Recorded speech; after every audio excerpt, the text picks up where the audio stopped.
Introduction. Critical thinking. Now that sounds like a good idea, because it's a kind of souped-up, laser-sharp, powerful thinking, just waiting to zap rotten arguments and churn out some pretty brilliant insights instead. And don't worry if people tell you that it is a rather high-level kind of thinking, and that only a few can do it, mainly tweedy professors who tell jokes in Latin. Dumedium facti qui coepit abet. He who has begun has the work half done. Because critical thinking certainly isn't like that. Critical thinking is not just for the tweedy few, but for the curious, the imaginative, the creative many. In fact, the only thing that is really deeply mysterious about critical thinking is why everyone's not doing it. But I've got a theory about that, and it is to do with education and the kind of ways of working that people are corralled into like so many sheep, supposedly as a preparation for life outside. But life outside is rarely just a business of unreflectively following set procedures and instructions, but rather something where you need constantly to reflect on what you are doing and why, and act not as a machine, but as a person. So, the first skill a critical thinker needs to learn is how to think the unthinkable, to think outside the box, to free their mind, no less. Sounds idealistic? A bit 60s and hippies wearing flowers? Well, yes, there's a bit of idealism in critical thinking, just as there is in all the best things, but there's also a lot of structure and solid research backing it too. This book will give you what you need of both, plus plenty of opportunities to develop and test your own skills. I've done both my bit of being taught and of teaching over the years, and another rather mysterious thing is why so many people seem to imagine that thinking, let alone critical thinking, is something that can be learned by rote, that is, by writing down and memorizing a collection of facts, a body of knowledge, with right and wrong answers.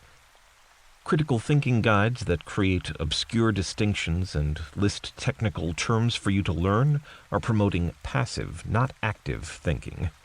Rote learning is fine if all you ever intend to do is deal with past problems, but won't get you many new insights or ideas.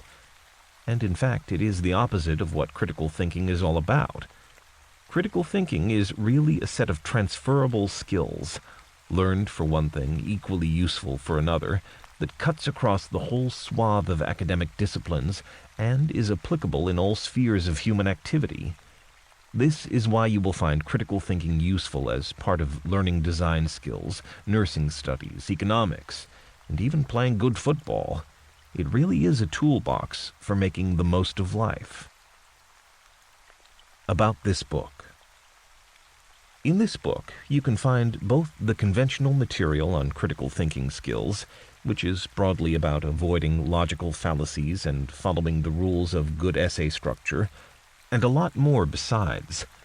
Most other books focus on these bits of critical thinking because they are easy to talk about, but rather harder to actually get anyone to do. In fact, like philosophy itself, and critical thinking is traditionally a branch of philosophy, properly understood, the only way to learn the method is to use the skills in practice.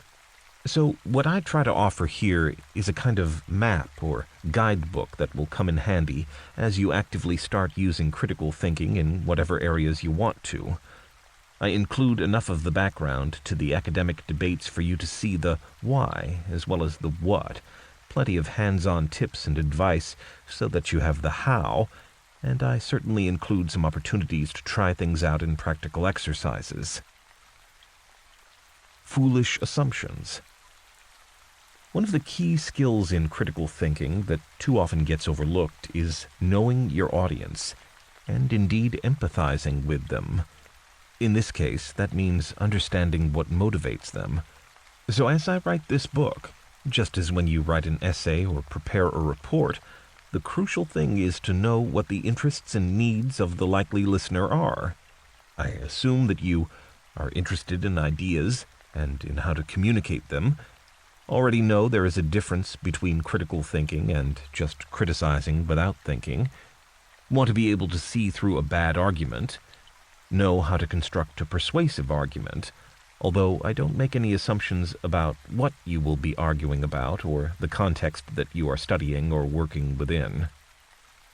Whether you're young or old, male or female, an engineer or a philosopher, makes no difference to me. The book is zero jargon and open access. You could be a CEO or the Prime Minister, but you won't get special sections for that reason. However, I do anticipate that you might be a student, perhaps starting your studies or perhaps having progressed to the point where you are being asked to produce longer dissertations, because, believe it or not, critical thinking is a skill that even PhD students often fall short in. This thinking gap is behind a lot of dodgy research and public policy all over the world. So really, I also assume that the likely listener has a moral purpose too. You want to think better and more clearly, to get things right, not just know enough to pass the exam. On the other hand, if you are sort of a reluctant critical thinker, heck, let me have a go at converting you. Because I know there is an awful lot of boring stuff out there on informal logic and structuring essays, and I certainly don't intend to add to it here. So, if you are starting off by wanting just the minimum to pass, you've still come to the right place. If critical thinking is sometimes a diet of thoroughly stodgy skills, here you should find plenty of flavoring has been added to the stew that makes it all much more tasty. Icons used in this book. A closer look.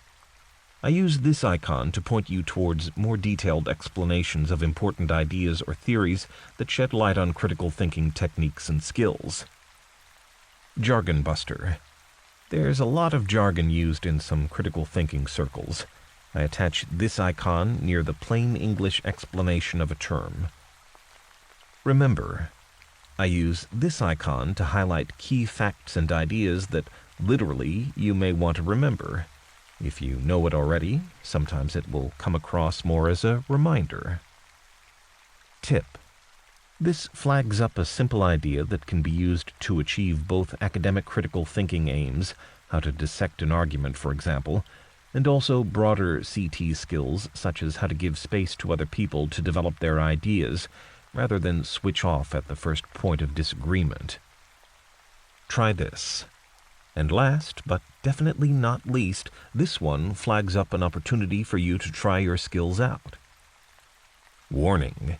I reserve this scary icon to indicate both practical pitfalls and theories that have downsides. Beyond the book. In addition to the material in the print or ebook you're listening to right now, this product also comes with some Access Anywhere goodies on the web.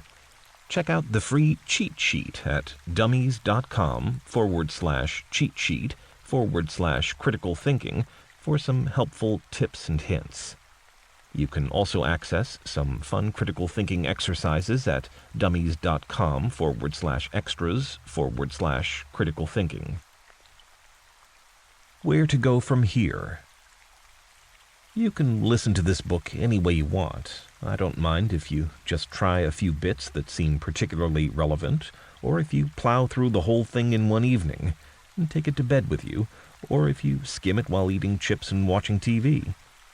In fact, I'd recommend that you don't treat it as a textbook with Lesson 1 leading to Lesson 2, because the smart listener knows, and the critical thinker is a smart listener, that information is best digested when it connects to something you have a current, real need to know. Only you can say what it is at the moment you're looking at, or thinking about, or interested in.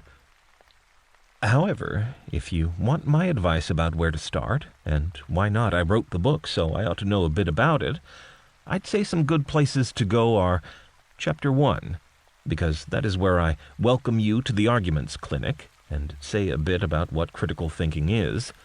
Chapter 4, which is on assessing your thinking skills, because it contains a pretty cool test of the kind that evil employers may give you, and is quite fun too. But don't listen to it for that reason, because all of the book is fun. Chapter 9, getting to the heart of the reading matter, another possible jumping in point. It sounds a bit serious, but it's also a good place to start, as it is through reading that most people get new ideas and develop their views. Don't forget, that's probably why you're listening to this book in the first place. What could be better than just listening to this book, than listening to it while thinking critically? Part 1. Getting started with critical thinking skills. Web extras for Dummies can help you get started with lots of subjects. Go to www.dummies.com to learn more and do more with For Dummies. In this part, find a quick overview of what this newfangled idea called critical thinking is really all about and why everyone's doing it. Measure your existing thinking skills and get a big nudge towards broadening your outlook to include emotional intelligence and awareness of everyone's inbuilt biases. Discover why most people's brains are happier reaching quick answers than they are at reaching the right answers, plus tips on how to avoid that tendency for yourself. Learn how unscrupulous folks, from political extremists to talented advertisers, have always taken advantage of uncritical thinkers. Chapter 1. Entering the exciting world of critical thinking. In this chapter, getting the big picture on thinking skills, picking up cool tips for problem solving, steering clear of common misconceptions. There goes another beautiful theory about to be murdered by a brutal gang of facts. François VI, Duc de la Rochefoucauld, French writer and moralist, 1613 to 1680. Critical thinking is about pressing points, sniffing a bit more skeptically at issues, and generally looking more closely at everything. Not only at factual claims, but also, and most importantly, at the ways in which people arrive at their views and ideas. Humph, you may think. Why bother? Good question. I've failed plenty of job interviews in my time by being a critical thinker. Equally, the world has no shortage of successful people who scrupulously avoid any appearance of not only thinking critically, but thinking full stop. My short answer is that being a critical thinker is still the best kind of thinker to be, even if it does sometimes mean that you're the odd one out on many issues. In this chapter, I provide an overview of critical thinking and what you can find in the rest of this book. I'll also cover the importance of reading between the lines, and also set the record straight on what critical thinking isn't. Opening the doors to the arguments clinic. You may well have been brought up not to argue. At school, you were probably encouraged to sit quietly and write down facts. I was. When I was 5, one teacher even used sticky tape to shut children's mouths up in class. Yes, I was one of them. Since then, I've had some very enlightened teachers who encouraged me to use my imagination, to solve some problems or do research, but still not to argue. So, welcome to a very different way of seeing the world. Critical thinking. This is truly the arguments clinic, in which punters can pay for either 5-minute or hour-long arguments, as the famous Monty Python sketch has it. No, it isn't. Yes, it is. Still say that it isn't? But yes, it is. If you like, check out Chapter 17 now to discover 10 of the world's most influential arguments. Don't worry, I'll still be here when you get back.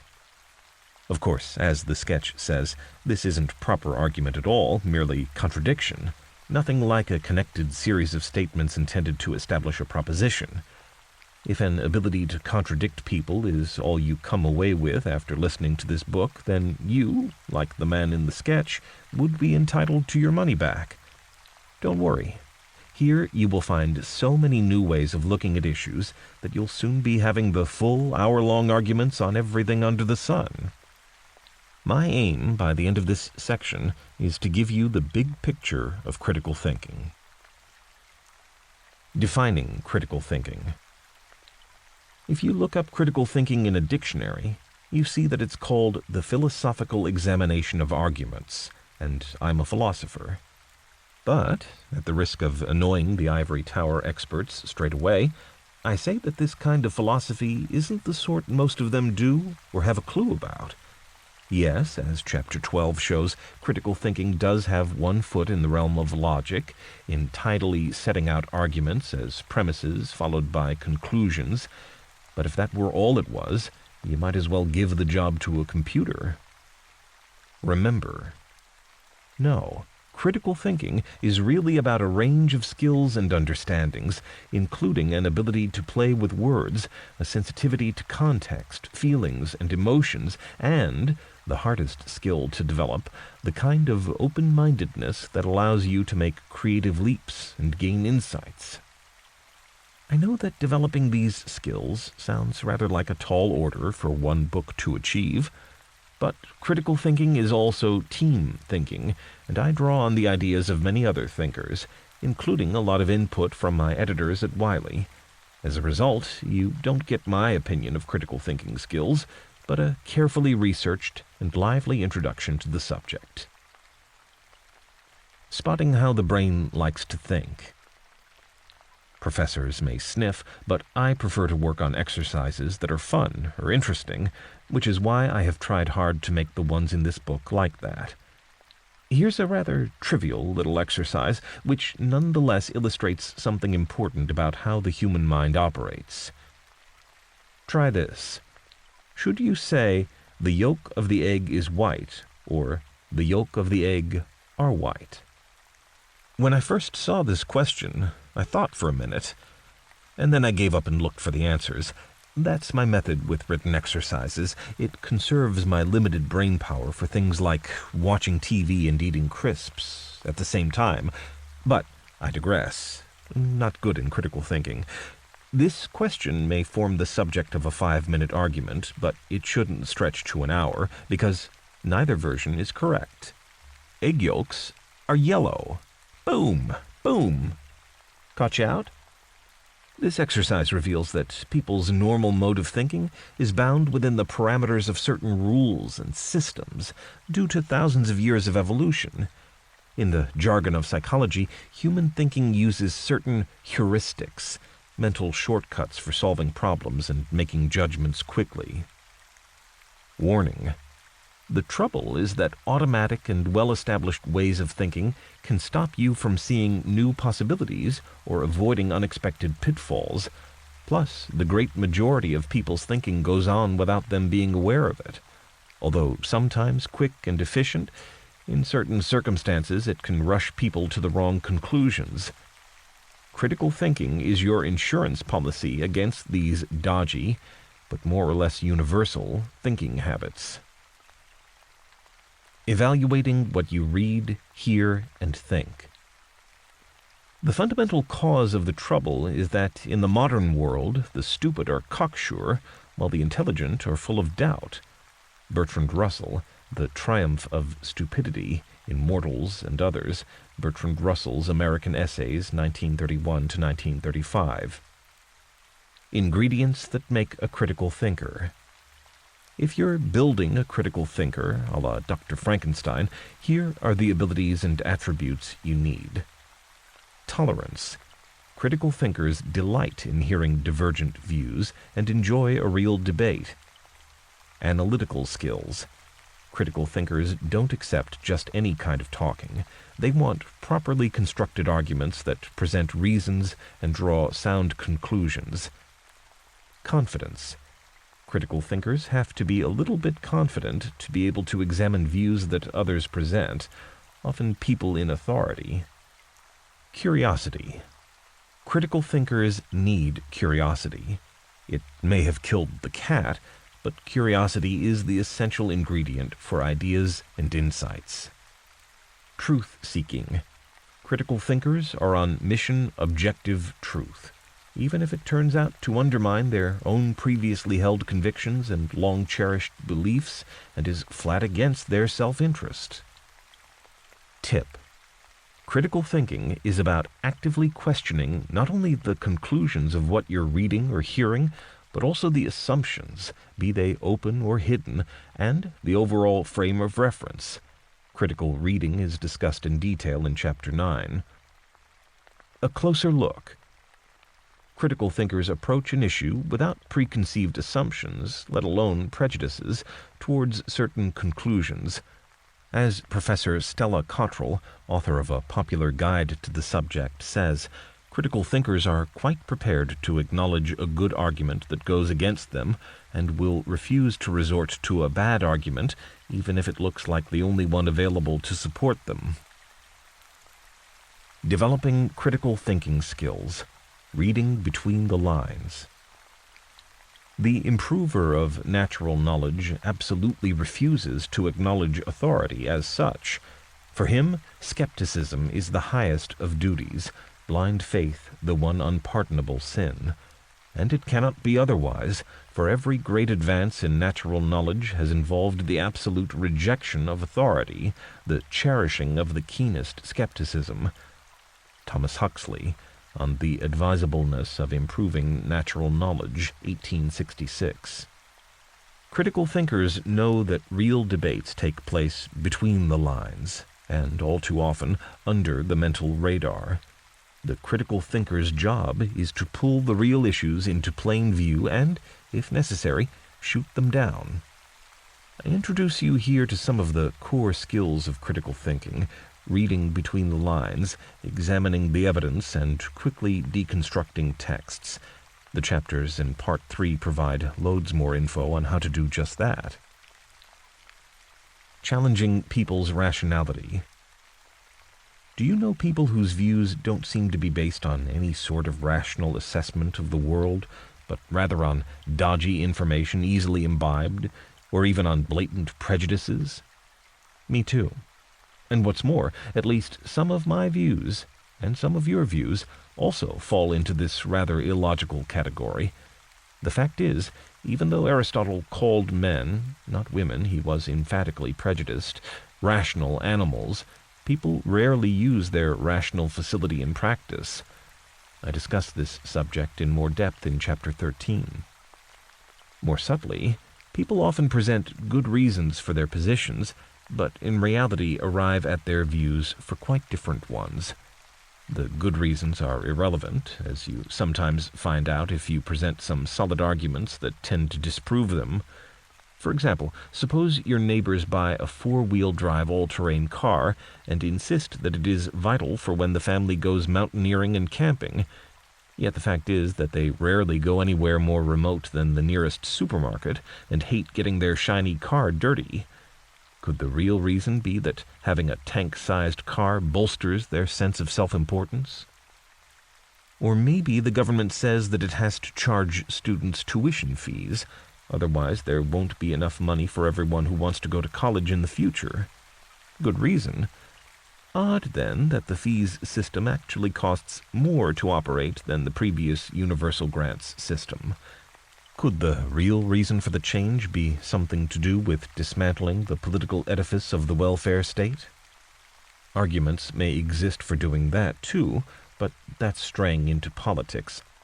I'm not saying one way or the other, but I am recommending the habit of looking a little harder at the reasons and explanations people give. Dipping into the critical thinking skills toolbox. I think of critical thinking as a toolbox. Philosophers have a long tradition of seeing argument skills as tools. Remember, critical thinking isn't one tool, but lots. Plus, its skills can do a lot more than most of its experts seem to be aware of, because most of them come from too narrow a base. Totting up Aristotle's tools. The most famous writings on how to argue are the 2,000-year-old books of Aristotle. His followers gathered them together and called the collection Organon, which is Greek for tool. Interestingly, this title reflects a controversy at the heart of philosophy that has never gone away. Is logic the purest form of philosophy, or merely a tool that philosophers use? So this obscure bit of ancient Greek is surprisingly political, taking sides in an educational controversy that continues to rage today. Tip: Logic is a central critical thinking tool. You can see the kind of logic that it uses as a mental screwdriver with two different purposes. It enables you to take arguments completely apart and mend and reassemble them. Critical thinking also has creative uses, such as prototyping and brainstorming, see chapters 6 and 7 respectively. These hammer and nails skills, with plenty of glue added in, are great for creating new solutions and visualizing possibilities. Plus, don't forget the social and emotional components of critical thinking, which I cover in chapters 3 and 4 respectively. I like to think of these as the measuring tools in the kit, maybe as the spirit level too. Remember, philosophical and mathematical logic is a solitary process. One person or computer can take on the world. After churning through a formal proof and finding a contradiction, the matter is closed. But critical thinking involves questioning, challenging arguments, methods, ideas, and findings, demanding the context and the background. Therefore, it's a more sociable business, where people explore and create truths collectively. Ordering your thinking. Reason, analyze, and then argue. Remember, in that order, please. Uncritical thinkers may start by arguing, and then pause to analyze, and finally search for reasons, but making the argument follow the reasoning, not the other way around, is much better. Which logic for critical thinking? You can encounter plenty of types of logics. Classical logic, Boolean logic, quantum logic, sentential logic, and how about a bit of multi-valued logic or predicate logic too, sprinkled with fuzzy logic? No. Breathe again. Critical thinking isn't a sneaky way to make students study logic. It's not even a form of logic light. A fundamental difference exists between all the usual logics and the one that critical thinkers include as one of their tools, informal logic. All the other logics are concerned with the form of the arguments, but only informal logic, as the name suggests, is also concerned with the content of arguments, with issues and applications. Philosophers prefer to see critical thinking as a course in informal logic, the study of arguments expressed in natural language, where an argument being valid isn't enough, the conclusion has to be useful too. The chapters in Part 4 are all about that, and where I take a good look at the key skills of informal logic. For example, the fallacies that many critical thinking experts wax long on. But don't be too excited at the prospect of using logic to conquer the world, because as I explain, its powers are strictly limited. Tip. The difference between a sound argument and a fallacy is often far from black and white, which isn't to imply that people don't make lots of silly mistakes and lousy arguments. Check out some logical pitfalls in Chapter 16. On the other hand, don't let any of these concerns put you off using logic skills in your thinking, writing, check out Chapter 10, and speaking, see Chapters 11 and 14, because a little method can go a long way to making your arguments more persuasive and demonstrating the weaknesses in other people's too. Researchers have often found that, when asked, people can't really explain why they hold such and such a view, or what they think would count as suitable evidence for the view. Even more worrying for society is that these same people are extremely reluctant to have their views challenged. Critical thinking skills are your antidote to this very common disease. Discovering what kind of thinking you do. The one primary and fundamental law of mental action consists in a tendency to generalization. Feeling tends to spread. Connections between feelings awaken feelings. Neighboring feelings become assimilated. Ideas are apt to reproduce themselves. These are so many formulations of the one law of the growth of mind.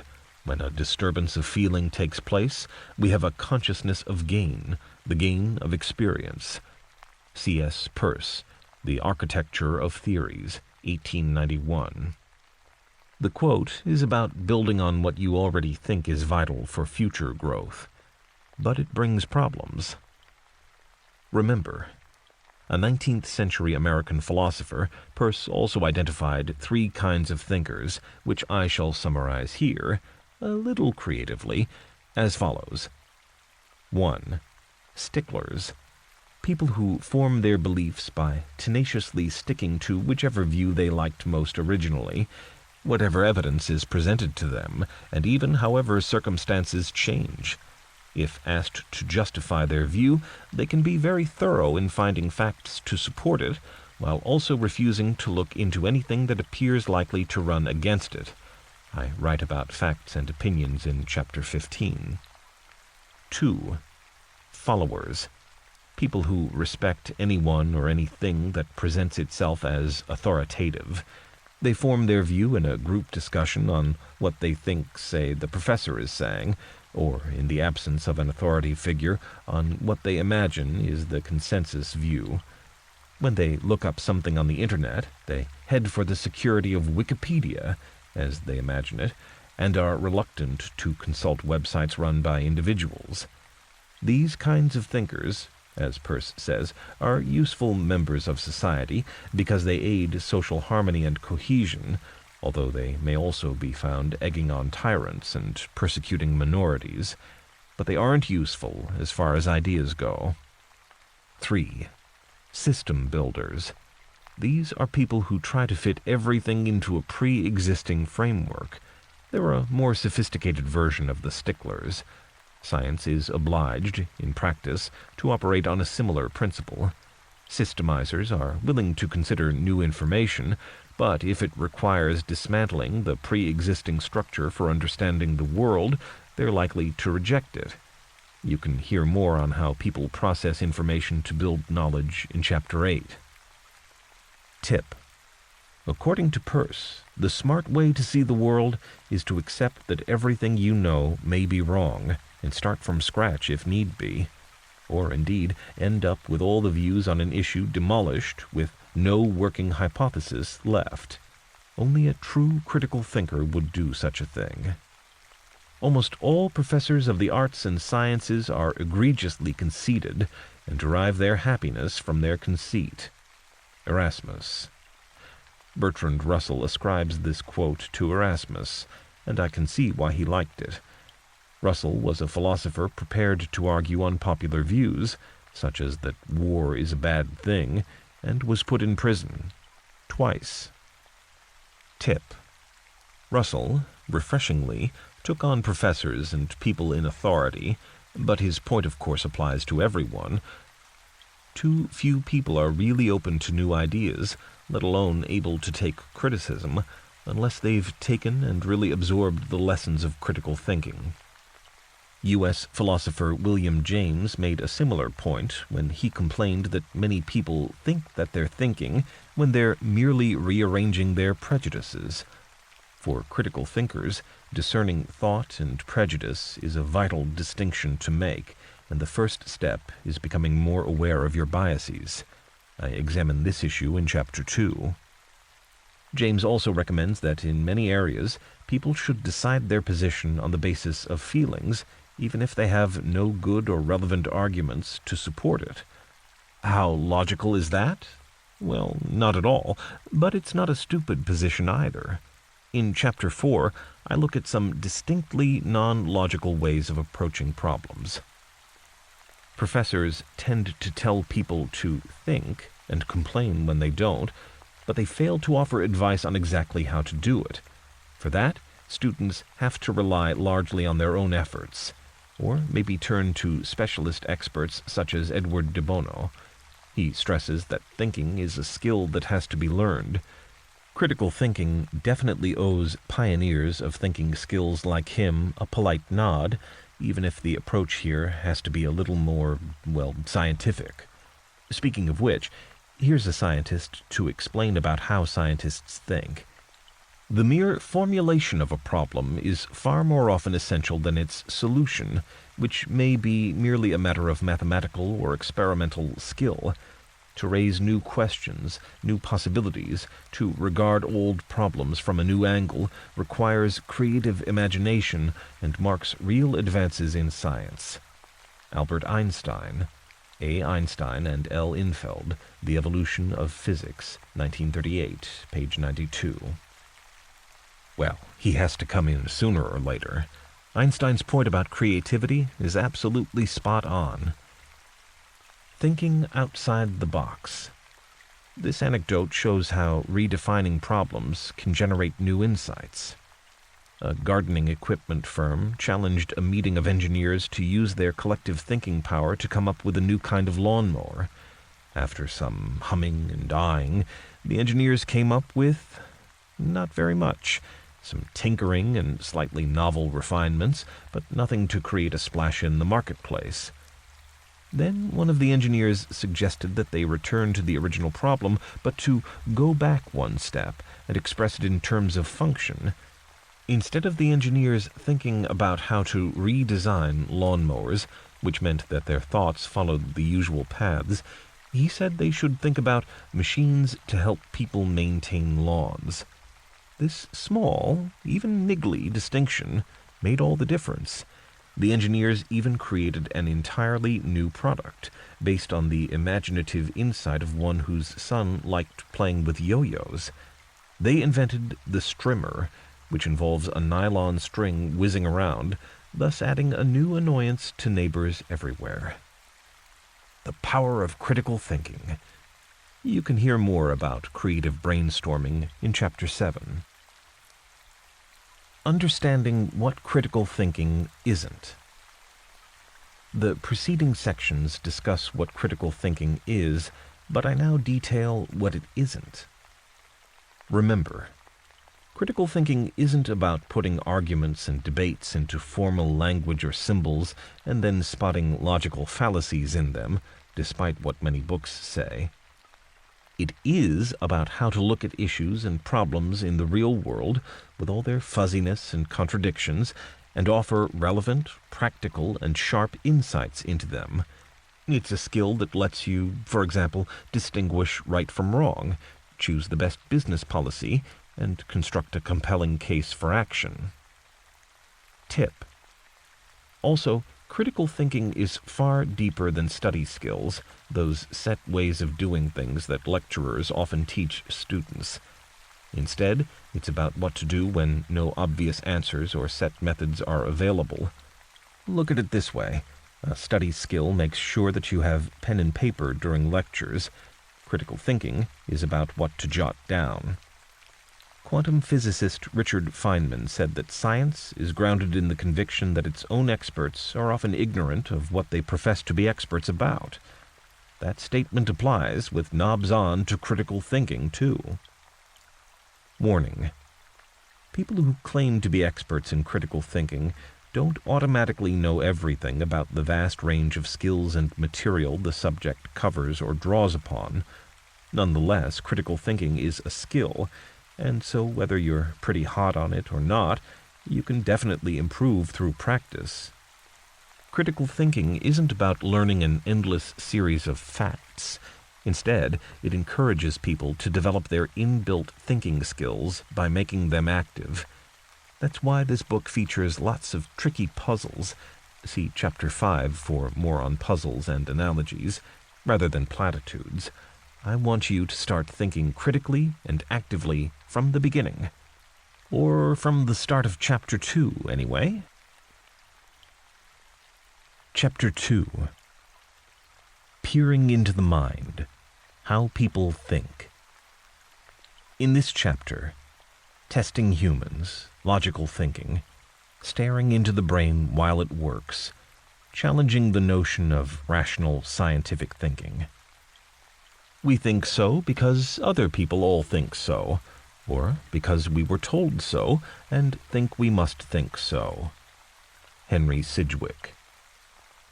Some mysteries are best tackled by digging out and looking at the known facts, but not the issue of how people think. This one is best tackled, as philosophers have done for centuries, by asking questions. For example, when you read something, whose voice do you hear in your head? Is it your own voice as the reader, or is it an echo of the voice of the author reappearing through the words, or perhaps both? The neurologist Paul Broks identifies a peculiar thing about writing. It seems to allow other people to access and take over the language centers of your brain. Part of this chapter, the section Thinking Logically or Instinctively, Evolution and Consciousness, explains how and why that may happen. Being aware of this is useful when you're trying to understand your reaction both to other people's ideas and to critically evaluate some of your own theories. One of the key skills, not only of critical thinking, but in life generally, is the ability to reflect on your own practices. This chapter is your diagnostic manual for checking what's going on inside your head. In debates about how people think, a gulf in philosophy has long existed between conservatives who uphold traditional distinctions and assume the brain is a machine, and therefore logical and rational, and radicals who critique that whole approach and admire the complexity and illogicality of human thinking. This chapter takes a look at these debates, ones that shape all subject areas, so that you can move towards an effective analysis of your own and other people's reasoning. It's important to realize that even scientists aren't immune to making mistakes in this area. Thinking about how people think. Some thoughts. We think so because other people all think so, or because, after all, we do think so, or because we were told so, and think we must think so, or because we once thought so and think we still think so, or because, having thought so, we think we will think so. Henry Sidgwick. Henry Sidgwick's contribution to understanding how people think, which I started the chapter with, touches upon the key issues, although it's hardly expressed very elegantly. If students wrote like that in exams, they may not fail, but they wouldn't get many marks. It's almost rambling, not clear and authoritative at all. But then English philosopher Sidgwick didn't write those words at all. You can find plenty of people on the internet saying that he did, but when you look more closely, as critical thinkers always should do, you find that the lines are supposed to be insights that occurred to the great philosopher in his sleep, and are in fact as recorded by his relatives, Arthur and Eleanor Mildred Sidgwick. They were probably struck by his idea that thinking is not really an individual matter at all, but rather a complex social phenomenon involving lots of different associations, some of them misremembered and some maybe even imaginary. I also examine a more specific question. To what extent do logical rules and the methods of rational argument underlie people's beliefs and the judgments and decisions they make? Or, on the contrary, are individuals more influenced by what other people think? An understanding of this tendency to groupthink provides you with a key defense against being misled by the opinions of those around you or those in authority, and also a more sophisticated way of interpreting events, debates, and decisions. Listen on, but also have a think about what you think about how you think, and then perhaps try not thinking about anything. Maybe have a quiet lie down. Thinking logically or instinctively. Evolution and consciousness. Personally, I don't usually think of myself as having a brain like a lizard or crocodile, unless I've had a particularly bad night's sleep, but in evolutionary terms, it seems that I sure do.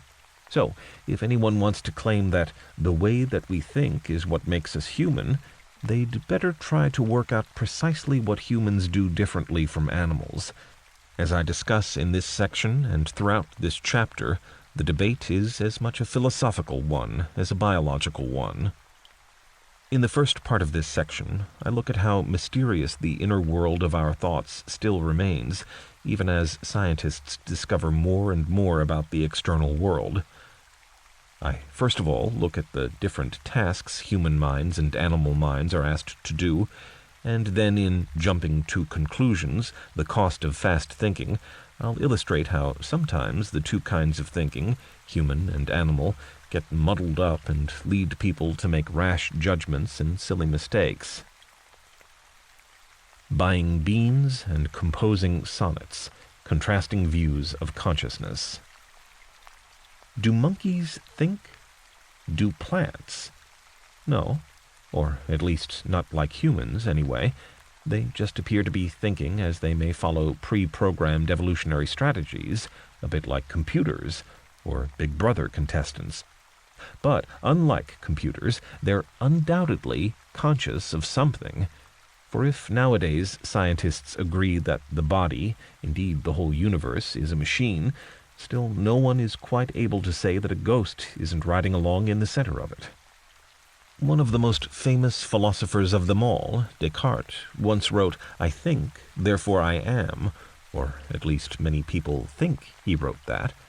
Of course, critical readers will check such quotes very carefully and find that actually he said something a little bit different.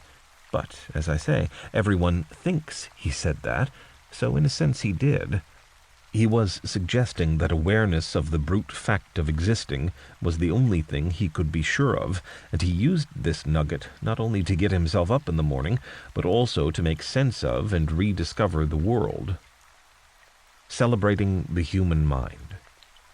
I wrote a book a few years ago that was an investigation of consciousness, but went under the rather more appealing title of Mind Games.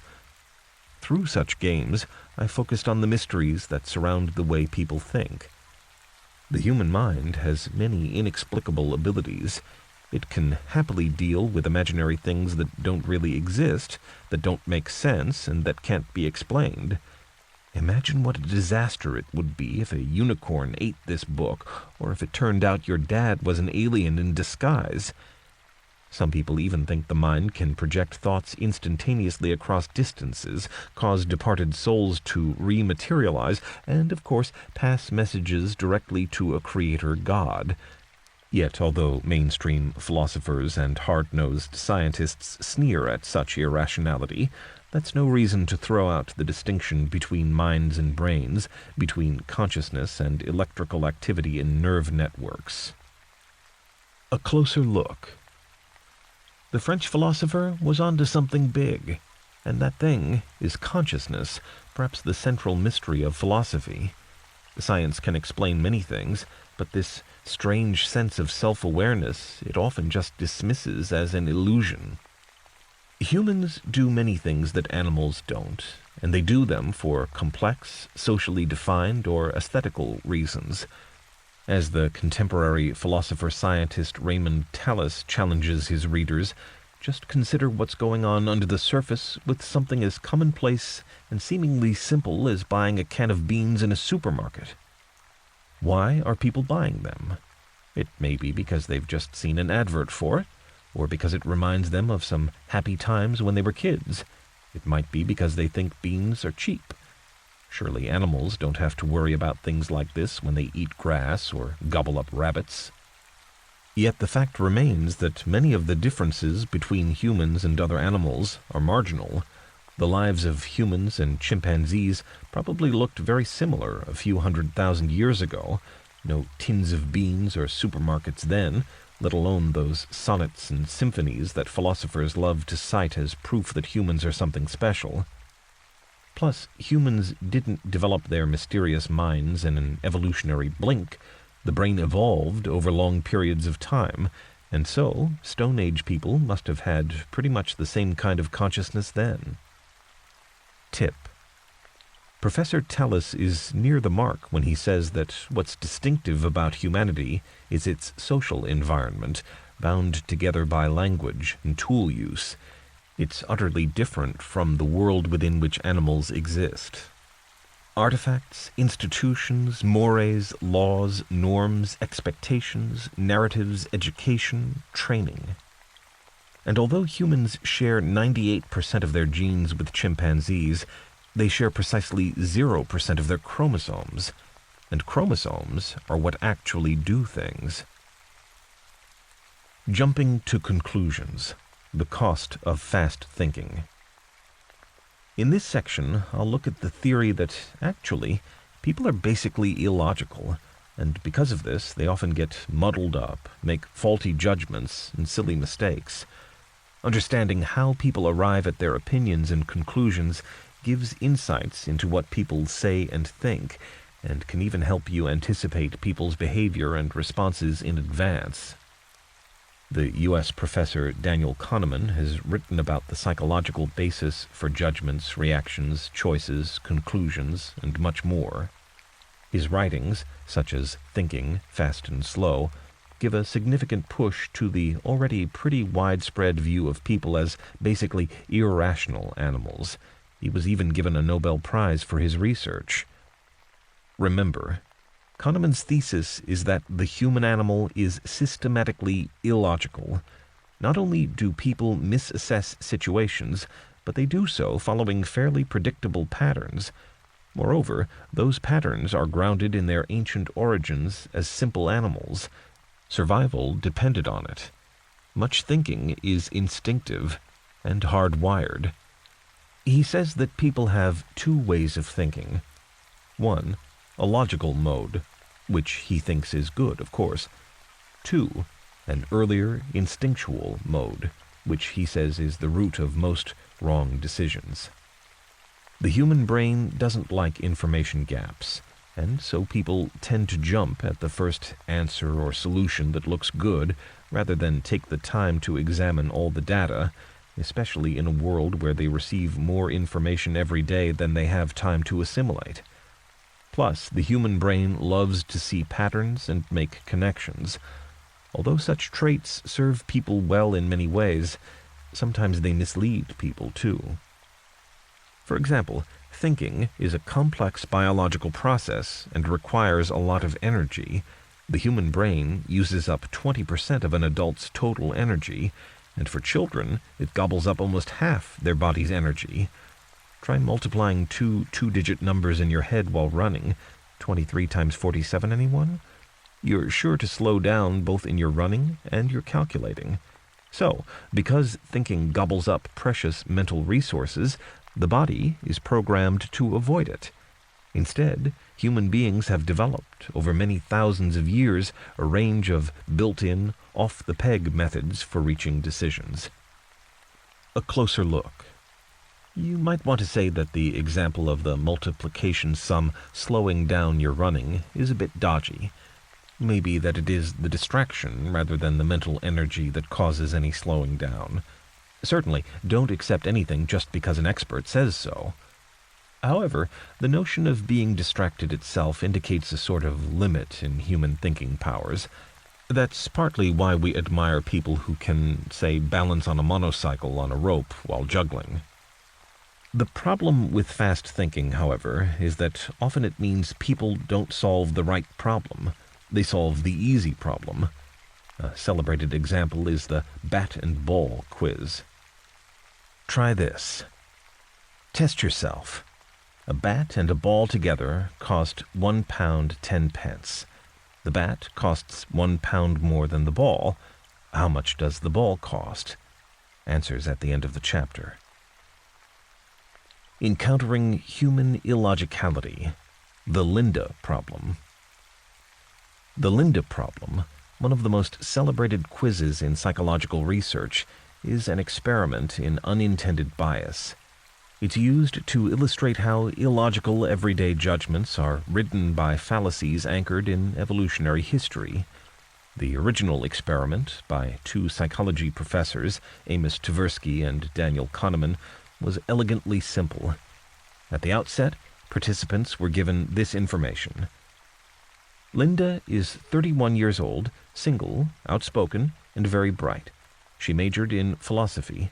As a student, she was deeply concerned with issues of discrimination and social justice, and also participated in anti-nuclear demonstrations. On the basis of this character sketch, the researchers asked student volunteers to rank the likelihood, probability, of Linda having one of a list of possible jobs, ranging from teacher in an elementary school to insurance salesperson, by way of works in a bookstore and takes yoga classes. They had provided a stereotype and waited to see if the research participants would be influenced by it. Jargon buster. The context seemed to be that of matching a psychological type, as per the short description, to a career choice. By implication, the research was asking the students questions like, would you be surprised to find a bright philosophy student working in a bookshop and doing yoga? Certainly for me, the answer to that is no, and the students were no different. This process, in which people use stereotypes to arrive at conclusions, has a fancy name in psychology called the representativeness heuristic. That's an off-putting term, but it basically just means basing judgments on typical things. People make a lot of decisions more or less subconsciously by applying preconceived stereotypes. Being a psychology experiment, however, the researchers tucked away a sneaky trick. One of the jobs in the list, bank teller, the American term for bank cashier, was entered twice. The first time high up the list, just as Linda is a bank teller, and the second time at the bottom of the list as Linda is a bank teller and active in the feminist movement. A closer look. In essence, therefore, the question being asked of the participants, and that you can ask yourself now, is, drawing on the earlier description of Linda's character, which of these two statements do you think is more likely? 1. Linda is a bank teller. 2. Linda is a bank teller and is active in the feminist movement. Tversky and Kahneman wrote their description of Linda to make it seem highly likely that Linda was active in the feminist movement, but unlikely that she'd have taken a job in a bank. Thus, nearly all the students considered the first option of Linda becoming a bank teller to be improbable. But by linking the unlikely element of the description of Linda to the likely one, the researchers found that a full 89% of students were persuaded that the description, Linda is a bank teller and is active in the feminist movement, was plausible, and certainly much more so than the simpler claim. Yet here's the catch. How can Linda being a bank clerk of one particular kind be more likely than her being a bank clerk of all possible kinds? Oops, that's illogical. In fact, as the logicians say, the probability of a conjunction is never greater than the probability of its conjuncts. In other words, the likelihood of two particular things happening must be less than just one of them happening. Your being hit on the head by a flying pig tomorrow is very unlikely. Your being hit on the head by a flying pig tomorrow and getting rained on is a bit less likely again, no matter how rainy a bit of the world you live in. It's kind of an iron rule, like 2 + 2 = 4. Don't argue with it. A conjunction is two or more things joined together in some sense, and a conjunct is just one or other of the things. To cut a long story short, simple logic seems to dictate that Linda being a bank teller tout simple is more likely than her being a bank teller and a feminist. But Tversky and Kahneman drew much more general conclusions than just that people don't understand formal logic. They declared that the result was solid evidence of the illogicality of human thinking.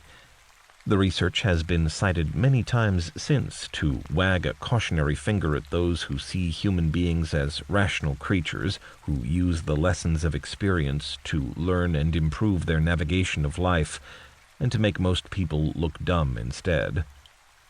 However, you don't have to rush to agree.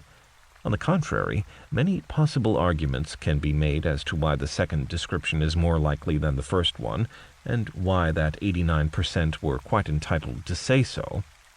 It all depends on the way words work, which is rather more complex than Tversky and Kahneman, let alone subsequent logicians, seem to have allowed.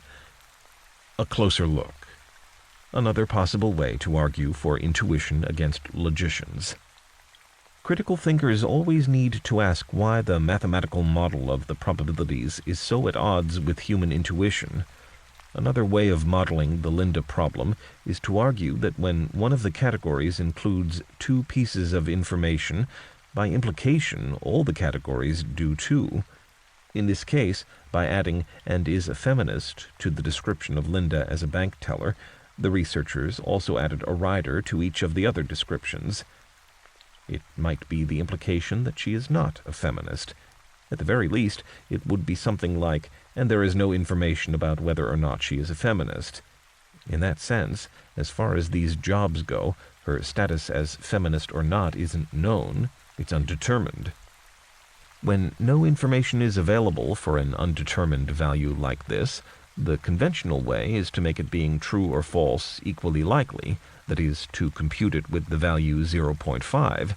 That's how mathematicians calculate the odds of something that in everyday language is said to be evens or 50-50. With real life being full of uncertainties and many possible career paths being available, Linda's job is very hard to predict, and so all the options must have a very low probability, even her being an elementary school teacher. In those numerical values, so beloved of logicians, you can, for the sake of argument, put the likelihood of her being a bank teller at 0.01, 1 in 100, and the chance of her being the teacher at 0.1, 1 in 10. On the other hand, her being a feminist is almost certain.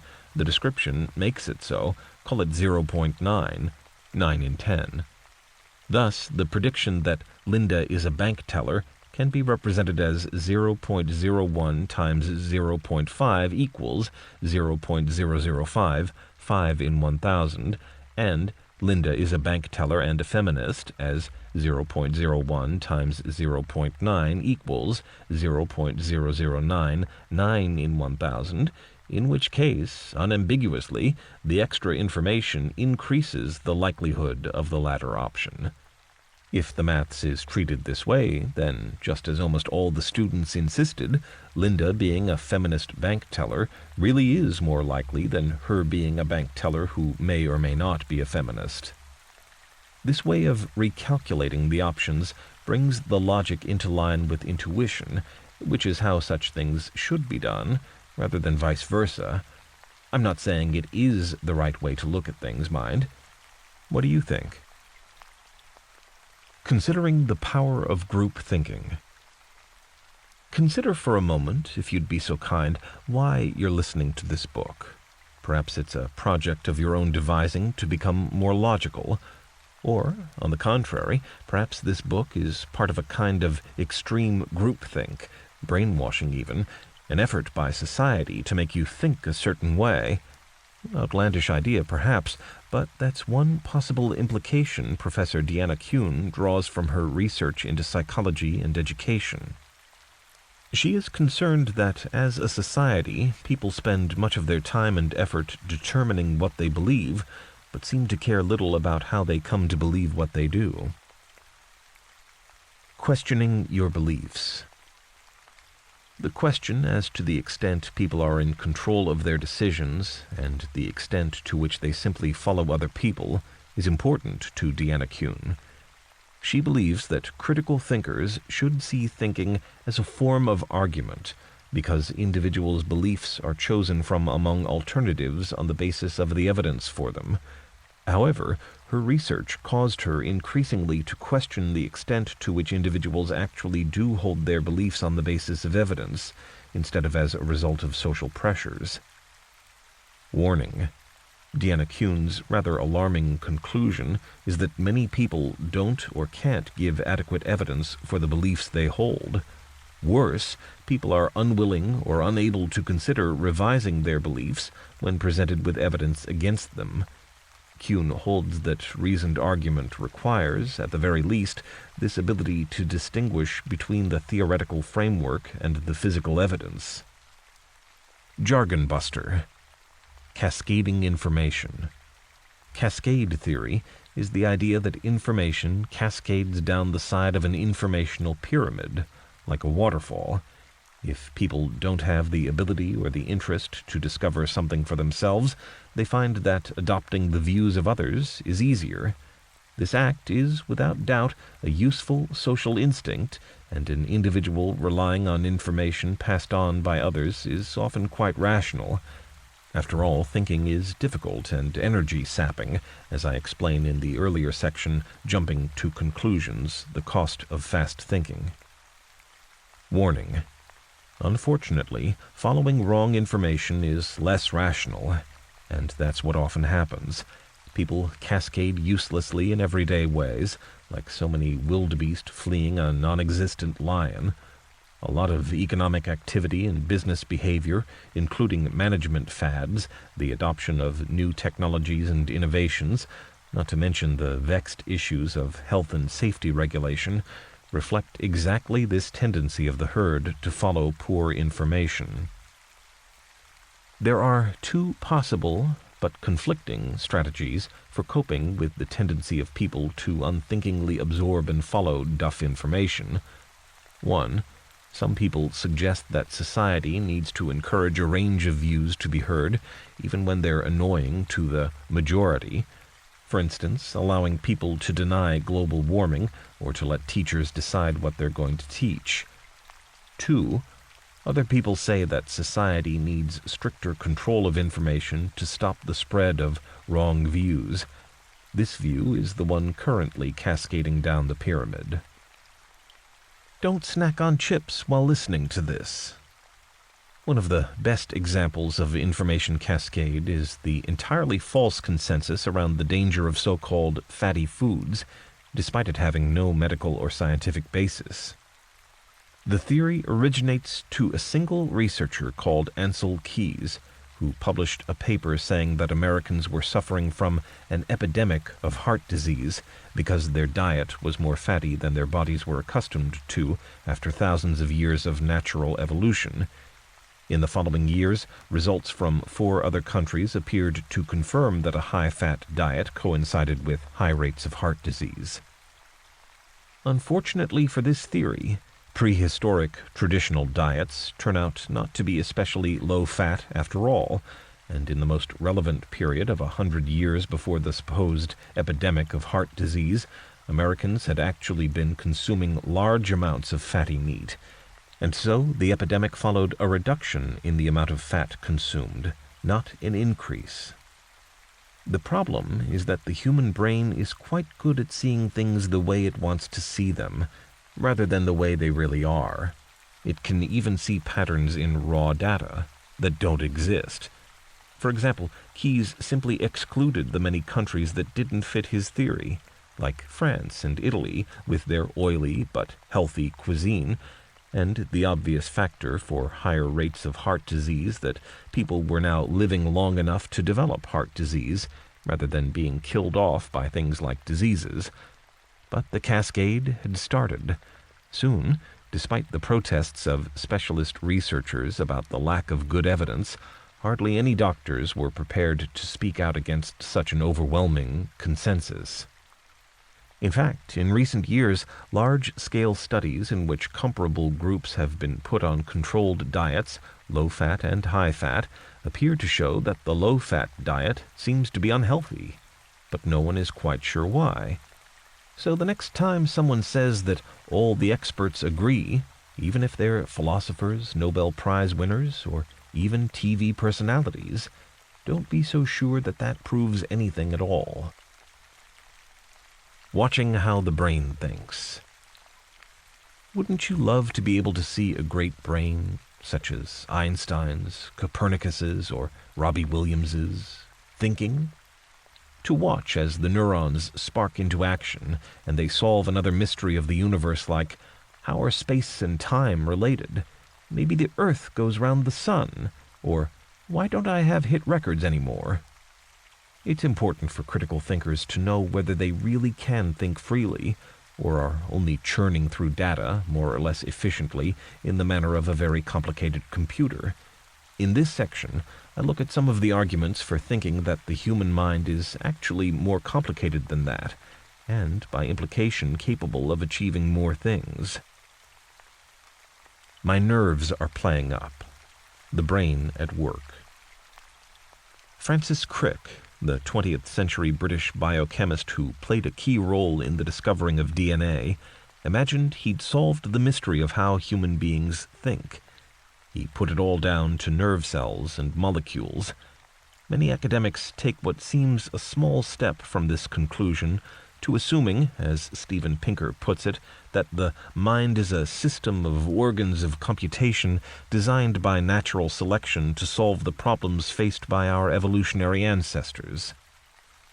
Warning: Raymond Tallis, however, is appalled by this Darwinization of our understanding of humanity, as well as by neuromania more generally, which he defines as the almost ubiquitous use of what's offered as the latest brain science to, supposedly, reveal how the human mind works.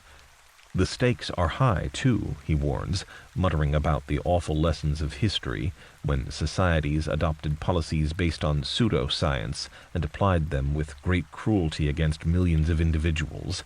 I say more about this in Chapter 3. Can scientists really read thoughts in the brain? Neuroscience, the science of the brain, is all about new technology. Raymond Tallis is a medical man, and he points out rather revealingly that fMRI brain scanners aren't infallible and can be rather imprecise. They certainly can't pinpoint particular thoughts placed in minds by the social scientists. Forget all those color pictures in magazines of people's brains working as they are shown pictures of loved ones, or maybe fast food, because Tallis accuses the experiments with brain scanners as being laughably crude and mind-numbingly simplistic. For example, even the best scanners operate by measuring blood flow, which varies over time scales of seconds. But the real activity of the brain, the electrical changes in the busy neurons, is measured in milliseconds. Experiments in which subjects may be shown photographs of friends on the one hand and lovers on the other, and researchers take the differences in the brain scans to indicate the unconditional love spot, sound amazing. Yet when more mundane experiments are done with subjects being asked to, for example, tap their fingers, researchers can deduce nothing from the brain scans about finger tapping. So, what are the chances of discovering anything about grand emotional reactions? Neuroscience is very good at showing things like light getting into the brain through the eyes and triggering nerve impulses. However, the gaze looking out remains another matter entirely. After all, as Tallis says, it is a person that looks out, not a brain. Even neurophysiologists allow that the seen object that people construct isn't really there, but is created by the brain. But this is paradoxical. The brain is shaping the world that it's shaped by?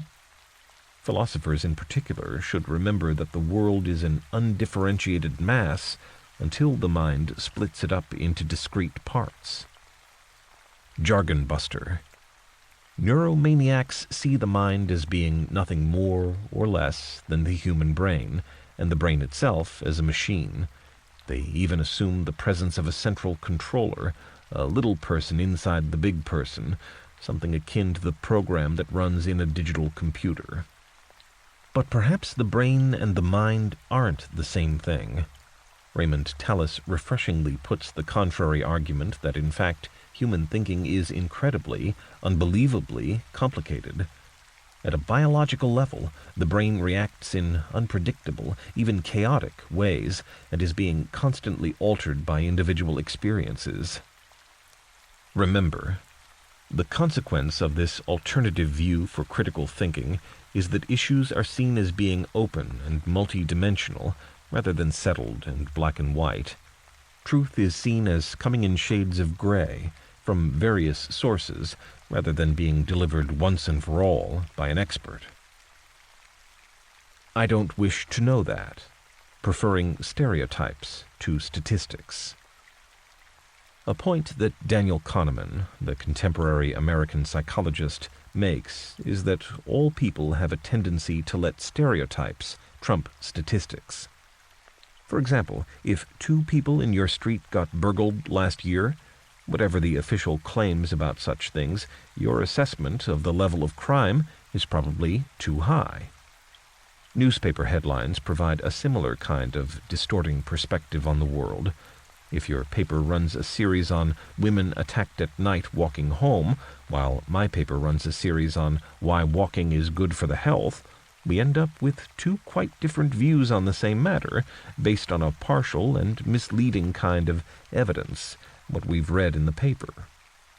The power of the mass media to distort, if not quite all human thinking, certainly people's assessments of risk, is shown in public anxiety over things such as children being attacked by strangers on the way to buy sweeties, or train stations being blown up in terrorist attacks. Try this. But that's partly to do with the statistical nature of risk assessment. Humans just don't get stats. Try this problem out. Here's the data.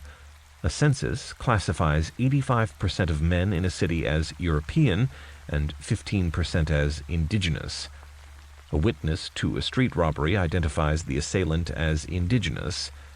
The court tests the reliability of the witness, and he's able to identify correctly people as being either European or indigenous 80% of the time, but he mistakes people's origins up to 20% of the time. Without being prejudiced one way or the other, of course, but having limited resources, in which community should the police prioritize its search for the street robber? Perhaps this tendency of humans to prioritize prejudice over facts has something to do with many of the world's problems today. Just a thought.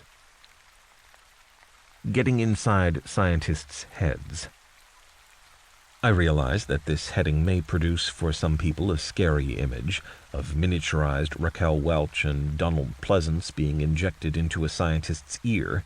So, you'll be glad to know that this section actually is about getting a handle on the kind of material that you need to analyze and evaluate in many areas of life.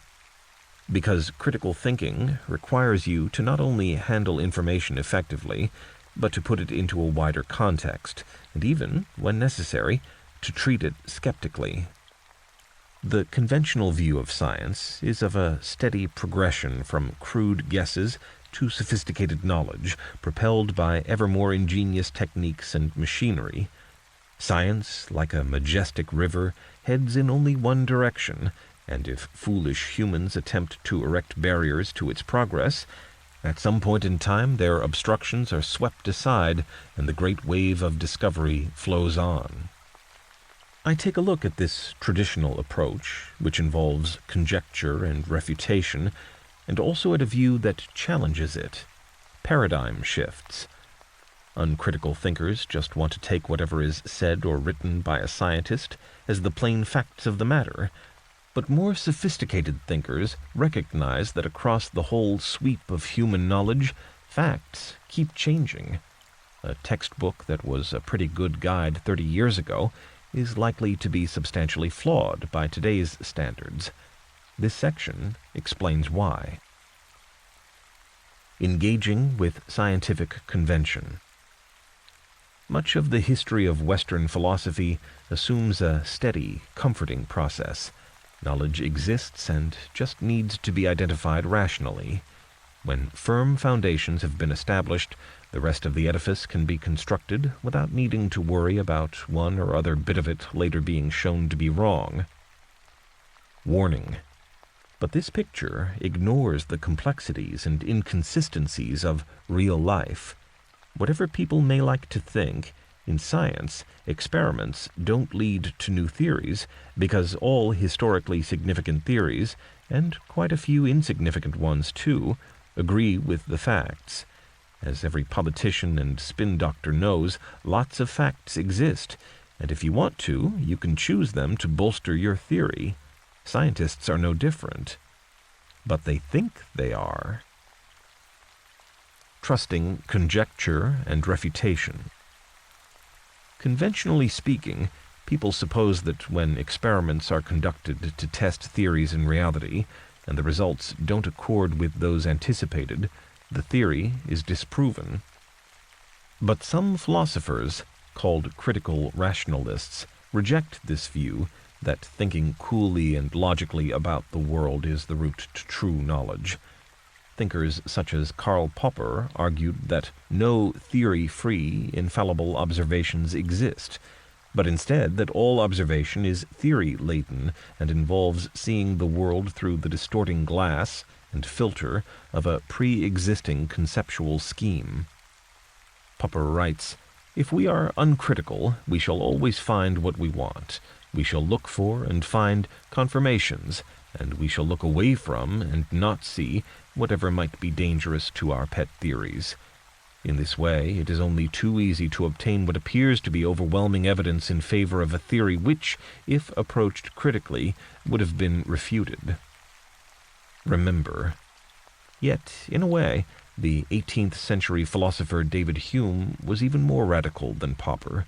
He concluded that science and philosophy alike rested less upon the rock of logic and human reason, but rather upon the shifting sands of scientific fashion and aesthetic preferences.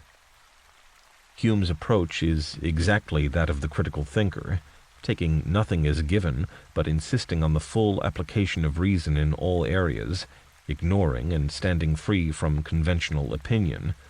Certainly this made him unpopular in many circles, but it also gave him some great insights into many issues. Thinking in fits and starts. Paradigm shifts. None of us can function without a set of assumptions.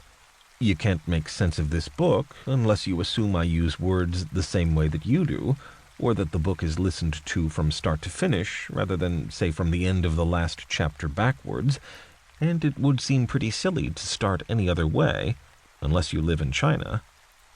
Scientists start off by making a whole load of assumptions when they try to do anything too. They have to do this. But many of these background assumptions are just guesses, and many of them get abandoned later. Worst of all, starting assumptions tend to block off other alternatives and can stymie progress. Jargon buster. Although a somewhat woolly term these days, a paradigm is a kind of picture or way of picturing something.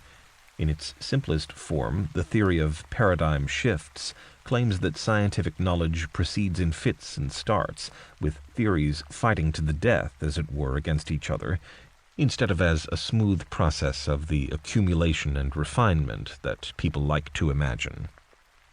Instead of being logical or rational, scientists find that the old theory has become too complicated and cumbersome to modify, and so they collectively abandon it.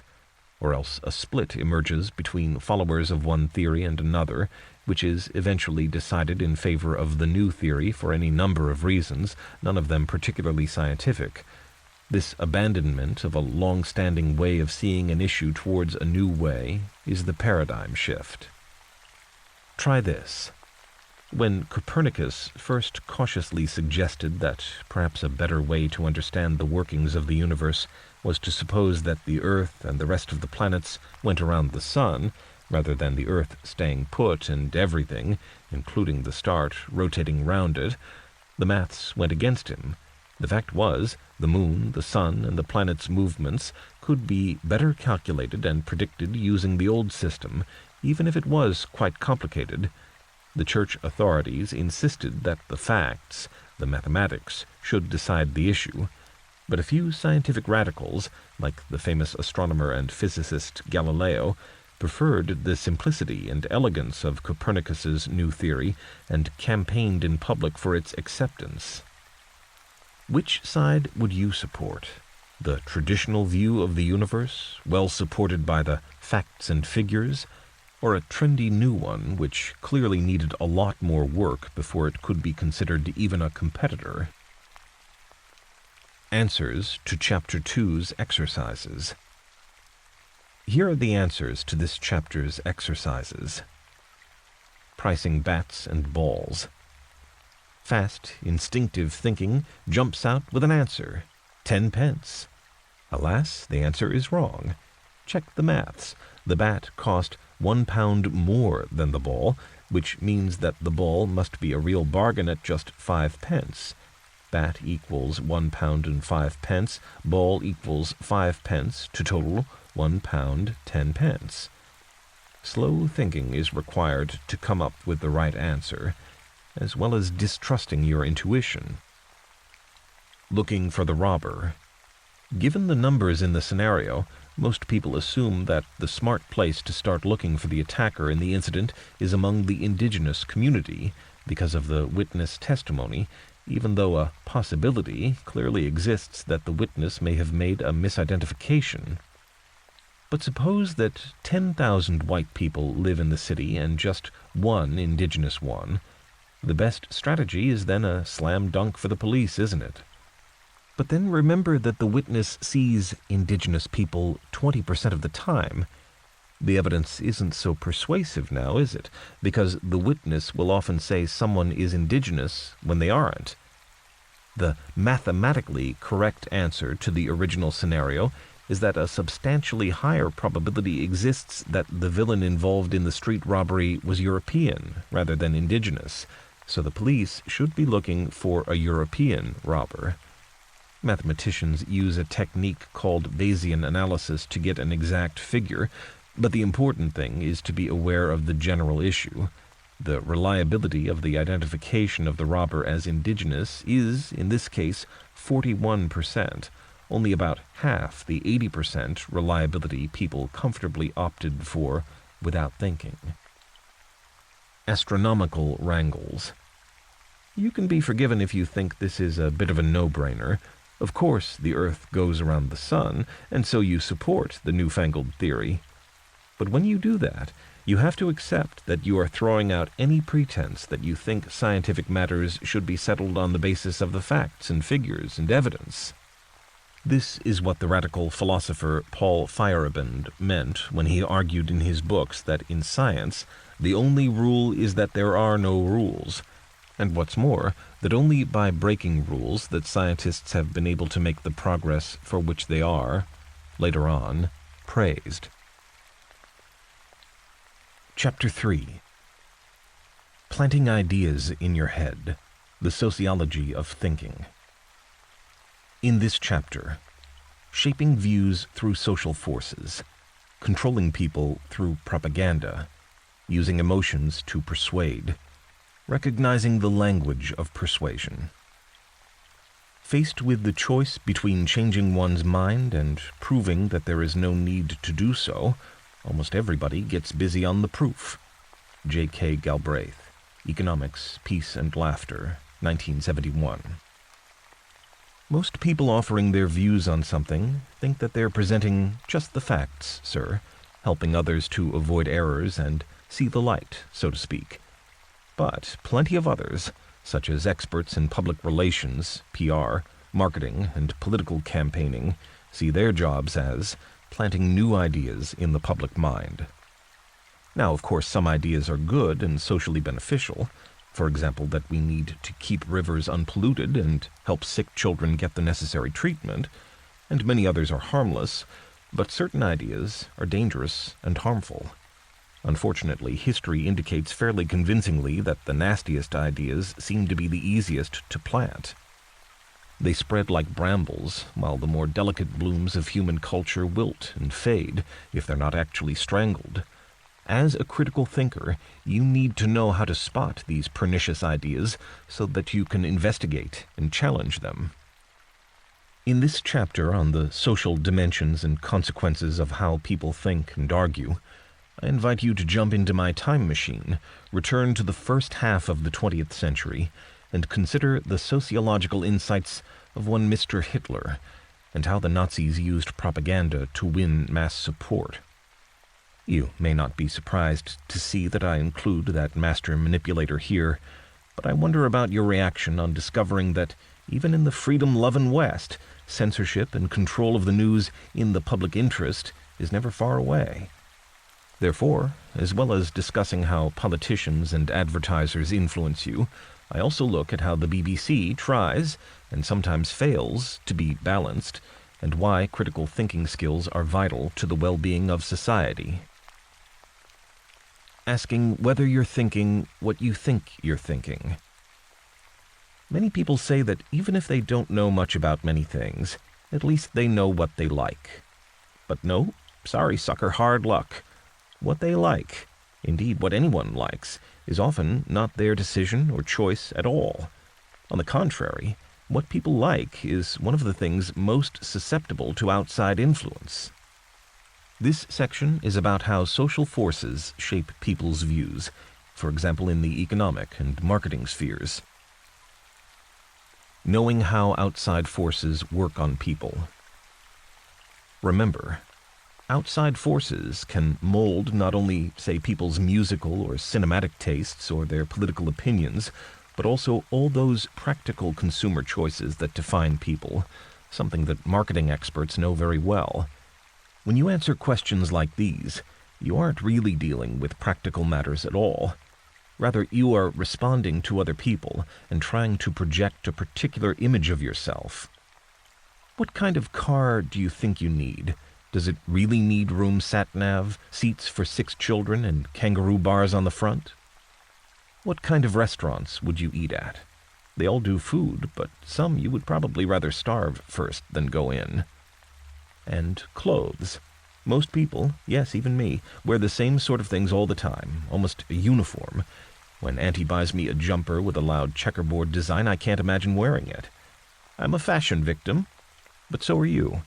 And our ideas about the kind of shoes, socks, and shirts we think are smart or cool to wear are not quite as free as we usually imagine.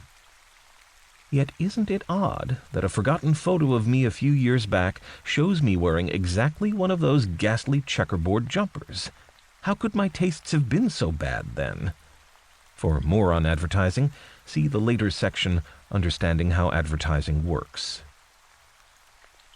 Influencing people's opinions. If you think I'm exaggerating about the power of social forces in this context, reflect for a moment on how your own views and tastes keep changing. Maybe you used to have a favorite pair of yellow crimpling slacks, enjoy watching Terminator films, and eat lots of popcorn. Now you think such and such is really unfashionable, and you say popcorn has long ago lost any appeal, just like the films it used to go with. Tip. Far from tastes and opinions being things that people carefully arrive at after due consideration, they seem to be more like fashionable, or not, clothes that people change regularly. Sometimes people change entire preference sets almost overnight, particularly if their circumstances change. For example, when they go from being a radical student studying international economics to landing a lucrative job as a trader in a bank. One journalist I know went from being the features editor on a right-wing tabloid to being deputy editor on a hard-left magazine. Within a few weeks, this person's trademark trouser suit and coiffured hairdo became jean jackets and a crew cut. Circumstances alter values, even for the most independently minded person.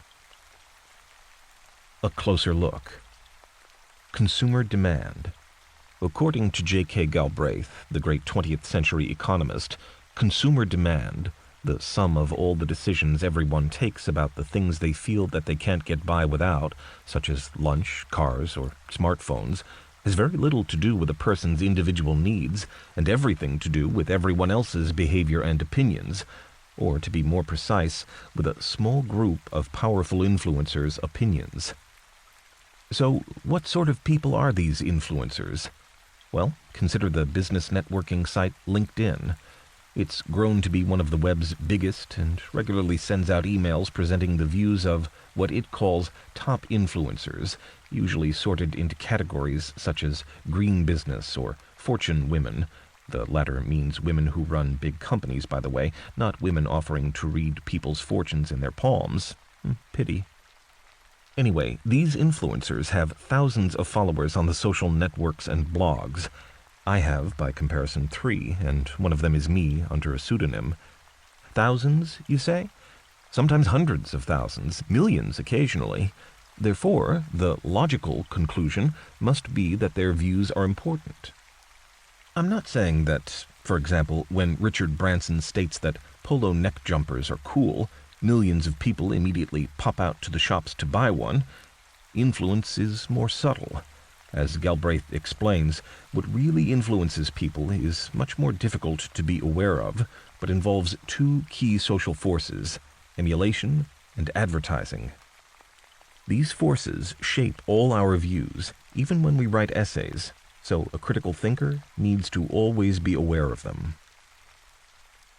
Emulation. Jargon buster. Emulation is the desire to keep ahead of the neighbors, or to be more precise, to keep up with the peer group. This desire is so universal that it seems only normal to be like that, and frankly antisocial not to be. Teenagers are obvious examples. They have to have those floppy trainers, the electronic devices, and the Che Guevara posters. Okay, maybe not the posters, though Grandpa may still want one. But adults are no better. They have to have the family cars with sat-nav and the 5-minute Italian ravioli meals in the low-energy freezer compartment ready for when they get home. Even critical thinkers have their hidden weaknesses for things like watching documentaries and for old bicycles and dried fruit. But maybe I'm wrong about the typical critical thinker. After all, I'm not a marketing expert. Nonetheless, if you buy a book on critical thinking skills on the internet these days, a computer algorithm will soon link you to other products you may be interested in and put ads for them under your nose to tempt you. What kinds of things have been popping up recently on web pages to tempt you? Warning. Galbraith explains consumer choices by saying that demand for a product and the desire of a company that produces goods or services for a market are locked in a feedback cycle. As production increases, so too does need for the product, or something like it. Hence the developed world's problem with people overeating, why electronic devices demand ever larger chunks of people's time, and even why cupboards never have enough room for everyone's shoes or coats. Advertising. The second key force Galbraith identifies is advertising.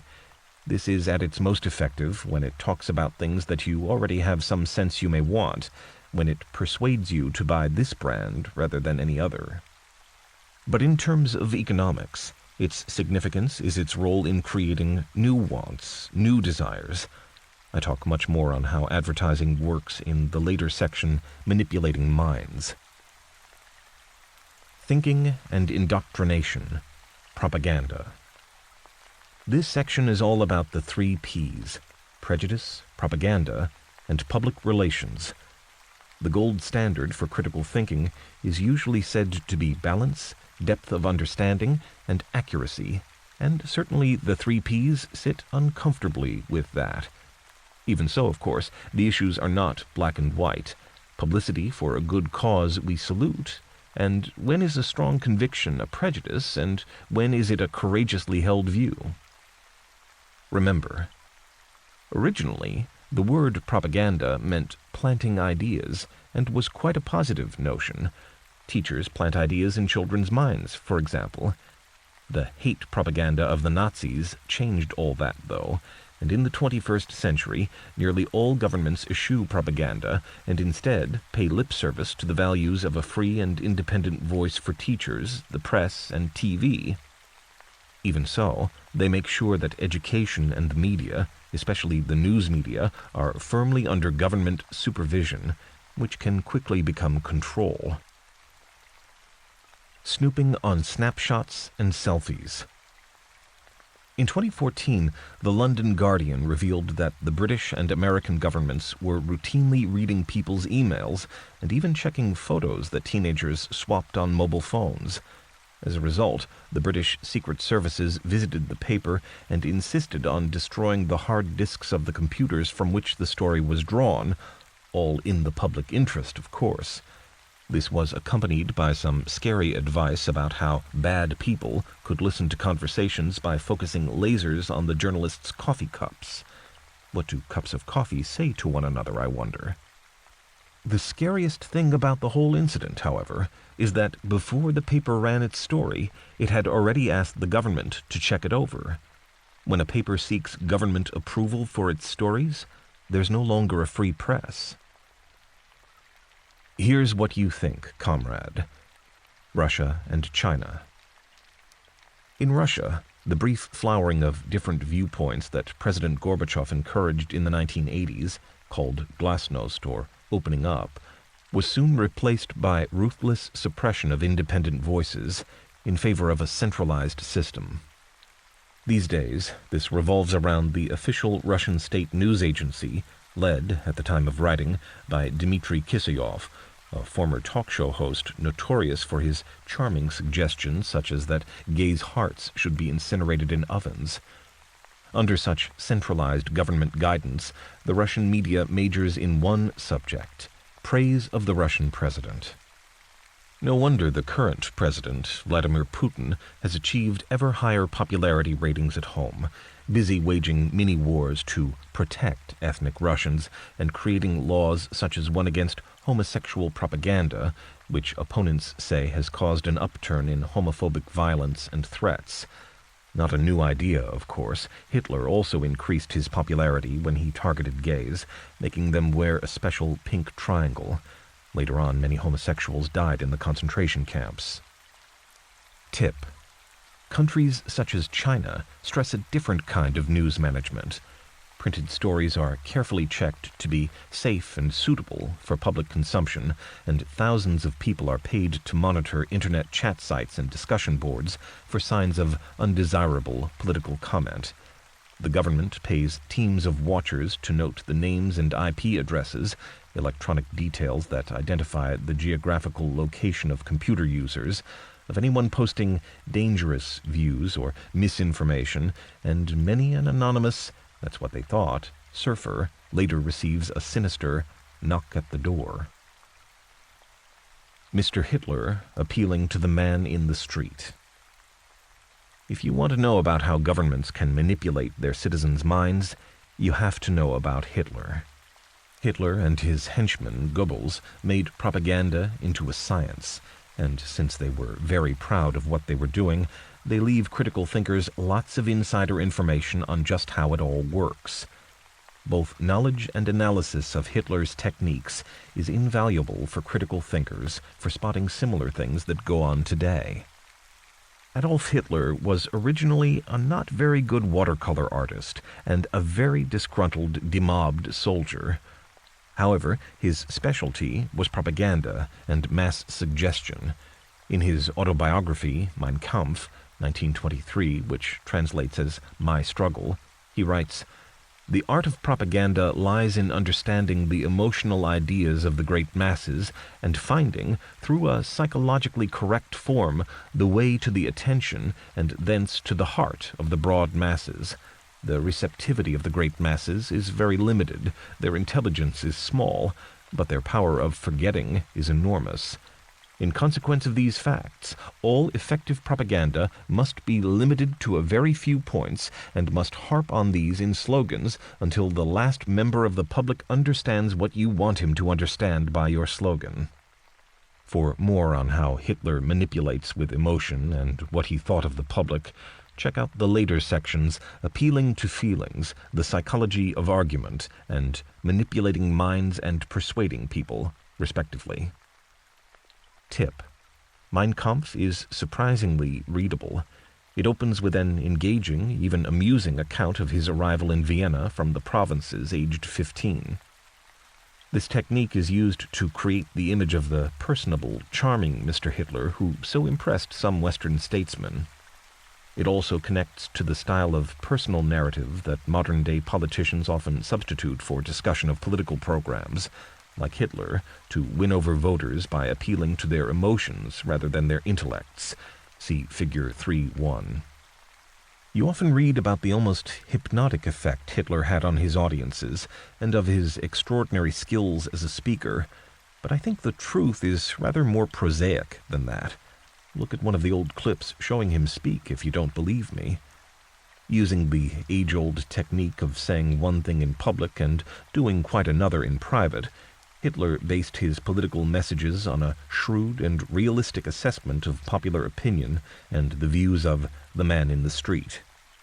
Hardly anyone today can be found who says that they like his message, but that only makes it more worrying that in a few years under Hitler's marketing, the Nazis went from being a handful of disaffected ex-soldiers meeting in a pub every week to a mass movement of millions, capable in due course of seizing control of one of the world's most intellectually sophisticated nations.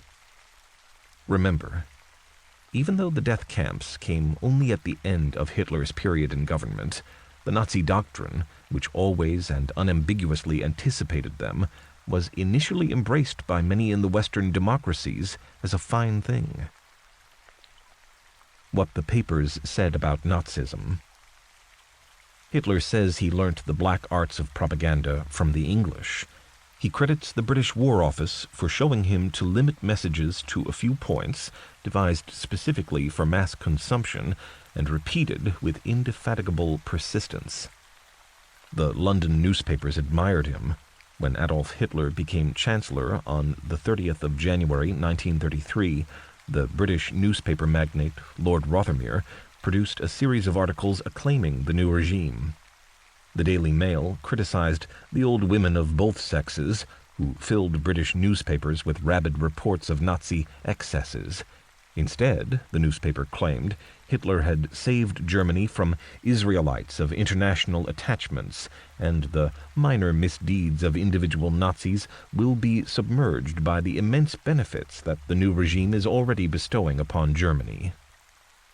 Before war eventually changed its minds, the British government wasn't unduly concerned that in Mein Kampf Hitler suggested killing ethnic minorities, Reds, and disabled people.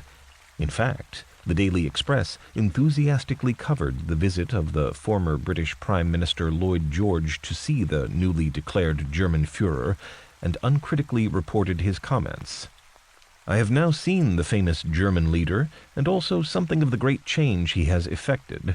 Whatever one may think of his methods, and they are certainly not those of a parliamentary country, there can be no doubt that he has achieved a marvelous transformation in the spirit of the people, in their attitude towards each other, and in their social and economic outlook." Extract from the report published in the Daily Express, London, September 17, 1936. The moral is, don't believe everything you read in the papers. Appreciating the difficulties of staying impartial. The earlier section, asking whether you're thinking what you think you're thinking, shows that many apparently free choices have been subjected to outside influences. A natural conclusion to draw from this social power is how difficult people can find being neutral, that is, to avoid taking sides on any issue.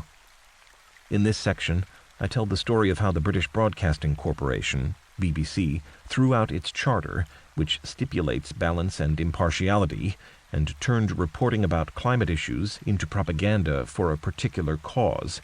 It campaigned against human burning of fossil fuels, such as oil and coal. Tip: as you listen to this section, think about the way public opinion is influenced by the media, within which the BBC is just one important player, who in turn are influenced by their perception of public opinion. Being neutral, up to a point, the BBC. A closer look. All BBC staff carry an identity card proclaiming the BBC's first mission, to be independent, impartial, and honest. Yet as a 2007 BBC report, gnomically entitled From Seesaw to Wagon Wheel, subtitled more helpfully, Safeguarding Impartiality in the 21st Century, acknowledges, impartiality is easier to talk about than achieve. As the BBC report says, recent history is littered with instances of mainstream opinion moving away from the prevailing consensus. Examples include the change of monetarism from being advocated by a few right-wing economists to a central feature of every European government's economic policy, or the increasingly widespread Eurosceptic views towards the European Union, or the apparent drop in support for multiculturalism among the UK's politicians. What's a neutral BBC reporter to do when covering such subjects? Things are hotting up. The BBC and climate change. The BBC report notes that climate change is a particular subject where dissenters can be unpopular. There may be now a broad scientific consensus that climate change is definitely happening, and that it is at least predominantly man-made. But the second part of that consensus still has some intelligent and articulate opponents, even if a small minority. In fact, using the term climate change is a prejudicial way to frame the debate, because everyone agrees that climate changes all the time. In fact, the subject is man-made global warming. specifically the government's view that it's happening and is caused by overconsumption of fossil fuels, such as coal. The debate about how to approach many issues concerning the human impact on the environment has often been vexed and highly politicized. This issue has a huge impact on everyone, not so much because of the higher temperatures, but because of all the new taxes on energy, the changes in the way energy is being generated, and in the way food is grown, this last directly affecting some of the world's poorest countries most. The BBC's report says that its policy on the issue should be that dissenters' voices can still be heard because the BBC's role isn't to close down this debate. Impartiality always requires a breadth of view, and bias by elimination is as dangerous today as it ever was. It even adds that the BBC has many public purposes, but joining campaigns to save the planet isn't one of them. Instead, program makers should reflect the full range of debate that such topics offer, scientifically, politically, and ethically. Struggling to find a consensus. All critical thinkers need to take note of the BBC's message for its program makers. Areas of consensus need to be treated with proper skepticism and rigor to avoid rushing around trying to keep up with ever-changing public opinion. Tip. However, the alternative to reflecting a range of views is to try to find the consensus view, and that's the direction the organization went. Alas, finding the consensus view is by no means as easy as many people imagine. Just think, how would you obtain a balanced view on complicated, not to say highly political, matters? The BBC started off by holding, it said, a high-level seminar in Exeter with some of the best scientific experts. After this, it came to the view that the weight of evidence no longer justifies equal space being given to the opponents of the consensus. Thus, whereas previously news reports and documentaries may have said that many scientists believe that burning coal and oil is causing the ice caps to disappear, cue pictures of drowning polar bears in the Daily Mail, and even the towering Himalayas to melt, now the BBC simply stated such things as fact. A closer look. Researching the experts' views sounds a good way to approach many matters, but a critical thinker has to look skeptically at this sort of appeal to authority. In this case, when you do look closer, you find a little bit of spin seems to have been added to the message. For a start, the BBC report doesn't mention that the seminar was partly funded by the UK government and organized in conjunction with a lobby group called the International Broadcasting Trust, both of which had a particular policy aim of increasing coverage about human environmental damage. Likewise, Exeter is a nice town, but it's an awfully long way from Broadcasting House in London. However, it is the base of the UK government's research unit, whose job is to produce evidence of the effects of human-made global warming. That's some of the background setup, the funding, and the organizing in question, but more importantly, who were the invited experts? When people asked how they were selected, the BBC went to court to prevent this information ever becoming public, to keep their sources secret. This action perhaps reveals that the BBC knew it was on very weak ground, but the court granted the request. Unfortunately for the BBC, an Italian climate skeptic found all the names of the people at the expert conference on a long-forgotten web page.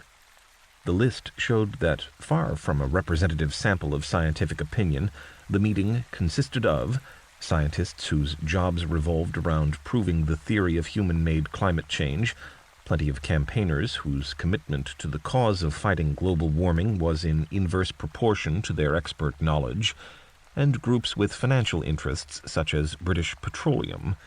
Oil companies, despite what you may have read many times, are one of the big winners of the coal is bad for you policy, because, for example, they own most of the world's gas reserves and very few coal mines.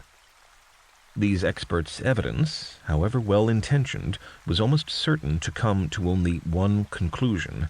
Consensus was obtained at the expense of genuine debate. Critical thinkers don't do that sort of stuff. Appealing to feelings, the psychology of argument. Do you think what you think you think? Not likely, and nor do any of us. It turns out instead that we mostly think what we feel. You bet that 20th century master of all the dark arts of propaganda, Adolf Hitler, knew this very clearly, and so in this section, I look first at how propagandists use emotional responses to bypass the reasoning part of the brain, for good or evil, or just to sell washing powder. Foregrounding this technique is a crucial first step for critical thinkers in getting back to rational argumentation, which is where the marks, if not the votes, are. In the second section, grabbing the attention of the gullible, I explain how one reason for Hitler's popularity was that he understood his audience, or to be more precise, that he recognized the different elements of it. Unfortunately, his comments on the public mind then are as true today as ever, and thus are essential for anyone seeking to persuade others of a certain point of view to bear in mind. Using emotions to powerful effect. One of Hitler's all-too influential ideas is that slogans are a much better way to influence mass opinion than arguments, and debate is always best avoided. That's right, what you are studying in this book, which is all about the importance of real debates and well-founded arguments, has almost nothing to do with influencing popular opinion. Instead of facts, much of Mein Kampf comprises pages upon irrelevant pages of Hitler's early years, views on clothing, descriptions of the appearance of Jews, and so on. This is because Mein Kampf is a new kind of political philosophy. It's not a work of rational argument, but of irrational or emotive appeals. Remember, it was the first of a new kind of political manifesto that used the kinds of methods and pulled the kinds of levers that marketing experts use, rather than plodding through formal arguments backed by boring old evidence. The reality that voters are persuaded less by arguments than by feelings is illustrated quite unambiguously by Jutta Rüdiger in this account of her feelings after she heard Adolf Hitler speak in Dusseldorf in 1932. I must say it was an electrifying atmosphere. Even before 1933, everybody was waiting for him as if he was a savior. Then he went to the podium. I remember it all went quiet, and he started to speak in his serious voice, calm, slow, and then he got more and more enthusiastic. I must admit I can't remember exactly what he actually said, but my impression afterwards was, this is a man who does not want anything for himself, but only thinks about how he can help the German people. Grabbing the attention of the gullible. Hitler writes that the politician, and equally campaigners, journalists, and advertisers, aiming to influence opinion, should aim to attract attention, and should definitely not be in the business of trying to educate people.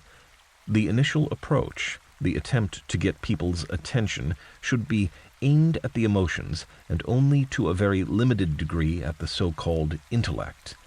After all, as he says with great cynicism, all propaganda must be popular, and its intellectual level must be adjusted to the most limited intelligence among those it is addressed to. Consequently, the greater the mass it is intended to reach, the lower its purely intellectual level will have to be.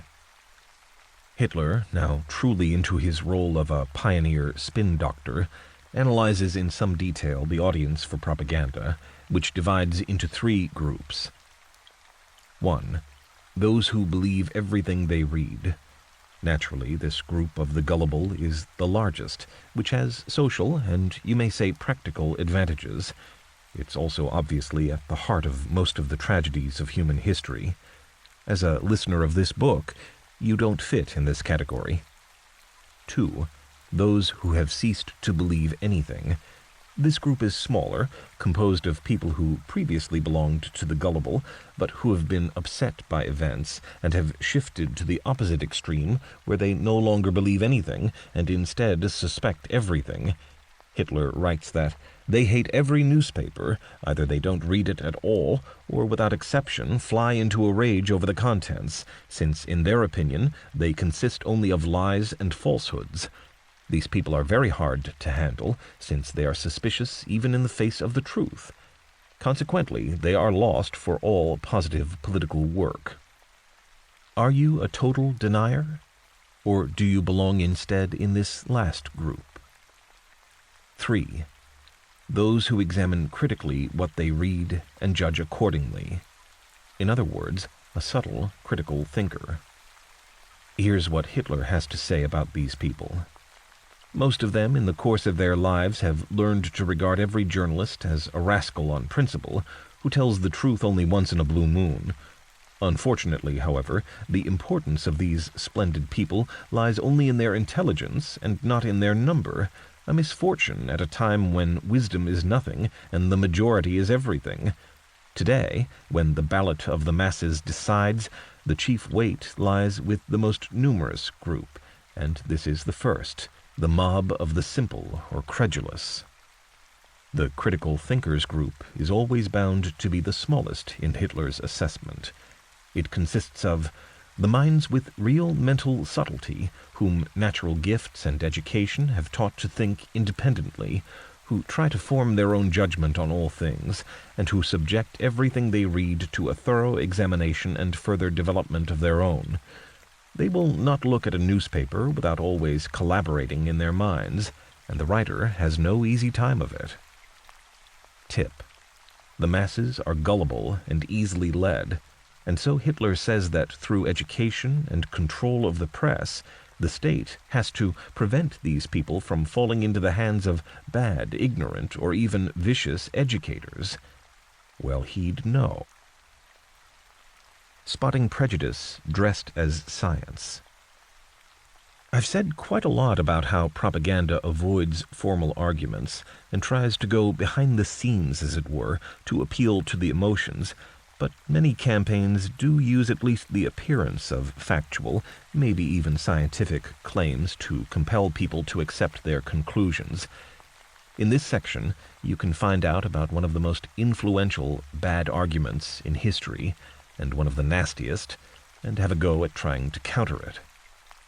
Nazism is a philosophy with only one plank: prejudice.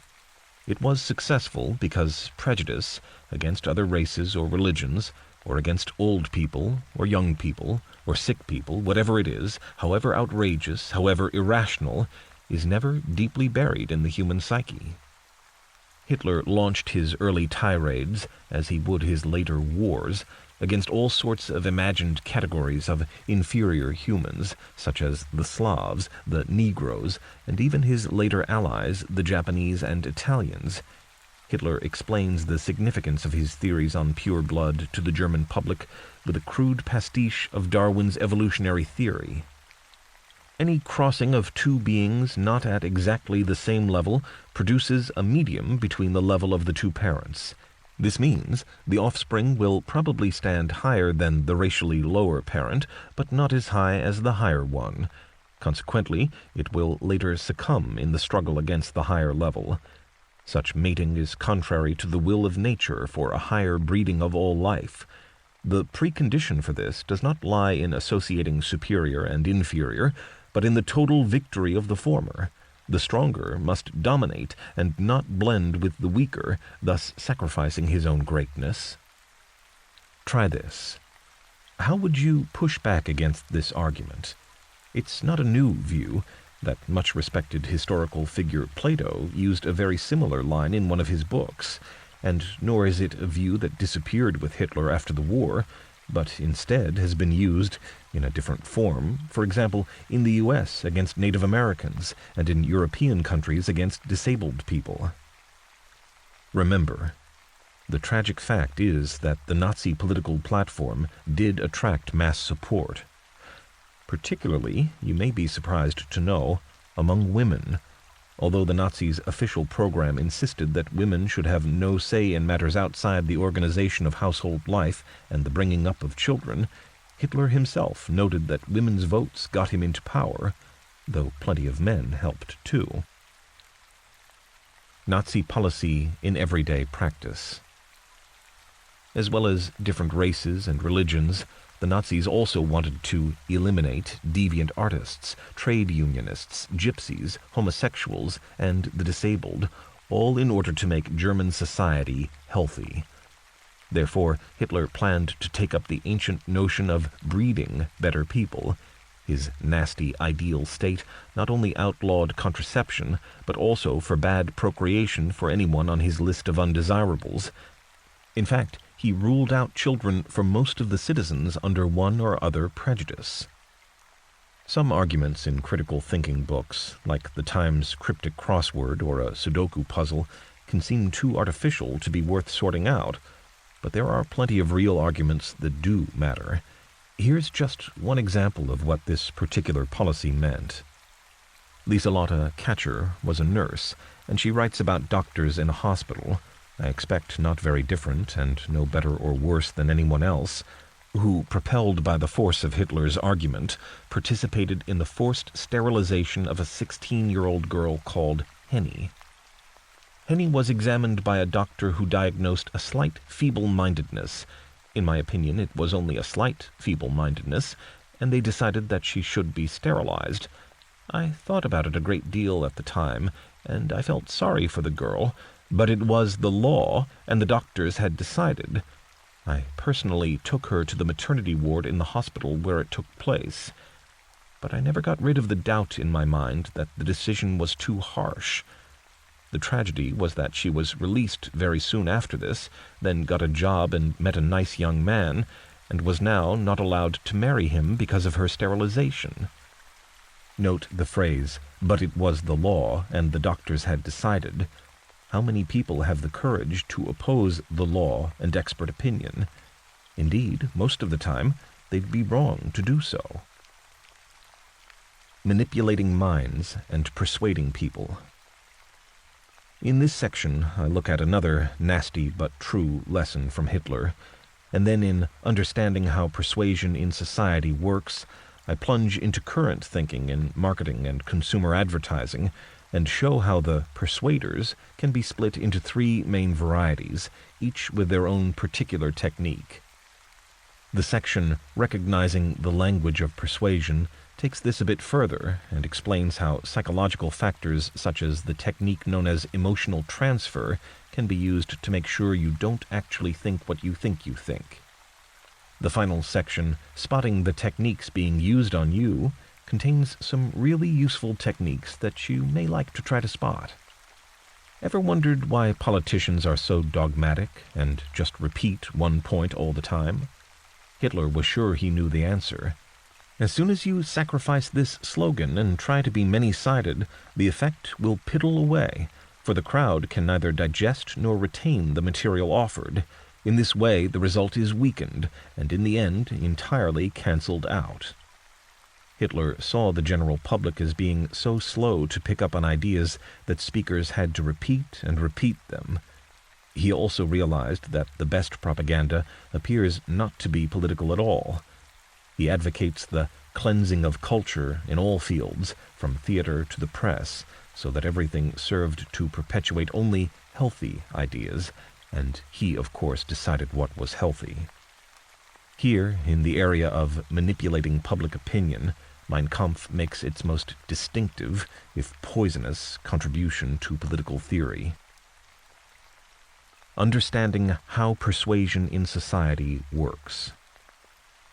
The goal of most media messages is to persuade the audience to believe or do something. Hollywood movies use expensive special effects to make viewers believe that what they're seeing is real. TV and newspapers use images, which may not be quite what they appear, as well as several techniques, such as carefully selected short quotations from identified sources, to make readers believe that the story is accurate. Every time one word is used instead of another, and every small twist of grammar, subtly affects the way you interpret and receive information and messages. Language defines and shapes the world, and language is far from neutral. The experts in the language of persuasion are the people who work in advertising, public relations, and campaigning. Advertisers, the most straightforward group. They seek to persuade people to buy a product or service. They usually present their message in plain sight, as an advert, making it much easier to keep a certain critical distance from the message. Public relations. These experts sell positive images, maybe of a political organization or of a commercial brand on behalf of a corporation, government, or other organization, and they like to do this selling covertly. A certain brand of computer may be used by the hero in a film. An ambitious politician appears in a TV documentary talking about their love of nature. Campaigning or advocacy groups also want people to buy into particular beliefs or policies, and although they use upfront and straightforward advertisements for their views, they also try to skew debates in their favor so that by the time representatives are actually interviewed on the show or in the press, their views have already been presented to the reader or viewer as facts. Remember, the one constant between all these groups is that they all use the language of persuasion. Recognizing the language of persuasion. Tip: the trick with the language of persuasion in advertising or campaigning more generally is to link a product or idea with something else that the audience is known to already like or desire, something full of positive associations. A breakfast cereal is linked to a beautiful young woman walking through a field of flowers, for example. On the other hand, political and advocacy campaigns often link to things the audience is known to dislike or fear. Think about how many times you've seen the following images used. To sell protectionist policies on trade, unappealing images of foreigners, or scary images of shuttered factories and sad-looking citizens queuing for food handouts. To sell the idea that taxes on energy should rise, official reports warning that the Amazon is drying out, that many coastal cities will disappear under the waves and tropical diseases invade your hometown. To sell organic alternatives, health food companies have used tales of children dying from pesticides. Remember, these horror scenarios are irrelevant to most people's lives today, but the persuaders know that messages are more powerful when they're stated indirectly, when the association is implied. Psychologists refer to the process as emotional transfer. I include several of the most common persuasion techniques in the next section. Spotting the techniques being used on you. Here are some sneaky techniques that you may well be exposed to every day. Keep an eye open and see who's trying to persuade you of their views using these kinds of methods. Think of this list as beautiful people being warm and fuzzy.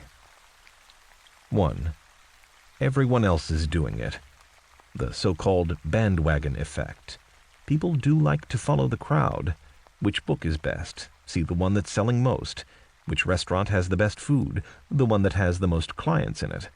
So, when an advertisement shows a lot of fun-looking, happy people doing something, everyone wants to be part of it, too.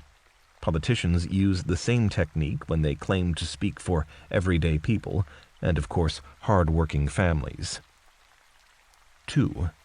Be like your hero.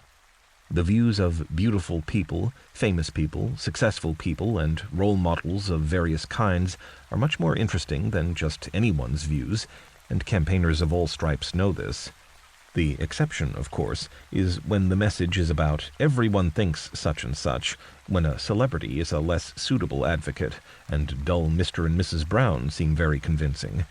Naturally, in an advert, Mr. and Mrs. Brown are actually actors, not plain at all. 3. Trust me. Often people want an expert view. How many boxes of detergent have been sold because the actor recommending it put on a white coat and black-rimmed specs? Just as in a hospital, uniforms reassure, and the appearance of being part of an expert group is all that matters. Many areas of current public controversy, such as are fossil fuels causing the planet to overheat, or can alternative health techniques ever work, are regularly supposed to be settled merely by producing evidence of a large majority of experts on one side of the issue. Don't forget, sometimes plain folks can also be experts, as when a housewife endorses a brand of washing powder. 4. Weasel words. Remarkably little can be said if you know how to slip in the odd weasel word. Lawyers, politicians, and scientists have all great skill in using these. Unproven, exaggerated, and outrageous claims can be made, as long as they're accompanied by words such as may, can, could, some, or many. Watch for those giveaway words that render the claim in the passage more or less meaningless. 5. Flattery. That nice method of polishing egos. People selling you something are the nicest people in town. They admire your taste and judgment. You know a good thing when you see one. You demand quality. You deserve the top of the range. 6. Warm and fuzzy. Looking at images of families on holiday, kids playing with pet animals, can be relied on to produce those warm and fuzzy feelings in the viewer, especially if aided by great music, pleasant voices, and maybe some visual special effects, too. Cue pink sunset over ocean.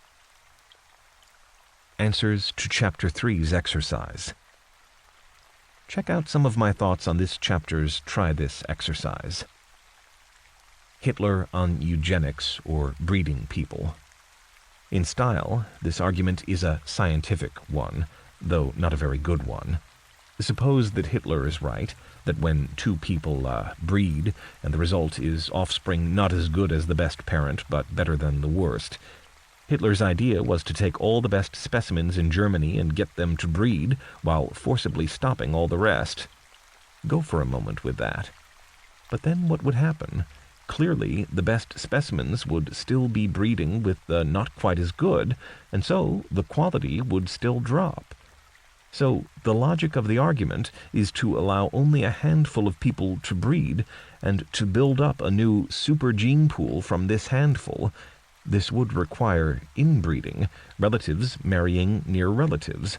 This practice is pretty universally discouraged because the gene pool degrades and children are born with illnesses. This way of looking at Hitler's argument is taking it as it stands and extending it. The extension isn't ridiculous, but merely logical. It leads to what looks like a contradiction on his own terms. Another possible objection is to ask how come any high-quality specimens are even left at the time Hitler was writing. If random mixing of genes drives out excellence in favor of mediocrity, this process must have ruined the Aryan stock long before Hitler arrived to save the nation. But the best way to look at arguments like this is to challenge the underlying assumptions. Here, Hitler is really advancing his view that the right of personal freedom recedes before the duty to preserve the race. This is a general principle that continues to be actively debated in modern societies and whose implications continue to be controversial. You can refuse to accept this kind of starting assumption. Chapter 4. Assessing your thinking skills.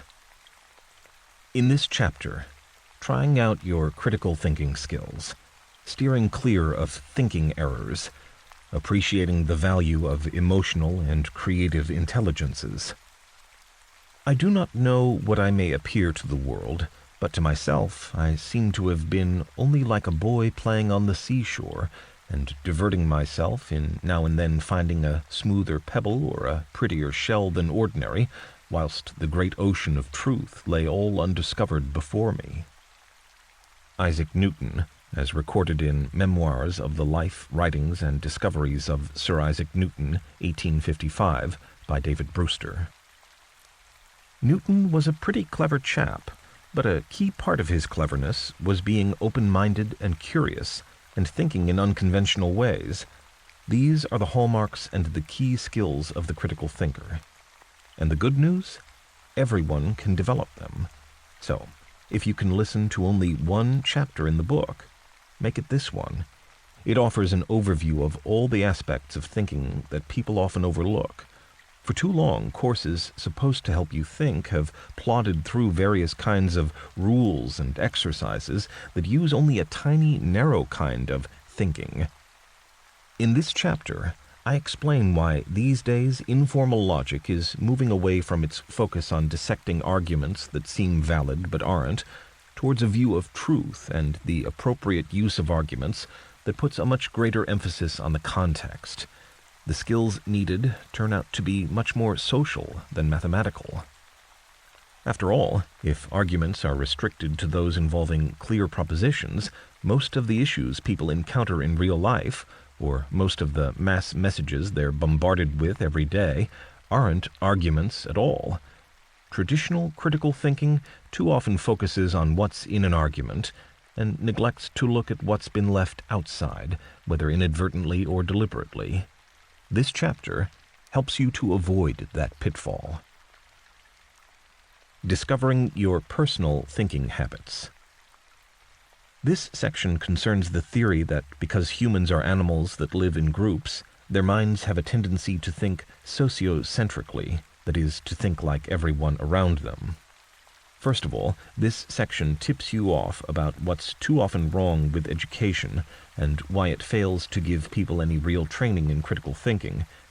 Then, you get a chance to find out how you measure up to the ideal with my own specially crafted thinking test. Don't worry, it's quite fun and definitely an eye-opener. Identifying the essence of critical thinking. It's true that no one seems to have heard of him nowadays, but this section gives you a taste of the views of the man who, in many ways, started the whole critical thinking ball rolling about a century ago, and whose ideas continue to influence the way the subject is taught now. Over a century ago, William Graham Sumner published a groundbreaking study of how people think, which blended elements of sociology and anthropology, called Folkways, 1906.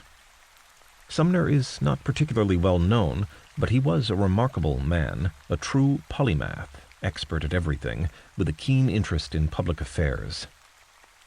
A closer look. Despite the title, the message of his study is anything but whimsical. He says that people's thinking skills are systematically drained out of them in schools, colleges, and the workplace. Sound plausible? The trouble is, modern education is rooted in assumptions about the need to turn individuals into citizens ready to play a role in society. As he puts it, schools make persons all on one pattern, orthodoxy. School education, unless it is regulated by the best knowledge and good sense, will produce men and women who are all of one pattern, as if turned in a lathe. An orthodoxy is produced in regard to all the great doctrines of life. It consists of the most worn and commonplace opinions which are common in the masses. The popular opinions always contain broad fallacies, half-truths, and glib generalizations. William Graham Sumner, Folkways, 1906. Everyone is like this. Fortunately, you're now aware of it. The solution, or antidote, according to Sumner, is a hefty dose of critical thinking skills in life and in education. Remember, criticism is the examination and test of propositions of any kind which are offered for acceptance in order to find out whether they correspond to reality or not. The critical faculty is a product of education and training. It is a mental habit and power. It is a prime condition of human welfare that men and women should be trained in it. It is our only guarantee against delusion, deception, superstition, and misapprehension of ourselves and our earthly circumstances. William Graham Sumner, Folkways, 1906. For Sumner, education should be about an insistence on what he calls accuracy and a rational control of all processes and methods, coupled with a habit of demanding logical arguments to back up all claims, along with an indefatigable willingness to rethink, and if necessary to go back and start again. Remember, the true critical thinker waits for solid evidence, weighs claims coolly, and resists appeals to prejudices. Such people, Sumner says, make the best citizens. testing your own critical thinking skills.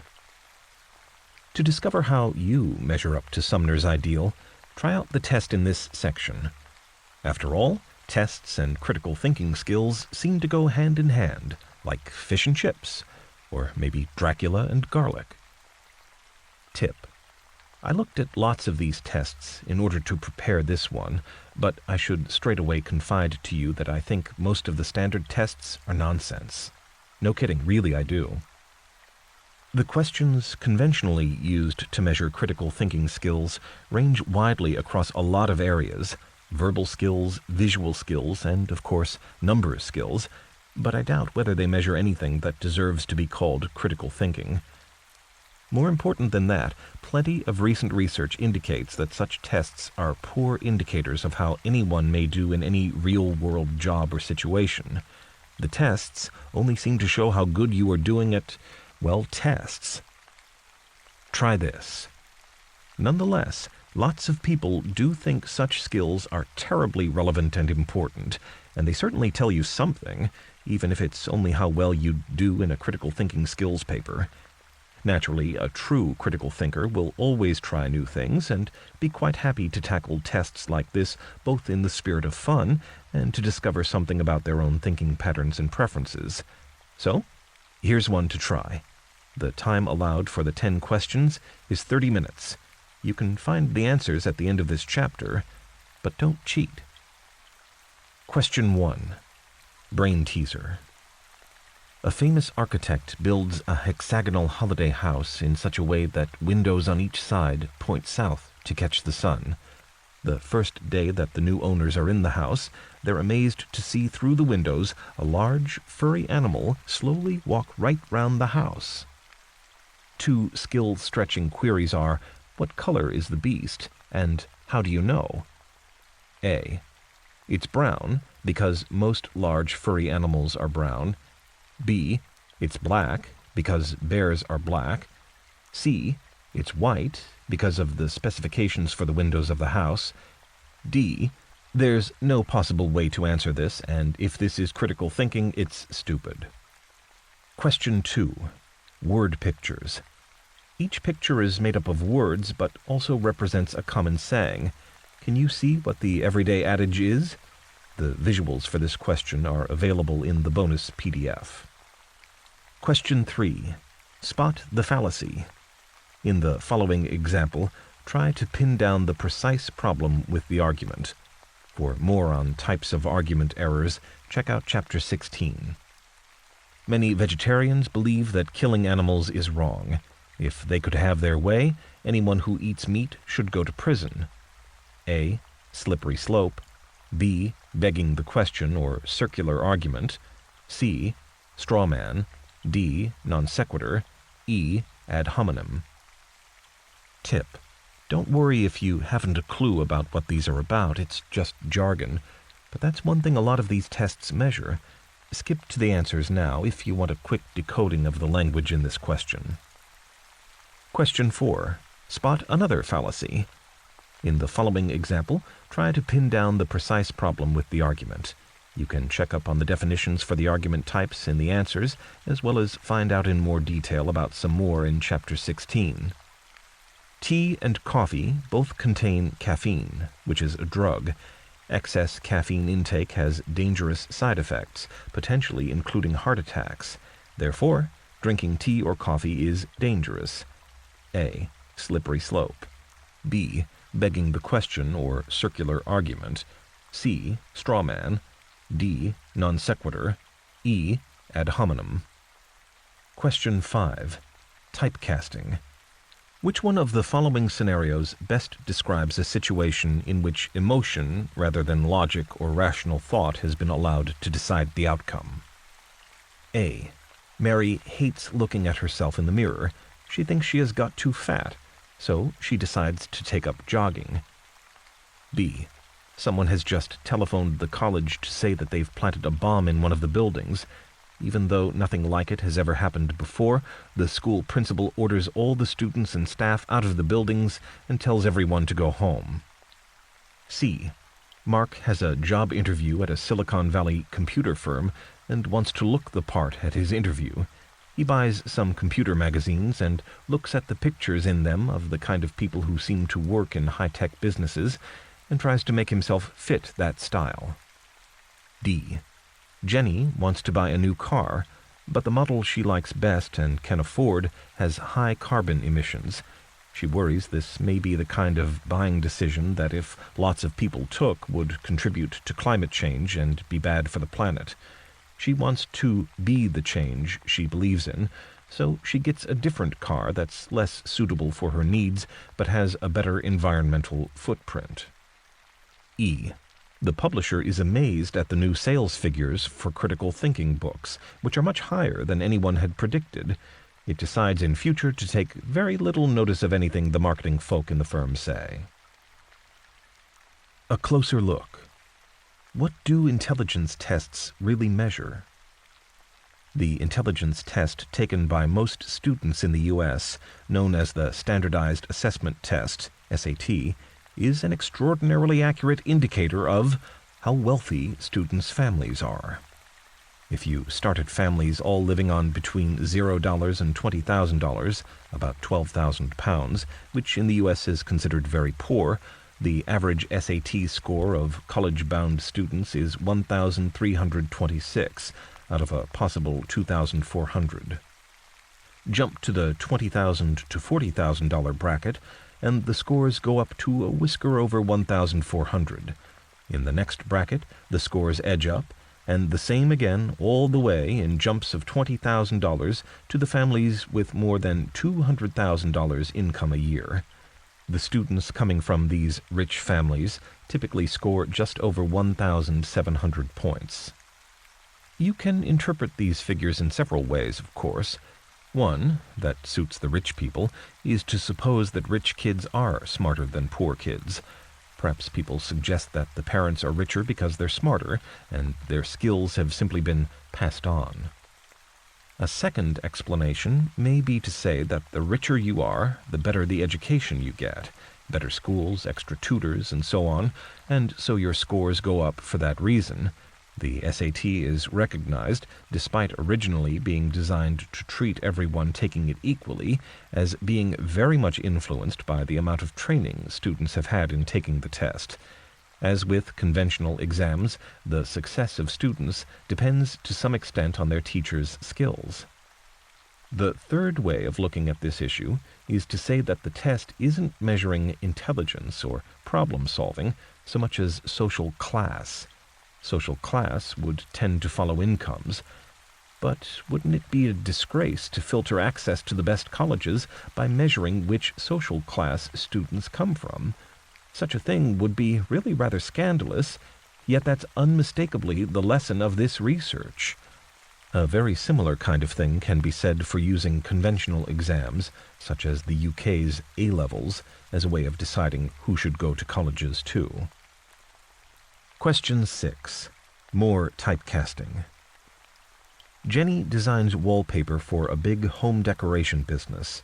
She's good at her job, but is caught out when a new and enthusiastic man joins the company and asks her for ideas for a new marketing campaign for the wallpapers. Marketing and advertising aren't her area of expertise at all.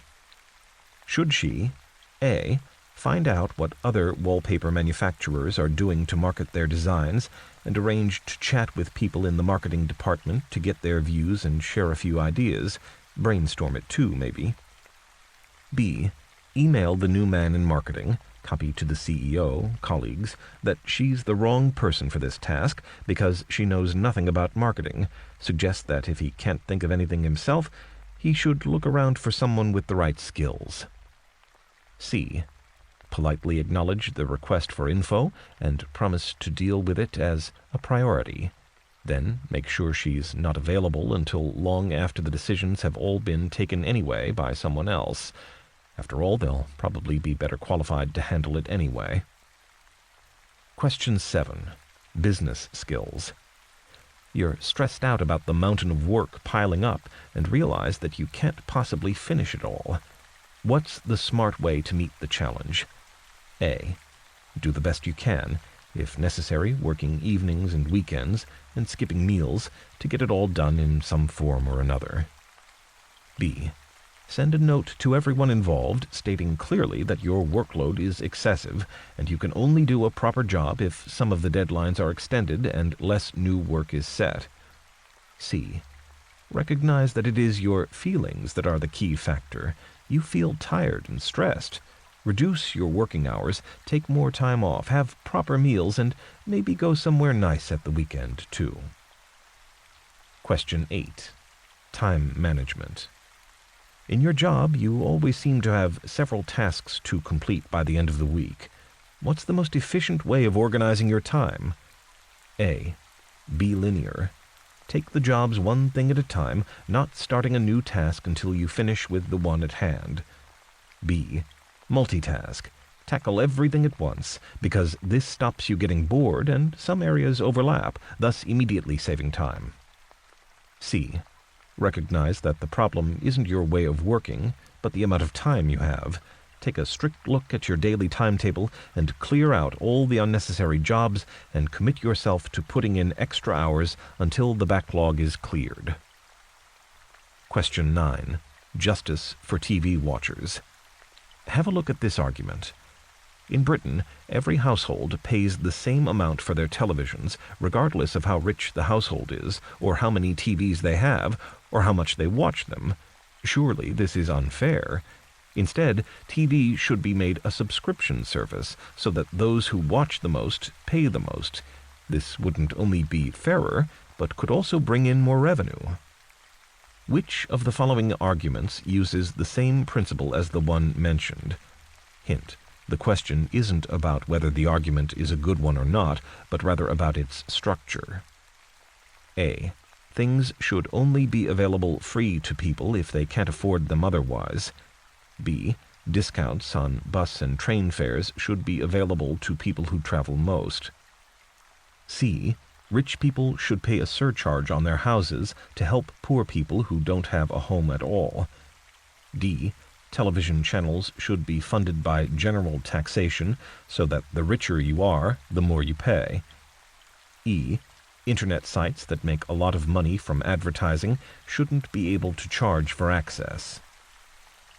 Question 10. Car rentals. Take a deep breath. Here's the maths question.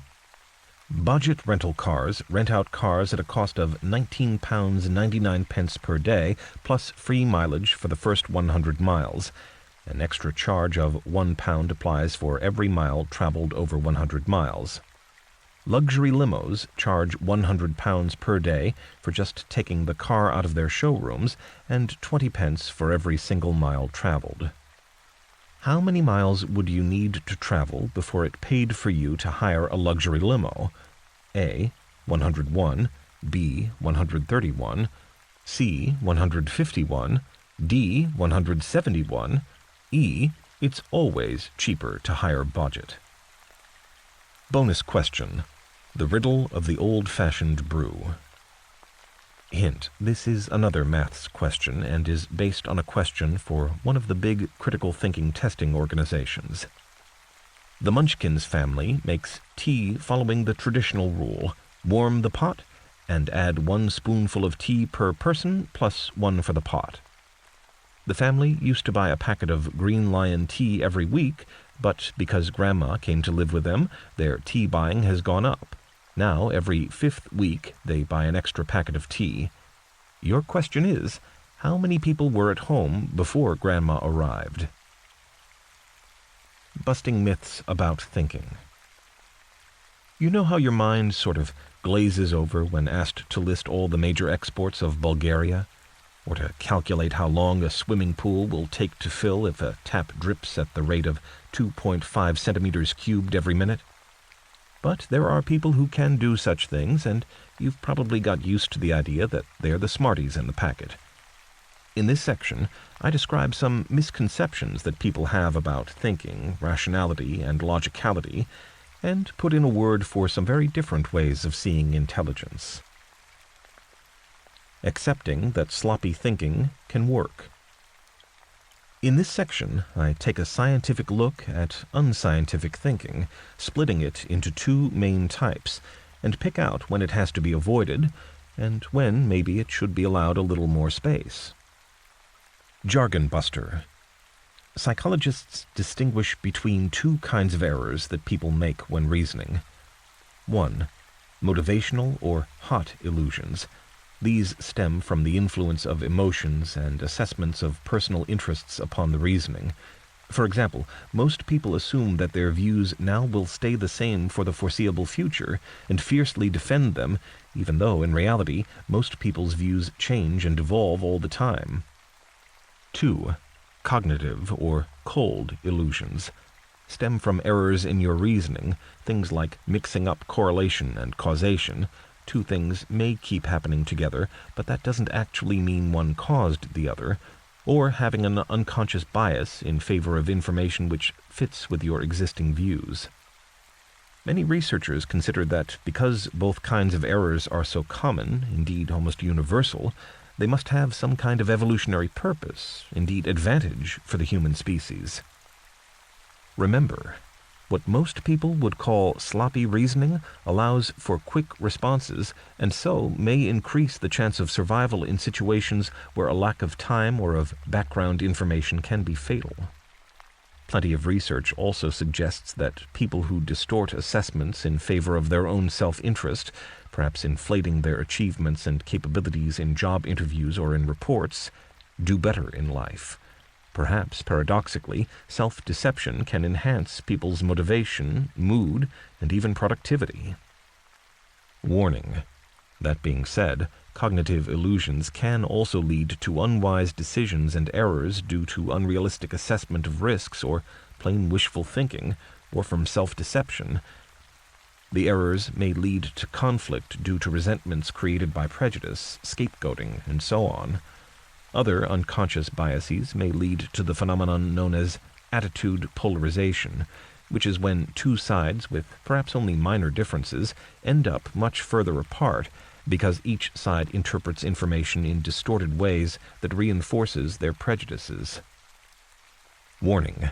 Cognitive illusions are kinds of Trojan horses that unscrupulous salespeople or politicians can use to manipulate you. For example, politicians trying to worry people about an issue, say unemployment or immigration, may use scary music and images in a commercial because the sensation of fear generates biases that favor their position. Trumping logic with belief. Jargon buster. One of the most pervasive illusions from which everyone suffers is belief bias. This is the tendency to accept the logic of an argument not so much by a dispassionate critical thinker-style analysis of its structure, but simply by an instinctive knee-jerk assessment of the plausibility or otherwise of the conclusions. In one study, by Jonathan Evans, Julie Barston, and Paul Pollard, people were asked to evaluate arguments expressed in formal style as syllogisms. A syllogism is an argument which consists of two premises or starting assumptions, followed by a conclusion which is supposed to follow logically on from it. The researchers were really investigating the extent to which people simply accept arguments they encounter that support existing beliefs without any real examination. This idea, also explored in Chapter 2, connects to the one about the human brain being hardwired, after eons of hunting wildebeest with sticks, to take shortcuts rather than hang about to be gobbled by lions. Everyone's a bit better than average. According to Thomas Gilovich, a professor of psychology at Cornell University in the U.S., a survey of 1 million high school seniors found that 70% thought they were above average in leadership ability, and only 2% thought they were below average. Nor did people grow out of their unrealistic self-assessments. A similar exercise involving university professors found that 94% thought they were better at their jobs than their run-of-the-mill colleagues. Other studies reveal that most people consider themselves to be happier, more fair-minded, more skillful behind the wheel, and so on, than the average person. Plus, of course, most people think that they're much less likely to fall into such silly errors than other people. Try this. Here are some example syllogisms of my own to try. Ask yourself which of these arguments is logical and valid. All dogs have fur. Boa is a python. Therefore, Boa doesn't have fur. Valid or invalid? Some cats like milk. Toby is a cat. Therefore, Toby likes milk. Valid or invalid? Red berries are dangerous to humans to eat. Raspberries are a kind of red berry. Therefore, raspberries are dangerous. Valid or invalid? I don't make you wait for the answers. Neither of the first two arguments is valid. Although pythons don't have fur, the first argument hasn't proved that. It doesn't even look like it will. So I hope you weren't taken in. In the second argument, you may have been tempted to give the argument some rope, because Toby probably does like milk if he's a cat. Nonetheless, if all you know is that some cats like milk, again, the conclusion isn't proved. The third argument is sort of valid. I say sort of because the wording contains a bit of fudge. The first premise, red berries are dangerous to humans to eat, is true in one sense and not true in another. Far too many arguments depend on such ambiguities. Anyway, with this one, if you take the claim as being that all red berries are dangerous, the argument is valid, even though the conclusion isn't true. Confused? That's because in logic, a valid argument means that if the starting assumptions are true, then the conclusion must be too. So yes, if all red berries were really dangerous, the argument is fine. In real life, though, the first premise isn't true. In real life, only some red berries are dangerous, and raspberries aren't one of them. The common-sense intuition to take the starting statement as saying only that lots of red berries are dangerous to humans to eat makes the argument invalid, because you can't draw any conclusions in this case about any particular kind of red berry. Confirming the truth of confirmation bias. Jargon buster. Confirmation bias is the tendency of people to focus on evidence that confirms their existing views and to ignore or discount information that may challenge those views. Scientists, for all their reputation as dispassionate sifters of data, often fall easy prey to this bias, repeatedly rejecting experiments that come to the wrong conclusions. The history of science is full of cases in which scientists carry out an experiment to prove their theory, but if the results come back disagreeing, instead of rethinking the whole theory, they suspect the experimental setup. Some great scientific discoveries arose through such behavior, but also many erroneous ideas and theories were perpetuated long after they should have been abandoned. A closer look. If the problem of confirmation bias sounds rather abstract, consider this example. Mind-boggling sums are directed at developing drugs today that are supposed to help cure illnesses, and the scientists are often given the task of proving that the drugs really work. However, if the studies find that they don't work, neither the scientists nor the manufacturers benefit. Therefore, they tend to repeat the studies until they get a more positive result. This one is then carried forward. As a result, zillions of zlotys are spent on remedies that don't really work, and may actually be harmful. Jargon buster. So-called egocentric biases, distortions due to people having an inflated opinion of their own work or importance, for example, naturally lead to other sorts of biases. Argument from authority, where someone assumes that he must be right because he's confident that he knows more than his opponents on certain topics. Ad hominem, or directed at the person, arguments, where the views of others are dismissed out of hand, perhaps in a condescending or even insulting manner. This bias may lead people to errors in their recall or selection of facts. Who does the washing up? It's always me. Argumentative self-control and critical thinking. Jargon buster.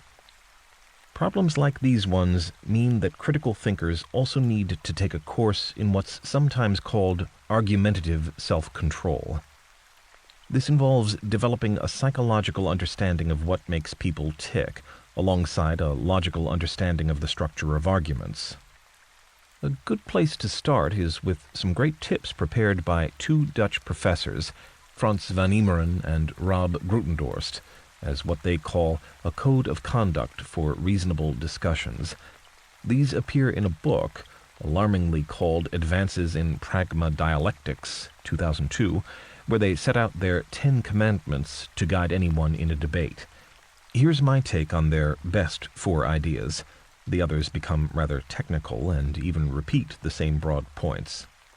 Therefore, to explain your approach to argumentative self-control, you can, if you like, say that you're following Martin Cohen's 4 commandments, though it doesn't have a great ring, I admit. Tip. Rule 1. Don't stop your opponent from advancing a new position or challenging your position. The authors call this the Freedom Commandment, and it underpins many of the others. Rule 2. Both sides must defend and justify their positions when asked to. Rule 3. Don't attack positions that no one has put forward, no matter how much fun it is and how clever it makes you look. Rule 4. Don't use anything except arguments to advance your position. For example, don't appeal to people's sentiments, let alone their prejudices or fears. Rules for arguments are all very well, of course, and few people disagree with the general principles, but arguments in the real world aren't so easily sorted out. After all, they often happen because people make genuine mistakes or have been misled by some erroneous information, such as something they heard on the radio or read in the newspaper or in Wikipedia. Add in distortions caused by strong emotional attachments, and you have a rule book that isn't really sufficient for sorting out many arguments. Remember, above all, conscious efforts to observe the rules of argumentation are rarely sufficient to prevent honest mistakes. It's only logically consistent, Captain. Practical wisdom is virtuous. The ability to recognize salient facts, open-mindedness in collecting and appraising evidence, fairness in evaluating the arguments of others, and so on, all look pretty useful and should help avoid mistakes in life. Funnily enough, the list of good instincts looks very like Aristotle's ancient intellectual virtues, written over 2,000 years ago. A closer look. Crucial to this section is Aristotle's practical wisdom, which he says is a virtue and not a technical skill. Practical wisdom deals with change and variety. Thus, it's part of the soul that forms needed opinions. Aristotle's big idea is that the character, ethos in ancient Greek, of the arguer is crucial. Similarly, the French philosopher Montaigne also says that argumentational virtues are so sensible that once learned, they become a sort of second nature. Another virtuous habit useful for anyone involved in an argument is the ability to contemplate potential objections and alternative views. Doing so offsets the twofold tendency of humans to overlook what contradicts their existing beliefs and views and to rest comfortably on sources confirming their biases. Tip. The English philosopher John Stuart Mill expressed this attribute plainly in On Liberty, 1859. He states that playing devil's advocate is the duty of all thinkers, that is, to throw themselves into the mental position of those who think differently. If they don't, even if they're well-educated, expert arguers and their conclusion is right, they don't know why they're right, because they haven't considered the arguments fully, deeply, equally, and impartially.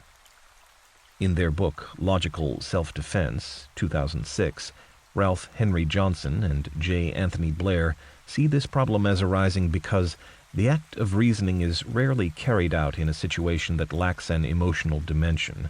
That is, personal interests and involvements often distort the way people treat information and the way they argue, and emotional commitments make it harder to look at an issue from someone else's point of view.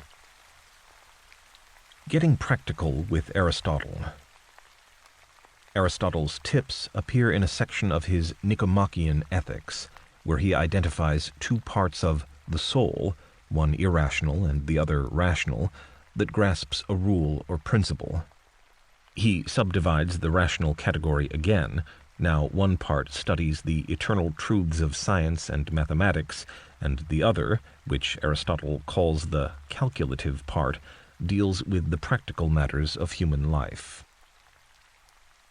Exploring different types of intelligence, emotions, and creativity.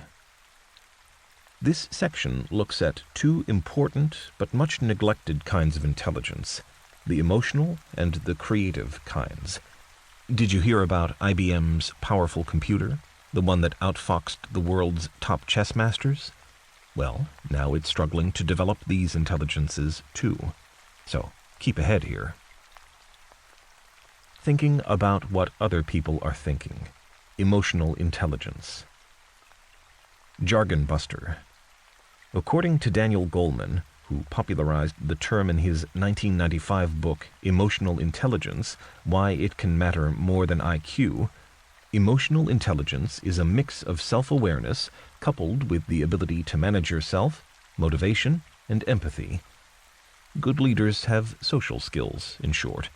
He contrasts it to conventional intelligence, for example, the ability to understand a complicated comment, what psychologists call threshold skills. You have to have them, but it's what comes afterwards that makes you successful or not. Emotional intelligence skills. Goleman suggests that emotions play a much greater role in thought, decision-making, and individual success than is commonly acknowledged. Tip. He argues that the skills of emotional intelligence, which he sums up as self-awareness, altruism, personal motivation, empathy, and the ability to love and be loved, is the key to success in life. Whereas other psychologists, for example, see the views of Daniel Kahneman in Chapter 2, want people to ignore their instincts and be more rational, Goleman wants them to tune into their intuitions and trust their gut feelings. Thinking emotionally for success. In his research, Daniel Goleman found that although the qualities conventionally associated with leadership, intelligence, determination, vision, are part of the recipe for success, on their own they aren't enough. The most successful people, he says, have a different kind of intelligence to the one schools normally harp on about, emotional intelligence. Plus, Goleman believes that these skills can be developed. They aren't fixed at birth. 5 million people have bought his book, and so it's obviously a rentable business. Critical listeners should note that Goleman isn't an academic as such. His background is as science correspondent for the influential newspaper The New York Times. Within the family, with friends, and in the workplace, emotional intelligence, some people call it EQ for emotional quotient, to contrast it with intelligence quotient or IQ, means being able to listen to, predict, and understand other people, and to know the right words to say. Tip. Here are 4 tips for raising your EQ. 1. Spot emotions. Be aware of other people's emotions. Try to notice and read nonverbal signals such as body language and facial expressions in those around you. 2. Reason with your emotions. Use your emotions to guide your thinking, for example, to help you prioritize. A common error is to give too high a priority to trivial things that are urgent and neglect important things that don't have an obvious deadline. Using your EQ can counteract this tendency. 3. Understand emotions. Emotions can conceal a wide range of causes. For example, if someone is getting angry, it may be because of what you've just done or are currently doing, which may trigger a defensive response from you. But it may also be because they just had some bad news, say a speeding ticket on the way to work, or maybe they're just overtired. In Dostoevsky's famous book Crime and Punishment, the detective Porfiry Petrovich displays great emotional intelligence and empathy in his investigation of Rodion Raskolnikov. 3. Handle your emotions. The ability to do this is the final key aspect of emotional intelligence. For example, an athlete may be tempted to perform a celebratory trick in the last lap and maybe lose their focus and the race. This actually happened at the 2006 Winter Olympics when snowboarder Lindsay Jacobellis made the mistake of celebrating her gold medal before actually having won it and ended up with her face in the snow. EQ, not IQ. Unlike IQ, which is gauged by highly standardized tests, such as the Stanford-Binet ones, EQ doesn't lend itself to any single numerical measure. After all, by definition, it's a complex, multifaceted quality representing such intangibles as self-awareness, empathy, persistence, and social skills. Some aspects can, however, be quantified. Optimism, for example. According to some psychologists, how people respond to setbacks, optimistically or pessimistically, is an indicator of how well they succeed in life. A brief history of emotional intelligence. 1930s. Edward Thorndike describes the concept of social intelligence as the ability to get along with other people. 1940s.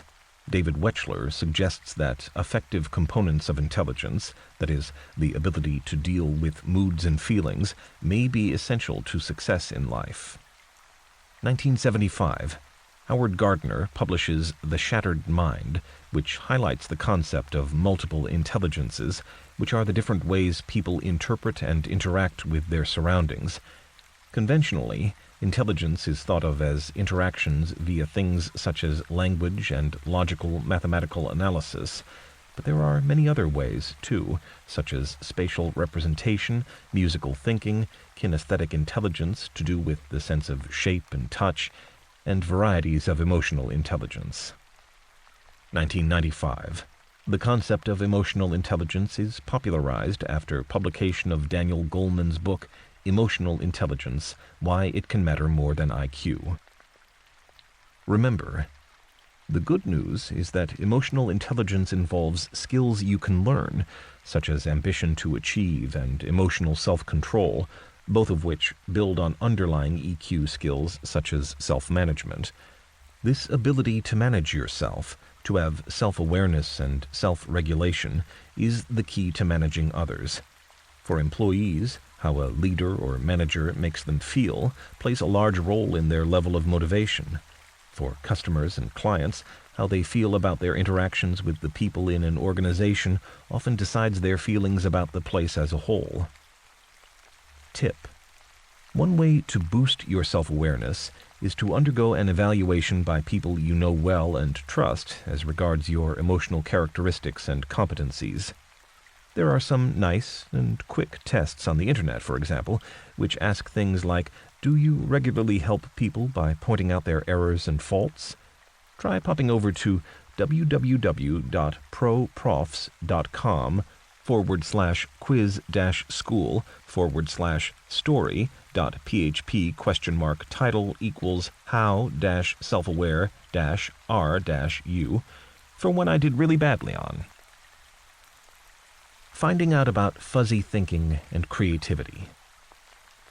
Being logical is good for some kinds of problems, and being emotionally in tune is useful for many more. But plenty of situations require something rather harder to pin down: creative insight. In these kinds of situations, lots of possible answers can apply. In a sense, anything goes, and the more the merrier, too. It's not just at advertising confabs looking for new marketing strategies, or design consultancy brainstorms coming up with new ideas for the local supermarket car park that benefit from creative insight, but so too do hard-nosed economists trying to work out how to reboot the economy, and even doctors wondering why so many people seem to be getting colds. Yet in many situations, people still want to end up with something that commands wide acceptance, rather than just their own idiosyncratic opinion or view. In such cases, creative thinkers have to be prepared to risk losing arguments and admit that they've gone up blind alleyways. Warning: creativity is unstructured and unpredictable, which can be difficult if you're more used to analytical and logical approaches. With creative thinking, it is important to be able to cope with risk, confusion, disorder, and feeling that you're not progressing quickly.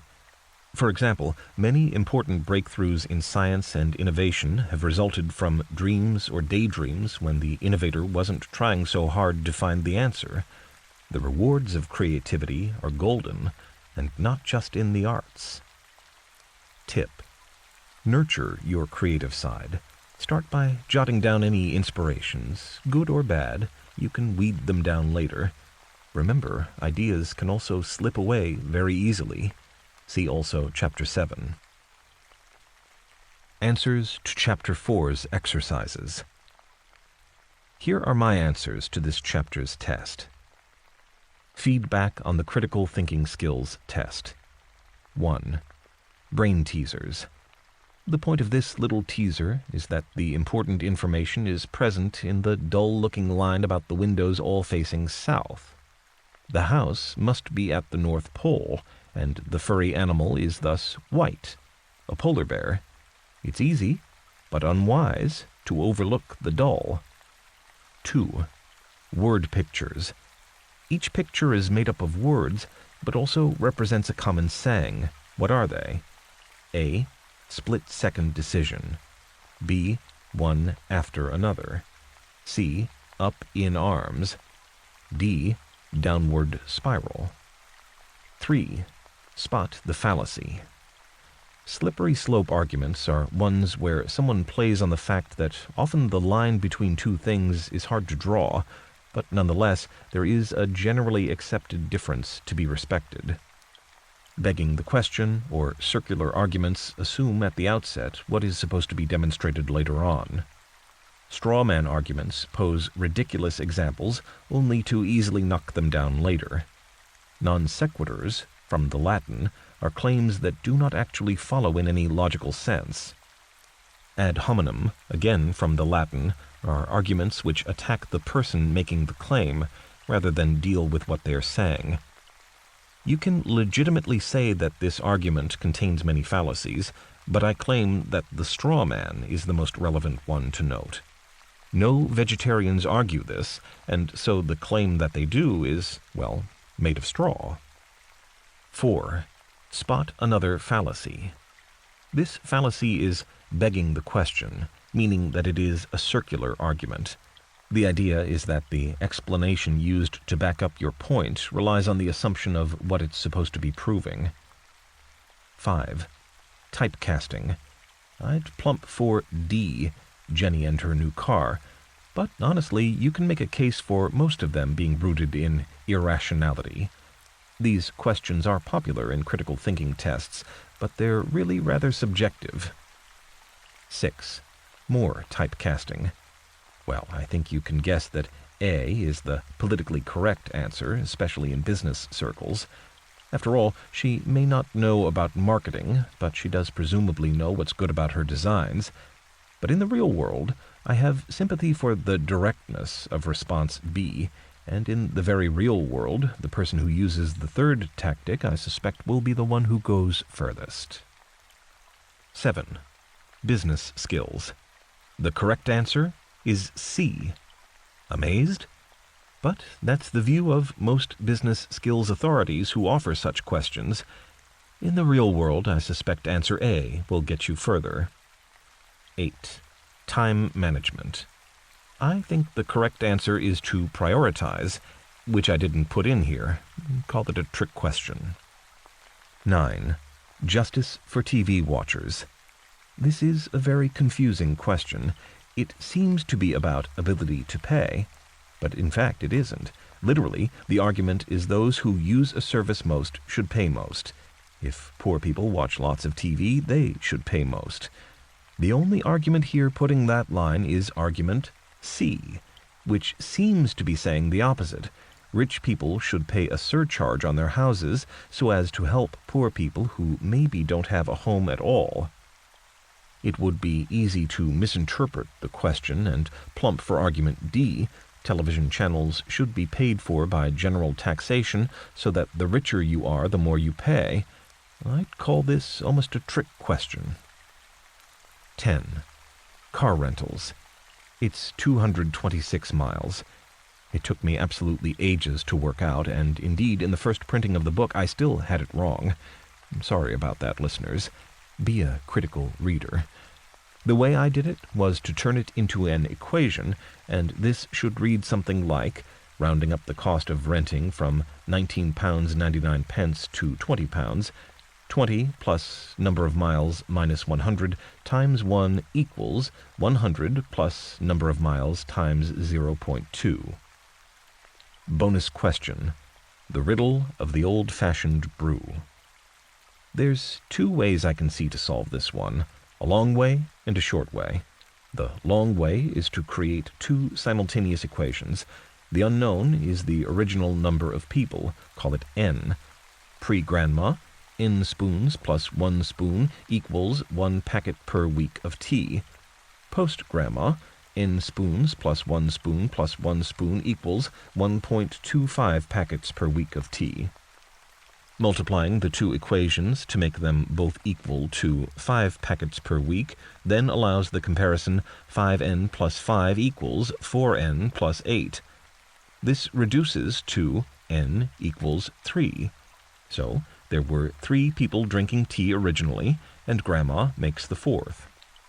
The short, more elegant way is to argue that we're told tea consumption is up 25%, or 1 extra box after every 4 weeks, and that Grandma takes 1 spoon of tea. Isn't the trick, then, that 1 spoon of tea should also correspond to 4 earlier ones by the same proportions, and given that there was the spoon for the pot, then there were 3 original tea drinkers? Isn't that all we need? The tea one is even more simple if you think of just 1 huge pot of tea per month. You put 4 packets in, 1 per person and 1 for the pot. When Grandma joins in next month, that's 5 packs, 1 for each person and 1 for the pot. I have seen people discussing questions like this one on Yahoo and elsewhere on the internet. They sometimes get the right answer, but for the wrong reasons, which may be okay in a test, but not in real life. One person advising all the others even stated confidently that the spoon for the pot was completely irrelevant. But of course, it is not. Part 2. Developing your critical thinking skills. In this part, get plenty of no-holds-barred exercises in thinking.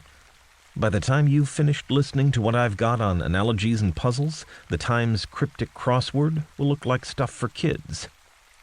Road test your skills on thinking in circles, so you'll be ready to tie the next genius you meet up in knots. Get the inside track on mind mapping, along with a whole bunch of practical tools for thinking more effectively.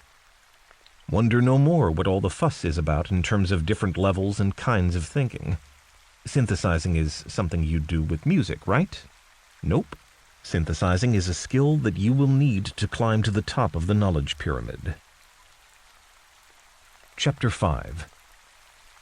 Critical thinking is like solving puzzles, reasoning by analogy. In this chapter, creating compelling comparisons, spotting dodgy analogies, carrying out thought experiments. By 3 methods we may learn wisdom. First, by reflection, which is noblest. Second, by imitation, which is easiest. And third, by experience, which is the bitterest. Confucius. With this chapter's title, I don't mean to imply that critical thinking is literally another term for solving puzzles, but instead that the two actions share areas of similarity. The connection is that solving puzzles, like critical thinking, involves the use of insight, of creative imagination, the tool that produces that famous eureka moment. If critical thinking is using the same kinds of hidden abilities as puzzle solving, then it's clearly doing something right. Brilliant insights are the stuff of legend, whether they're in science, business, or the arts. No one really knows the secret to obtaining them, despite the huge number of books offering tips, but certain strategies do seem to be related, and I take a look at some of them in this chapter. I guide you through the world of analogies, like the one in this chapter's title, discuss how to make effective comparisons and how to recognize false ones, and describe some thought experiments that employ analogies and bring people towards thinking critically. Investigating inventiveness and imagination. Creative insight is linked to the imagination and to people's inbuilt ability to make connections between two quite different things. Take the skills of the imagination. People aren't taught them very often. They're always the poor cousin to learning the 3 R's, reading, writing, and arithmetic. When I went to school, we did do a little bit of art, and reading and writing at least included making up stories. But nowadays, because governments are focusing on making education more business-friendly, art is often reduced to being part of computer studies, and writing is all about spelling and grammar. Eureka. Eureka isn't an expression indicating that someone is a bit smelly, eureka. It's the Greek word for "I found it." The word is forever linked to the ancient Greek mathematician Archimedes, who's supposed to have exclaimed "Eureka" when sitting in his bath one day. Was it because the water was too hot? Had he just located the soap? Not at all. Archimedes had just found the solution to the tricky mathematical problem of how to measure the volume of an irregularly shaped solid. Even stating the problem makes me feel giddy. While having a relaxing soak, Archimedes noticed that after he sat in his tub, the level of the water rose. The clever bit was the realization that if he stepped out of his bath and placed one of those irregular objects in it, the water would rise again. In other words, he'd found an easy, practical way to measure volumes of objects. Eureka indeed. Remember, new ideas don't come from following routinized methods, powerful though such tools can be in areas where the solutions and strategies are already known. In this section, you can find out why analogies are an essential element in thinking, and why they are often at the heart of creative insights. The explanation involves the very workings of language. In other words, I will be trying to use the thing to be explained to explain it. But bear with me, some of the cleverest people around say that this skill is the gold standard for new and original ideas. Remember, categorizing is an absolutely fundamental human ability, the basis for language and how people divide up the world into bits and make sense of it. But how come people can tell tables and chairs apart, even though they often both have 4 legs and are made of wood? Or, more precisely, quite how do people decide which similarities matter? Try this. Standardized intelligence tests, such as the one I present now, often try to measure people's ability to categorize, but such tests really only measure a very narrow part of the skill, the logical part. Researchers have found that in real life, categorizing is much more complicated than that, involving many judgments and assumptions, most of which people aren't consciously aware. Think of a category, or box, to which all the items in each line of the following list belong. 1. Jupiter, Saturn, Mars, Pluto, Venus. 2. 3 o'clock, tomorrow, the Stone Age, Wednesday, 1964. 3. Mumps, tonsillitis, Asperger's syndrome, acute nasopharyngitis, fractured hip. 4. Minim, deed, tenet, God's dog, too hot to hoot. Okay, that was pretty easy, but now try to spot the odd one out each time. You can find the answers in the later, appropriately named section, Answers to Chapter 5's Box 'em Up exercise. Understanding the importance of analogies to creativity. Some researchers looking at the way minds work and how people seem to think place the human ability to see analogies center stage and credit it with all the greatest insights and inventions of history. Anyone who has taken a critical thinking test will certainly have been faced with questions like this. Dog is to rabbit as cat is to... The answer here being mouse. Why? Because mice and rabbits are both furry and cute? Not at all. Because there is an important relationship implied between dogs and rabbits. The former chases the latter, Same thing with cats and mice. It's also the principle being sought in missing number questions like 2, 3, 5, 8. Now, critical thinking tests recognize the importance of this kind of intuition, the ability to pick out of a huge range of possible answers the most relevant ideas. The skill is twofold. First of all, being able to consider possibilities, which is a skill of the imagination, and secondly, the ability to analyze and select. That skill is the librarian one, the ability to put things into categories. Watching your language. The great difference between human beings and the rest of nature is that humans have this incredible tool, language, that enables them not only to communicate, but to create and manipulate models of the world in their minds. A critical thinker does precisely this whenever he or she tries to tackle an issue, and the building blocks of these conceptual models are words. So, to understand and hopefully improve how your mind works, it really is useful to go back a stage and think about how language works. Contrary to popular opinion, reinforced by things such as dictionaries, definitions of words are actually pretty blurry, not so much fixed as fuzzy. Remember, ordinary words don't just have 2 or 3, but an unlimited number of meanings. Why then do people use dictionaries? Well, the fault lies with the philosophers who, ever since Plato, have insisted that every word, whether for grand things such as beauty and truth, or humdrum things like chairs and, well, teapots, has one very precise meaning, if only humans can find it. It certainly helps to think about what, say, all sofas have in common. Is it 4 legs, flowery cushions? And this instinctive ability to put things in the right category requires you to strip away the inessential qualities of things in search of an underlying core. Of course, something could be a sofa even without a flowery cushion. So what is really important to make something a sofa? I can't answer that, and 2,000 or so years ago, Plato flailed about ineffectually too, trying to nail the issue. The reality is that words are not used tidily, they are used loosely and allegorically. People can, and do, use everyday concepts such as chair, teapot, or even blue, as well as apparently tightly defined things such as triangles or the number 3, in more than one way. Even the granddaddy, again he's not literally the granddaddy, of the philosophers, Plato, used many analogies, although he sometimes seems to have felt a bit guilty about doing so. On the other hand, historically, many English and American philosophers have seen their job as eliminating linguistic ambiguities and to do away with imprecise, fuzzy thinking. Professors tend to see their job like this.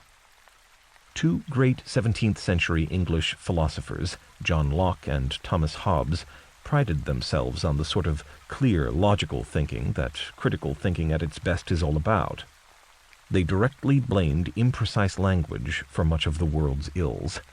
Hobbes wrote disapprovingly, "Metaphors and senseless and ambiguous words are like ignes fatui, and reasoning upon them is wandering amongst innumerable absurdities." Ignes fatui is literally a phosphorescent light that hovers over swampy ground at night, so Hobbes is using an analogy himself. For Hobbes, the line of reasoning, the mental discourse, is true, but problems arise when people try to communicate their ideas, and with the translation of thoughts into words. Not here the recognition that conceptual imprecision allows for grand creative leaps. As Douglas Hofstadter and Emmanuel Sanders say in a book called Surfaces and Essences, Basic, 2013, the history of mathematics and physics consists of a series of snowballing analogies. Snowballing being a metaphor intended to indicate that the use of analogies steadily increases, as old analogies get used to form new and grander ones.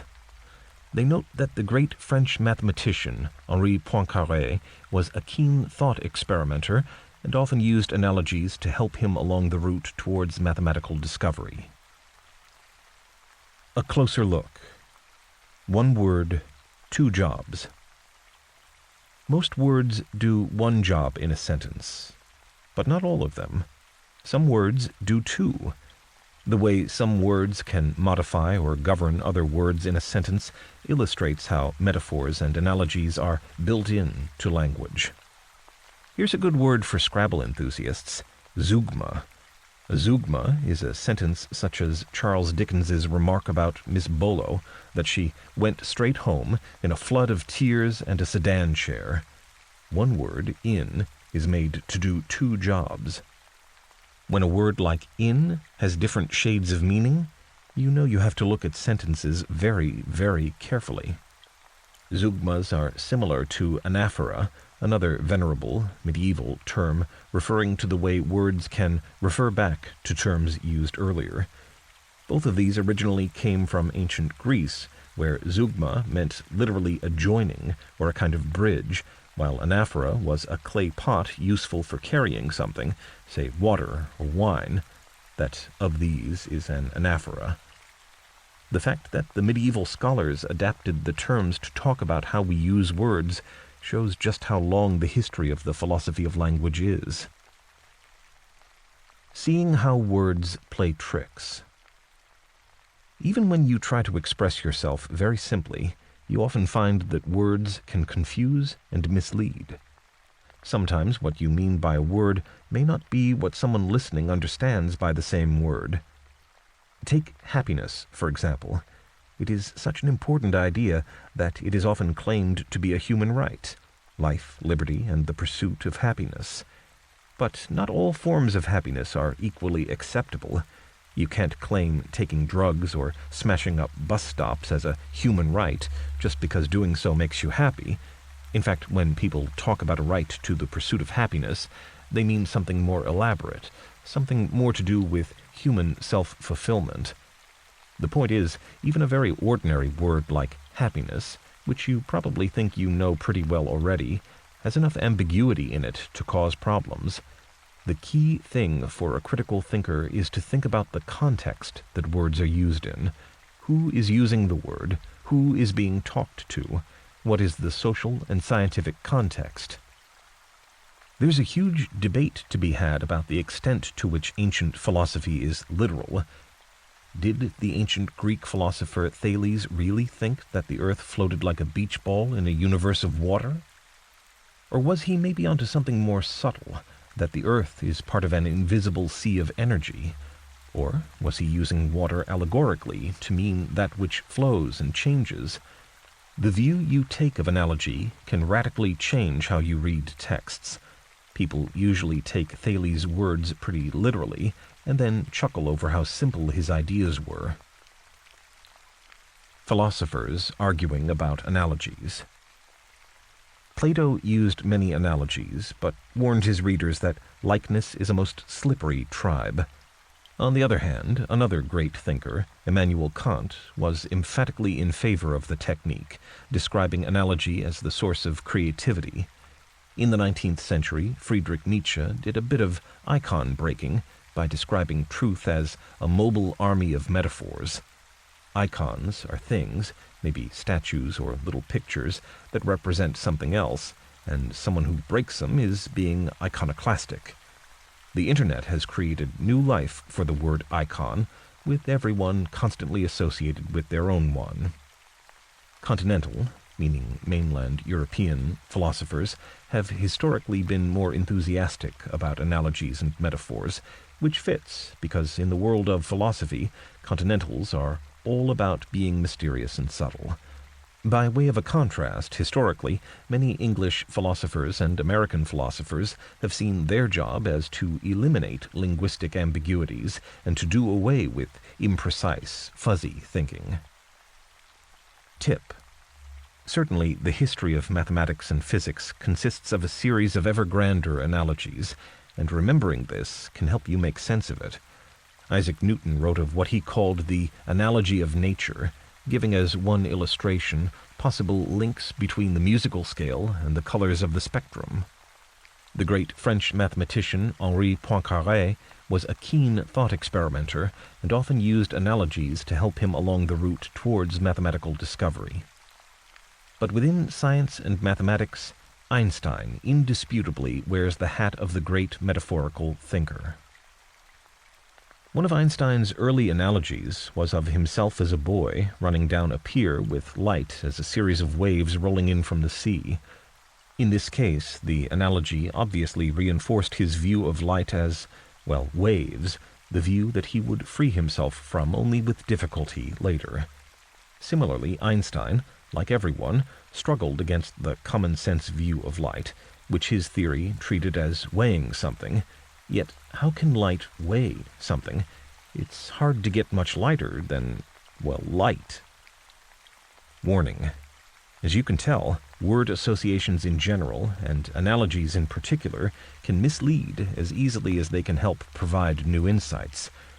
Fortunately, Einstein had such a love of conceptual similarities and hidden analogies that making one dodgy comparison never stopped his creative process. The thing with imaginary examples is not to let them take over and start dictating policy, see the nearby sidebar on Darwin, but to remember that they are, well, just imaginary examples.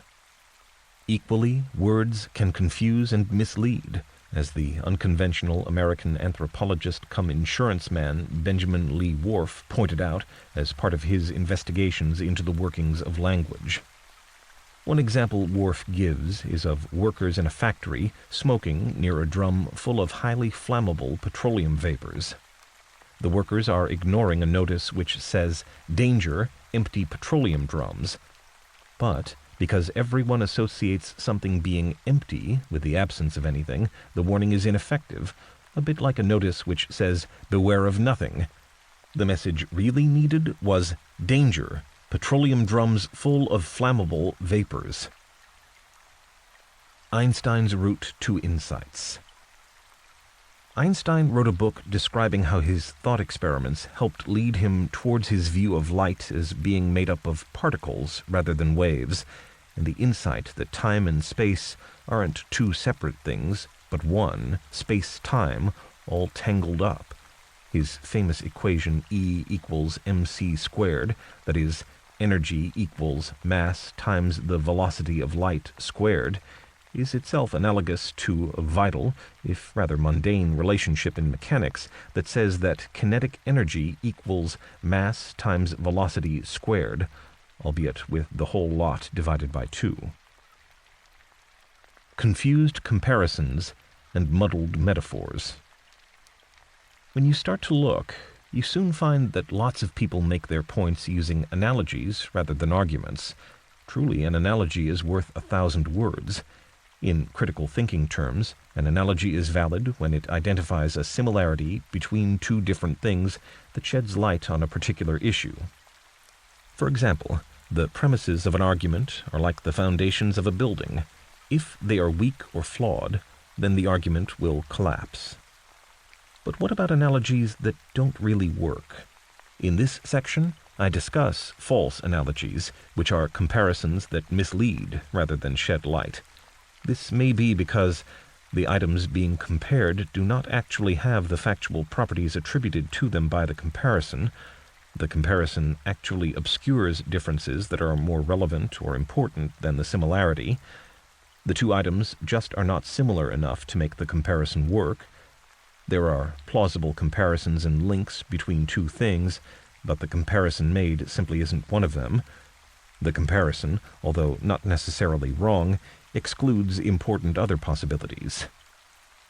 An example of a good analogy might be that one about the trapping of the sun's heat in the Earth's atmosphere by invisible gases. This physical effect is often compared to the trapping of heat in a greenhouse by the sheets of glass.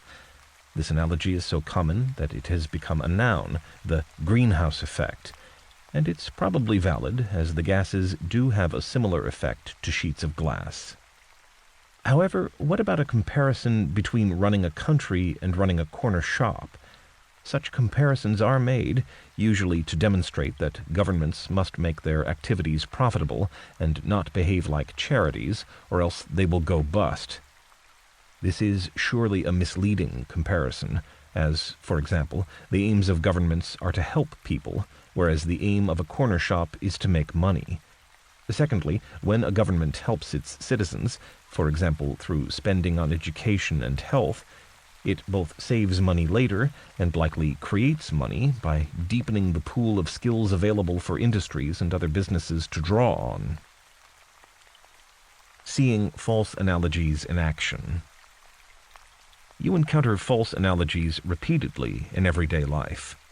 For example, advertisers often compare their products to quite different things in the hope of persuading potential customers that, in some crucial respect, a similarity exists between the two items.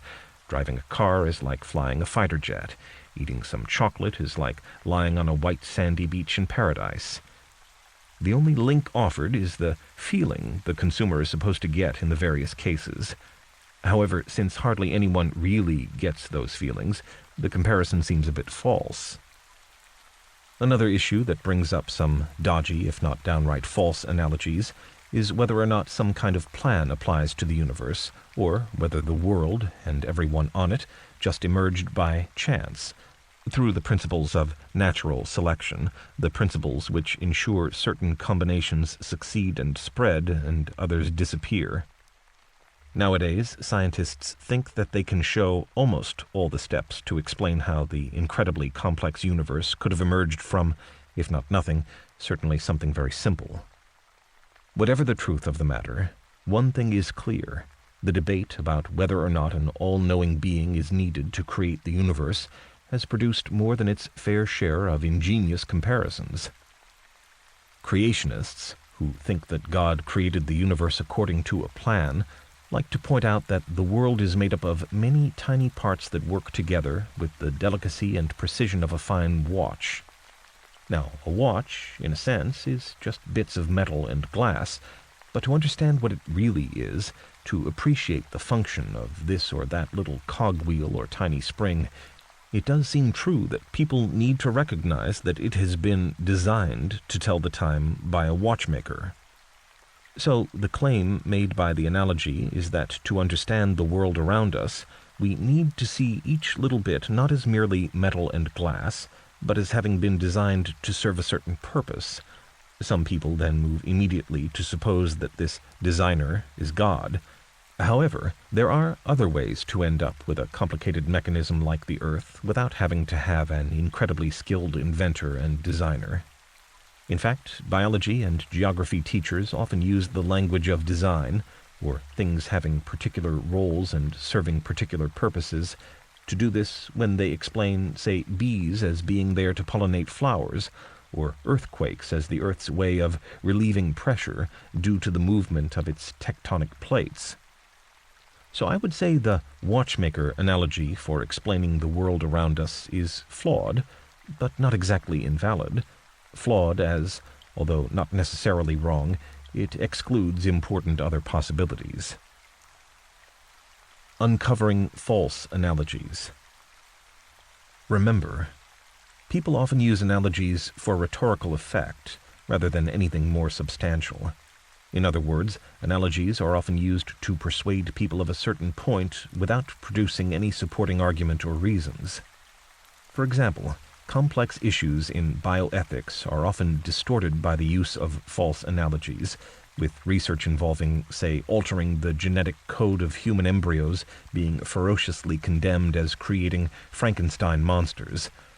Recall that the original monster was the product of Dr. Frankenstein sewing together various bits of dead criminals and bringing it all to life with a massive bolt of electricity from lightning. So, the relevant similarity claimed is really the use of science and technology to bring life to organisms that would otherwise not exist with unknown consequences. That's true up to a point, but Frankenstein brings with it all sorts of negative associations. Or consider another old faithful of an analogy that goes with the watchmaker one in the preceding section. This is the hurricane in the junkyard comparison that's intended to persuade people that the universe is simply too complex to have emerged by chance. In its simplest form, it says that human beings could no more have arisen by random natural processes than a hurricane bellowing through a junkyard could accidentally assemble a jet airliner out of the scrap metal. The idea of a violent storm being quite incapable of creating a highly complex machine is certainly persuasive as a piece of rhetoric. However, it doesn't take much time to see that with this analogy, like is not being compared with like. The scientific explanation for the complexity of life isn't that it all arose in one wild roll of the dice, but rather that it happened after countless, billions and zillions of rolls of the dice, with the products of some outcomes being favored over others.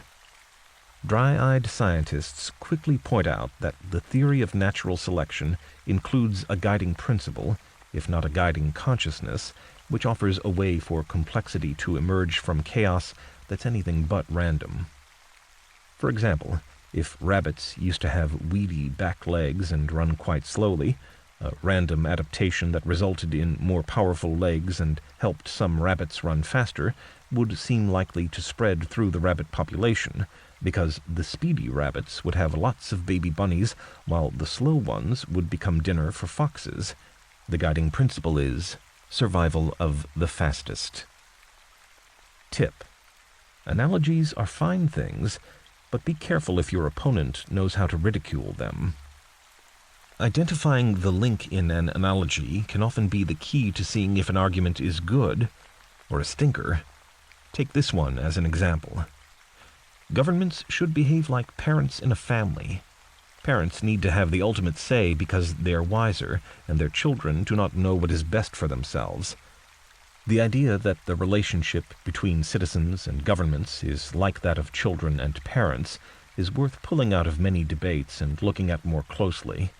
The supposed link is that parents have authority over children in order to protect them from harm, and that similarly, the state needs to have certain powers over its citizens for similar reasons. Yet the comparison is misleading in many ways. First of all, government officials may not be wiser than the citizens, whereas parents are, by virtue of their age and maturity in possession of far more relevant knowledge than, at least, very young children. Teenagers inevitably end up discovering just where parental wisdom runs a bit short. Another way in which the comparison falls short is that parents usually have to do, certainly to live with, whatever is decided, whereas governments can carry on very well even after forcing disastrous policies on their citizens. No one made Stalin try out his new farming techniques. Finally, most parents, whatever the wisdom of their views, do love and care for their children, but lawmakers and government officials, alas, don't always have the interests of the common people at heart.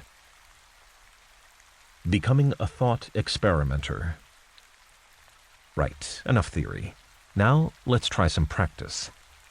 The grand claim made for thought experiments is that they are a powerful way to gain knowledge about the world by means of pure thought, by armchair philosophy only. Indisputably, whether they are called thought experiments or not, the approach has had an important role in not only theoretical philosophy, not only in practical science, but in all areas of thought over the centuries. In this section, you get the chance to observe some famous thought experiments in action. Jargon buster. The term thought experiments has no precise agreed meaning, but it covers a range of techniques from imaginary what-if scenarios to fables and allegories and carefully worked out hypothetical examples or even models. Discovering thought experiments. Although the term is slightly vague, and people use it in different ways, the first thought experimenters were definitely philosophers. Seeing how they used the method can reveal something about how critical thinkers can use it too. Here's the kind of thought experiment that everyone can make sense of, called Schrödinger's cat, after the physicist who invented it. The issue is from science, and concerns the theory, which is the current consensus, that in the subatomic world the existence of particles is affected by whether they are observed or not. Professor Schrödinger thought this was absurd, so he came up with this what-if challenge. Try this. Imagine there is a cat located in a box with a radioactive atom and a Geiger counter. If the atom decays, then a particle is released, but no one would know. Now, fiendish touch. Suppose that the Geiger counter is set up so that if it registers a particle, poison gas is released, and the cat dies. If the atom doesn't decay, no particle, no triggering the Geiger counter, and the cat stays alive. The point of the experiment is to illustrate the strange consequences of the theory that in the quantum, meaning very, very small, world, subatomic particles both exist and do not exist at the same time. Professor Schrödinger's imaginary experiment seems to put the cat in the same position of existing and not existing, which is ridiculous, and that is his point. He thinks it is ridiculous to suppose that subatomic particles can both exist and not exist at the same time, and are affected by whether anyone is watching them. His experiment links our furry friend's existence to the particle's state, with a mechanism that is practically possible, if rather unlikely. He challenges anyone who says, "Why yes, subatomic particles can both exist and not exist, no problem," to also say the same thing about cats. Try this. Does the thought experiment work or mislead? See the answers section at the end of this chapter for one objection. The great advantage of a thought experiment over, say, practical research is ease. Anyone can come up with a thought experiment, and the evidence it provides is free. Take a question like one that might come up in sociology, whether people are fundamentally good, but are pushed towards bad behavior by circumstances. Well, one way to investigate it might be to look at lots of prison records and see the backgrounds and experiences of criminals. But another way would be to imagine some extreme examples, and then, simply by using informed guesses or intuition, imagine what would happen next. Plato's imaginary story of a shepherd who finds a magic ring seems as good a way to investigate human nature as cataloging any number of real-life cases would be, and it's certainly a lot easier to do. On the other hand, magic rings, like many thought experiments, are, well, impossible. Can reliable conclusions be drawn from arguments that start with impossible assumptions? Strictly speaking, they cannot, as the rule for valid arguments is that the premises must be true. If the premise is impossible, it can't be true. I'm not going to try to solve that problem, though, for the technique here. Suffice to say that plenty of very practical issues in economics and physics and mathematics have been explored with thought experiments that include within them completely impossible assumptions. In a way, that seems to be another powerful feature of the technique. At its simplest, a thought experiment is a simple imaginary example, a what-if. You probably use this kind of example yourself all the time without noticing. Certainly teachers use it in schools, usually to tell children off. What do you think would happen if everyone walked on the flower beds? What if I decided I wanted to not come to school, but to carry on playing football with my friends? Another powerful but simple thought experiment technique simply involves substituting one element in an argument for another. For example, suppose someone says that it must be wrong to eat dogs as they are often kept as pets. In that case, you can test their claim by swapping the animal in question for another, perhaps horses. Horses are often kept as pets, but are still eaten in much of Europe, and even as delicacies in certain posh restaurants. Now, this argument doesn't prove eating horses is right, but it does highlight a weakness with the supposed rule. Dropping Galileo's famous balls, critical thinking in action. As well as being one of the most famous thought experiments of them all, Galileo's balls is also one of the simplest. This experiment is the classic example of a skill that all critical thinkers must have. The matter being investigated was whether heavier objects fall faster than lighter objects, the kind of question that you might well suppose called for some practical, not thought, experiments. But Galileo, the Italian philosopher, mathematician, and astronomer, proved just by thinking things through that we have all the information we need already, without needing to start dropping lead weights or so on.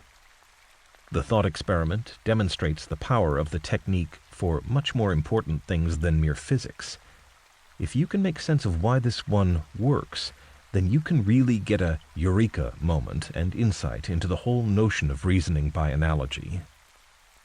A closer look. The example of Galileo's famous balls also illustrates several crucial features of thought experiments. One is that they all follow the critical thinking pattern of presenting a series of assumptions. Another is that there is no attempt to turn the starting assumptions in reality. They are just imaginary starting points. You might say, but why not start with facts? The point is that the focus in a thought experiment is on the argument and reasoning, not on the premises. Galileo's thought experiment, used to prove one of the most important ideas in physics, is a good way to illustrate this. That's right, this thought experiment really does prove something, and that something really is useful. The experiment, but it's imaginary, remember, starts with Galileo climbing the Leaning Tower of Pisa, leaning over the parapet and dropping two metal balls, a large, heavy one and a smaller, lighter one, and watching to see which hits the ground first. Galileo was thinking of one of Aristotle's laws, which said that the rate at which an object would move depends on how heavy it is, and rather tidily, too. If one weight falls a certain distance in a certain time, then Aristotle said that a half as heavy weight would take twice as long to fall. But Galileo didn't want to think of feathers and hammers. Instead, he was thinking balls. No sniggering in the back. Which ball do you suppose would reach the ground first? According to Aristotle, the large ball would hurtle twice as fast to the ground as the light one. Well, maybe. But now, here comes the power of the thought experiment technique. Imagine that you tie a piece of string between the two balls. Then, what do you suppose would happen? Here's where the critical thinking process starts. First of all, assume that heavy objects do fall faster than light ones. In that case, the heavier weight falls as in figure 5.1, with the lighter weight acting as it were a bit like a parachute. Thus, the two balls together fall more slowly than the heavy weight would on its own. On the other hand, when the two weights are tied together and held out over the parapet with the string pulled tight, they've effectively combined their weights, becoming one greater weight. Imagine holding the little weight with the big one dangling beneath it. Now, as the little weight falls, it's surely going to be pulled down even faster by its big companion. So, seemingly, putting a cord between the two weights together must make them fall both more slowly, and yet equally must make them fall faster than when they were released separately. Now, philosophers love a contradiction, which in this case can only be avoided in one way, to assume that the heavy and light weights fall at the same speed. So, does the experiment work?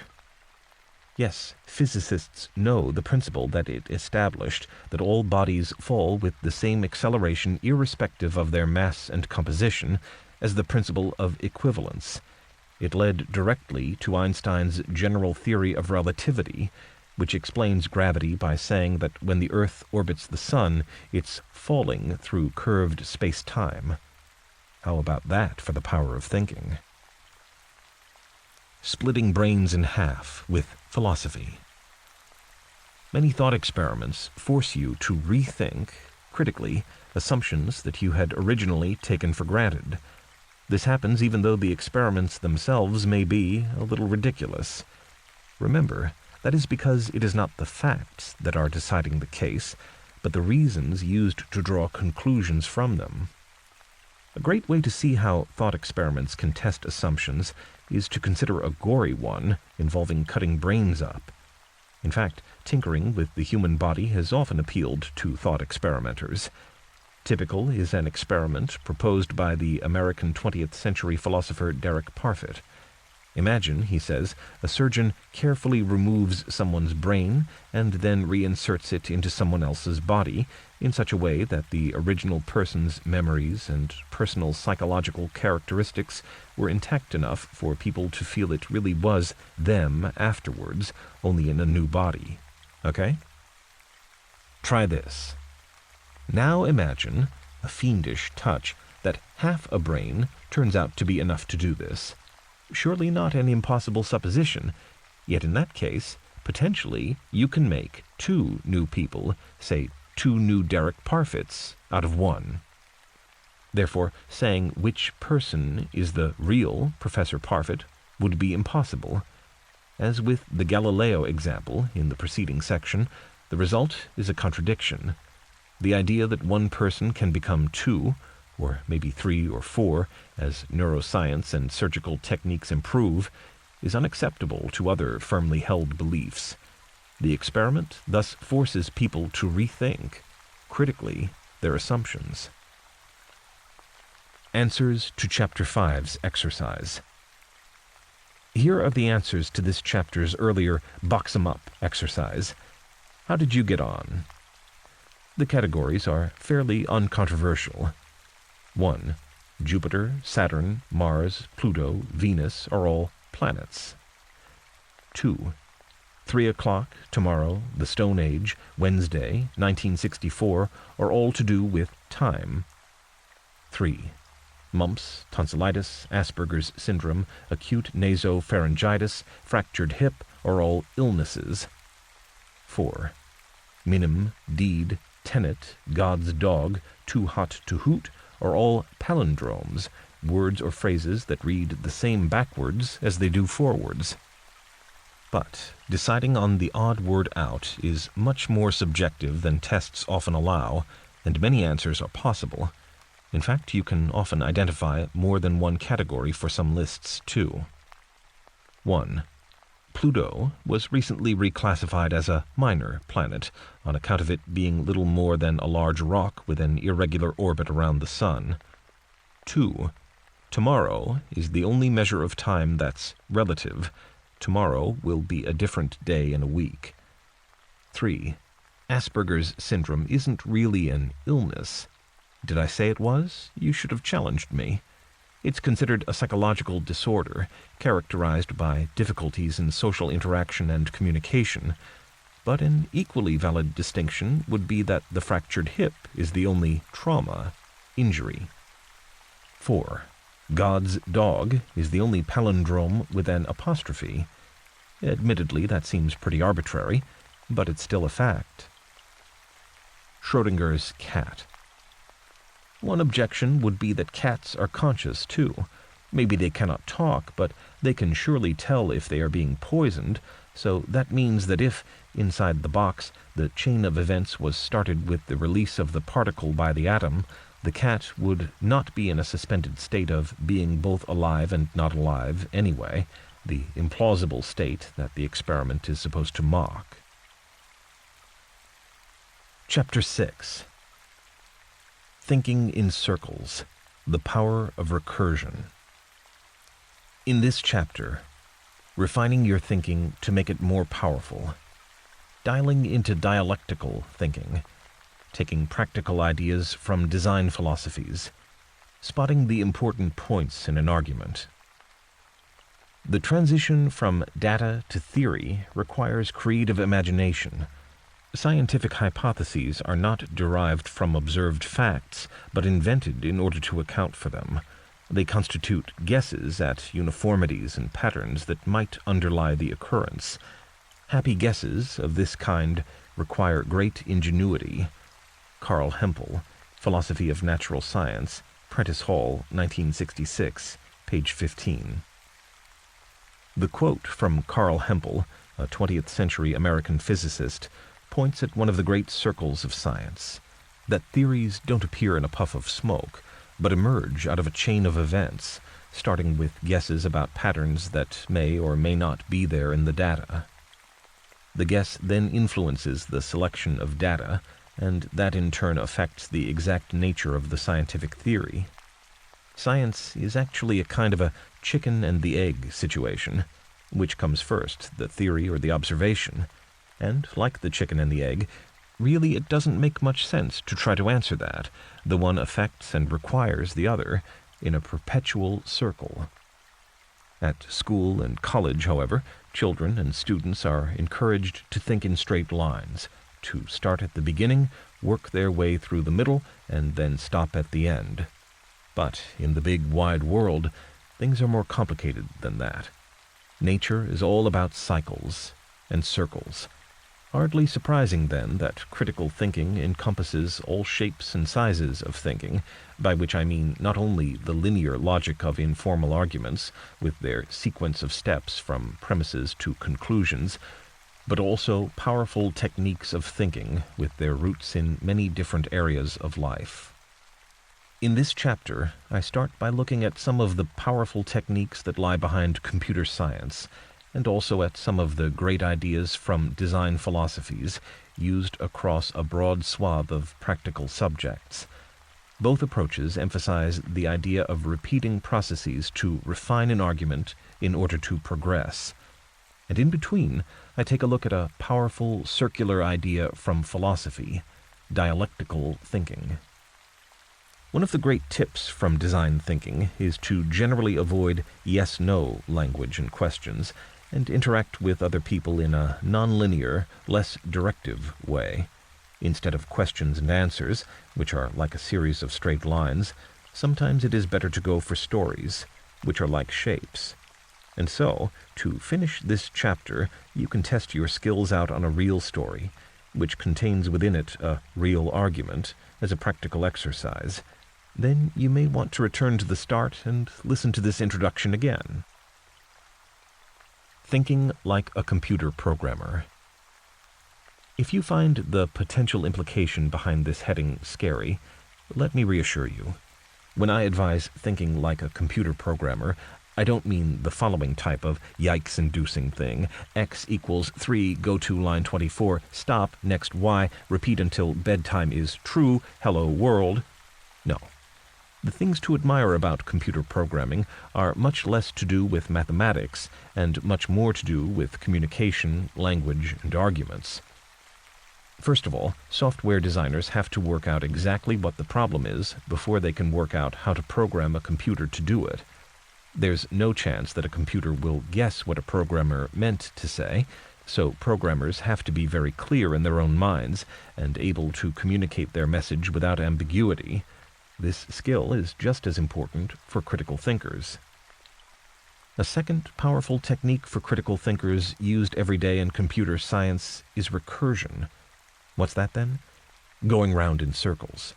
Far from being a set list of steps, computer programs endlessly refer back to themselves, one section or procedure calling up another section, which in turn calls up another, which maybe checks back with the first, only this time with new information to process.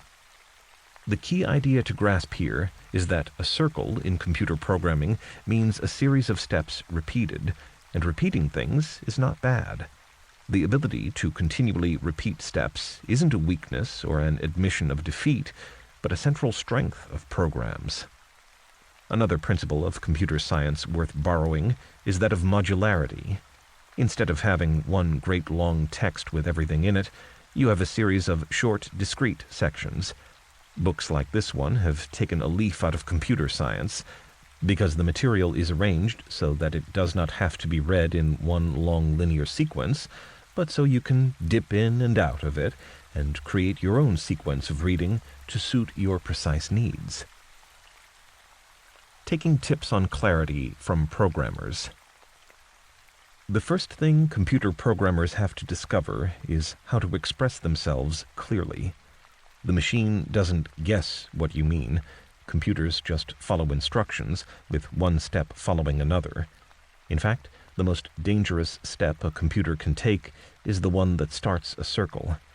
When your computer stops working in the middle of an operation, it is usually because the program is following a circular sequence of instructions that will never end.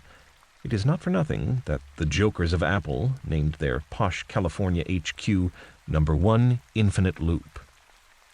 Now, you may think that expressing yourself clearly sounds like something you're already pretty good at. But try explaining how to tie a shoelace to a 5-year-old without demonstrating the method physically. Take a lace, pull it tight. Take the other lace, pull it tight. Pull the first lace so that it's under the second lace, and then twist it so that it makes a kind of circle. Oh dear. place it under the other lace and... In fact, explaining laces has always been considered a tricky problem to describe, and computers are usually given simpler tasks. But whatever the job, long before the programmer gets down to the basics of coding, the if x equals 2, then y minus y plus 1 sort of stuff, someone has analyzed the task and come up with an algorithm to solve it. Thinking methodically with algorithms. Jargon buster. Algorithms sounds like a type of jazz funk music. Algorithms. But the word really means a sequence of steps taken to solve a problem, a methodical strategy for solving problems in a systematic manner. This type of approach is integral to critical thinking, particularly critical writing. Here, the sequence of steps in an essay or book is crucial. The more complex the arguments, the more you need to have a clear plan, and what is more, to communicate the strategy to the reader. Readers need to know how the parts of the argument connect to each other, to be given signposts and summaries. Stripped down to their essence, these kinds of structural considerations constitute an algorithm. Approaching the chaos. At first sight, problems can look chaotic. They need to be analyzed and broken down. But how do programmers, or indeed anyone, move from chaos to order? The bottom line is that no explicit way exists of devising an algorithm for a new problem. Instead, this part remains rooted in creative insight. In other words, to be good at solving problems, you need to be able to think divergently, to think about lots of possible solutions.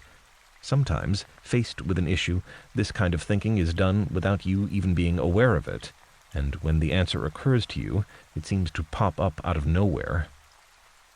Try this. Here's a real-world problem to solve, the maze flow chart, which shows you how to express a problem in a precise and unambiguous form. In so doing, you may find that your understanding of what is required is not quite as clear as you thought.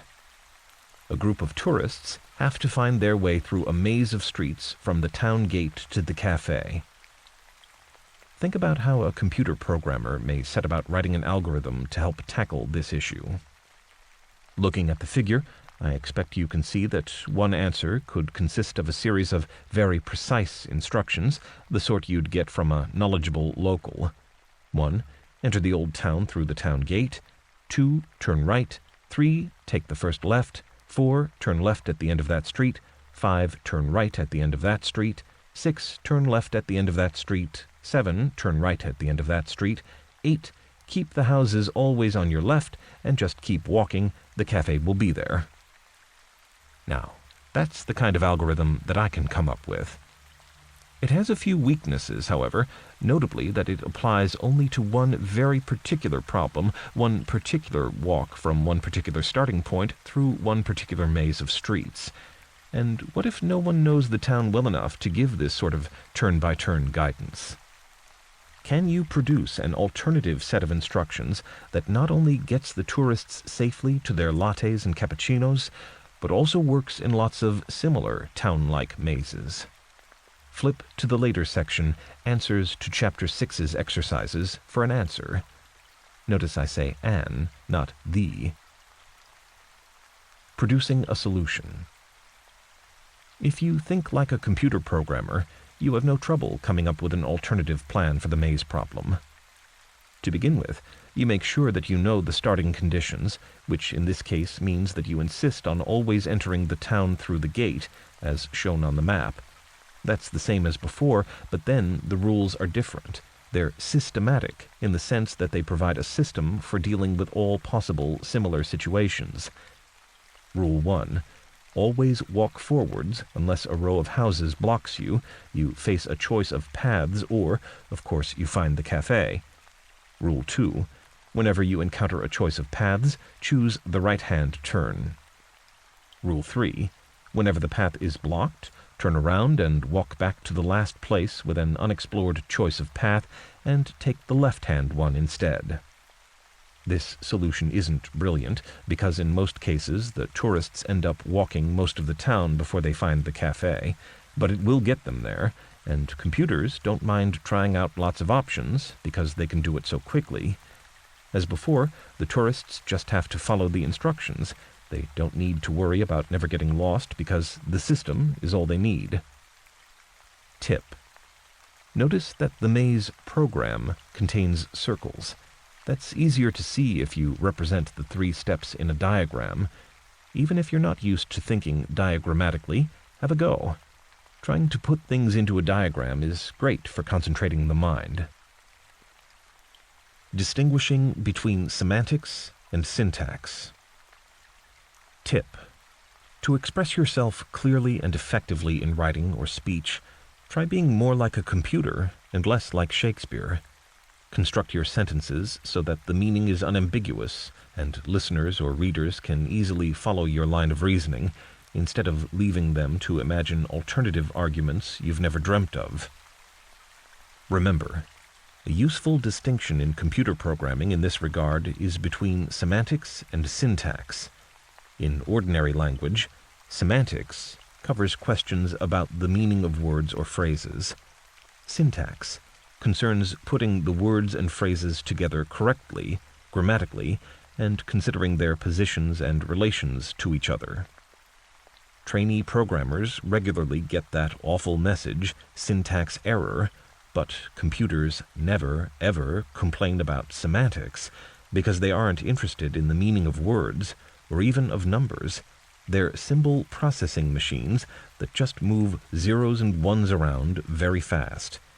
In contrast, natural languages, such as English, are hugely complicated in terms of syntax. Take a phrase like turn off. It can have many meanings in English. You can turn off a light, turn off a road, or turn off studying. In this sense, the English language is very flexible, which makes it tricky, but in other ways it is inflexible, which also makes using it hard. For example, unlike other languages, English has strict rules governing the structure of sentences. One is that you usually have to use a subject-verb-object pattern. For example, the students, subject, study, verb, the rules of thinking, object. If you write, say, study the rules of thinking students, or the rules of thinking study students, you will run into problems. A computer program pretty much defines its own rules for how to handle the content. In other words, defines for itself the syntax that controls which words the computer understands, which combinations of words are allowed, and the punctuation that must be used too. Critical thinking is about avoiding ambiguity and confusion, so leave poetic flourishes to others and become a lover instead of correct syntax. A closer look. The rules of syntax for natural languages aren't completely defined, and many forms, words, claims, phrases, sentences, are ambiguous. Take even that most serious verb, to die, for instance. Most of the time, this verb's meaning is pretty well fixed, but you'd be silly to be too worried if you were told that your friend had died when selected to sing Madonna's Like a Virgin at the office Christmas party.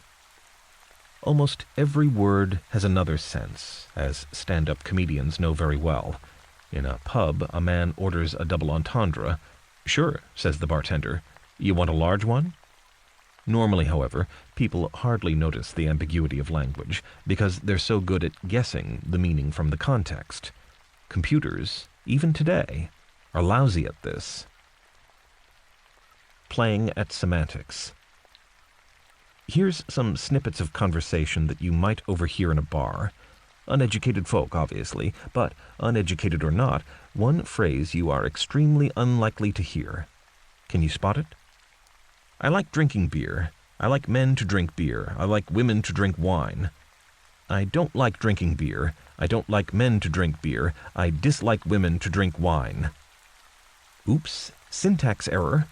Although saying, "I like to do such and such" is a very useful standby in English, you can't really say, "I dislike to do such and such." Nonetheless, if someone did say it, the meaning would still be quite clear. The expression is semantically okay, but syntactically incorrect.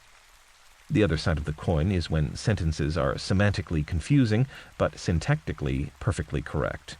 For example, the question, "Why can't journalists in Russia take pictures of people with wooden legs?" The answer, "Because you need cameras to take pictures." Remember, if you can't explain your approach to a problem in a form that can be turned later into a computer program, you probably aren't being quite clear enough. Combining the thinking spheres. The thinking sphere is a buzzword in critical thinking that's taken from philosophy.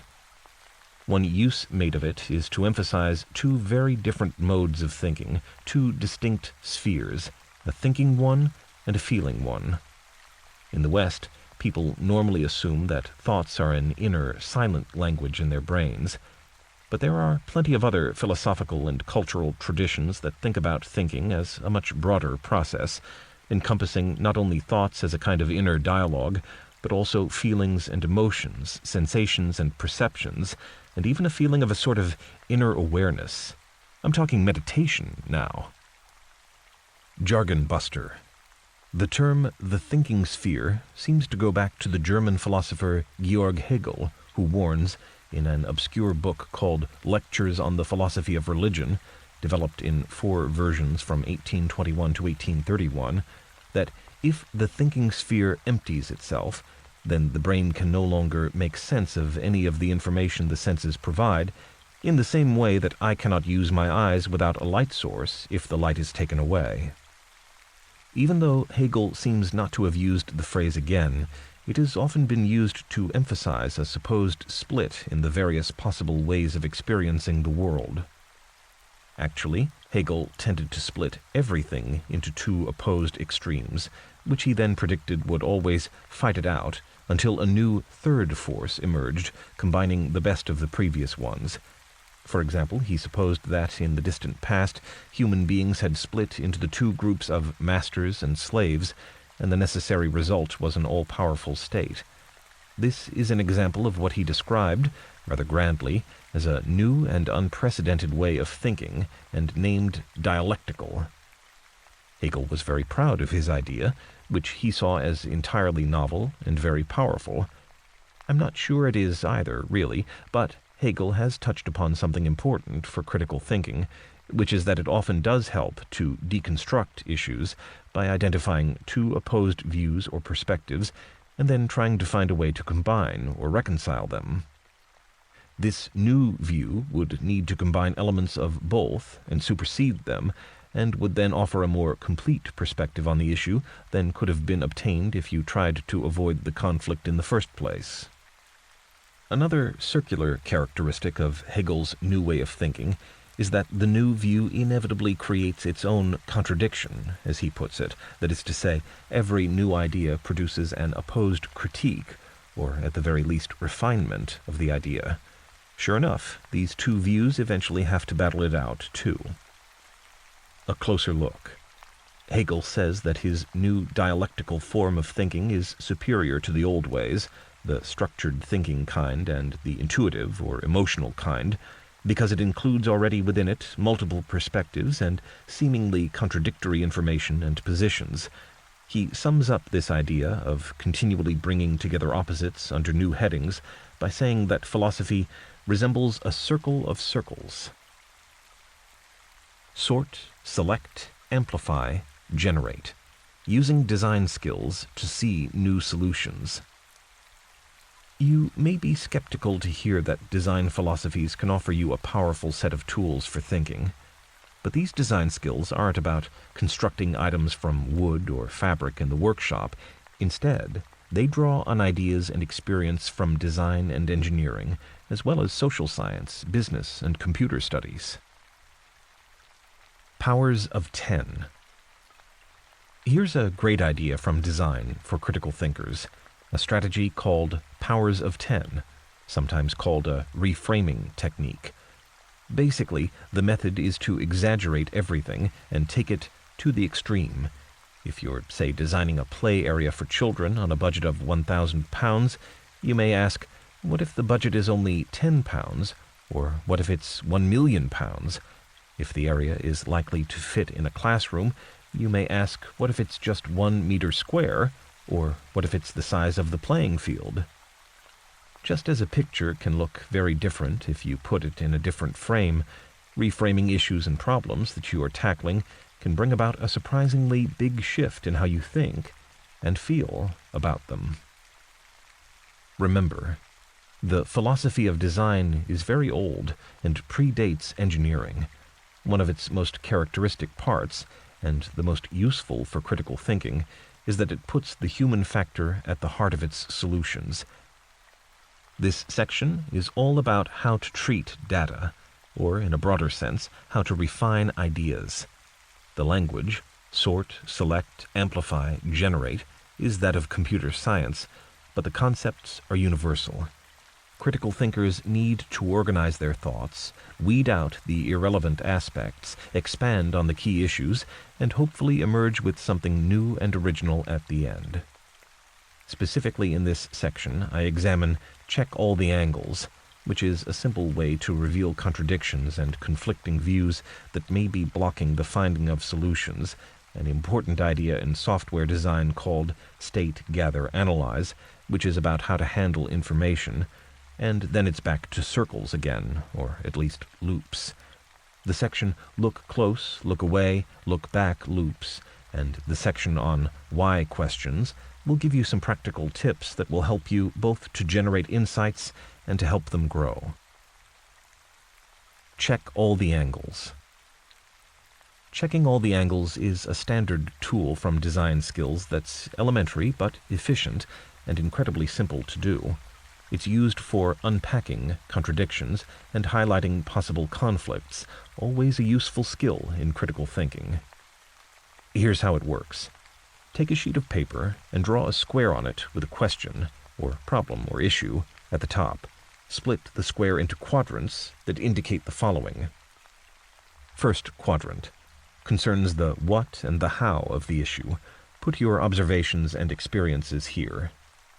Second quadrant examines who and why, who gains and who loses. Try to guess what is motivating everyone too. Third quadrant relates to values, whether it's a good wheeze and why just maybe it's a bad one. Think about the overall aims and context here. Fourth quadrant looks at the practicalities, the when and the where, but how and who may come into it again too. If the question was, how can I get a job as a radio presenter, then the sort of things that you might put in the 4 quadrants might be, first quadrant, I want to be on a big national station, not just a little one, definitely not hospital radio. Second quadrant, I suppose I want to feel important and be popular, plus it's a great way to hear music and meet cool people. Third quadrant, maybe I need to get out more, make some new friends. Plus, I used to want to be a doctor and help cure people. Fourth quadrant, I should try finding out a bit about how all the famous DJs got their jobs and maybe go to my local radio station and ask if they offer any work experience. I have to get some experience first on, maybe, hospital radio. Don't get hung up on which point goes where. There is a lot of overlap in the potential interpretations of the quadrants. The point is really to trigger ideas and encourage people to step back slightly from an issue in the hope that this brings a new perspective. It can be a great way to get a new take on a student assignment, for example. The idea is that insights emerge from contradictions, like the hospital radio one, within a quadrant or from 2 different quadrants. The unpacking method is similar to the idea of having a critical reading checklist. David Larrabee of the Stanford School of Education developed the original checklist tool, and noting what he had in mind is useful. He says that people should always ask themselves questions in 4 basic areas about their point of view, which I summarize as follows. 1. What's your aim? What's your perspective or framework? Is it user-centered, needs-based, or insight-driven? 2. Who says? How valid is your point of view? Is your position supported by evidence and experience? 3. What's new? What's significant? 4. Why does your point of view matter anyway? Who cares? How will it make a difference? Remember, these questions correspond to the 4 quadrants, but the important thing isn't to put points in the correct corners, it's to think through issues from all the angles. State the problem, gather relevant information, and analyze the implications. Remember, solving a problem involves several stages, but the most difficult part is knowing how to pose it. In fact, before you can state the problem effectively, you need to clarify its nature and have some idea about the sort of answer you're looking for. Only when you have a working notion of these aspects can you formulate questions and start to gather information systematically. So, formulating questions is not only the necessary first step, but part of the second and third steps. Once again, the critical thinker needs to be prepared to think in circles by being prepared to go back to stage 1 after refining ideas as part of stages 2 and 3. As you gather info for these purposes, you need to collate and organize it, in the process condensing and summarizing the information. Analyzing the material should enable you to make better sense of the original problem, so you may want to go back to where you started and fine-tune the questions you started with. There's a long tradition of that, too. The philosopher credited with bringing in scientific thinking, René Descartes, advised his readers, in what is in many ways a foundation text in critical thinking, the Discourse on the Method, published way back in 1637, something similar, to divide each of the difficulties under examination into as many parts as possible and as might be necessary for its adequate solution. You may also want to break the problem down into smaller, more manageable parts, each with its own information-gathering procedures. Try this. Practice your skills by investigating this rather tricky poser, which I call Help Me. Stating the problem is easy, but do you also need to gather and/or analyze? Joanna's mother has had 3 children, all girls. The first child she named April. The second child she named May. Got all that? Now, what do you think was the third child's name? The closing section, Answers to Chapter 6's Exercises, has the answer. Look close, look away, look back. Where others look for clarity and precision before starting, design skills encourages ambiguity and vagueness. It suggests that you start with a vague impression of the whole, and then take a series of ever closer looks at the issue. These are called look close, look away, look back loops, and ideas emerge and take shape during these stages. Loop 1. Ask why. Designers use lots of brainstorming techniques that often boil down to the simple skill of asking yourself questions. Even when you think you know the answer, ask people why they do or say things. The answers may surprise you. Tip. Obviously, don't annoy everyone by simply repeating why like a mantra, but pick up elements of what others have said and then press for new information and insights. Loop 2. Test your idea. In a design context, the testing may be by making a physical prototype or just by imagining something. The key thing is to suppose an action, think about what effects and consequences may follow, and then take those insights back to your starting idea to see whether you can improve it. This process is often called iteration. The key idea is that the more times you go round the cycle, the better. A closer look.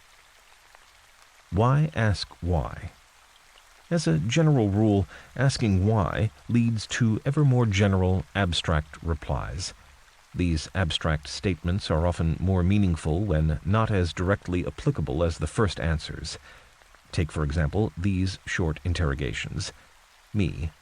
Cats should have to wear bells around their necks. You.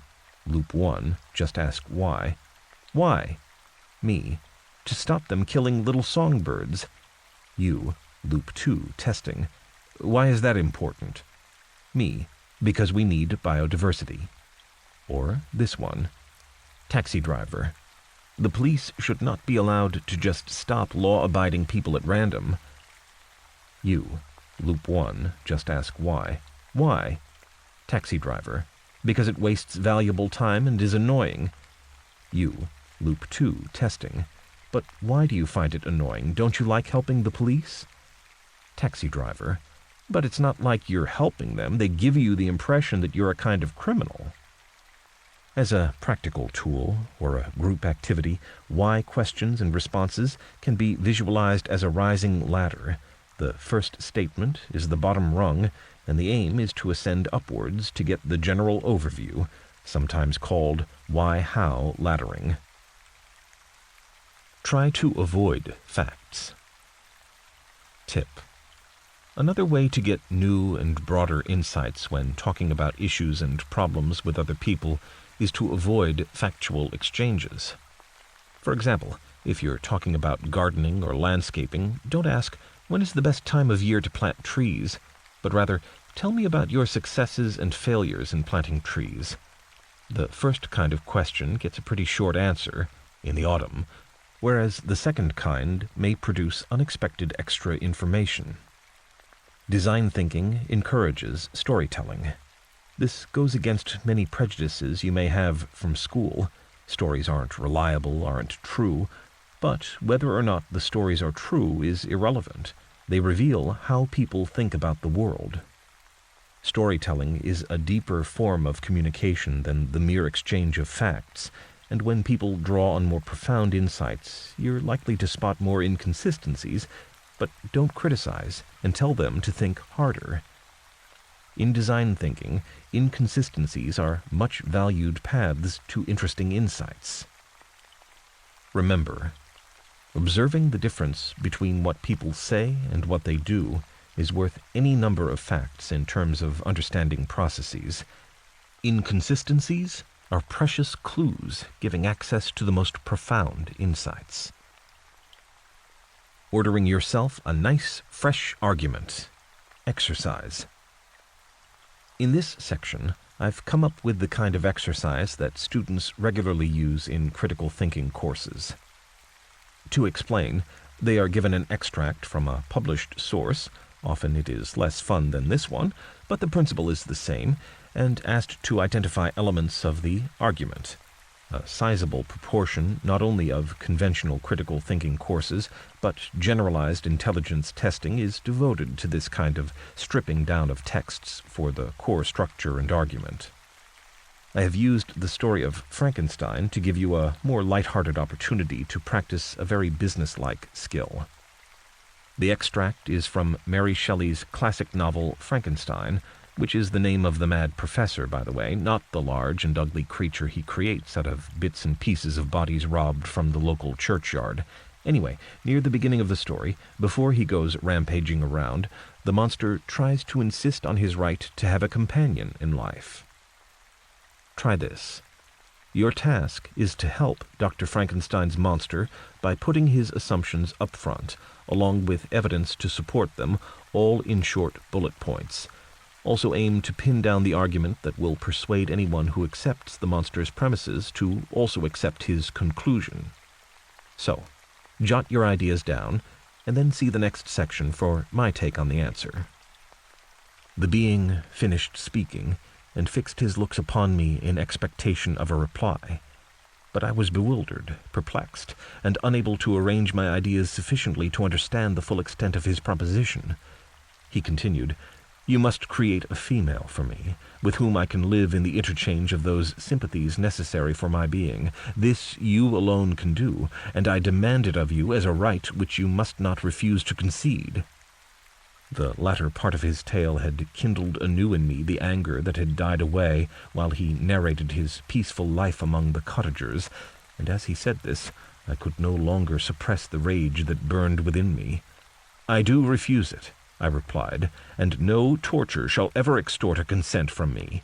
You may render me the most miserable of men, but you shall never make me base in my own eyes.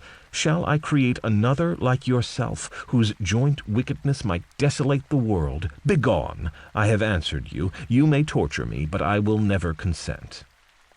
"You are in the wrong," replied the fiend, "and, instead of threatening, I am content to reason with you. I am malicious because I am miserable. Am I not shunned and hated by all mankind?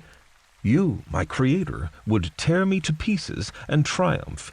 Remember that, and tell me why I should pity man more than he pities me. You would not call it murder if you could precipitate me into one of those ice rifts and destroy my frame, the work of your own hands. Shall I respect man when he condemns me?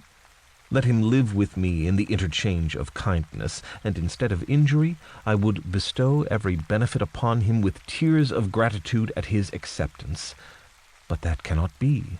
The human senses are insurmountable barriers to our union. Yet mine shall not be the submission of abject slavery. I will revenge my injuries. If I cannot inspire love, I will cause fear, and chiefly towards you, my arch-enemy, because my Creator, do I swear, inextinguishable hatred. Have a care. I will work at your destruction, nor finish until I desolate your heart, so that you shall curse the hour of your birth. A fiendish rage animated him as he said this. His face was wrinkled into contortions too horrible for human eyes to behold, but presently he calmed himself and proceeded. I intended to reason. This passion is detrimental to me, for you do not reflect that you are the cause of its excess. If any being felt emotions of benevolence towards me, should return them 100 and 100-fold. For that one creature's sake I would make peace with the whole kind. But I now indulge in dreams of bliss that cannot be realized. What I ask of you is reasonable and moderate. I demand a creature of another sex, but as hideous as myself. The gratification is small, but it is all that I can receive, and it shall content me. It is true we shall be monsters, cut off from all the world, but on that account we shall be more attached to one another. Our lives will not be happy, but they will be harmless, and free from the misery I now feel. O my Creator, make me happy. Let me feel gratitude towards you for one benefit. Let me see that I excite the sympathy of some existing thing. Do not deny me my request. I was moved. I shuddered when I thought of the possible consequences of my consent, but I felt that there was some justice in his argument. Mary Shelley, Frankenstein, 1818. Answers to Chapter 6's exercises. Here are the answers to this chapter's earlier exercises. The maze flow chart. Take a look at Figure 6.2 for one approach to addressing this problem. Help me. The skill needed is definitely information gathering. No deep analytical skills at all are needed. The girl is called Joanna. Be careful that your assumptions, perhaps about the progression on months, don't blind you to solutions. The monster's argument. As with many real arguments, the monster's conclusion is put first, before the evidence and before the argument. You must create a female for me. He claims it as a right, and a crucial part to note is his claim for a right to companionship. Everyone has a right to companionship. Premise 1. The only possible companion he can have is another monster. Premise 2. Therefore, Dr. Frankenstein must make him a companion. Conclusion. Also, as in many real arguments, the monster includes some supporting evidence, expressed as statements of fact. These claims aren't really necessary for his main argument, but rather seem to be pressing his case to be considered on the same basis as everyone else. The monster's bad behavior is only because he's miserable. Otherwise, he'd be a creature of good character, and return kindness shown to him 100-fold. He's miserable because he's lonely and shunned by everyone, he says. If I cannot inspire love, I will cause fear. Chapter 7. Drawing on graphical and other tools for thinking. In this chapter, mapping ideas with charts, seeing graphical tools in action, discovering powerful tools for thinking. Reason makes things which are hard to define difficult to comprehend. Pete Smee, UK professor. It's lucky that there are more ways to try to understand things than by using reason alone. The human mind is actually very good at grasping complex relationships expressed in pictures and diagrams, for example. But how do you get an issue usually addressed in words and sentences to become one expressed graphically? This chapter is about how to do exactly that, and draw upon maybe unsuspected powers lurking within you. Mind maps and other kinds of concept charts extract ideas from your head and turn them into something visible and structured. Sounds good, right? Well, they are, but here's the catch. Although you can dash off the simplest charts fairly effortlessly, the more useful ones require a lot of thinking. Not only that, they require a lot of different kinds of thinking. Hence the huge difference between a good chart, a useful chart, and a bad one that sheds no light at all. In this chapter, you not only find out how to use graphical elements in a critical thinking context, which everyone seems to be doing nowadays, but also how to do so meaningfully, which is rather rarer. Think of this chapter as the art one of the book, your chance to use different color pens, browse clip art, and maybe try out some computer design packages. Remember, but the pictures, or more accurately, the diagrams you end up with, aren't just pretty illustrations. They're ways of coming to deeper insights and more sophisticated understandings of issues and processes. And in this chapter, I'll also look at some other tools that can do this, including several different ways of brainstorming, the art of summarizing, and a variety of approaches to the technique known as triangulation. Sounds complicated? They're not, and I'll explain why. Discovering graphical tools, mind mapping, and making concept charts. In this section, I introduce some graphical tools that critical thinkers can use to gain insights into complex conceptual relationships and clarify issues. I call them all concept charts, but you can find plenty of other names being used, such as mind maps, flow diagrams, or even word trees. Don't get hung up on the terminology in this new and evolving area. The key thing is to see which ideas and techniques work for you. Indeed, you can, and should, just pick and mix techniques if it seems useful. Tip: the process of constructing mind maps and other kinds of concept charts hinges on using nodes and links. The nodes are represented as circles or squares or other shapes and stand for ideas and information. The lines connecting the nodes are the links, and these are the defining relationships. By connecting information like this, you are actually making knowledge explicit. In other words, knowledge is dragged from the subconscious and put on paper in plain black and white, or gorgeous colors. When you create concept charts, you not only become aware of what you already know, but are also able, as a result, to modify and build upon it. A closer look. Professors take the term nodes from maths, where a node is a point in a network at which lines intersect, branch, or terminate. Concept charts are networks made up of those nodes and links. Tip: the crucial point to bear in mind is that two nodes plus a connecting link represent a true statement. Remember that, and you can't go wrong. How it all got started. Joseph D. Novak, a professor of education and biological sciences at Cornell University in the 1970s, developed the idea of concept charts as a means of representing scientific issues with his students, but always claimed that the approach has its roots in a broader philosophy known as constructivism. Very simply, the idea that people actively construct their understandings of the world. A very important related idea is that in constructing their theories, people have to build upon what they know, or at least think that they know already. Joe Novak taught students as young as 6 years old to make concept charts. One he liked particularly involved the question, what is water? And another was, what causes the seasons? My concept chart for water, see the later figure 7.3, is a simplified version of his one, which was supposedly used with primary school children. But if so, I don't think the children had much input into the making of the chart.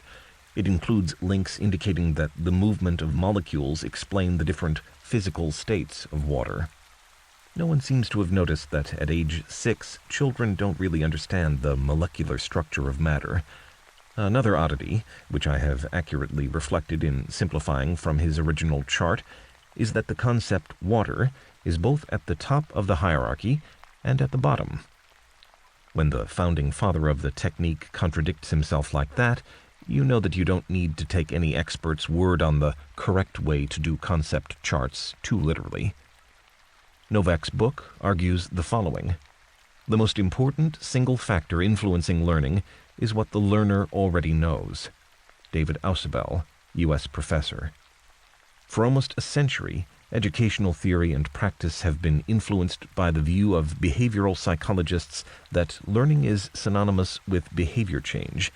In this book, the authors argue for the practical importance of an alternate view, that learning is synonymous with a change in the meaning of experience. They develop their theory of the conceptual nature of knowledge and describe classroom-tested strategies for helping students to construct new and more powerful meanings and to integrate thinking, feeling, and acting. In their research, they have found consistently that standard educational practices that do not lead learners to grasp the meaning of tasks usually fail to give them confidence in their abilities. It is necessary to understand why and how new information is related to what one already knows. Joe Novak, Learning How to Learn, 1984. Minding Out for Mind Maps. Jargon Buster. A mind map is a particular kind of concept chart that usually, but as I say, people use the term pretty fluidly, has one term or concept as its focus. The aim is to literally map out your thoughts, using associations, connections, and triggers to stimulate further ideas. But how do schematics like these ones work? Most of the time, whether speaking or writing, people present information in a linear sequence. They have to, because people can't read or listen to two things at once. The competing information becomes a jumble. But in diagrams, the rules change. Suddenly, information can be presented in ways that are much more in tune with the way the brain functions, by making multiple connections and comparisons simultaneously. In a mind map, for example, information is structured in a radiant rather than linear manner, as Figure 7.1 shows. The core idea, transport, generates 4 subdivisions, which in turn prompt a whole range of specific examples. A closer look. Researchers have long known that the brain likes to work on the basis of association, and it connects every idea, memory, or piece of information to tens, hundreds, and even thousands of other ideas and concepts. Mind maps are said to reflect the way the brain is wired to automatically associate words and concepts with one another, or a new experience with a recent experience. Counting on concept charts. Jargon Buster. Concept charts, sometimes also called concept maps, have a slightly different aim to mind maps. As you may guess from the name, these diagrams depict suggested relationships between concepts. As such, they prove useful in the soft social sciences, for marketing experts' presentations, for hard-nosed designers, engineers, and technical writers, and for countless other tasks to present, organize, and structure factual information. And that's not even to get into the notion of the way information flows around the charts. Don't let the seemingly obscure distinctions that the different names imply intimidate you into not using the tools as you like. When is a concept not a concept? Don't worry about the term concept chart. After all, what is a concept? Is water a concept? Is learning a concept?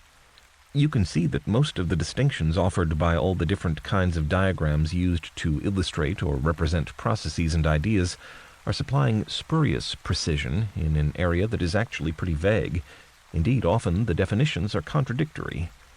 Just choose the style that suits you best, or pick elements out from the range of charts available and use them wherever and whenever they seem to you to be useful, and definitely not otherwise. The chart is a tool for developing and communicating ideas, not an end in itself. Following links and going with the flow. Remember, by convention, mind maps and other kinds of concept chart usually represent ideas and information in little boxes or circles, or even little thought clouds, which are connected by lines indicating the links.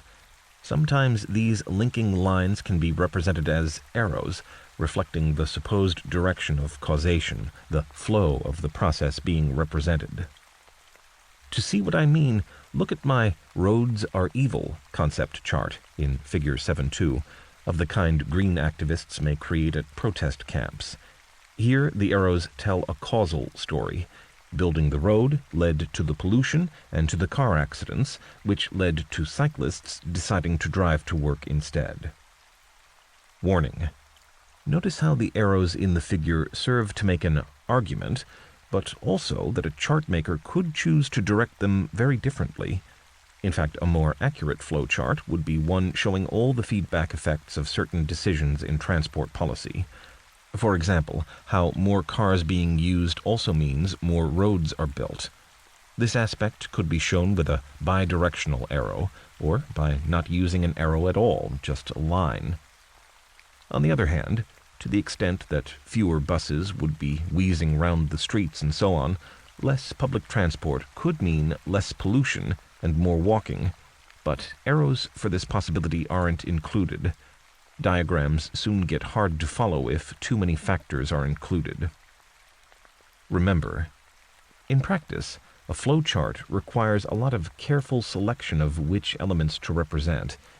In this sense, the charts aren't seeking to show the whole truth, just to argue a point or theory. Tip.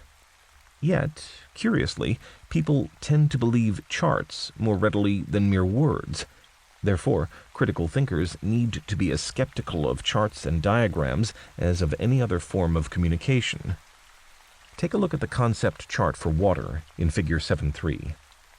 Since water is in all living things, Figure 7.3 shows a nice solid line connecting the two. However, no plant cells grow in animals, and so there is no line between these two nodes, animal cells and plant cells. Simple, but effective. Putting graphical tools to use.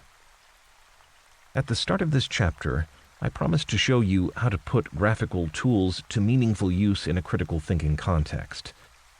Well, this is that practical, get-your-hands-dirty section.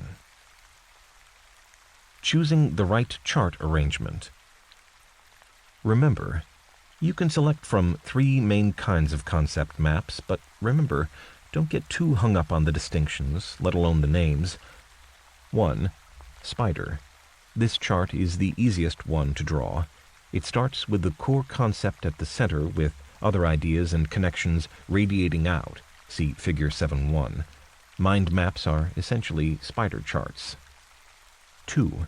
Hierarchical diagrams. These often also branch out, but with a lot of categories at the bottom and just the one at the top. See Figure 7.3 on water. 3. Various kinds of flow charts. The key characteristic of these is that information flows around the chart, with the focus often more on this flow than on the concepts in the nodes. Check out the later section, Drawing Flowcharts. Some flowcharts specify where things start, inputs into the system, and where they can end, the outputs. Others may have no start or end points, but describe the flow in terms of self-contained cycles. See Figure 7.2 on roads for an example. Tip. You can rough out concept maps using those sticky yellow notes. Then you can easily reorder the material as your ideas about its proper arrangement develop. Some people think that labeling the links, the lines, between the concepts is very important, but I'm not so sure, and it's certainly not universally agreed. Some maps use labels such as includes or with. For example, in a map looking at geology, you may be told metal includes gold and includes silver, which seems to distract from the way the map is supposed to reflect the brain's architecture, and to have lost the good original principle that, instead of thinking only in words, people should try to visualize multiple relationships and connections. Add to which, labeling the lines requires people to go back to thinking linearly. If, however, your chart is pretty formal, perhaps representing a process with only one correct way possible to read it, the labels are useful. Indeed, they're an essential part of the chart's information. Remember, a similar you win some, you lose some consideration comes with the notion of organizing concept charts so as to have the more general, abstract concepts at the top of the page, or whiteboard, and more specific, less inclusive concepts at the bottom, like the hierarchical charts I introduced at the start of this section. Joe Novak, who popularized the technique originally, thought this arrangement was very important. Developing simple concept charts. Basically, all concept charts represent statements, just like a written description does. In particular, two nodes plus a connecting line represent a proposition, a statement that's supposed to be true. For example, the concept chart in Figure 7.4 is one way to represent the sentence, "Grass is green." But a more complex and more useful example is to try to represent a sentence such as, "Red berries are yummy." This process of adding new factors is well represented here. See Figure 7.5. Now, red berries, like strawberries, are yummy. Raspberries are yummy. Hawthorn berries can be used in jams and wines, but other kinds of red berries, such as yew and holly, aren't yummy. These maps help both teachers and students to focus on the key ideas, concepts, needed in any given area of enquiry, like how not to get poisoned when out on nature rambles. Using maps and charts in the real world. Concept maps have their roots in the sciences and are widely used today in fields such as software design or engineering, but they're also used in many business and, of course, educational contexts. Some charts are really too personal and idiosyncratic to say very much to anyone except the person who designed them, but others are precise and unambiguous blueprints. Such a wide spectrum of charts and maps exist that finding any features that they all share is difficult. Remember, one useful distinction, certainly one that's often claimed, is that a well-made concept chart grows within a context frame, typically an implied argument or question, whereas a mind map often has only branches radiating out from a central word or picture, your chance to use some clip art, representing an idea or concept.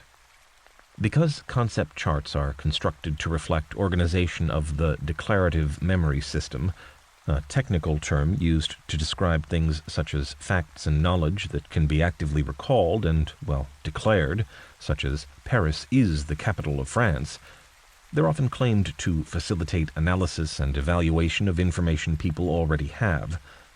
The other kind of memory is called non-declarative or procedural memory and refers to unconscious memories, things such as skills like, for example, riding a bicycle, or how to construct sentences correctly. Appreciating the different styles of concept charts and mind maps. When you're producing mind maps and concept charts, you need to be aware of how different graphical techniques suit the different issues, questions, or problems.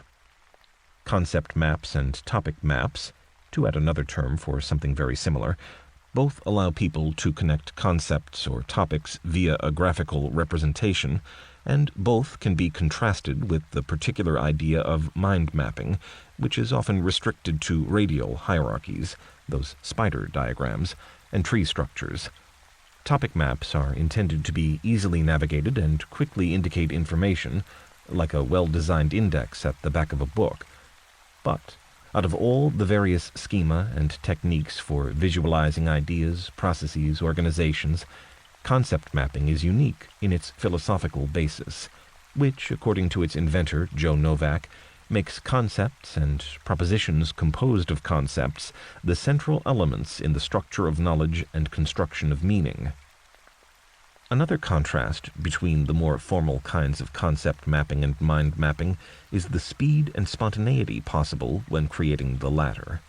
A mind map typically reflects what people think about a single topic, which can focus group brainstorming, something I discuss further in the later section, Conjuring Up Ideas with Brainstorming.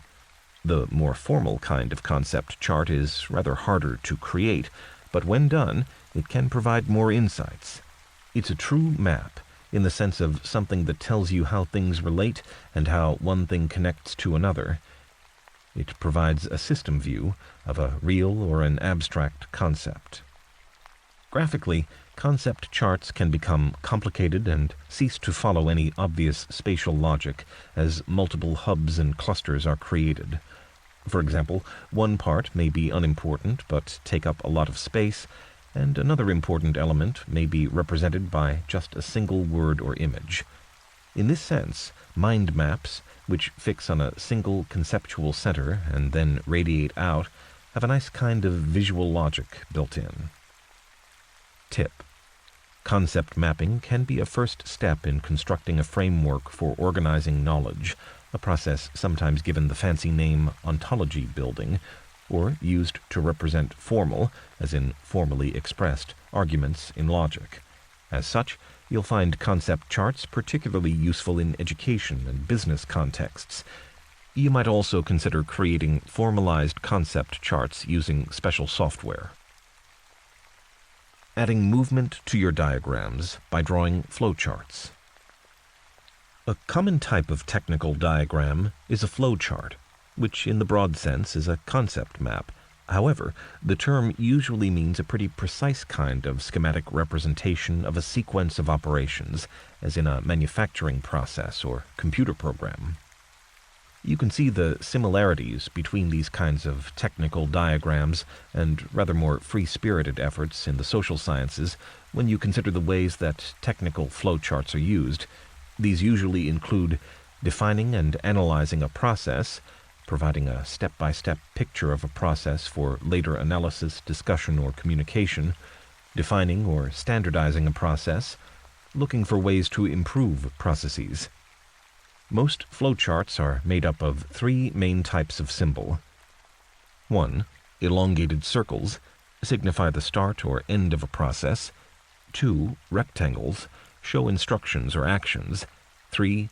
Diamonds show decisions that must be made. Within each symbol, you write down what the symbol represents, the start or finish of the process, the action to be taken, or the decision to be made. Finally, symbols are connected one to the other by arrows, showing the flow of the process. Try this. Why not practice with a simple chart on, say, reading a book? 1. Start the flowchart by drawing a circle shape and labeling it Start. 2. Move to the first action or question and draw a rectangle or diamond, depending on whether a decision is required at this stage or not. 3. Write the action or question inside it and draw an arrow from the start symbol to this shape. 4. Work through your whole process, showing actions and decisions appropriately in the order they occur, and linking these together using arrows to show the flow of the process. Where a decision needs to be made, draw arrows allowing for every possible outcome from the decision diamond. These arrows are usually labeled with the outcome. At the end of the process is a circle labeled Finish. 5. Test run your flowchart, working from step to step, asking yourself if you have correctly represented the sequence of actions and decisions involved in the process. And then, if you're looking to improve the process, think about whether work is duplicated or whether other stages should be added. Tip: flowcharts can quickly become so complicated that you can't show them on one piece of paper. Instead, you can use connectors, shown as numbered circles, where the flow moves off one page and where it moves on to another. By using the same number for the off-page connector and the on-page connector, you show that the flow is moving from one page to the next. The process of physically splitting up your diagram can also imply a way to mentally split up a complex issue or process. enabling you, or the people you are sharing the idea with, to concentrate on particular parts of it better. Considering other thinking tools. The graphical tools I discuss in the preceding section aren't the only ones available to you. Here I cover dump lists, summarizing, brainstorming, meta-thinking, and triangulation. You can think of these tools as organizational strategies for the contents of your brain. Dump lists is a way of organizing information in your head. Summarizing and meta-thinking are about making sense of things you read or hear, and triangulation is about checking the quality of what you have come up with. Brainstorming is primarily a tool for generating ideas, but can also be used to help sort and analyze information. Emptying your head with a dump list. The truth is that coming up with material is much easier than analyzing and selecting the key ideas within it. Jargon buster. Dump lists are a powerful but neglected tool in thinking. Basically, you just empty onto a page everything swirling around your head on a particular topic or issue.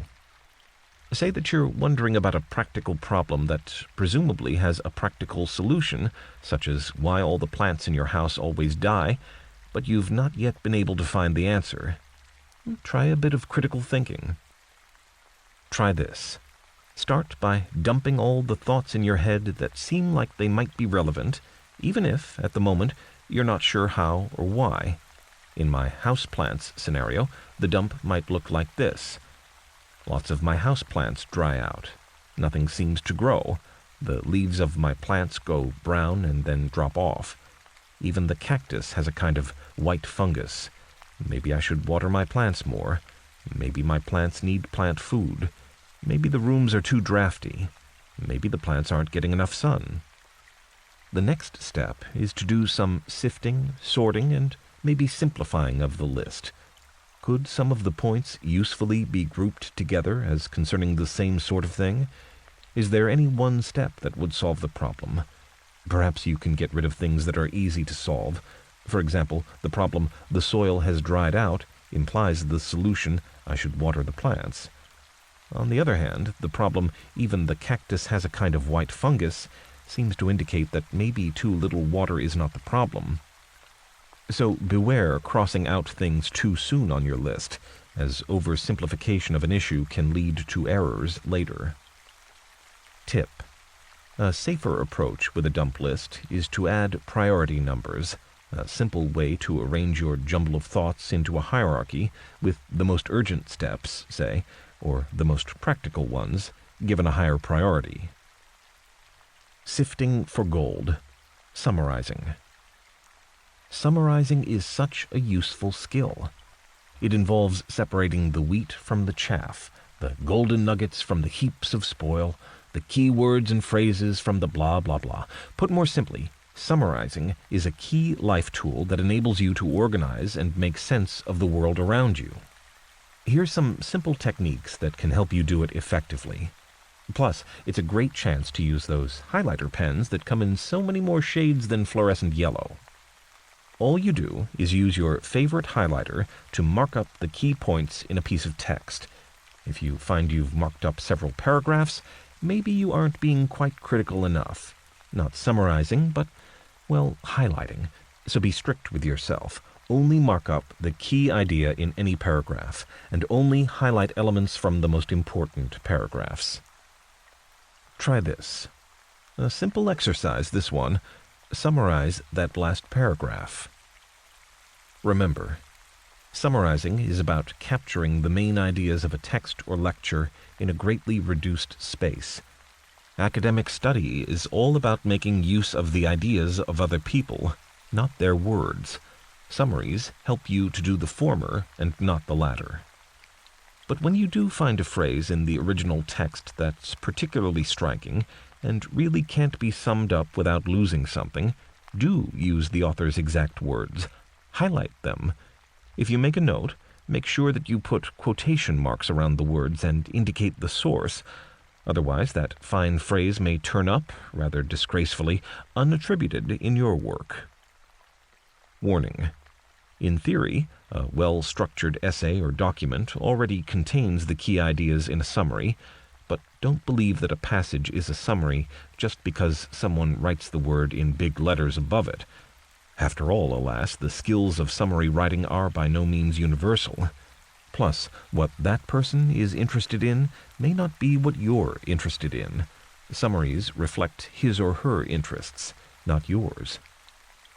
Tip: you can also organize your notes in new ways on little cards, or these days as computer files, or even on computer sites such as wikis that let you easily create and organize pages, perhaps providing an overview of a topic on one and subtopics on others, maybe using colors to aid categorizing. Conjuring up ideas with brainstorming. Brainstorming is the name given to the fairly obvious technique of quickly jotting lots of ideas down in response to a question, or even simply a concept. You can brainstorm on your own, but the real advantages of the technique come when you're in a group, because that's where other people's ideas can spark new ones among other members of the group. The claim of the method's supporters is that brainstorming allows a group to think collectively and build on each other's ideas. Conducting a group brainstorm can also create a buzz, something that can be absent when you work on your own. But brainstorming can be a bit of a lowest common denominator exercise too, by which I mean that the idea that everyone likes is not the best one, but only the one that everyone shares. Worse, the group may not recognize a good idea just because it is a bit different or novel. So how you brainstorm is important. Brainstorm, mind monsoon, cranial blizzard. Brainstorming was popularized by Alex Fakney Osborne in a 1953 book called Applied Imagination: Principles and Procedures of Creative Problem Solving.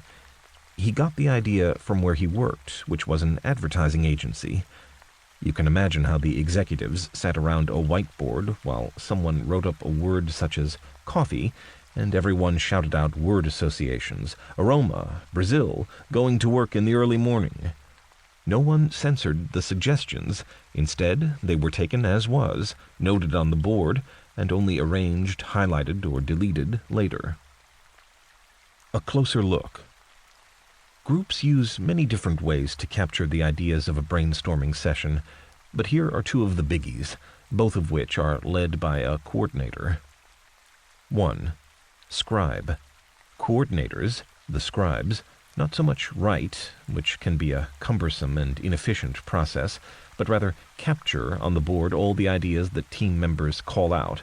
They try to sum up the idea in an appropriate way, regardless of their own feelings about the merits or demerits of the idea. 2. All in. During these sessions, team members can write on the board their ideas just as they come, or perhaps instead verbally share them with the group. The ever-useful yellow sticky notes can be brought out, so that everyone can write their ideas down and then stick them on the board. The attitude and abilities of the coordinators are vital to a successful brainstorm, and although not everyone automatically has the right stuff, some principles certainly can be adopted. The person leading the brainstorm needs to be enthusiastic and encouraging. Adding fun constraints can help spark new ideas. For example, if a group is wondering about, say, how to revitalize inner cities, perhaps a bit of a downer for an early morning session, the coordinators can constrain the issue by asking instead, if you had to improve life for people in inner city Liverpool with just one big project, what would it be? Try this. Now, harvest that brainstorm. At a session, act as the coordinator and focus on the ideas that the people seem most excited, amused, or intrigued by.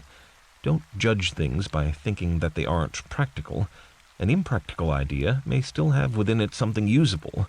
And remember to involve groups, of course, in the weeding. One way of increasing participation in this stage is by voting. Hey, sticky notes prove their usefulness yet again. Ascending the heights. Meta-thinking. Concept charts require the higher skills in Bloom's famous taxonomy, from mere recall at level 1 to complex evaluation at level 6. Check out Chapter 8 for details. In fact, Joe Novak says it requires students to use all the levels at once. But meta means above or higher, and so meta-thinking indicates taking an overview, view from above, and represents a higher, more critical level of thinking skill. To be critical often requires a move from ground level to meta level thinking. Remember, the meta level understanding asks why such a particular strategy is the one to use. Without this, learning new strategies is useless because you don't know when they're appropriate. The contemporary thinking skills guru, Edward de Bono, who invented the term lateral thinking and wrote a book called 6 Thinking Hats, calls meta-thinking blue hat thinking, summing it up as thinking about thinking. In his terms, blue hat thinking focuses on how to manage the thinking process, checking its focus, setting out the next steps, creating action plans. For instance, if a football team is discussing how to win the next game, the coach likely automatically adopts the blue hat style, reminding the players that the focus is how to win the next game against the Brickworks 11. The agreed next steps the team has identified include practicing penalties, because the Brickworks team commit a lot of fouls and maybe will give a penalty away. The longer-term aim is how to build on the expected victory over the Brickworks 11 and get the team promotion to the Grimsby West League. Trying out triangulation, or how to triangulate the data to stop the roof falling in. That's a metaphor, by the way, which seemed appropriate to me because most roofs contain wooden triangles, which literally stop them falling in.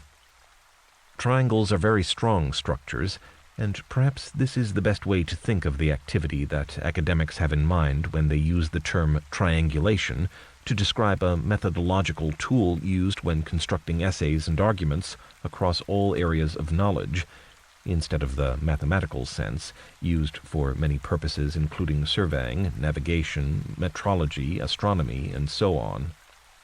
The use of triangles to estimate distances goes back a long time, certainly to the 6th century BC, when the Greek philosopher Thales is said to have used triangulation to calculate the height of the pyramids. In critical thinking, however, where triangulation is about running a check on your work and strengthening conclusions, the term was only introduced in academia in the 1960s. Remember, an argument is much more convincing if 3 people have independently reached the same conclusion by different routes. The same reasoning applies when just one person, you, demonstrates a point using 3 different approaches. But despite what the song says, nothing is magic about the number 3. 2 arguments for a point, or different perspectives on an issue, are better than 1, and 4 or 5 are good too. Jargon buster. Both qualitative and quantitative researchers use the triangulation method and get different things from it.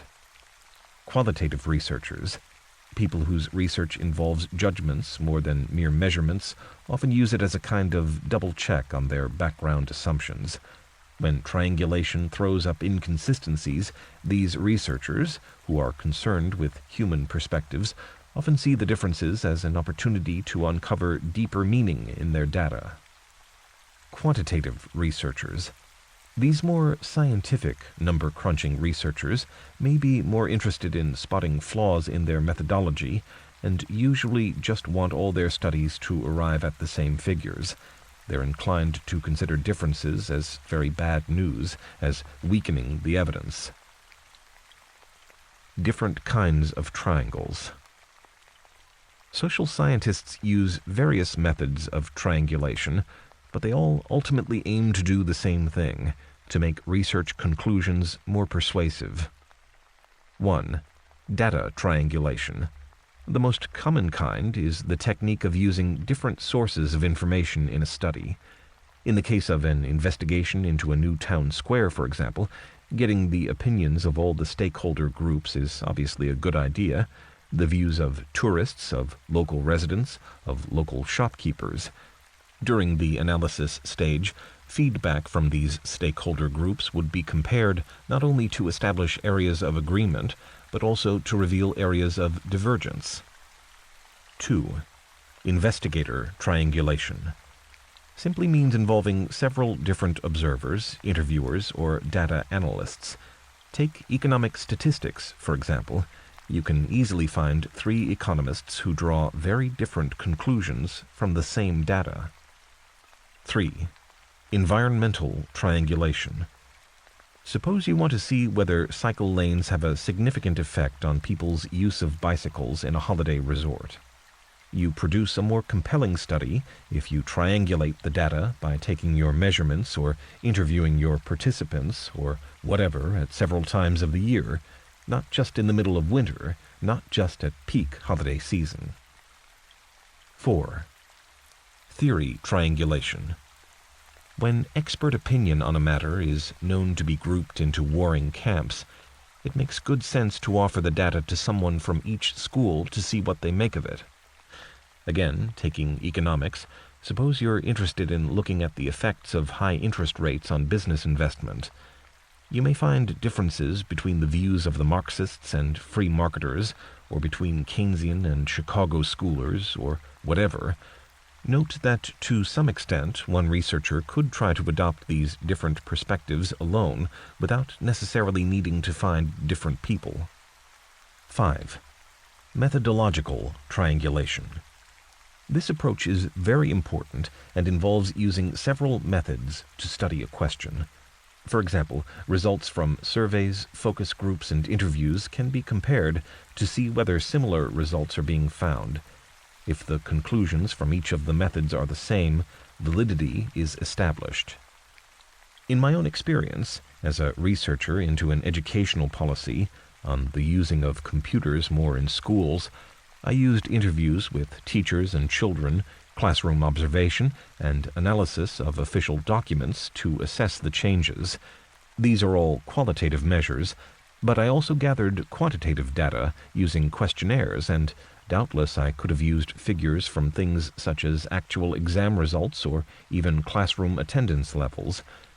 When all the findings from all the methods point at similar conclusions, the methodological triangulation has helped to establish the validity of the research. Real-life triangles. A closer look. One example of the correct use of triangulation, in this case methodological triangulation, comes from research looking at the needs and experiences of relatives when a loved one is very ill or dying in hospital. Gail Burr found that 2 very different impressions of family needs came about depending on whether the relatives were interviewed in person or merely filled out questionnaires. The relatives who were interviewed found talking to the researcher about their experiences therapeutic, and thus were inclined to be positive, but those who only filled out questionnaires used them to communicate their frustrations. Thus, using both research techniques, interviews and questionnaires, added an extra level of insight to the results, making them not only more valid in an abstract sense, but much more useful in a practical sense, too. Tip. A nice way to visualize triangulation is given in a well-known book on research methods by Matthew Miles and Michael Huberman. They say that doctors, detectives, and even your local garage mechanic automatically use the technique in order to increase the likelihood that their diagnosis, be it concerning an illness, a burglary, or a broken-down car, is right. When the detective amasses fingerprints, hair samples, alibis, eyewitness accounts, and the like, a case is being made that presumably fits one suspect far better than others. A diagnosis of engine failure or chest pain follows a similar pattern. All the signs presumably point to the same conclusion. Note the importance of having different kinds of measurement, which provide repeated verification. Matthew Miles and Michael Huberman, Qualitative Data Analysis, an Expanded Source Book, 2nd edition, Sage Publications, 1994. Denzin's Three-Sided Methods. Norman Denzin wrote 2 books about alcoholics and hospitals that some people in the sociological research business think are hugely underrated classics on a par with the writings of the 19th century sociologist Emile Durkheim. Whether Denzin's work really is great or not shouldn't matter to critical thinkers, but his books certainly contain important messages about a profound social malaise in America, which he attributes to a white male culture. A closer look.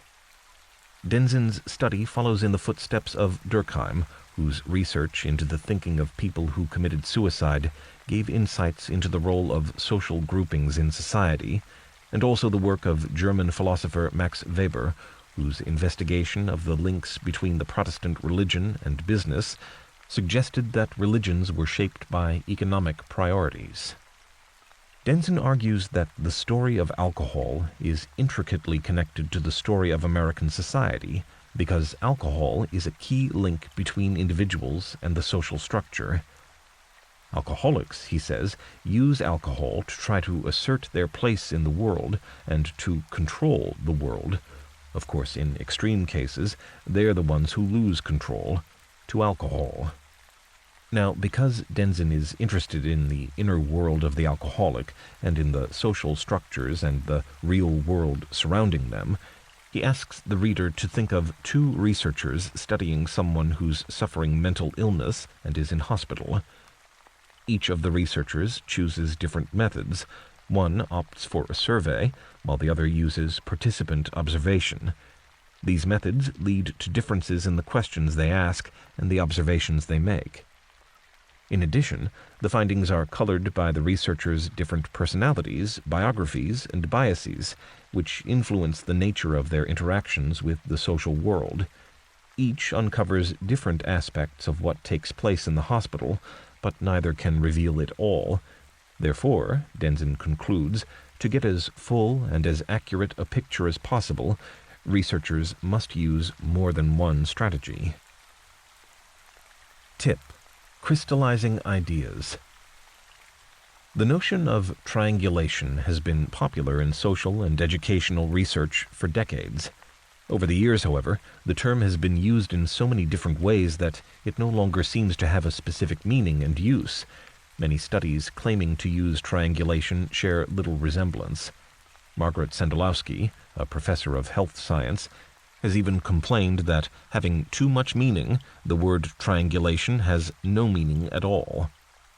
Seeing this, some researchers have proposed that, in the social sciences at least, the term triangulation should be replaced by crystallization, on the grounds that crystals are a better metaphor for what's really going on. In the words of 2 sociologists, Laurel Richardson and Elizabeth Adams St. Pierre, because a triangle is a rigid, fixed, 2-dimensional object, the term implies a certain attempt to impose rigid 2-dimensional meanings on complex issues. Much better, they argue, to use crystals, because these are prisms which reflect externalities and refract within themselves, creating different colors, patterns, and arrays casting off in different directions.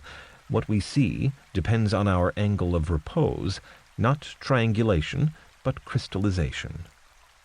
Certainly, if you intend to use triangulation to make your arguments more persuasive, you have to be clear about which form you're using and why and how you intend to do so. Answers to Chapter 7's exercises. Check out the following answers to this chapter's exercises. The plant problem. Here's my approach to addressing this problem. Problems. Plants dry out, leaves go brown and then drop off. Solution. More water. The cactus. A special case. Separate it out. Summarizing the paragraph. The key idea here is, use your favorite highlighter to mark up the key points in a piece of text. Chapter 8. Constructing knowledge. Information hierarchies. In this chapter, seeing how people handle new information, thinking deeper about the knowledge pyramid, resisting the temptation to give up learning. Information is not knowledge. The only source of knowledge is experience. Anonymous. Some people attribute this piece of wisdom to Einstein, but no one seems to be able to trace it to anything specific. It's certainly the sort of thing he'd say, being a scientist, but then it's also the sort of thing that lots of philosophers have said, such as John Dewey, who guest stars in this chapter. I start with this quote because it reflects a central theme of this chapter, that many stages of information processing lie behind every piece of knowledge. To illustrate the process of building knowledge, this chapter uses the analogy of constructing a pyramid. I describe climbing the knowledge pyramid by checking out the building blocks of knowledge, data, and information. I also discuss the elegant and definitely pyramid-shaped ideas of Benjamin Bloom, as well as another American professor, Calvin Taylor, who extended Bloom's ideas to emphasize the importance of creativity. In addition, I look at how to get and keep yourself motivated on that climb to the top of the thinking pyramid. Although some of this chapter may seem a bit theoretical and abstract, bear with me. These ideas are in fact highly practical in terms of developing your critical thinking skills. So, put on stout boots, pack some sarnies, and fill a water bottle, because you have a steep but rewarding climb ahead. Building the knowledge pyramid with data and information blocks. Philosophy starts with the question, what is knowledge? But this section trumps that by going back a stage and asking, what is data? Or maybe even something like, what do we mean by data? This extra step is definitely useful because knowledge is constructed from smaller building blocks called data, or sometimes information. In this section, I pin down the three crucial terms of data, information, and knowledge, and describe how they're related. I discuss them in relation to education and learning, and warn about when they can cause problems. Remember, one of the key insights of this chapter is that what you know is less important than how you know it. That sounds a bit cryptic, but boils down to the difference between two types of thinking. One, low-level, concrete thinking, concerns simple observations and facts and figures, and is the foundation of the next, more elaborate type of thinking. Two, high-level, abstract thinking, concerns relationships and things that don't exist yet. This type of thinking can't take place without the first type. Now, I know that anything hierarchical sounds rather snooty, but it doesn't have to be that way. People certainly need both types, and the hierarchy isn't one of value. But nature first makes people experts in practical, concrete thinking, and because you have to train your mind before you can do the abstract kind, a premium applies to the ability to think at the higher level. Viewing the connections of data and information. Part of the difficulty in this area is the lack of apparent agreement on the meaning of the terms data, information, and knowledge. Some dictionaries say that knowledge is the same thing as information, but that data is quite different, whereas others say that data is the same thing as information, but that knowledge is quite different. That such fundamental notions can be so loosely defined is pretty amazing. Critical thinkers, of course, can't afford to be so lax. Remember, even professors and other experts often use the words interchangeably, as if they're the same thing. In fact, they're quite different. Their relationship is hierarchical, and the arrangement is like a pyramid. 1. Data, at the bottom of the hierarchy. Data consists of facts and figures. 2. Information, in the middle of the hierarchy. Information comprises data that has been organized to a greater or lesser extent. 3. Knowledge, at the top of the hierarchy. Knowledge is certainly like information, but rather purer, grander, and certainly rather harder to find. Another way of looking at the relationship between information and data is that the key factor is the degree to which items of data are interlinked. Take a look at Figure 8.1. In the left-hand panel, data consists of dots, showing each bit of data in splendid isolation, but in the middle panel, the data has been made sense of and connected up. This network of connections is information. Finally, a possible view of knowledge as information further organized within collective, socially constructed, linked structures.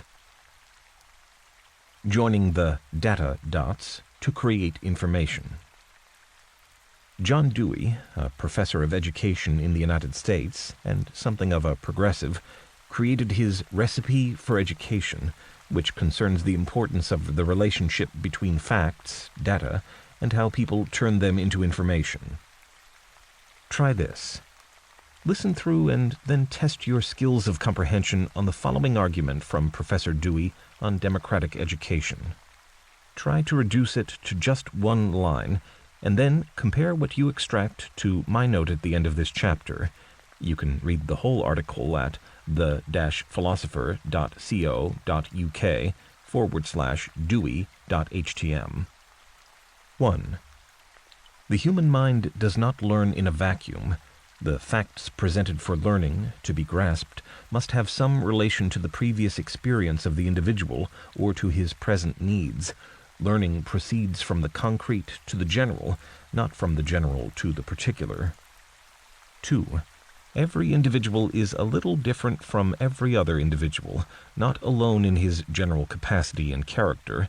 The differences extend to rather minute abilities and characteristics, and no amount of discipline will eradicate them. The obvious conclusion of this is that uniform methods cannot possibly produce uniform results in education, that the more we wish to come to making everyone alike, the more varied and individualized must the methods be. 3. Individual effort is impossible without individual interest. There can be no such thing as a subject which in and by itself will furnish training for every mind. If work is not in itself interesting to the individual, he cannot put his best efforts into it. However hard he may work at it, the effort does not go into the accomplishment of the work, but is largely dissipated in a moral and emotional struggle to keep the attention where it is not held. John Dewey, in The Philosopher, 1934.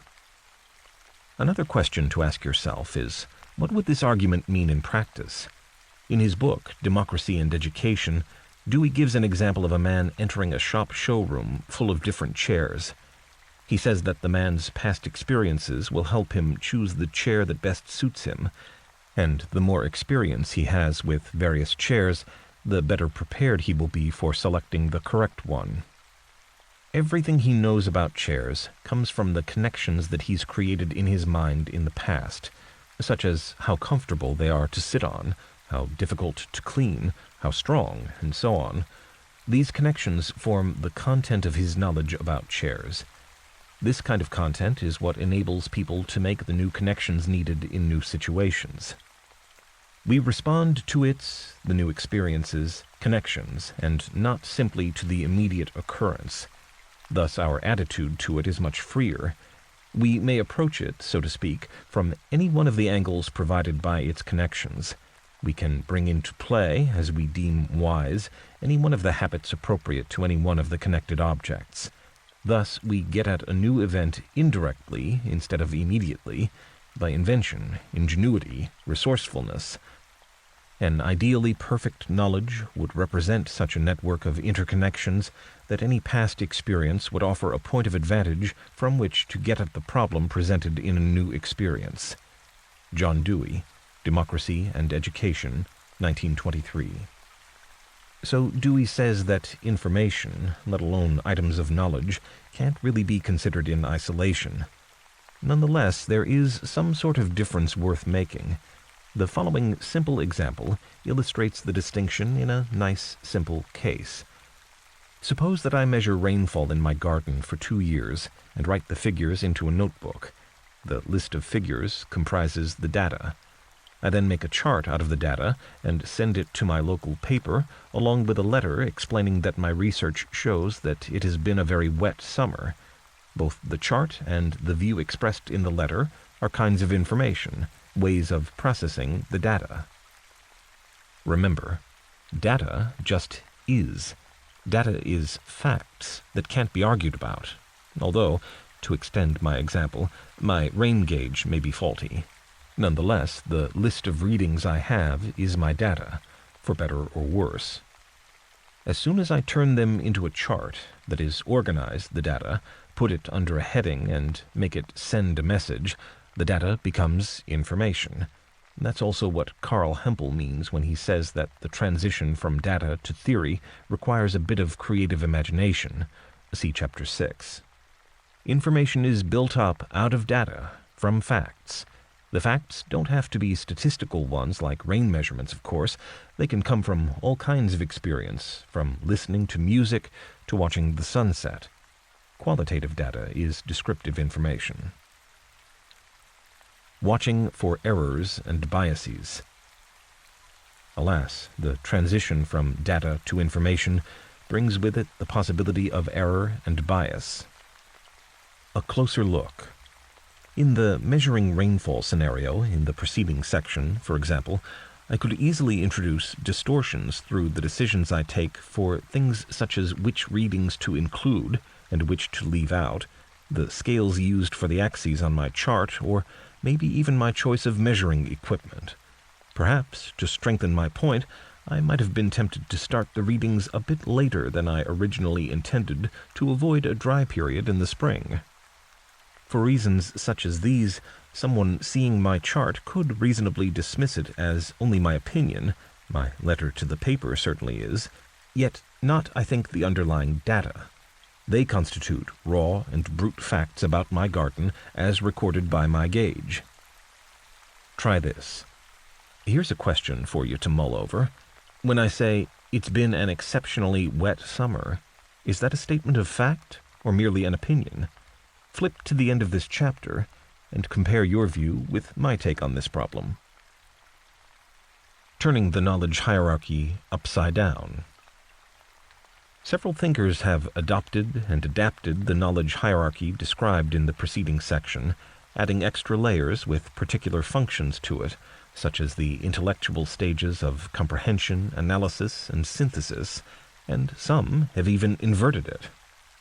Here I describe the key aspects of this important revising work, particularly that of Benjamin Bloom, who, despite his name, isn't one of Batman's fantastical foes.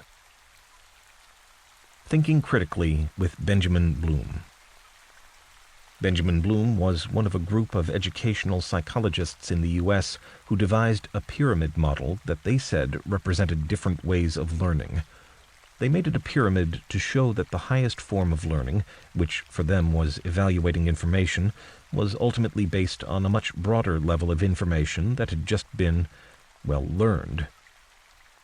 Meeting Bloom's taxonomy. Bloom wanted to promote higher forms of critical thinking in education, such as the use of analysis and evaluation of material, away from teachers just drilling people into remembering facts and rote learning. His system is now half a century old, yet still looks pretty progressive in educational terms, which tells you something about how stuck-in-the-mud schools and colleges are as regards learning. A closer look. Unlike in the no-frills economy class system, dissected in the preceding section, which places knowledge at the top, Bloom's taxonomy, nothing to do with creepy stuffed animals, thankfully, but a system for classifying or arranging things or concepts, starts by placing knowledge at the bottom of the heap. See Figure 8.2. The pyramid then rises upwards through 6 levels. Here they are with examples of each one. Level 1. Knowledge. Normally, people think of knowledge as something wonderful, even powerful, but Bloom defines knowledge simply as the remembering of previously learned material. Nothing very grand about that, which is why he puts it right at the bottom of his hierarchy of learning. An example is recalling data or information, such as knowing the names of different kinds of trees. Level 2. Comprehension. The next rung up, comprehension, is the ability to grasp the meaning of material. But this kind of understanding is low-level stuff, too. An example is understanding texts, instructions, and problems, such as being able to restate something in your own words.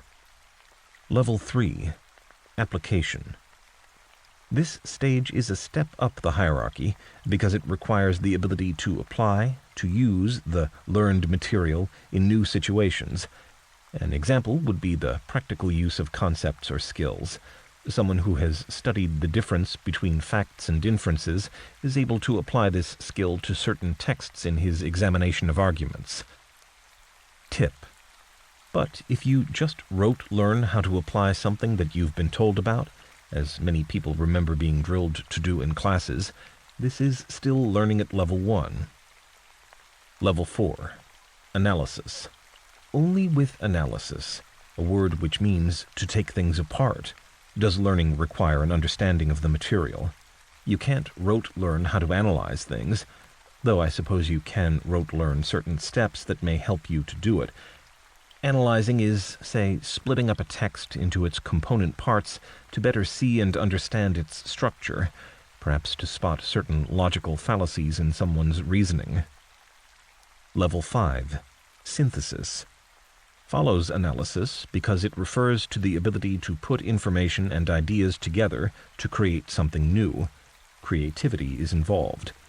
For example, the skills of synthesis are needed when constructing a new structure from diverse elements or reassembling parts to create a new meaning or interpretation, such as writing an original essay using multiple sources, or designing a garden choosing from a range of possible tools and approaches. Level 6. Evaluation. This, the top level of the taxonomy, is defined as the ability to assess the value, or perhaps the usefulness, of the knowledge comprehended, applied, analyzed, and synthesized at the earlier levels. Evaluation is really the stuff teachers wax long on, Benjamin Bloom was a professor, about the value of ideas or materials, whether arguments work, and even about the merits, skills, and abilities of people. A typical example could be choosing the best book when preparing to study a new subject. Tip. Bloom's taxonomy was primarily created for academic education, but it's relevant to all kinds of learning. Making knowledge flow upwards. Water can't do it, but knowledge does, or at least that's the implication of Bloom's hierarchy. The upper levels draw on the lower levels, but the lower levels can't call upon the higher levels. Revising that Blooman taxonomy. During the 1990s, a new group of academics who rebranded themselves as cognitive psychologists, despite evidently doing much the same thing as Bloom, including Lauren Anderson, one of Bloom's former students, updated Bloom's pyramid to, or so they said, reflect new 21st century insights into how people think. The key changes were 1.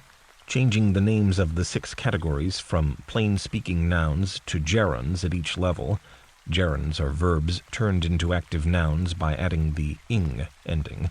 You can see them in section headings throughout for Dummies books. 2. Rearranging the hierarchy. The biggest change, see Figure 8.3, is that creating is now top of the pyramid, a skill that Bloom didn't even mention. The other changes seem to be more or less changing the style more than the substance.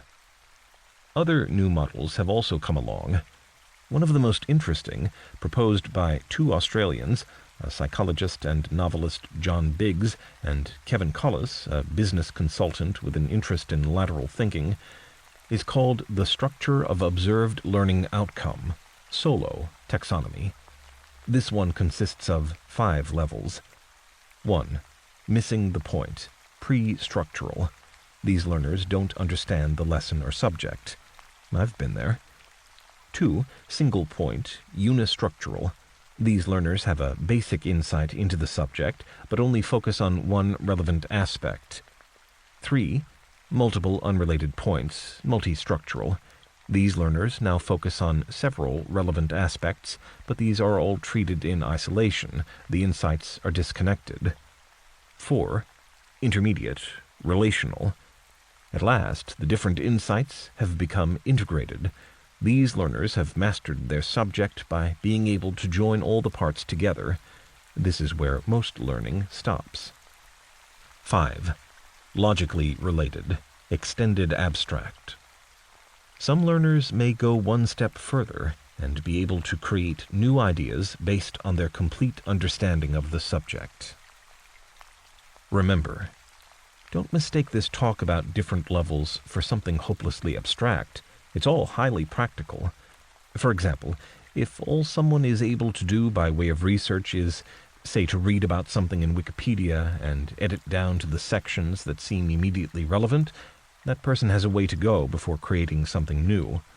The person who wants to do that must at least be able to combine several sources, which requires the high-level thinking skills of synthesis.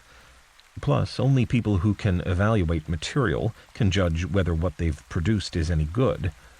In other words, only people at the top of the knowledge pyramid can write good essays, let alone mark them.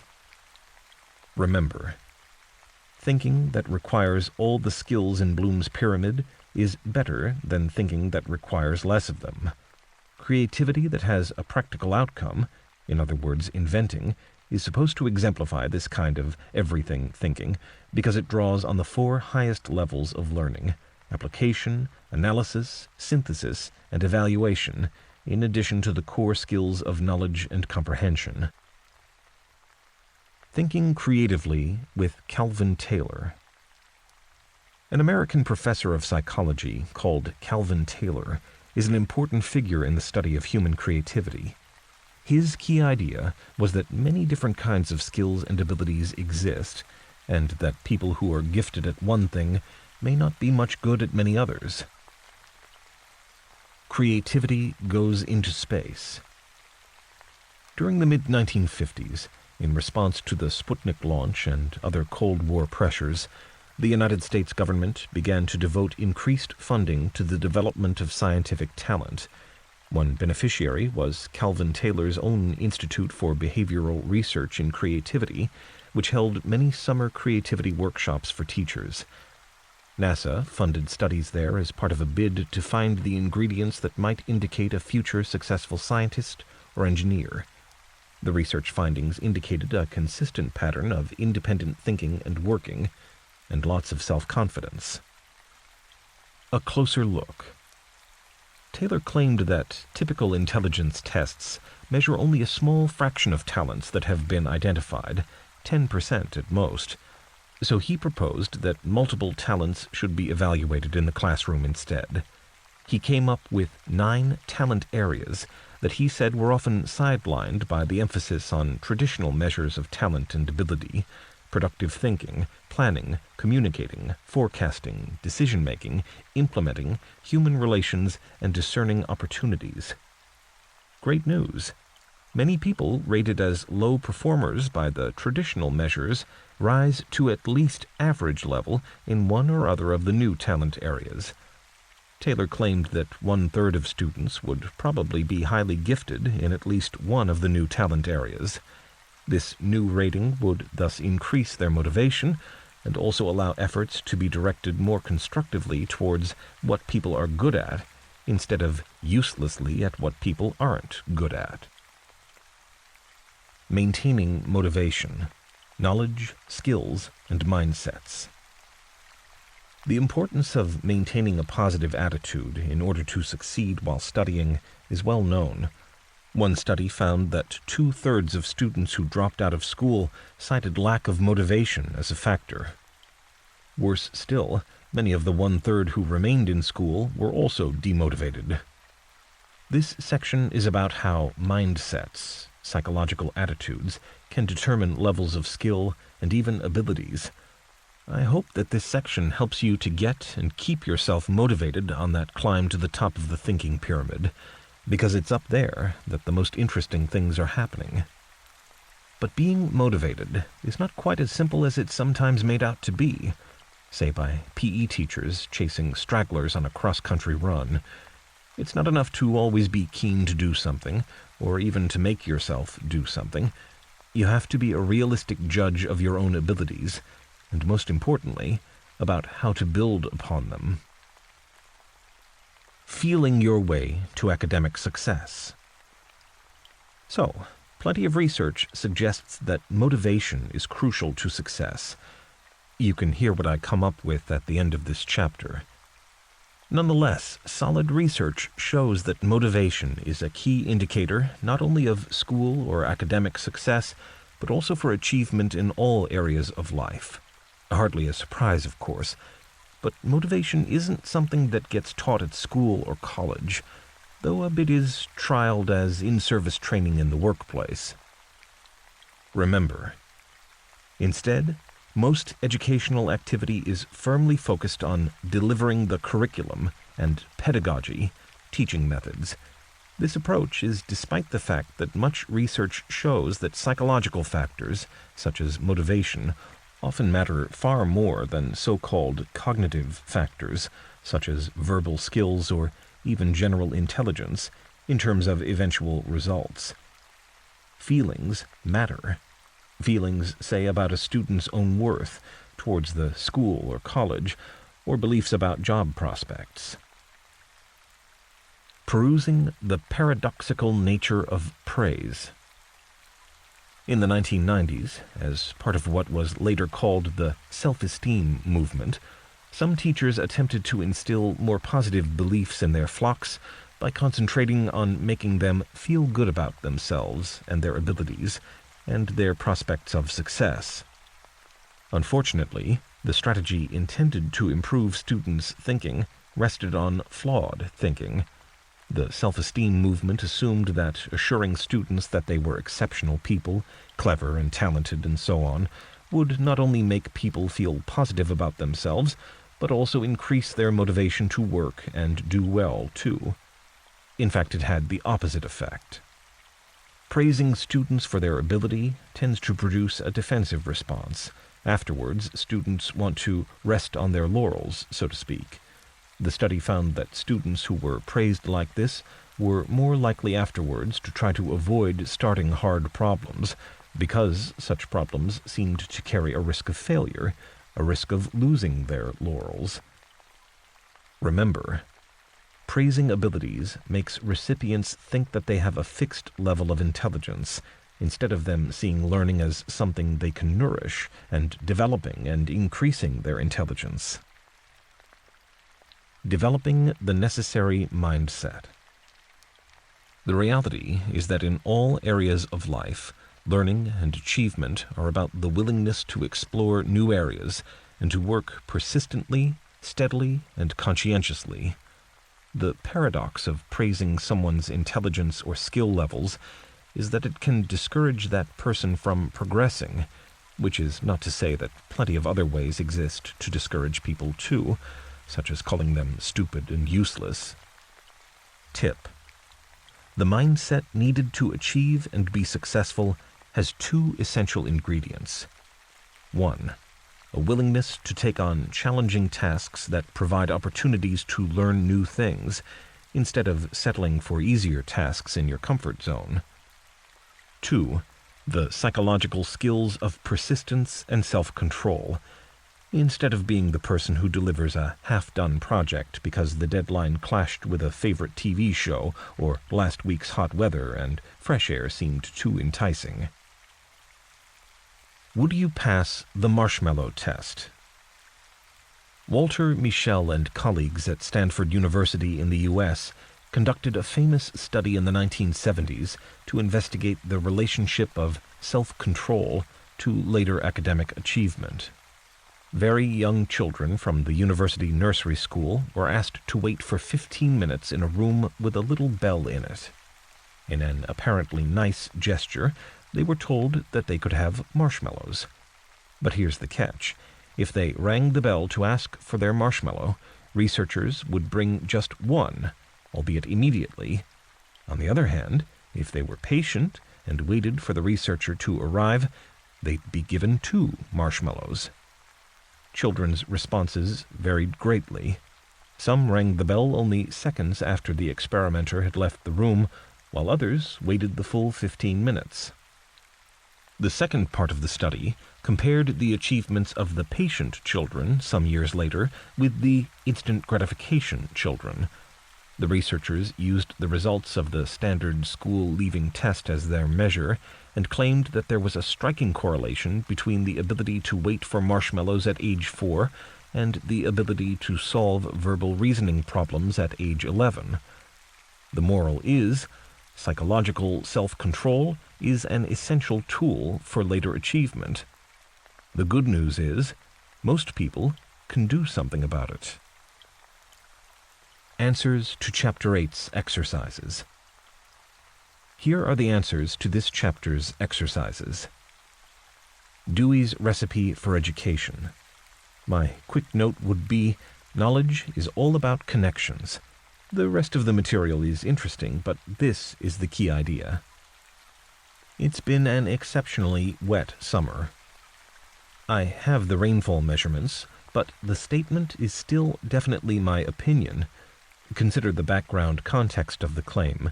With which other towns or areas do I compare my figures, and over what time periods?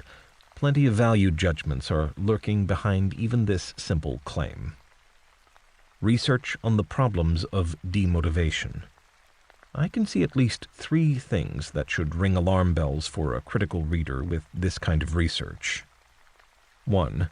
The claim that low motivation explains students dropping out from school. The significant finding to support this view would be low motivation among dropouts and high motivation among those who see their courses through. However, perhaps in their zeal to see low motivation everywhere, the researchers also identified evidence of low morale among those who stay in school, which undermines the idea that motivation is the key factor in whether a student stays on or drops out. 2. A cause and effect law applies to this kind of claimed relationship. Students who struggle academically may become demoralized and drop out, instead of vice versa. 3. The evidence offered is too vague to be persuasive. The researchers offer no names or dates for the survey, which is essentially a bit of hearsay, or, these days, something read on the internet.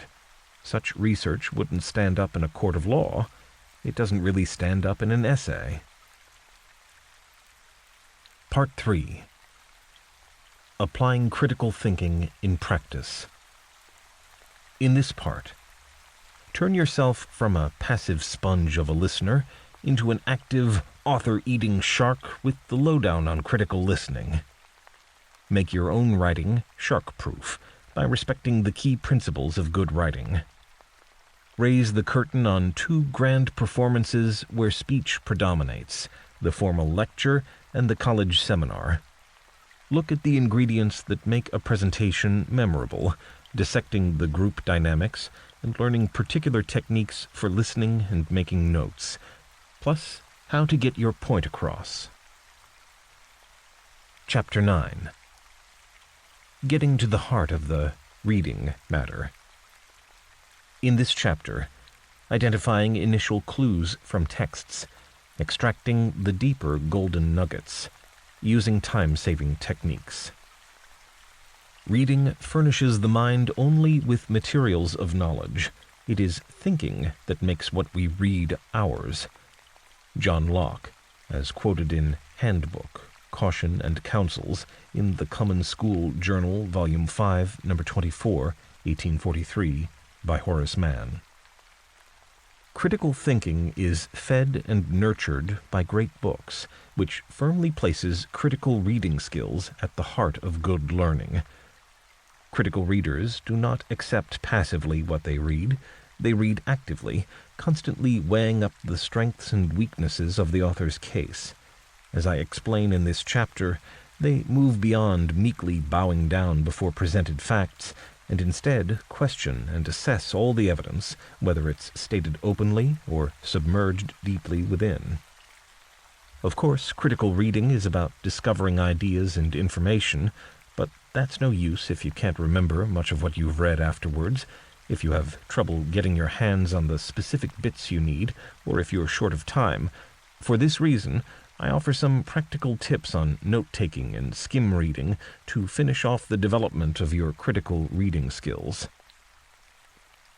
Appreciating critical reading as a practical skill. In some contexts, being an uncritical reader is sufficient. In fact, most education encourages this approach. The main skill that schools develop is the ability to summarize rather than select, while challenging or disputing sources, be they other books or teachers, is actively discouraged. Colleges are no better. This may be because education operates in a bit of a sealed bubble. The exam board tells the teacher what to teach, the teacher tells school students what to learn, and the exam board checks only how much the children remember. Critical thinking doesn't come into it. Put another way, a college course can be badly designed, out of date, and irrelevant, but if the people who teach and market are happy with it, that's the course you have to succeed in. Tip: this focus may lead you to think that critical reading isn't a necessity, but don't make this mistake. Instead, look on it as an investment for later life. Take healthcare, for example.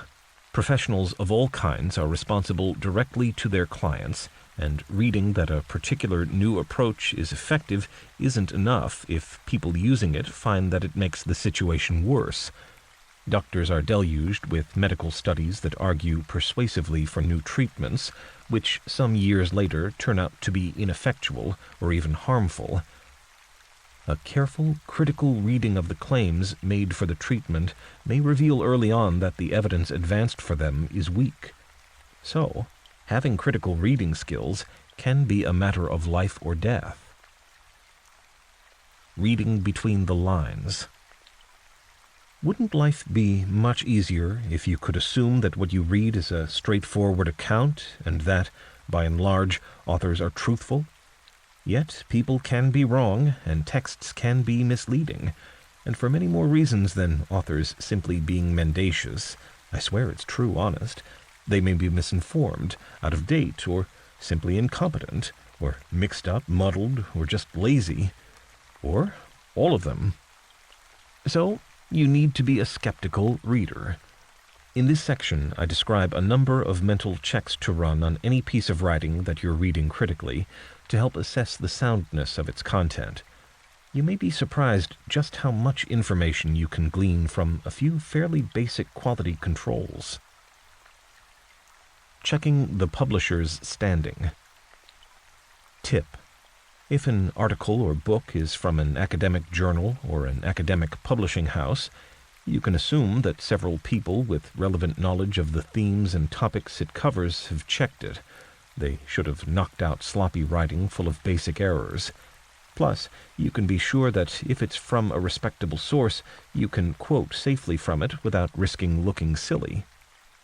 But, despite what even some critical thinking experts say, all topics in scholarly life contain a range of diametrically opposed opinions. Therefore, this academic type of check is far from a guarantee that the text isn't making more sophisticated and significant mistakes, that it isn't partisan, or indeed that the work's whole approach isn't wrong. Remember, academics tend to hunt in packs, and so authors and reviewers can easily find experts to back up, or rubbish, adopted positions. Real life features plenty of examples of mainstream views being wrong and minority views being right, and, last time I looked, academics are part of this real world. Cross-examining the author. Tip: ask yourself whether what you're reading is an academic study, a news report, an expert's opinion, or an anonymous website. If one or more authors are named, what's their background, their area of expertise and experience? In other words, consider what qualifications they have to write on the subject. Perhaps you've asked yourself what qualifications I have to write on critical thinking. You should have. Well, to put your mind at rest, I do have relevant degrees, and I researched and co-authored a report on the subject for the UK government. For Dummies guides also require a popular touch, and so it's relevant that I've written many books for general readers, too. Authors having first-hand, relevant experience makes their books more credible, but look out for authors whose experience may indicate that they have a bias. It's an easy mistake to make. Being aware of potential author bias. Critical thinking professor Richard Northage, when writing advice for students on sources, praises an article by an academic called Richard Layard on social inequality. He counts in favor of the article the fact that Professor Layard is an advisor to the UK government and had been, as it were, commended for his services by being made a lord. To me, though, this fact indicates that Professor Layard's views could be, I'm not saying they are, just that they could be, influenced by what's politically desirable or useful to say, as well as by what's academically important to say. Richard Layard is at the top of the social pyramid in the UK, very much part of the establishment, and his perspective on the British government's efforts to help disadvantaged folk might seem to be a little bit too cozy. Considering why the text was written. Tip: ask yourself whether the writing is supposed to serve a particular purpose, perhaps to record an event, or whether it's intended to find a large paying audience and make the author money, or maybe to obtain a qualification. Remember, publishers need to sell books, and even academic writing is a product of fashion. Authors are more likely to write such texts if they're part of a live debate going on within the field. A live debate may be one with recent discoveries and developments, or where a lot of money is being spent on new research. In all such cases, try to put the book into a wider social and scientific context. Appraising how a text is written and presented. Consider whether the text is presented as a factual report or as a logical argument. Or is it part of a campaign, even a piece of propaganda or advertising? If it's a piece of research, how well has it been done? Judging this last point is by no means straightforward. Evaluating research is a special process involving consideration of several factors, as I describe in Checking the Methodology. Even so, a critical listener should at least consider this issue. Checking the methodology. When authors write books, conduct studies, or investigate a topic, they operate within a research paradigm, a theoretical framework that affects how they view and investigate the subject. In formal academic studies, authors discuss the research paradigm up front, and so that's straightforward. But more often they leave the nature of the chosen paradigm in the background, as a given. So, the critical reader has to make a specific effort to work it out, and consider how the choice may skew the information reported. Here are some useful questions to ask when looking at reports and research findings in the broad area of social science. 1. Theoretical or empirical? Is the text primarily concerned with ideas and theories, or primarily based on observations and measurements? Most texts mix the two approaches, but critical readers need to identify which element should be the primary focus, even if the author seems confused. 2. Nomothetic or ideographic. These grand terms originate from ancient Greek.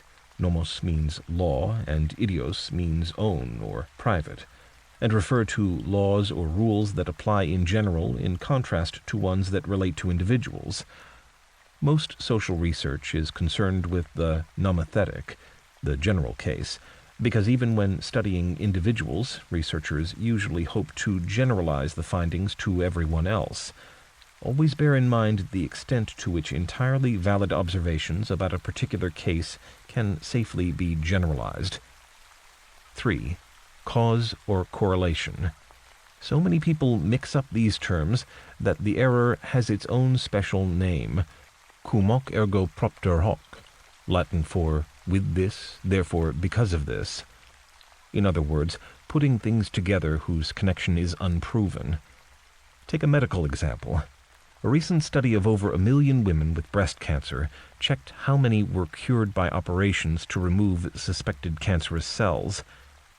It found that 2/3 were still alive 10 years later.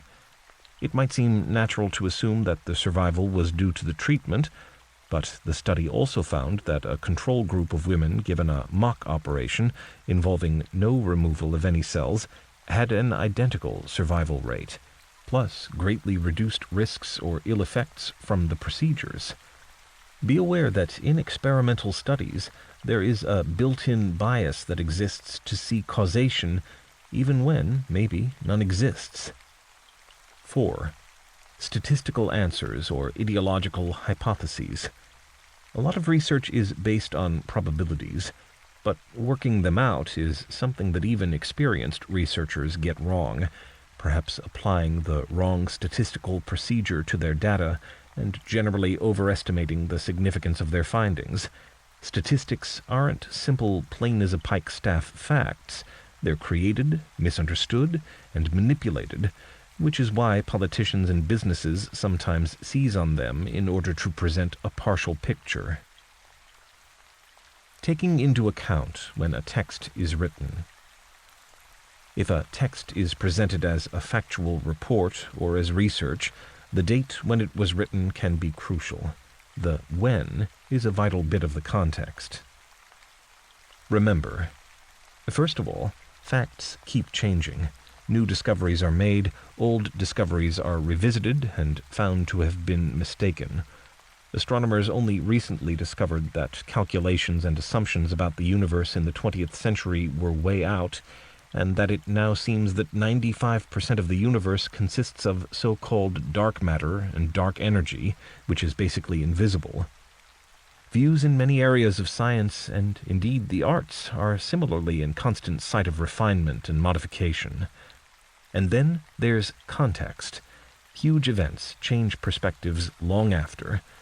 Something written in the politically optimistic years prior to World War I is going to be quite different to something written afterwards.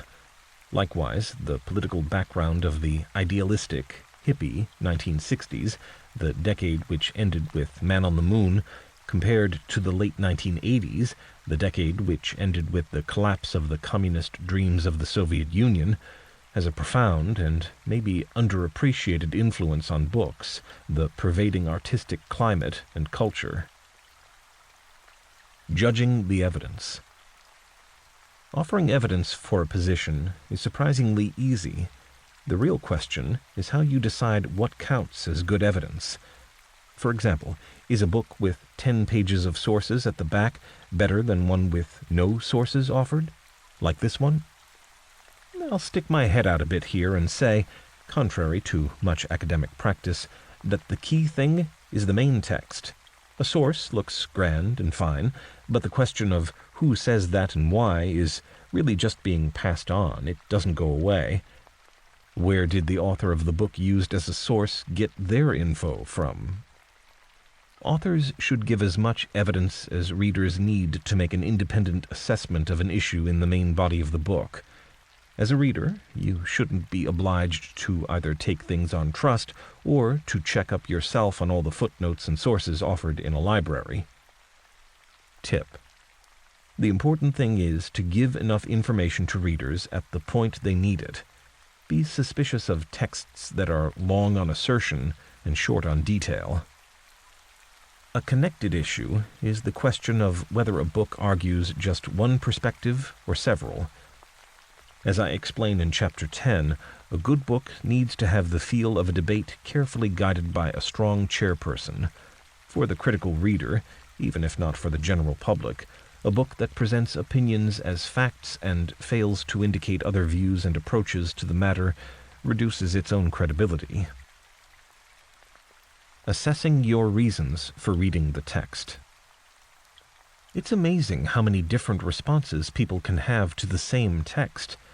So it's important for critical readers not only to think about the author's reasons for writing something, but their own reasons for reading it. Tip: ask yourself how you first encountered the book or article.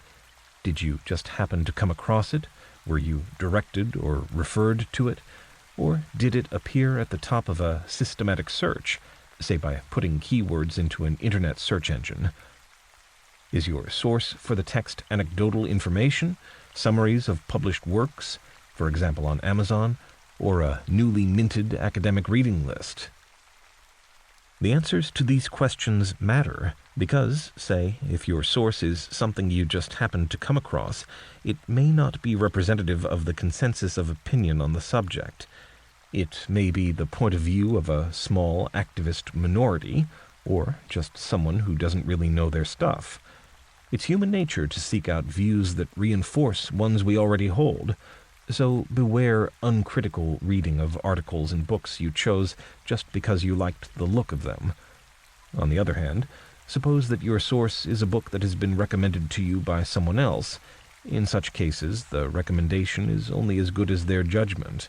If they are a professor in the subject, yes, that's normally a good start, because they will surely have a good grasp of the general context. It's their job to. But equally, they may have quite narrow, fixed views. You may be being steered towards a standard view at the expense of other, less conventional, but maybe more fruitful ones. The point is to always be aware that you could, and maybe should, be reading something else. Playing detective, examining the evidence. The Internet makes fact-checking any document incredibly quick and easy, although there are a lot of wonky websites, and you may make a worse mistake if you prefer a web page to a carefully researched book. But in any case, you need to look for several kinds of evidence when reading, of which facts are only the most superficial layer. Tip: uncritical readers usually think that evidence is about facts, but critical readers go a lot further. They don't read simply to discover facts.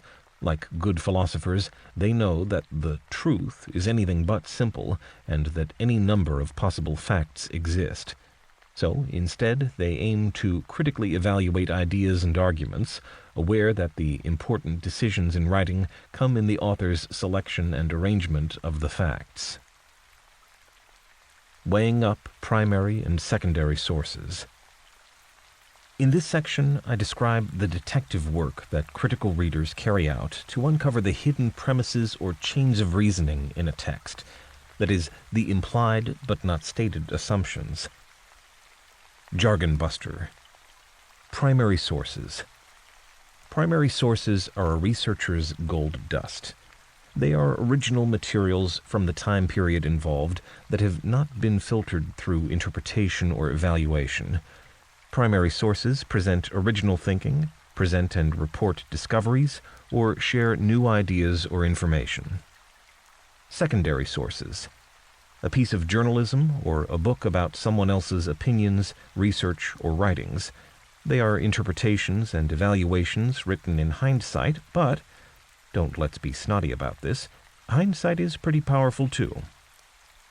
Think about the global warming controversy and just how many facts exist on both sides in the debate. If you look at different websites arguing over exactly the same piece of news, say that the Greenland ice sheet has been reported as shrinking, you can find two authoritative and equally factual explanations that come to completely opposed conclusions. Remember, in this debate, as in many others, the selection of facts is what's important. That's why the critical reader doesn't just examine the evidence, but looks behind the facts, too. Check out the earlier section, Reading Between the Lines, for a more detailed look at this. When reading a primary source, a short quote provides you with gold-plated evidence for your argument, as well as being more interesting to read.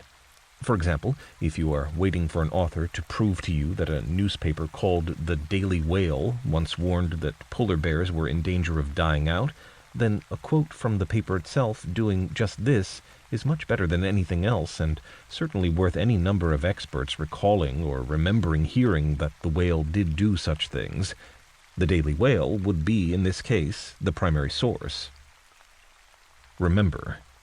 However, to take the same article as proof that researchers believe that polar bears are dying out, let alone that they really are, would be to use the newspaper as a secondary source. The problem with secondary sources is simple.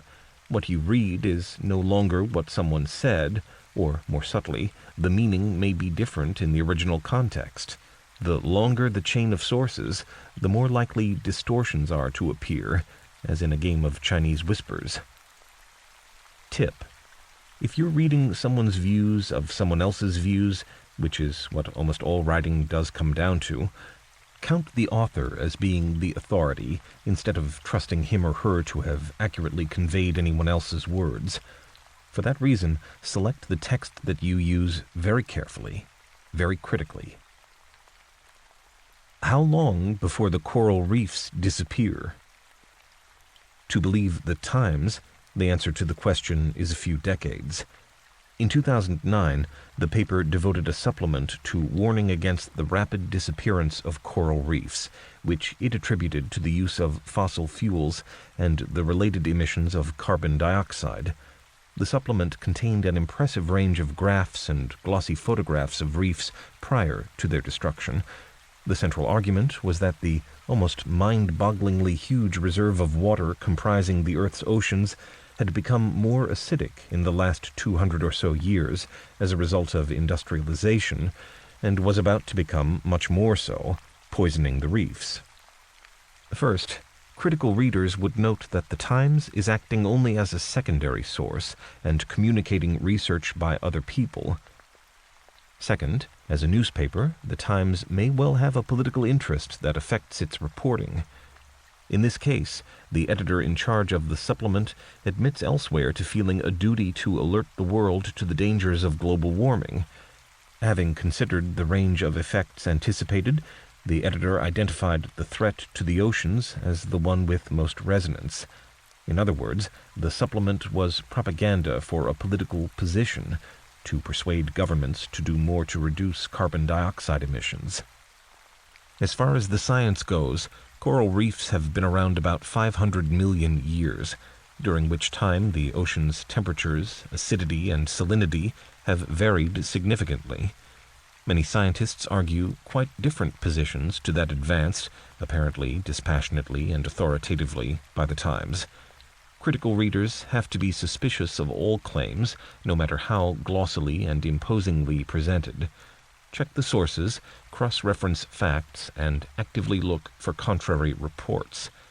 Then, whatever your eventual decision, it's much more solidly grounded. I'm interested in coral reefs and gave a paper to a conference in Queensland, Australia, on the topic of the Great Barrier Reef off Australia, which featured in the Times report. The reef was certainly in danger and suffering, but not from global warming. The cause was fairly obviously as a result of fertilizer, which contains nitrogen, runoff from the huge farms in Queensland. Explanations for the damage that spoke of worldwide emissions of carbon dioxide, particularly by the Chinese, were politically convenient, whereas satellite images showing nitrates swirling out of the river estuaries towards dead and dying parts of the reefs were definitely not. Following chains of thought. Another way to be a critical reader is to strip texts down to their argumentative skeleton. What do I mean? Well, as I explain in more detail in Chapter 11, nonfiction texts consist of two sorts of arguments. A closer look. 1. Explicit arguments. Signposted clearly in the text by discussing competing views and giving reasons why such and such is right or wrong.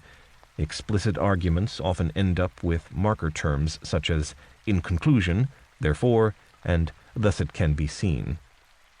2. Implicit arguments. Just as important, and as the name implies, a lot harder to spot.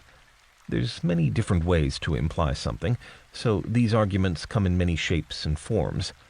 For example, an account of the meltdown of the nuclear reactor at Chernobyl might include an implicit argument that nuclear energy is a bad idea.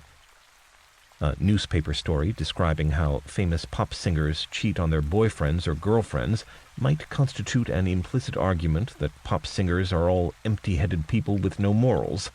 Or, on the other hand, it might be written in such a way that the implied argument is that free love is fun and normal.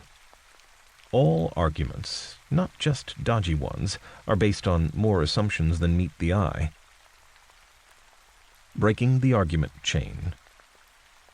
Euclid's axioms are rules for geometry saying things such as parallel lines never meet, or things that are equal to the same thing are also equal to one another.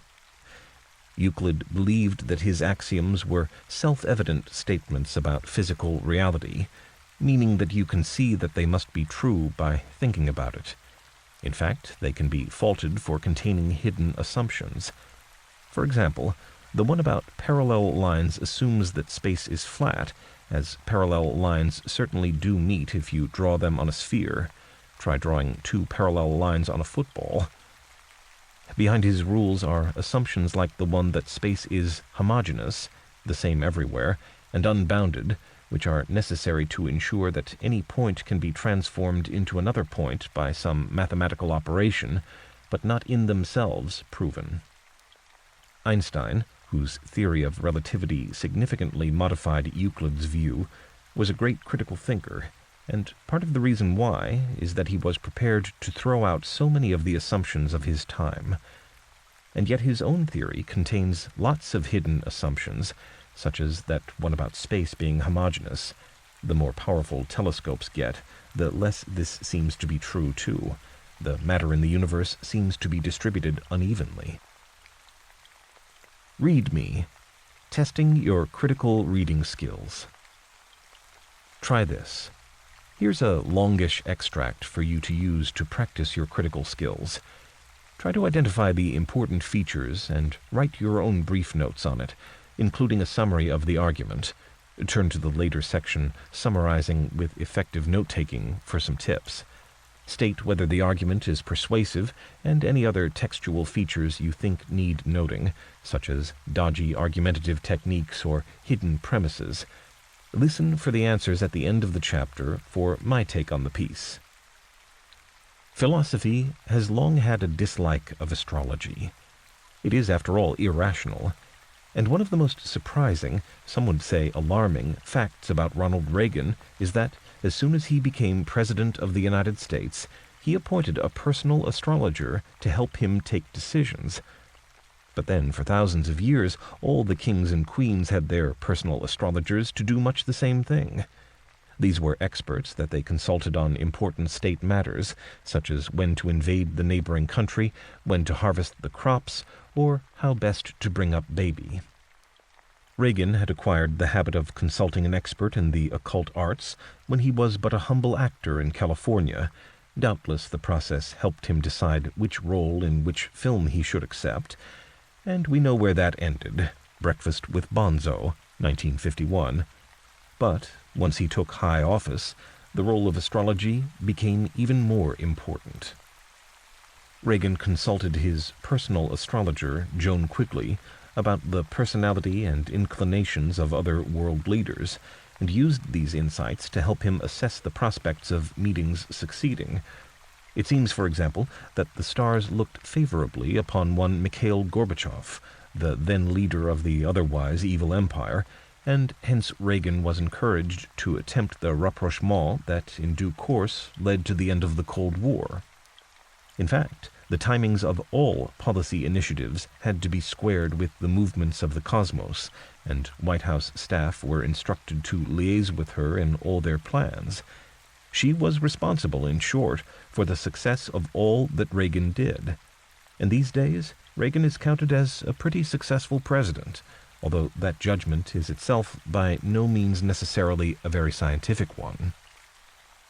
Of course, Ronald Reagan came in for a bit of stick for consulting astrologers, just as, more generally, scientists and attached pundits love nothing better than to mock more humble folk who follow their forecasts in the newspapers and magazines. For many educated people, nothing better illustrates the gullibility and foolishness of the masses and the need for the lead of a scientific elite than the continued activities of unlicensed specialists in the influence of the stars and planets on human affairs.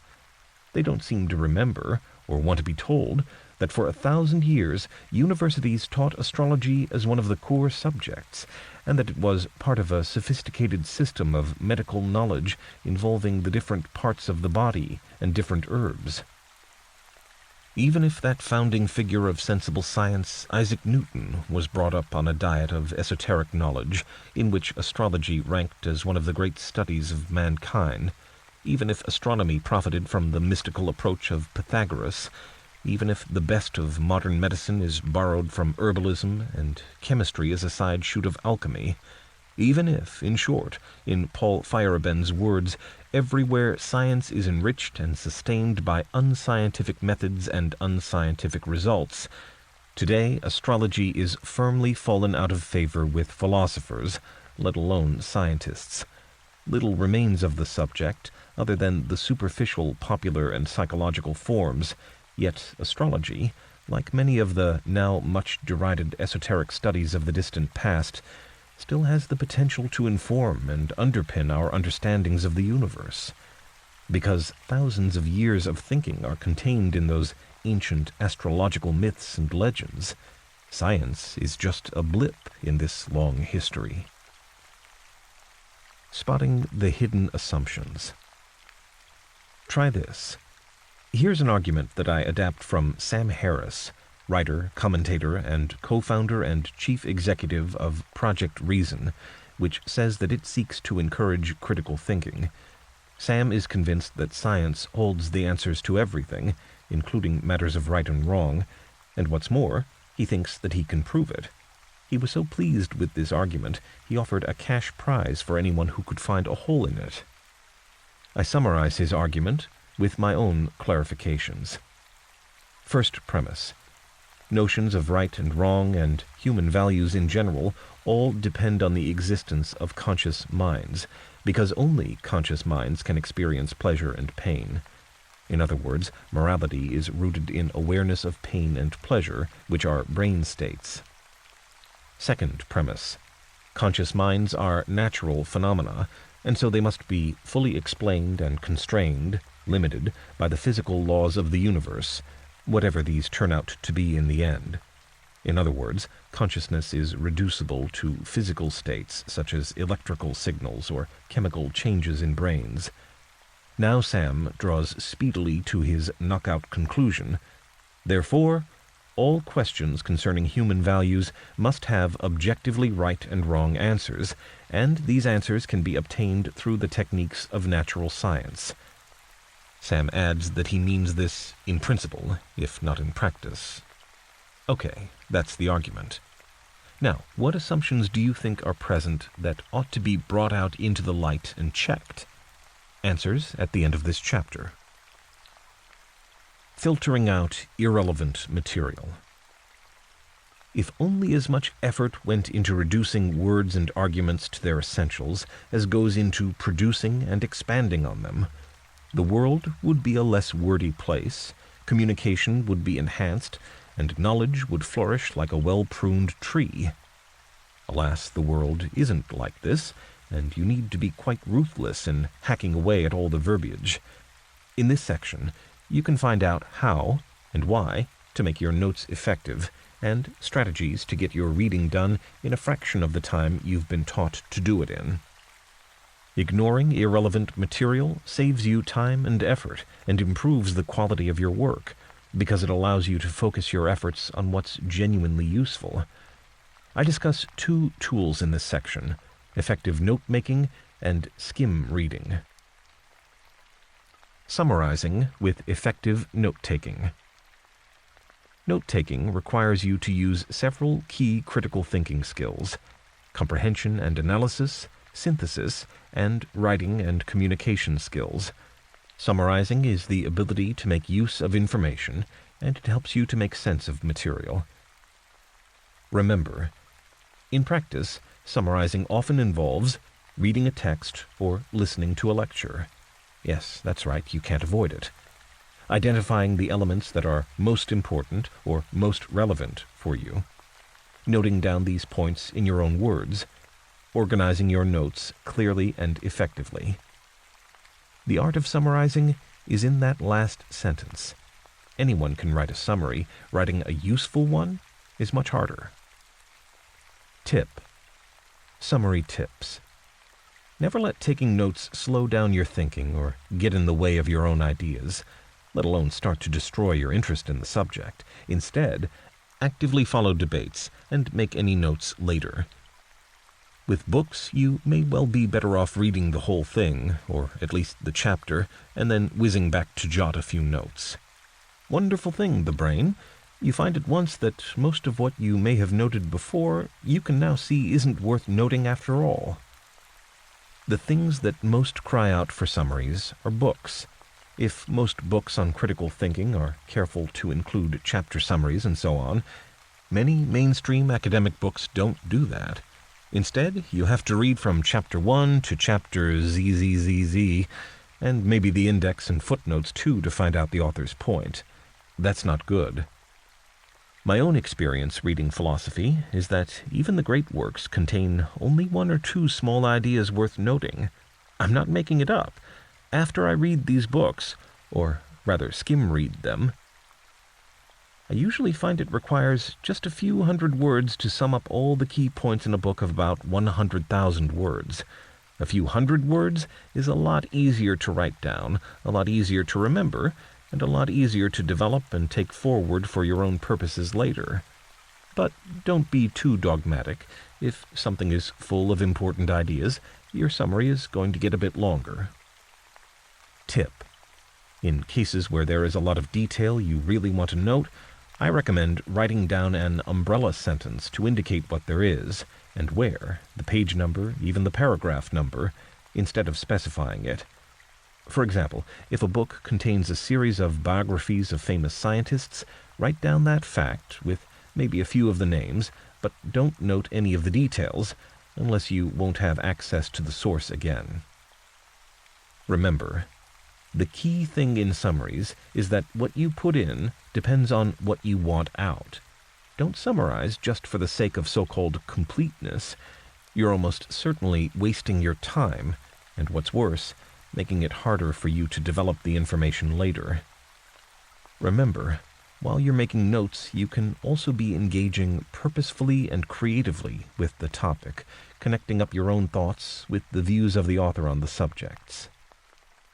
Tip: research shows that in higher-level work involving ideas and concepts, actively thinking about what you are reading or hearing, and then paraphrasing the information, putting it in your own words rather than writing it all down verbatim, makes it easier to recall later, say in an exam. And though they may seem scruffy and old-fashioned, handwritten notes are much easier and more likely to be paraphrased than those typed directly into a computer or laptop. Actually, as I explained in Chapter 7, even informal jottings frequently help you to find thoughts that previously you weren't aware of. When taking notes is done correctly, it is not a desperate effort to get down an accurate record of what's in the book or what the lecturer is saying.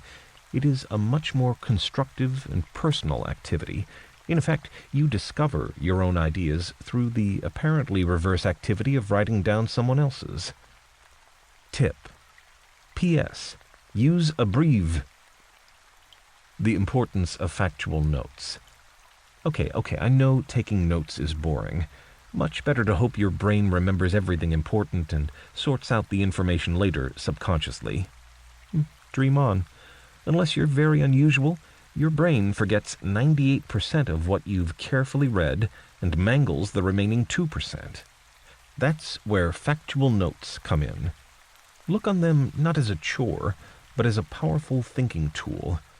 A note acts as a safe deposit box that doesn't disappear overnight, and a page of notes is an organized store, too. Remember, notes should never be simply an abbreviated copy of the original text. They should be an attempt to pick out particular insights in the text. They're your signposts to the key ideas in what you've been reading. Using your time wisely. Skim reading. Skim reading is such a powerful technique. Strange that it isn't taught more. Indeed, teachers and professors usually insist that if they set a chapter to read, you better read every last word of it. But critical readers are an unconventional lot and can afford to risk the odd frown of disapproval. Remember, when skim reading, You read just the first 1 or 2 lines of each paragraph on the first page of any chapter. A website is a bit like a chapter in a book, and a web page is a bit like a paragraph. If none of what you read seems tempting, jump to the next chapter. If any of the paragraphs seem worth investigating further, keep reading at least until the next paragraph, and then check out the first lines of the following few paragraphs too. Only read sections of books that seem useful. And of course you don't need to read them all either. As I say, usually you can see whether a paragraph is useful to you by just reading the first line. As long as material seems relevant and useful, you keep reading because you've struck gold. As soon as you sense the material isn't right for you, skim the first lines of the next few paragraphs, and if, to quote Mick Jagger, you still can't get no satisfaction, start flicking pages until you get to the next marked-out section, and certainly pause at a new chapter. When you seem to be in a useful part of the book, look more closely at the text than if you seem to be wading through irrelevant text. If, after about 2 minutes of skimming, the whole book seems a bit dull, stop and ask yourself, hey, why am I reading this? Maybe you could spend your time better. Tip: target your reading for the information you're after. For example, if an article's abstract provides what you need, skim the rest. If all you want to know is a study's research outcomes, you don't need to read the methodology and context. Answers to Chapter 10's exercises. Here I provide my thoughts on this chapter's 2 exercises. Read me, testing your critical reading skills. I'm sure that you can find many things to say, but here are my notes. The piece is an informal argument. The author argues that something useful may reside in astrology and that it's too often dismissed. To back this assertion up, she gives a number of examples. The first one is that of Ronald Reagan, who it seems relied on astrological advice for all his key policy decisions. A specific example is given. Reagan's decision to work with the Russian president to end the Cold War was based on advice from his astrologer that this would be a good policy. Another, more general defense of astrology is that, for 1,000 years, universities taught astrology as one of the core subjects. The hidden assumption, or implied premise, is that if something is taught at university, it must be useful and important. The author adds that astrology was historically part of a sophisticated system of medical knowledge involving the different parts of the body and different herbs. The point isn't made explicit, but seems to be that astrology has aided the development of medical knowledge in general, and herbalism in particular. But no evidence is offered for how astrological notions aided and guided herbalism, and so this seems to be argument by positive association, sometimes called the association fallacy. Similarly, the reference to Isaac Newton seems to be included more to associate a great scientist with astrology rather than to demonstrate anything more substantial about astrology's scientific usefulness. Here's one factual mistake in the piece that I spotted. The film referred to as Breakfast with Bonzo is actually Bedtime for Bonzo. This is a small mistake, but does cast doubt on the author's other factual claims. In summary, the piece presents itself as a factual argument, but seems to rest on subjective opinions. Spotting hidden assumptions. I think the argument is basically that morality is reducible to calculations of the total amount of human pleasure as opposed to the amount of human pain, and that these sensations are also reducible to physical states, such as electrical signals or chemical changes in brains. Therefore, it seems reasonable to conclude that scientists can objectively measure and investigate such physical states. So, what are the hidden assumptions or implied premises? For starters, implied premise, answers are right or wrong in science. This assumption is pretty large because science is a lot more complicated than this. Scientists, for example, tend to agree on a particular interpretation of data out of a range of possible interpretations. The agreements do not hold long. As one recent book puts it, surprisingly little of what experts held to be true even 20 years ago is still thought to be true today, and likely much of what's considered to be settled fact today will be adjusted in the next 20 years. Instead of giving right or wrong answers, science provides working hypotheses that are open to rebuttal later. Implied premise: minds equal brains. An ongoing debate exists about whether minds and thoughts are the same thing as brains and chemical states. Clearly a link is present, but one theory is that thought is a social phenomenon. What people think depends in subtle ways on what other people around them think, and on all the physical sensations that they're having and have ever had. Implied premise: morality is simply a matter of maximizing pleasure and minimizing pain. This assumption barely fits any simple ethical test. Imagine, for example, a nasty neighbor who locks her family in her house and proposes to shoot her children one by one unless you agree to shoot yourself first. Sam would say that not only the scientifically right, but also the morally right thing is for you to do just that. One dead person is less bad than two. I'd say you are under no moral obligation to do so. No doubt, plenty more hidden assumptions exist, so don't necessarily count yourself wrong if you have a different list. Chapter 10. Cultivating your critical writing skills. In this chapter, structuring your writing for clarity, knowing and addressing your audience, walking your readers through the issues. Explanations exist. They have existed for all time. There is always a well-known solution to every human problem. Neat, plausible, and wrong. H.L. Mencken, The Divine Afflatus, New York Evening Mail, 1917. This chapter is all about applying critical thinking skills where they belong best, in writing. You get an overview of how to write effectively, and also an inside view, as I explain the sorts of things that help to make writing, especially academic writing, clear, concise, and successful. In the process, you really get into the nuts and bolts of critical thinking. In this chapter, you can find out how to structure your writing to make its points clearer, as well as about the who, what, and where factors that are vital to guiding your arguments. I dish up some tasty tips on preparation and research, and describe how to home in quickly on the textual clues in writing by being aware of the key terms and words. Finally, and that's a straightforward textual clue to flag the end of these introductory paragraphs, you have an opportunity to develop your argumentation skills by deconstructing a passage into its constituent logical parts, and specifically its intermediate conclusions. Intermediate whats? It sounds like jargon, I know.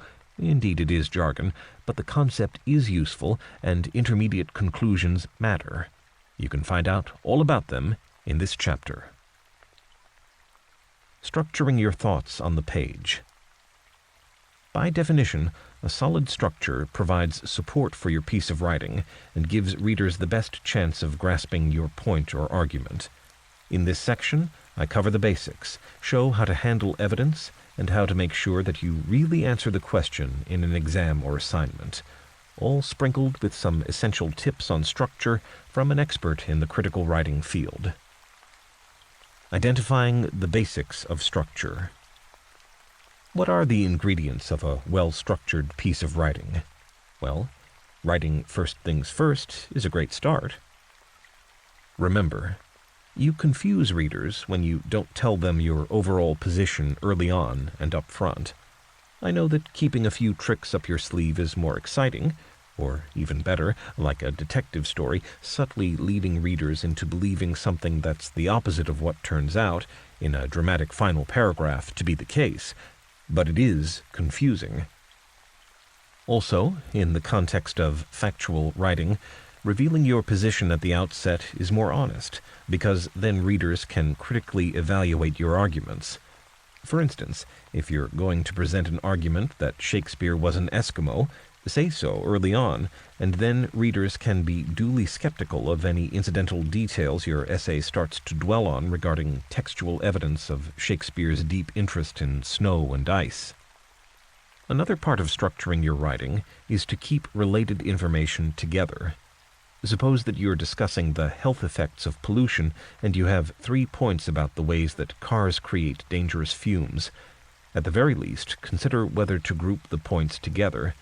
Sometimes, of course, you may have good reasons for keeping them separate. A book's index often reveals how methodical and organized the author really is, and how well he or she has grouped connected material together. If key topics in the index are revealed as page sweeps, this is a better sign than if the same specific theme turns up in 10 or 20 different locations in the book. Tip: view an index as a kind of X-ray of a book that reveals its hidden structure. Try indexing some of your own longer pieces of writing. You may be surprised to see how scattered your thoughts are. Even easier and quicker if you're word processing is to search your document for certain words. Do you keep mentioning paradigm, for example, or have too many buts and however's? X-ray your own work by checking for key terms. Sometimes the check reveals problems. Warning: what about layout and graphics? After all, isn't a picture worth 1,000 words? Well, maybe for writing holiday news, but not in critical writing. No, no, no. Don't use graphics to prove your arguments. Critical writing isn't marketing. Use graphics only to illustrate ideas that you've presented first in the main text. Similarly, don't rely on headings or snazzy fonts and text styles to make your points.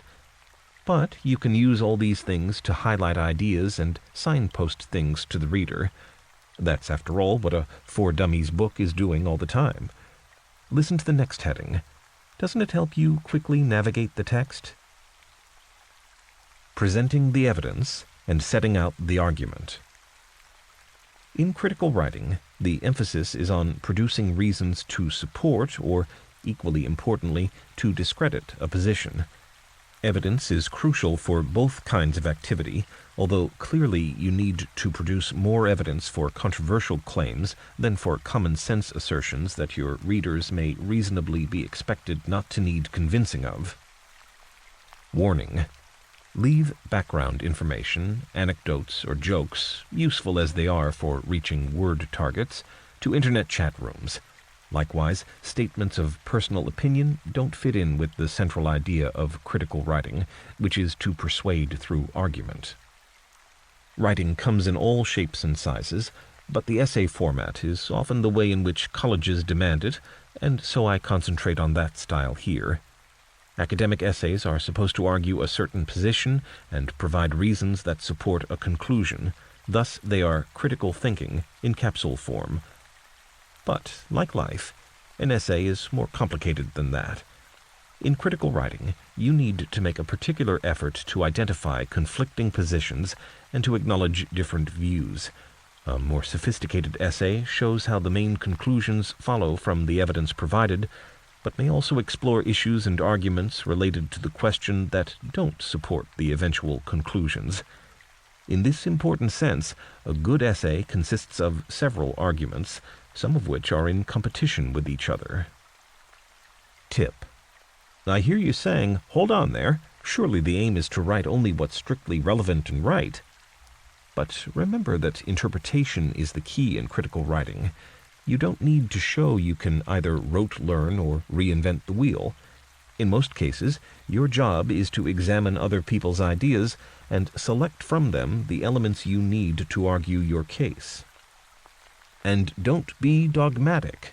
I say dogmatically. Respect different views and approaches, and display a spirit of negotiation in your critical writing. Let everyone have their say. In essence, your job in critical writing is to allow a real debate and properly air views for and against issues. It's not to settle the issue once and for all. Even Einstein, in writing his famous theory of relativity, didn't seek to shut the debate down. He recognized that what he was producing might be flawed, and invited his readers to keep testing and exploring the issues. Indeed, some of them spotted key errors in his maths, the part that's normally supposed to be pretty black and white. Einstein had to revise his equations many, many times. Checking out the key principles of well-structured writing. Writing well requires three things: knowledge of your topic, organization, and communication skills. The last one is the Cinderella skill, not invited to the party in many academic contexts. In this section, you can learn how to make all three elements come to you as naturally as breathing. Lecturer Andrew Northage is an expert in this area, and here, to get you started, are some of his most useful points for his students. Knowing what you're writing about. Andrew Northage is a lecturer in the Open University in the UK. He specializes in writing guides for students, which include lots of ideas relevant to critical thinking.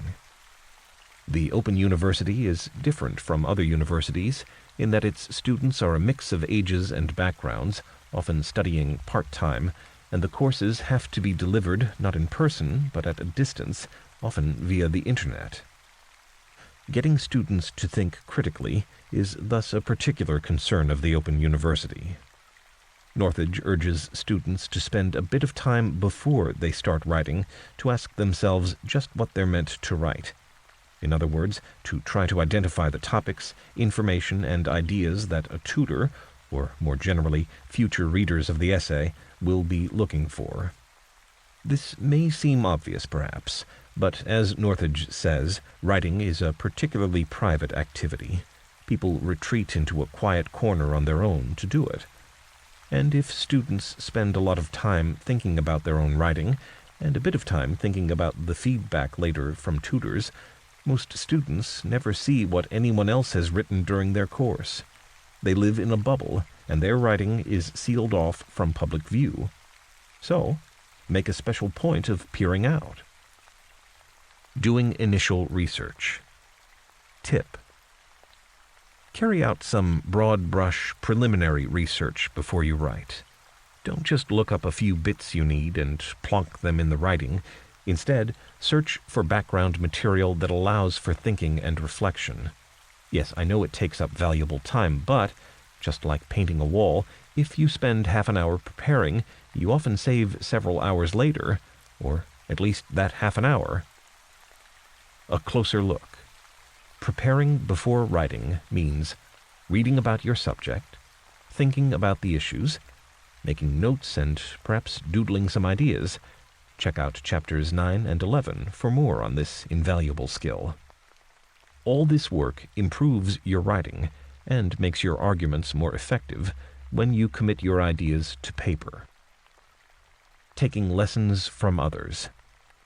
Tip: talk about the subject of your essay with other people, specifically those doing similar subjects.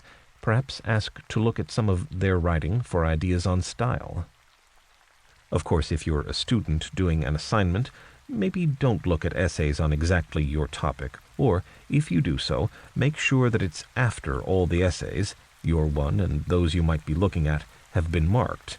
Otherwise, you're in danger of looking like you're copying ideas.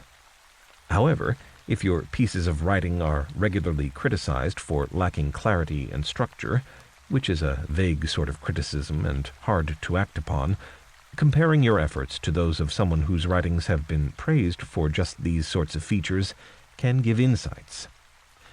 Then, when you start writing, aim for simplicity and elegance over grandiose constructions intended to be huge and imposing.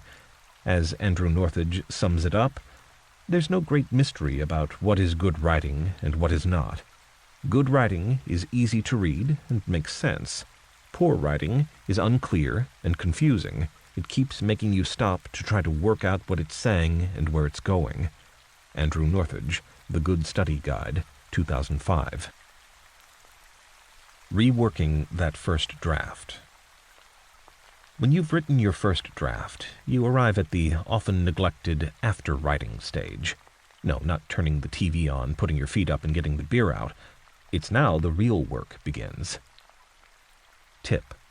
Lecturer Andrew Northage's tip for this stage is to spend time on improving the flow. He means mainly ensuring that the paragraphs flow in a smooth sequence. He recommends adding in extra text at key points that helps readers by tipping them off in advance where the argument is heading.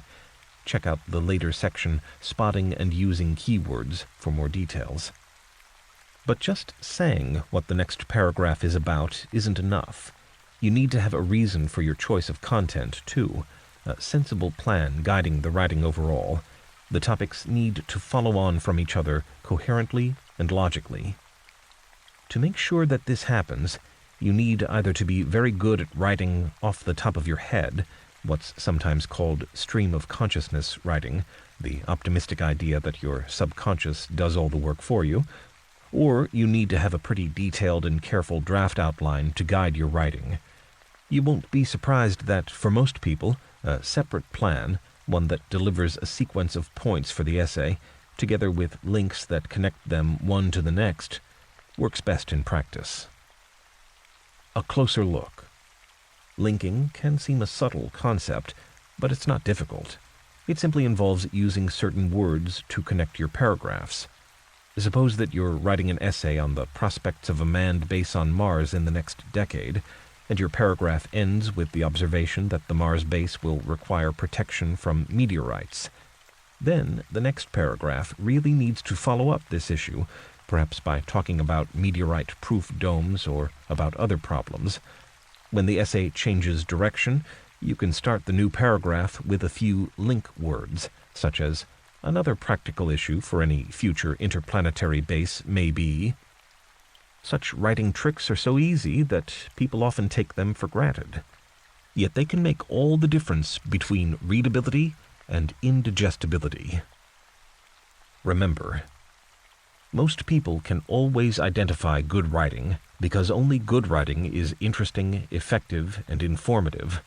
For this reason, a vital part of critical writing is critical reading, because you have to be able to read and reread your drafts with a critical eye before you're going to be able to improve them. Deconstructing the question. Tip. Essay titles and assignment questions matter. Think of them as introducing you to an audience with a very particular interest. Imagine, for example, people who have paid to hear a talk on how to grow tomatoes. They're not going to be happy with one about the merits of ketchup over brown sauce. The critical thinker's first job when writing is to think through exactly what that interest is, all the implications of the essay title or question. Don't tell the audience what you're interested in. Tell readers only about what they want to know. The title or question is your indispensable guide to that. Warning. Critical thinking involves close examination of texts. Yet students often spend surprisingly little time on the very short and easily underestimated line or two that comes in the form of the question or assignment. Yet if you settle for a general impression of this short text and charge off in the wrong direction, you can waste a lot of time and effort. Much better to deconstruct the question carefully, noting the choice and special significance of the words and assumptions behind it. In the academic context, the need to answer the question is paramount.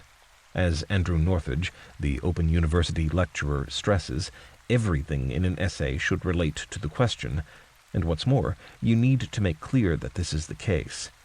Northage sees successful essays as featuring one long argument, with every paragraph leading inexorably to and supporting the conclusion, although that could be that there are no simple answers.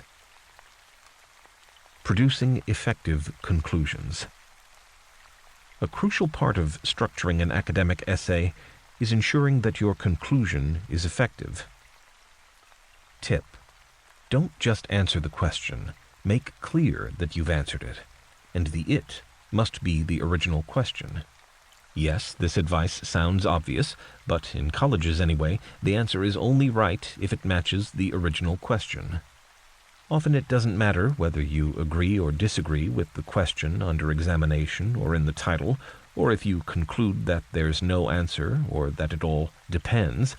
But, absolutely, without exception, you have to make clear and unambiguously that your conclusion follows from the evidence you've presented and deals with the point you set out originally to explore. So, when you write the conclusion, don't worry about insulting the reader's intelligence. Just go right ahead and spell things out. The same applies for all your earlier subsidiary points, too, your intermediate conclusions that build up to your final one. More on these in the later Using Intermediate Conclusions section. Choosing the appropriate style of writing. Critical writing requires keeping your audience in mind constantly. Therefore, you need to select the right information for them and present it in a way that's appropriate for them, avoiding unnecessary technicality or jargon. Keeping your audience in mind. Remember, it's only common sense that different kinds of writing are aimed at different kinds of readers, and for sure, critical writing is expecting critical reading later. But it's important to realize that this readership is essentially imaginary. Be careful not to aim at too narrow an audience. What you don't do, for example, if you're a student asked to write an essay entitled, "What's the Root of the World's Problems Today?" is produce an essay arguing in favor of a radical redistribution of wealth and against cruelty to animals, just because your teacher is a sandal-wearing vegetarian who hates rich people. No, not at all. You address not your supervisor, but, at the very least, all the people the supervisor would expect your essay to need to convince, too. For a student, rather obviously and literally, this would be examiners, but examiners too stand in for a wider audience. On a topic like this, they'd judge an essay to be convincing and persuasive only if it would persuade any educated and reasonable person. A closer look. That said, the judgment about audience, however, is far from being as simple as just writing for some perfectly wise person. You need to consider the whole range of particular factors. For example, if you're writing a student dissertation for a supervisor in China or India or Saudi Arabia, you shouldn't assume the same shared base of political opinions as you maybe can when writing within the UK, or indeed Western Europe. Considering the detail required. Any question set by an exam board or a tutor comes with certain expectations of the level of detail wanted and about background knowledge within a certain subject domain, plus important assumptions about the style of writing. I know from personal experience that writing an interesting and highly creative narrative on a topic is pointless if the examiner wants a demonstration of knowledge of certain particular points. Dull, maybe, but that's how it is, and critical writers are nothing if not realistic. To work out the relevant domain of expertise, to use a flowery phrase, ask yourself, what's the practical context? For example, if you're writing an essay on what role can organic farming have in feeding the world, you need to identify the appropriate framework. Is the context a course on economics, farming technology, or social psychology? Or perhaps it's not a course at all, but an assignment for a company making, say, organic ice cream. Tip: the topics and evidence you look at in most detail depend on the key audience you're writing for. Student essays aren't exactly journal articles, let alone full-blown dissertations, thank goodness, but they're a highly structured kind of writing that must focus on developing an argument. Tip: a good way to road test your writing is to write your conclusion down and then write the opposite. Now, can you quickly find in your piece of writing the key points that you can read out to dissuade anyone arguing this opposite position? Types of audiences. Here are some general approaches for particular types of writing aimed at specific audiences. 1. Academic studies and report writing. A summary usually starts this kind of writing, and the main body of the report usually follows a set pattern, a section outlining the problem, a section that explains what people have already said about it, and the all-important research methods section. This latter section is where the author explains why he's chosen to go about exploring the issue, whatever it may be, in a certain way. The bulk of the report then concerns an account of what was found out using this method, and the final sections concern the conclusions being drawn from this research. 2. Journal articles usually begin with a separate summary called the synopsis, and the main body starts off by looking at the context of the issue and examining several possible positions, all taken with very detailed referencing. The final paragraph may well be called conclusion, and that's what it is, drawing together the threads of what has been discussed earlier. The synopsis and the conclusion of many academic journal articles are very similar. 3. Magazine article may well start with a little story or a teasing question, which is followed by a discussion that gets more detailed as you read on, and may well end up with a surprise at the end. 4. Newspaper article. At least conventionally, these start off by stating all the key points in the first line. The second paragraph then expands on this opening, and the article itself consists of the same again in more detail. Newspaper articles don't save the best bit until last, because for practical production reasons, the end of the article is the first bit cut if space is a bit tight. Old-school journalists used to be told always to structure stories the same way, to say who, what, when, where, why, how, in that order. Don't dismiss journalistic writing. It is structured, and it shares one important feature with academic writing: the search for impartiality. What you see is news, what you know is background, what you feel is opinion, as American journalist Lester Markle said. Getting down to the specifics of critical writing. At the start of this chapter, I promised to cover the nuts and bolts of the critical writing skills, and so now here they are. It all hinges on strategies for straightforwardness, keywords, evidence, signposts, and conclusions. Understanding that only gardens should be flowery. Tip.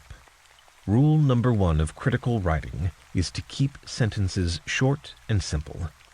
Doing so is easy, and it's a mystery why many people seem to prefer writing long, complicated sentences that introduce ambiguity and are tiring for readers to follow. They oblige readers to retain in their memory, at least briefly, one part of the sentence while they struggle to process the next bit, or the bit after that. Rule 2 is avoid specialist terms and technical language where possible, and where you do need them, clearly introduce and explain them. Similarly, flag up non-specialist terms that can be used in more than one way as ambiguous, and define them for the purposes of the essay. A good way to road-check the comprehensibility of your writing, or at least of certain phrases, is to read it aloud. Remember, you don't have to appear to be a know-all, so simplify wherever possible. Spotting and using keywords. Jargon buster. Keywords emphasize or indicate the focus or intentions of the writer. They ask the readers to think in a particular way, specifically to anticipate what's about to happen next. The use of appropriate keywords makes your writing much more effective. Okay, so keywords are worth using. But which ones are they? Not all words are equal. Part of writing effectively is certainly to use a relatively small number of powerful words, in the sense that they help to shape your argument and guide readers through it. Warning. Between you and me, quite a bit of nonsense is sometimes written about critical thinking keywords, which in no way fits with real language and the kinds of things that people read and write. For example, when you read a journal article, you're unlikely to find a phrase such as, "I will start by arguing," but many critical thinking guides call this an excellent syntactical device. Similarly, some lecturers forbid their students from writing, "finally in conclusion," but some critical thinking guides earnestly assure their readers that this is part of constructing a good essay. No, the truth is a bit more subtle. A lot of the navigation of writing is implied. The first paragraph is probably going to introduce the topic, for example, and the last one is probably the conclusion. Tip: with that cautionary note in mind, here are some patterns in writing that you need to be aware of. Keywords flagging up another argument in support of a view. Similarly, equally, again, another, in the same way, likewise. Keywords flagging up alternative perspectives and arguments. On the one hand, that's one of my favorites, yet, however, but. Keywords rowing back against a criticism just advanced in support of an earlier view. Nonetheless, even so, however, but. Yes, keywords can serve different purposes. Keywords to tell the reader that you're about to draw some conclusions. Get ready. Therefore, thus, for this reason, because of this, it seems that. Presenting the evidence and setting out the argument. Particularly in the academic context, where issues are complex and approaches can differ widely, a written essay is like a spoken debate, with several speakers who present their positions and have to justify them too. Your role, as the author of the piece of critical writing, is to chair the debate, asking searching questions and, most exciting of all, ruling on whether the speaker has met the objection or is starting to digress. Remember, a skilled critical writer, like a good chairperson in a meeting, always tries to get all the important issues at least aired, and also knows how much space to give to each position, not forgetting when to rein people in, to keep them to the point. Critical writers need to argue one thing one moment, then another contrary thing, and at any point change their tone and their mind. They have to think for several people all at once. It requires them to become almost schizophrenic. Plus, they continually try to judge the whole situation as reflected in what they've just written. Thus, a danger always exists that a piece of critical writing can degenerate into a babble of different opinions, all competing for the reader's attention and appearing not to relate to each other. At worst, such writing becomes an unstructured mess. Avoiding commitment with weasel words. You may be surprised to discover that weasel words aren't always a bad thing. They have a good side, too. Critical writing recognizes more than one explanation for everything, correction for most things, and so introducing a little bit of flexibility into your writing avoids committing yourself unnecessarily to more sweeping opinions than necessary. For example, write in many cases instead of every. Don't say every cloud has a silver lining, but argue that often a cloud has a silver lining. Never write never. Use rarely. Don't insist that an earthquake has never happened in the UK. Just argue that there have rarely been any large earthquakes in the UK. The word large is also a way of finessing the claim. In general, don't try to prove your point, just tentatively offer it. So instead of writing, "this proves," or "I have proved," write, "this indicates," or "the evidence presented here suggests." Remember, as in a debate, the key thing in critical writing is to have a good chairperson. Someone has to be in charge, and you, the writer, are the all-important chair of the debate. Happily, as with a real debate, in critical writing, one position can triumph over another, by producing a killer fact, for example, or by demonstrating a contradiction in the opponent's logic. Rule on those points for the reader. Signposting to keep readers on course. Give directions. Use signpost words to guide your readers. To introduce a new idea, write phrases such as "first of all," or "some recent research shows." To back up something already mentioned, use words such as "similarly" or "indeed."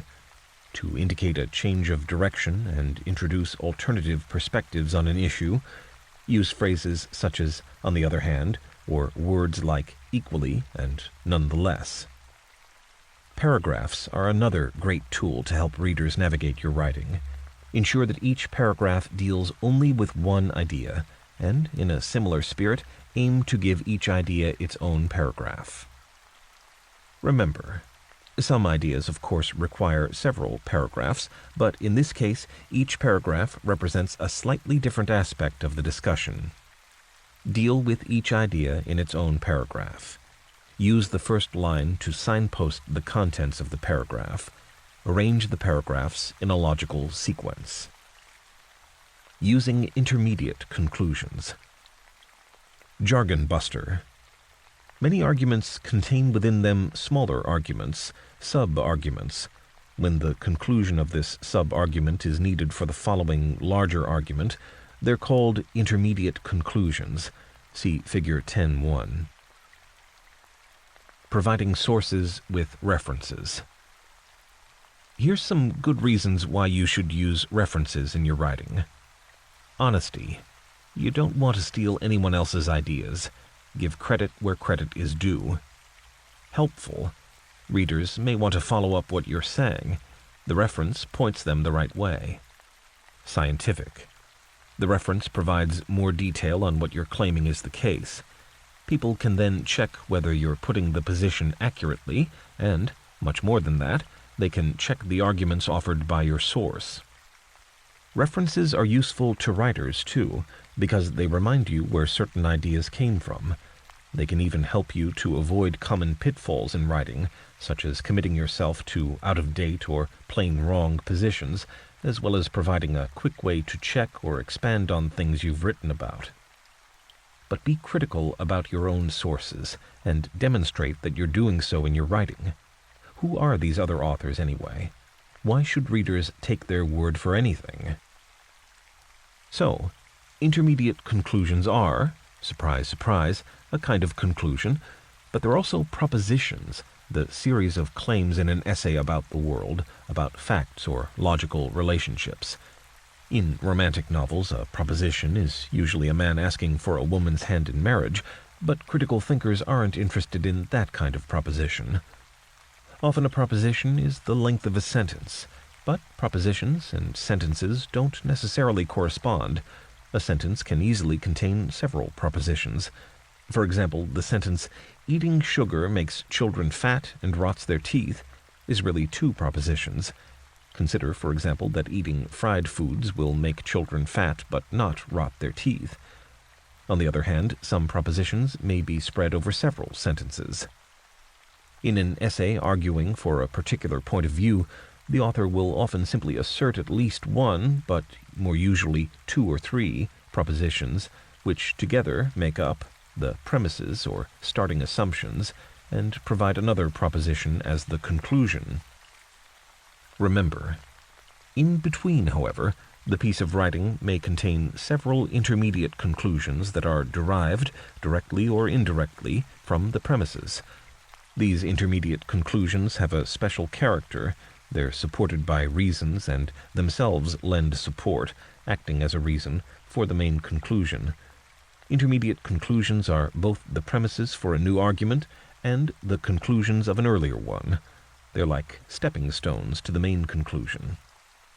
In fact, you can strip down a successful essay to just the propositions, P, intermediate conclusions, IC, and final conclusion, FC, identified perhaps P1, P2, P3, IC1, IC2, FC, even if this means throwing out everything that made the essay colorful, readable, and fun. As far as the logic goes, it wouldn't matter. Try this. This exercise, which I call Intermediate Conclusions on the Moon, makes this point clearer. Strip the following short passage down to its premises, intermediate conclusions, and final conclusion. Answers at the end of the chapter. If humankind is to survive an all-out nuclear war on Earth, then people must be prepared to create colonies on the moon. However, the moon is a hostile environment. For a start, it contains very little water, and there is no breathable atmosphere. It may be possible to import from Earth a certain amount of material to create a base, but from then on the base must be self-sufficient and able to continually recycle everything humans need to survive. Unfortunately, experiments with sealed communities in the desert on Earth have shown that there is always a degradation and loss of minerals and nutrients in such biospheres. Therefore, the only way for a long-term moon base to survive is for the astronauts to mine the surrounding rocks for minerals and water. Recent measurements by orbiting satellites indicate that the moon likely has adequate reserves of everything that a moon base may require, and so the dream of man on the moon is perhaps not so far-fetched after all. Answers to Chapter 10's exercise. Here are my answers to the intermediate conclusions on the moon exercise. If the exercise was presented as a question, it would be something like, is a moon base a realistic proposition? Then, the structure of the argument seems to be as follows. Premise: people may need to create colonies on the moon. Premise: the moon contains very little water and has no breathable atmosphere. Intermediate conclusion: therefore, the base must be self-sufficient and able continually to recycle everything humans need to survive. Premise: experiments show that biospheres always feature a degradation of resources. Intermediate conclusion: therefore, the only way a moon base can survive is by mining the surrounding rocks for minerals and water. Premise: the moon has adequate reserves of everything that a moon base may require. Final conclusion: a moon base is possible. Chapter 11. Speaking and listening critically. Effective learning. In this chapter, loving lectures and succeeding in seminars, taking effective notes, doodling for success. The growth of knowledge depends entirely on disagreement. Karl Popper. Critical thinking is an active, questioning activity that inevitably involves speaking and listening critically. In order to communicate your own ideas and views effectively, and to appreciate and analyze those of others, you need to interact with people, hearing what they're saying and responding clearly. In this chapter, I suggest ways to make lectures, seminars, discussions, and meetings, all kinds of activity where speech predominates, more productive. I discuss the pros and cons of formal lectures versus less structured methods of learning. Despite my reservations about lectures, I include some practical strategies for getting more out of seminars and lectures, and ways to extend critical thinking from not only what you read and write, but to what you hear, and even what you say. I show how note-taking and doodling can provide the crucial missing interactive element. And don't forget, as this chapter has a polemical edge, you can practice your critical thinking skills by weighing up the arguments I present. Getting the most from formal talks. When you're reading, or indeed when you are writing, you can at least take a little time to be properly analytical and organized. Not so when you are talking, or indeed when you are trying to keep up with what someone else is saying. This section is all about how to get straight to the heart of issues in real time, that is, how to keep up with live arguments and debates. In the academic context of seminars and lectures, it will give you some insights into how to deal more effectively with the ideas and information presented. Whether you're a student or teacher, an employee or a boss, you will sometimes need both to take in detailed information delivered verbally and to explain things on your own behalf to others, perhaps individually, perhaps in groups. Most people will have been brought up with really just one model of communication, the lecture style, the one which dominates education from age 5 onwards. And I mean onwards, because even PhD students spend most of their time passively taking in information delivered by specialists. However, formal lectures are a very inefficient way to convey information and ideas. In the world of business, the assumption is often that if someone has been paid to give a talk, then they better do just that, and share as much of their expertise as possible in the time available, and many professors seem to think the same way. When they're essentially delivering the kind of information that the listeners can read for themselves, and where the audience is earnestly trying to put down on paper the lecturer's words, the approach becomes pretty absurd. Remember, but the formal talk or lecture does have its role, which is when the talk goes beyond a written document. The most important way to achieve this goal is to be interactive and responsive. Good lecturers are like actors on a stage, totally aware of their audience. I've known some lecturers who even manage to perform like stand-up comedians, which I know sounds rather frivolous, but a lot of information can be conveyed using humor. Don't underestimate it. For Dummies critics who think that books which adopt a light tone are less informative than the ones that just plod monotonously on are wrong. Of course, multimedia tools can boost the formal talk's usefulness, but really the only way to keep the attention of audience members is to have a genuine interaction between them and the speaker.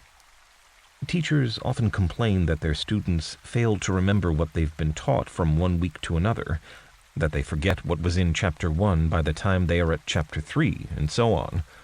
More sophisticated professors may bemoan the inability of students to transfer what they've studied from one context or problem to another.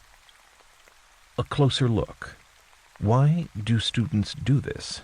In fact, the fault may lie more with the teachers than the students. Most learning follows a hierarchical model where knowledge is delivered by an expert to students who are supposed to record it passively on paper and ideally commit it to memory later, certainly before the exam. Yet, here's a paradoxical thing. Rote learning, that is, passive learning, is inefficient learning because the brain hates disassociated information.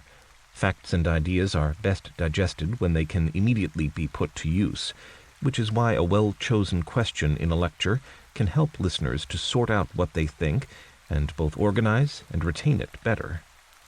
It is this ability to sort information, to create mental links between different things already learned, and, most of all, to have the kind of brain ready to see new links and possibilities that critical thinking encourages, and for very practical reasons. Plenty of, although to be fair certainly not all, research studies find that lots of high-achieving students who just soak up facts and figures on no matter what, and thus excel at exams, are duffers when faced with real-life issues and problems in their working lives because they have not developed the more important meta-skills of actively processing information. Try this.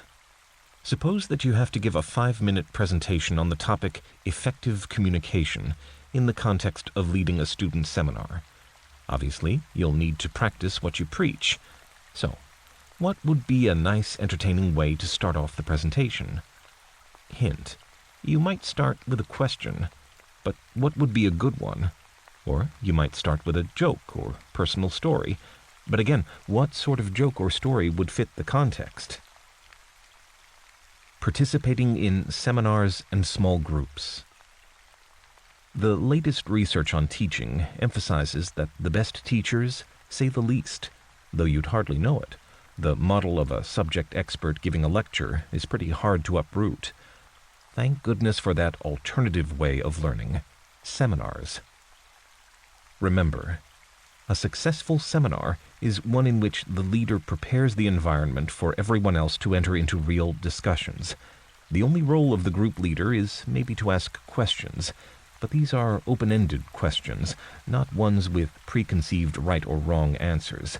The leader may act also as a little bit of a facilitator, perhaps dampening down the over-enthusiastic tendencies of some students to dominate, and gently ensuring as wide a range of contributions as possible. Tip. A smart tip for making the most of academic seminars is to participate in the pre-seminar activities. Nothing too racy, mind, more like reading the set texts or researching the topic. Remember the Scout motto, be prepared. So, how do you get the most out of a seminar or similar small group discussion? Of course, the short answer is to be prepared, but quite what preparation is depends entirely on the context. However, some general advice I have for seminars would be, really do any specific preparation asked for. It's only polite. Make a list of questions that you might expect the seminar to help you answer. Clear your mind of other distractions. like when to do the shopping or who to ring up later. Be rested and well fed. At the seminar, don't try to impress, just be normal. And, of course, listen closely and carefully to everyone else. Try this. Okay, half a dozen tips. But if you only followed 2 for some reason, which would you say they should be? Honing your listening skills. In a lecture or formal talk, listening is difficult. How do you avoid dozing off? Does taking notes count as active listening if you aren't really following the thread? Well, maybe. The thing about lectures is that very, very little of what's said goes into your memory, certainly less than 10%, and maybe more like 0%, and that's garbled. Remember, listening skills aren't only about listening to formal talks. They're about listening to other people in a context where you can and should participate. A seminar isn't a sparring match, a debate in which one team wins, maybe with the teacher as referee. It's a cooperative venture in which discovering weaknesses in your argument is something to be grateful for. That's why listening skills come into their own during seminars, where, unlike most formal lectures, you're allowed to talk. In a successful seminar, everyone listens closely, responds thoughtfully, clarifies statements, and justifies their thinking. In a formal lecture, you can't keep butting in with questions, but you can ask them just the same, privately to yourself. You can jot down queries as they occur to you, and also answer them as a scribbled note, either positively, if the meeting later seems to meet the point and satisfy your doubt, or negatively, if you think you begin to see a weakness in the position being presented. Either way, you become more active in the otherwise rather passive lecture process. A closer look. The ultimate value of seminars is to wean people off that comforting habit of relying on authority figures anytime something complex or unexpected comes up, and instead try to work out their own strategies and answers, harnessing the power of group interaction.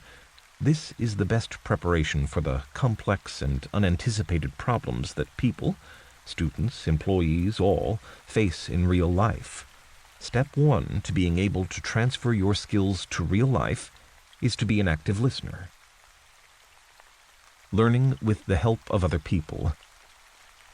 A Russian psychologist called Lev Vygotsky has had considerable influence on what is sometimes called socio-cultural theory, an approach that includes important insights into the dynamics of learning.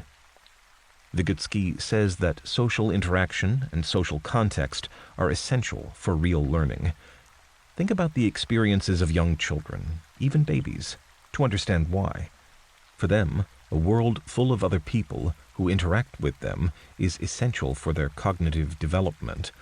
All the higher functions of the mind have their origins in actual relationships between individuals, says Vygotsky. The range of skills that anyone can develop with guidance or peer collaboration exceeds what can be attained alone. The ability to learn through personal efforts coupled with demonstrations and immediate feedback is characteristic of human intelligence. Vygotsky even says that intelligence is better measured not by seeing what they can do on their own, as in standard tests, but by seeing what they can do when working with a skilled guide. Sounds strange? But think of learning a foreign language. How much can you learn by teach-yourself methods, as opposed to lessons from a native speaker, while living in the relevant country and surrounded by a rich linguistic background? The broader and richer the language experience offered, the more someone is likely to learn. The same is true for other subjects, too. Transferring skills to real-life problems. Much of education is about preparing for what comes next after education. It's about the extent to which what you learn can be applied, transferred later. Laszlo Bock, high up at Google, has some interesting insights on the importance of transferable skills, saying, "One of the things we've seen from all our data crunching is that GPAs, grade point average, are worthless as a criteria for hiring, and test scores are worthless. No correlation at all except for brand new college grads, where there's a slight correlation. Google famously used to ask everyone for a transcript and GPAs and test scores, but we don't anymore, unless you're just a few years out of school. We found that they don't predict anything. Laszlo Bock, quoted in Headhunting, Big Data May Not Be Such a Big Deal. Adam Bryant, New York Times, the 19th of June, 2013. Yes, he really does say a criteria instead of criterion, but you should forgive him because this is good news for people.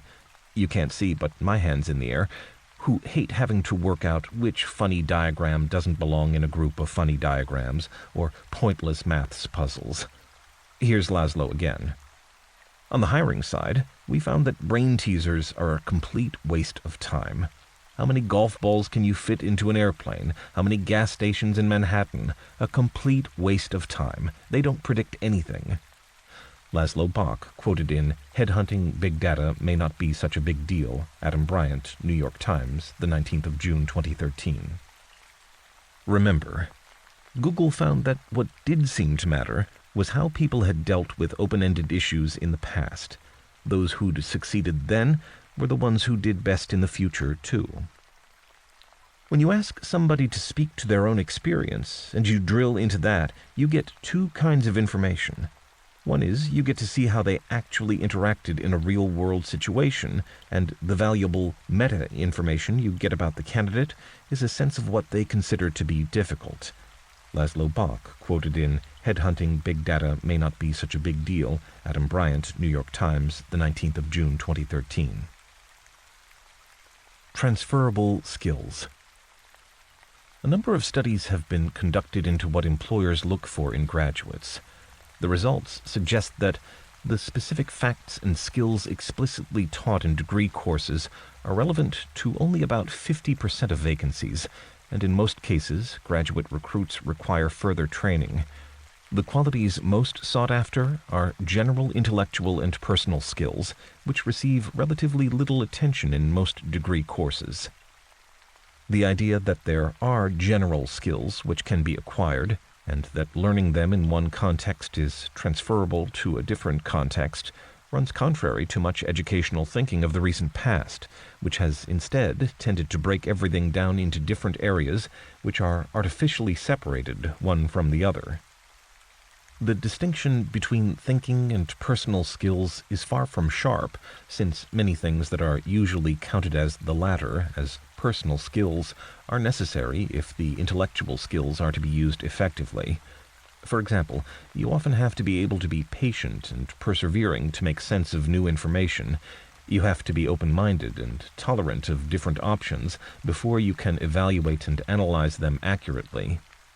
Similarly, it doesn't really matter how brainy you are if you can't communicate your insights and knowledge, as an exercise in public speaking makes clear very quickly. Noting a few notes. More is not always better. I hope that anyone planning to do some critical thinking would immediately see that taking literal notes during a lecture or maybe a class is a pretty silly idea. For tips on taking notes when reading, which is a very different matter, see Chapter 9. The obvious thing is for the lecturer or teacher to prepare the key points in advance, maybe in note form, and hand them out. Simple. So how come in some colleges you often find hundreds of students sitting in a hall scratching out identical notes while a professor recycles for the umpteenth time the core curriculum? One claim often made for this tradition is that note-taking helps people to memorize information, maybe because handwriting uses a different part of the brain to that involved in listening. But if you think about it, this is a pretty feeble justification. A closer look. In fact, the real explanation has much more to do with a tension between two very different approaches to teaching and learning, which can be categorized by recalling the differences between two ancient Greek philosophers.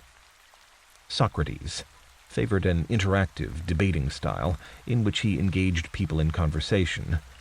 Plato advocated a lecture-based approach to learning. Engaging in debate, the Socratic approach. Socrates' educational ideas drew upon the practice of the sophists, who were an early kind of thinking skills experts offering advice to the aspirational classes for a small fee. Their main role was to show private citizens how to win arguments in the public assembly, where all the decisions of the day were decided by a kind of mass vote, whether as politicians or as lawyers. Jargon buster.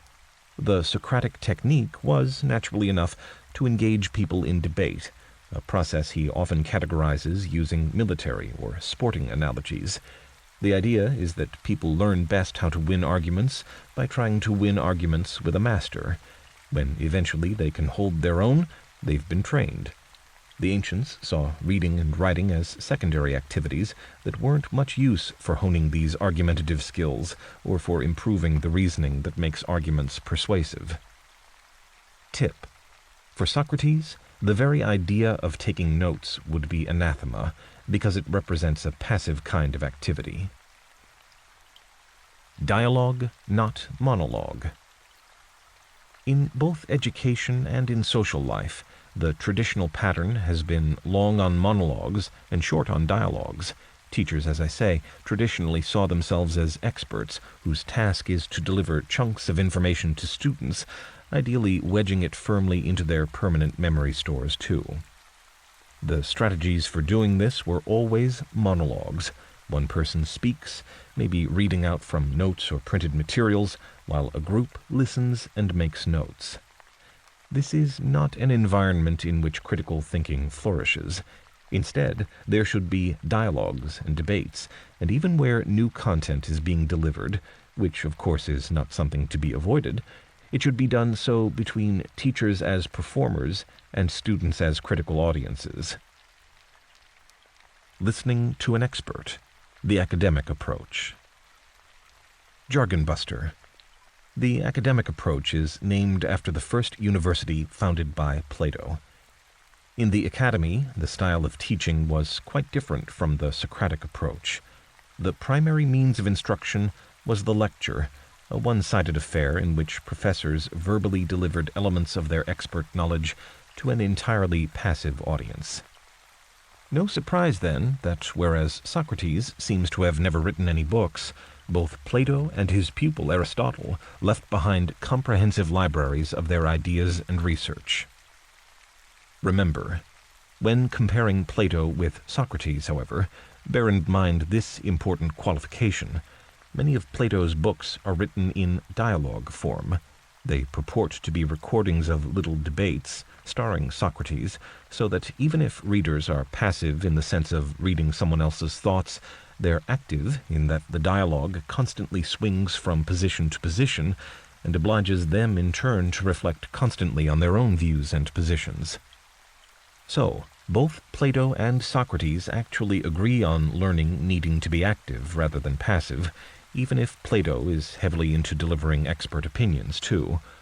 Plato's dialogues are actually a radical kind of note-taking in themselves. The short plays are Plato's way of recording facts and views about his favorite great philosophers, with his personal insights added in. Comparing the consequences for the note-taking process. Plato lived nearly 2,500 years ago, but his ideas have had a huge influence over the form education and learning has taken in universities and colleges ever since. As a result, in modern universities, students sit quietly through lectures or read set texts, books or handouts, in order to reduce them to notes. Later, they write essays. As you can see, Plato's academic approach has won an almost total victory over that of his master, Socrates. A closer look. Socrates and Plato go to school. For hundreds of years, in the medieval colleges, learning was a mixture of Plato's kind of professorial lectures, complemented by more Socratic meetings with junior teachers in which ideas were vigorously debated. The assumption in the lectures was, and continues to be, that disagreement is inappropriate. Until relatively recently, books were very expensive to produce, and so the lecture was a reasonable tool for the delivery of information. Yet nowadays, when not only books but also electronic tools have revolutionized the sharing of facts and ideas, the lecture is anything but efficient in terms of its original purpose. It has become an anachronism, along with exams that require the regurgitation of previously memorized facts. But anachronisms, persons or things that seem to belong to the past and not fit in the present, have always found a home in educational institutions. A closer look. To see what I mean, distinguish between the two kinds of activity when taking notes. One records what the speaker is saying, and the other expresses your own views and responses. Often, note-taking in an academic context consists only of the first kind. After all, keeping up with all the information being delivered is hard. But in real-life situations where taking notes is a useful skill, perhaps during a meeting where new ideas are being generated or previously unappreciated differences of opinion, perspective, clarified, notes are definitely going to be a mix of fact and interpretation. Plus, these days, unlike in the days of the ancient Greeks, people have access to all the background facts, often very speedily, too, via the internet. For more locally specific information, the lecturer really ought to copy and hand out the data. Either way, time spent, say, recording grape yields in Aquitaine, France, 1960 to 1969, or titles of pop songs with numbers in them, is wasted time. Tip. So, what does the smart note-taker put down? Perhaps very little. If the subject was those grape crops in Aquitaine, maybe the point the lecturer is making is that the yields have changed as small family vineyards gave way to larger businesses. If so, that's the kind of insight to note. If you also can think of some possible objections to the theory, make a quick note of that idea too. Insights disappear fast unless jotted down. Smart note-taking, as opposed to the desperate and sometimes obligatory scramble to get everything down before the page changes when a teacher lacking critical thinking skills is in charge, is all about selection, and selection is all about making judgments. Guess what? In many contexts, the decision about what's worth noting, or the reformulation of what's said, is highly subjective and very political. Democratizing the learning environment. Bias often operates in business meetings and in organizational structures, and can easily result in good ideas being lost. Awareness of, and paying attention to, the risk of all kinds of cognitive biases or dodgy mental shortcuts in meetings where decisions get made is a pretty valuable critical thinking skill. Tip. Here are some strategies, for those in charge, to avoid turning the audience into passive zombies taking notes but not actually thinking or learning much. 1. Create the right atmosphere. How many times do meetings reach bad decisions because participants are unable or too fearful to contribute? Fear stalks the classroom much as it does the boardroom. Where a hierarchy exists, people such as teachers or CEOs can make an important contribution by demonstrating their willingness to be found wrong and to change their views on matters. The level of a discussion is raised by the participants' courage to express their convictions, no matter how unusual they may be. 2. Ensure a mix of views. In areas where controversy is part of the game, have 2 or 3 different sets of facts, different proposals, different expert witnesses. But this also means a mix of roles, of personality types, including some cautious people alongside some enthusiasts, and definitely some outside-the-box thinkers, the people who tend to disagree with the majority. They may not be right, but they ensure that the meeting hears a wider range of views. If you can't see anyone obviously like this, give someone the role and make it their job. 3. Prepare the key facts and background. In a college context, this means homework. In a business context, it means due diligence, preparing briefing notes and background papers for all the participants to have and refer to. Most real-life decisions are based at some point on reference to factual data. and it makes sense to ensure that this material is as accurate, up-to-date, and complete as possible. 4. Get everyone involved. At the outset, ask everyone to write down their initial positions, or maybe use a whiteboard to ask everyone for their balance sheets of pros and cons. This process increases the likelihood that people actually consider changing their positions later. Seminar skills. Critical thinking encourages the development of the whole range of skills, from the intellectual ones, like logical reasoning at one end, to interpersonal ones, like the ability to work cooperatively with others in team at the other. There are communication skills, which are things like being clear and relevant in your contributions, and to the point and succinct too. There are comprehension skills, which are things like the ability to see the core ideas in difficult and complex texts and in rambling and disjointed presentations too. Comprehension skills start with listening to what others say and being open to different points of view. There are contextualization skills, which concern your depth and breadth of view. Can you see beyond traditional subject boundaries? Can you remain objective? And can you sometimes, when necessary, return to first principles? Can you see ahead to practical applications and make new connections? Linked to this is the skill of originality, which emphasizes independence of thought, flexibility of approach, and inventiveness. Originality shows itself in the ability to come up with new and stimulating examples and counterexamples. Then there are the reflexivity skills, which are the skills needed to reflect on your own thinking. How well are you communicating and expressing yourself? How are your ideas being received? Finally, there is the skill of cooperativeness. This is essentially the ability to work with others, whether as the boss or the minions, while making a full and positive contribution both to discussion and any activities involved. Doodling to generate creativity. What did Einstein, Thomas Edison, and Marie Curie have in common? Yes, they were all physicists, but the answer I'm looking for is that they were all inveterate doodlers. Anyway, that's the claim of people like Sonny Brown, who has popularized the doodle in some best-selling books. In fact, she's a visual thinking skills expert who runs workshops for businesses such as banks, retailers, and television networks.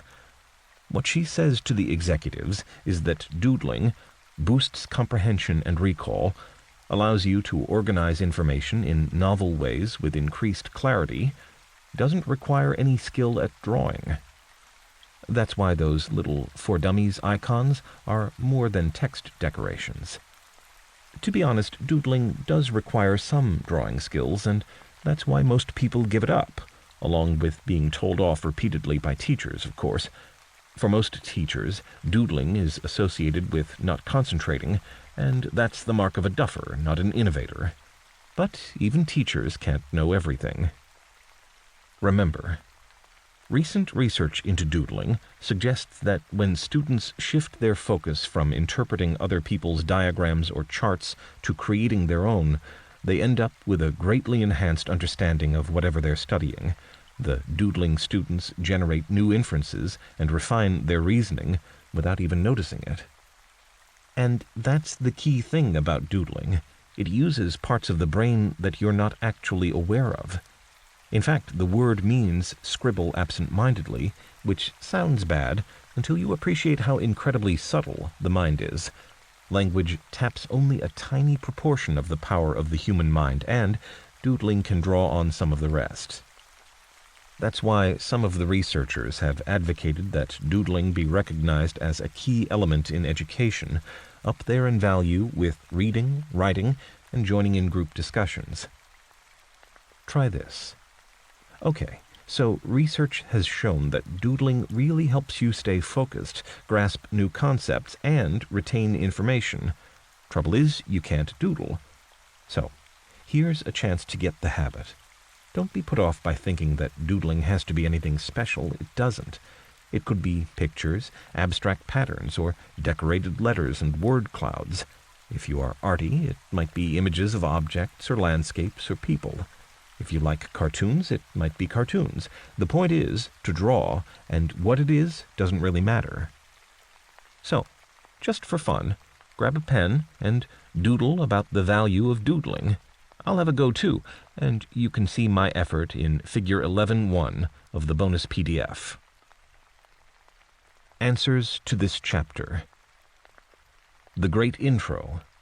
Of course, there's no one answer to this, but here are some general points that may be of help to you in deciding how promising your idea really is. Start with a personal story. Yes, these can be powerful and grab attention. Sad but true, a horror story about a bad presentation probably gets the most interest. Joke. In fact, a horror story about a bad presentation is a kind of joke, but be careful with this approach. Maybe you will accidentally step on some toes with the professor in the corner of the room, or maybe you will make yourself sound conceited. Plus, as every stand-up knows, being halfway through a joke that your audience finds unfunny is an uncomfortable place to be. Ask a question. Well, this is a pretty direct way to engage with an audience. You might say, for example, how many people here have ever given a really duff presentation? Questions like this might at least grab attention. However, you need a good follow-up. This would be back to telling a story. The kind of question to avoid is the boring one. It's incredible how often the same question comes up over and over again.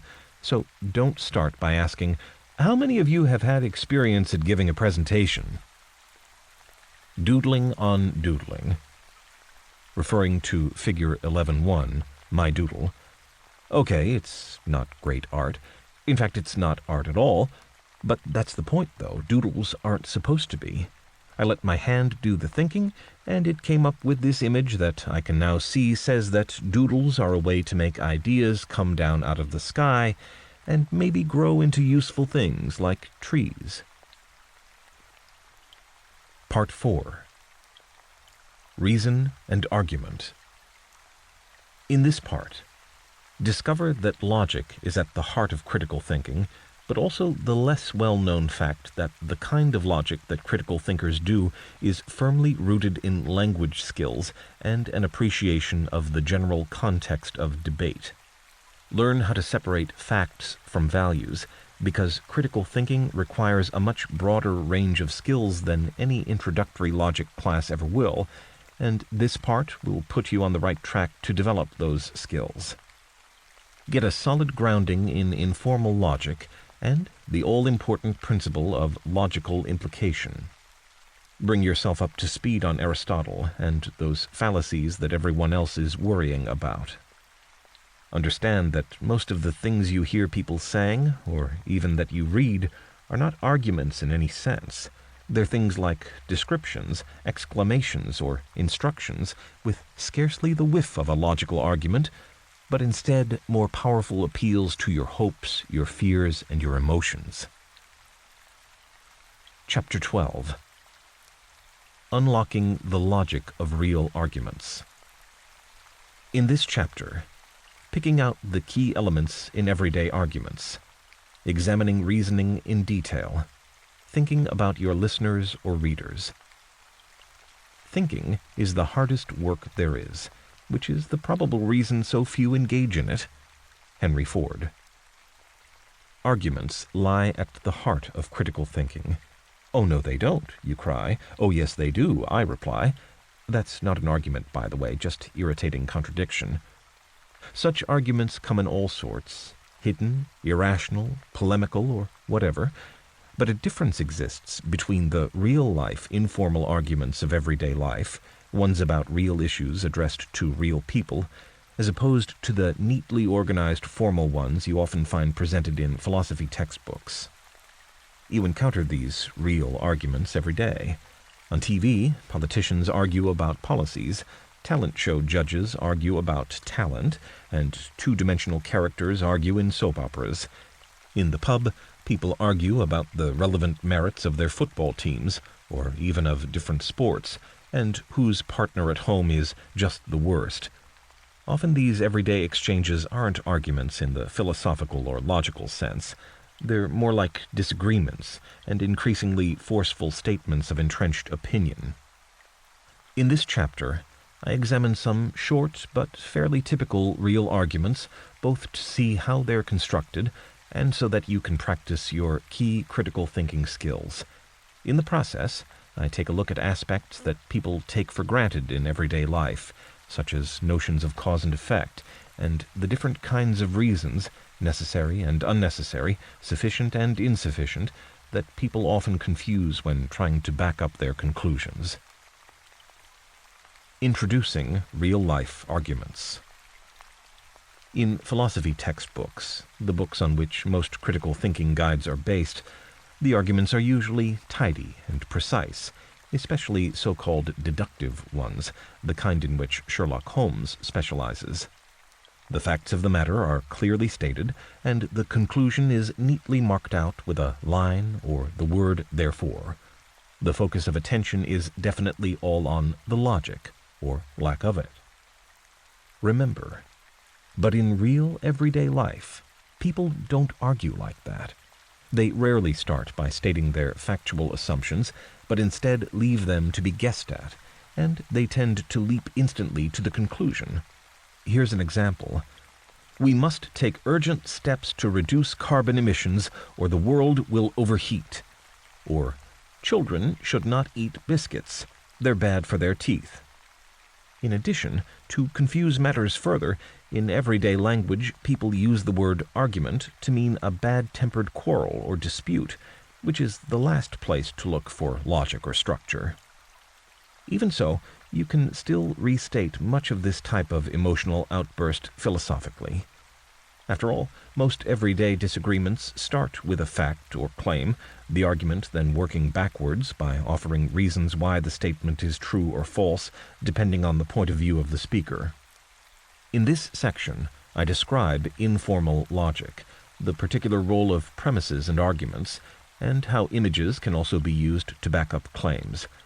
I also investigate the logical structure of arguments, revealing one common error that people, even professors, often make. Coming as you are. Informal logic. Informal logic sounds intimidating, but needn't be at all. Jargon buster. Informal logic. All about assessing and analyzing real-life arguments and debates using everyday language. The work is really in the conversion of issues expressed in informal everyday language into something more structured. Formal logic. In contrast, these arguments use symbols and letters to represent the argument. Once an argument has been reduced to symbolic notation, its structure should be easier to see, and logicians can then manipulate it in the same sort of very precise way that mathematicians manipulate equations. I know explanations can get more confusing when additional explanations are added into the explanation. Informal logic is really the topic, formal just crept in. Jargon buster. Logic, science, and everyday reasoning. People expect scientists to be good role models as regards crisp, clear thinking. But, as I discuss in Chapter 2, scientific thinking and logic are two quite different things. Science is based on the principle of drawing general, universal conclusions from a limited number of cases. It's a powerful method, but, strictly speaking, illogical.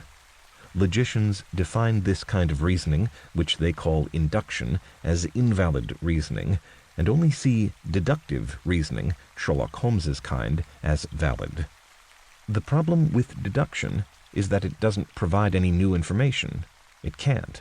So, in the real world, a lot of arguments are, strictly speaking, invalid.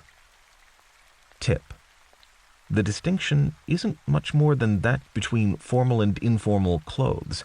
You dress formally for an interview and informally to cut the grass. To illustrate, I need an everyday argument. Oh, sure enough, here comes one now.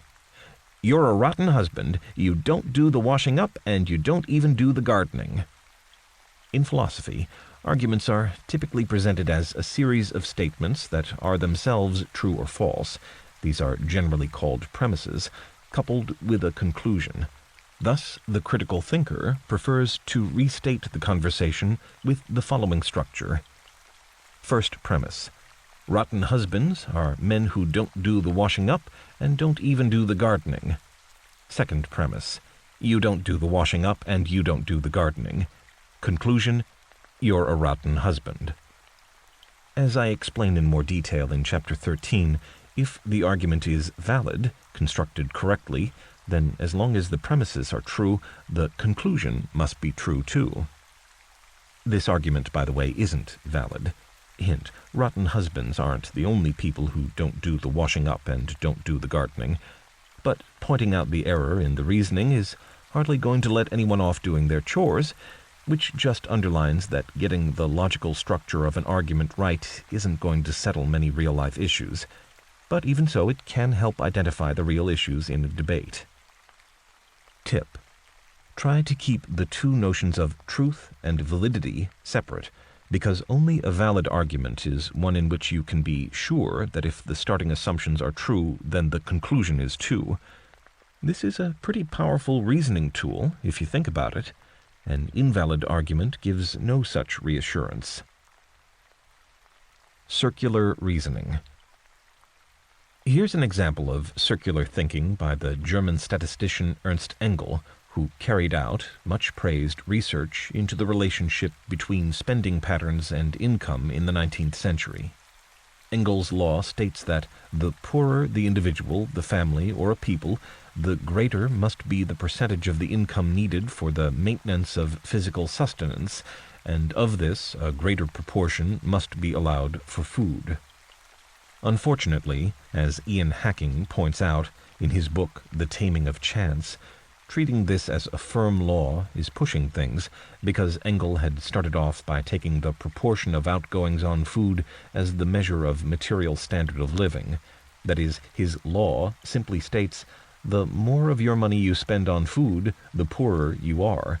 The poorer you are, the more of your money you need to spend on food. It's pretty circular. On the other hand, the reasoning seems to be valid. Circular reasoning should be, because the conclusion is only restating the assumption. Remember, in formal logic, arguments are either valid or invalid, that is, sound or unsound. They aren't true or false. Only the premises and the conclusion, which are factual claims about the world, can be true or false. Informal, everyday arguments tend to mix up premises and conclusions, and often the distinction gets lost. Spotting formal and informal arguments. Arguments expressed in the style of formal logic are essentially mathematical proofs, with the aim being to demonstrate that a statement is true. If x equals 2, does x plus 4 equal 6? But informal arguments aren't so different, because typically they're a series of statements offered as support for a conclusion. Words such as because, if, or since, and phrases such as if you really think that and everyone knows that often mark out the starting assumptions, while words such as then and therefore flag up a conclusion. I say more about these sorts of textual clues and details in Chapter 10. Remember, the problem with real arguments is that they come in every possible shape and size. Much of the reasoning isn't even spoken or written down. You have to guess or decode what's going on before you can judge whether the reasons support the conclusion, which is what arguing is all about. Persuading with premises. Informal arguments that use everyday language should still set out an argument in good, persuasive steps, putting the assumptions, the premises, first, and making sure that the real point is a deduction that follows on, or at least appears to, later. Here's a pretty good example of how to do it from logician and political activist Bertrand Russell. He's putting forward a deceptively simple argument concerning educational policy. The evils of the world are due to moral defects, quite as much as to lack of intelligence. But the human race has not hitherto discovered any method of eradicating moral defects. Intelligence, on the contrary, is easily improved by methods known to every competent educator. Therefore, until some method of teaching virtue has been discovered, progress will have to be sought by improvement of intelligence rather than of morals. Bertrand Russell, Skeptical Essays, 1935. Try this. Grab a pen and paper, or text it on your phone, and set out Russell's argument as 3 pithy short sentences split into 2 claimed statements of fact and a conclusion that's supposed to follow from them. Here's my attempt, but try forming your own before peeking. First premise. People's bad behavior should be improved either by improving their morals or through education. Second premise. There's no known way to improve people's morals. Conclusion. Therefore, people's bad behavior should be improved through education. Prisoner Russell. The 20th century philosopher Bertrand Russell often argued against the views of the government of the day, and its response was, surprise, surprise, not to fight him by pointing out logical errors in his political positions, but with the law courts and the police. He was imprisoned several times for catch-all offenses like anti-war activities or breach of the peace, while campaigning on issues like nuclear disarmament and votes for women. Too often, in real arguments, logic is often the last thing that decides the issue. Using pictures in everyday arguments. Far better an approximate answer to the right question, which is often vague, than an exact answer to the wrong question, which can always be made precise. John Tukey. Real arguments don't depend just on words, of course. The most successful political broadcasts, for example, mix a voiceover with compelling images to persuade their audiences. A picture really is worth 1,000 words. Homeowners are supposed to be able to persuade potential buyers by having a pot of coffee brewing.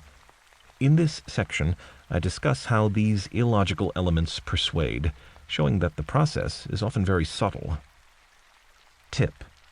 With real arguments, the addition of visuals, whether pictures, diagrams, or charts, can certainly make claims more persuasive, but whether visuals can make a logical difference, as opposed to reinforcing the emotional, rhetorical strength of an argument, is less clear. Some people are skeptical that images can do any work other than rhetorical. Others think that images can carry arguments independently. Still others believe that images can carry at least some parts of some arguments. Many advertisements rely on pictures to support an argument. Imagine an advertisement for, say, Dummies jeans that says simply, "Buy Dummies jeans." It wouldn't sell very many just for that. But, coupled with a picture of some attractive, successful, fun-looking young couple, it might well do. The reason is the implied connection between being attractive, successful, fun-looking, and young, and the jeans. If you buy Dummies jeans, then you'll become like these people. Or take the classic advertisement from the 1920s in Figure 12.1, which simply makes an assertion about the brand of coffee that's worth paying a little more for. The evidence for the statement is in the pictures. The man is obviously drinking it with enjoyment, while the shadowy drinker just behind is obviously not getting the same satisfaction from his cup of joe. Try this. Have a go at expressing the coffee advert as a simple, logical argument. Best is to jot something down before listening on.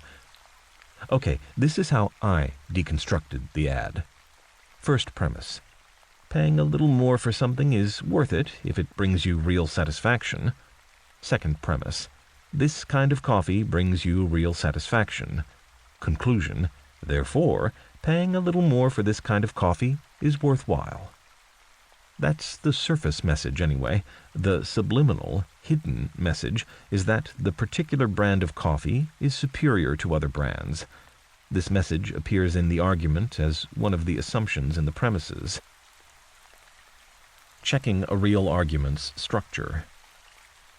Even though real arguments are phrased in ordinary language, They still have a structure that you can try to reveal by stripping away the unnecessary details and expressing the whole thing in its argumentative essence. Sometimes the use of everyday language itself causes problems with the argument's logic. One logical error is so common it has its own special name, the fallacy of affirming the consequent. You don't need to know the name, but you do need to be able to spot this mistake in reasoning, because it's probably one of the most common errors people, even famous philosophers, make. Jargon buster. The fallacy of affirming the consequent involves arguing that one event was caused by another merely because it occurred after that event. It's also called making a logic reversal. People who affirm the consequent imagine that the effect of a cause is also the cause of the cause. But no, course not. Socrates debates the limited value of pictures. Most people think that pictures or TV clips are a rather poor way to argue because they can be misleading, manipulative, and of course manipulated. Written materials, on the other hand, are often considered to be straightforward, serious, and honest. But the ancient Greek philosopher Socrates saw things much more radically. For him, written words play tricks, and so real debates have to be live, so that everything and anything can be immediately challenged and tested. In one of Plato's dialogues, the little plays featuring Socrates and someone else buttonholed into having a debate, Socrates tries to persuade Phaedrus that not only pictures, but also words themselves, when written down, are limited and inferior compared to real verbal arguments. You know, Phaedrus, that is the strange thing about writing, which makes it truly correspond to painting. The painter's products stand before us as though they were alive, but if you question them, they maintain a most majestic silence. The same goes for written words. They seem to talk to you as if they were intelligent, but if you ask them anything about what they say, from a desire to be instructed, they go on telling you just the same thing forever. Analyzing an example of a real argument. Here's a slightly dodgy real argument that illustrates the point from a recent book, The God Argument, by a university philosophy professor.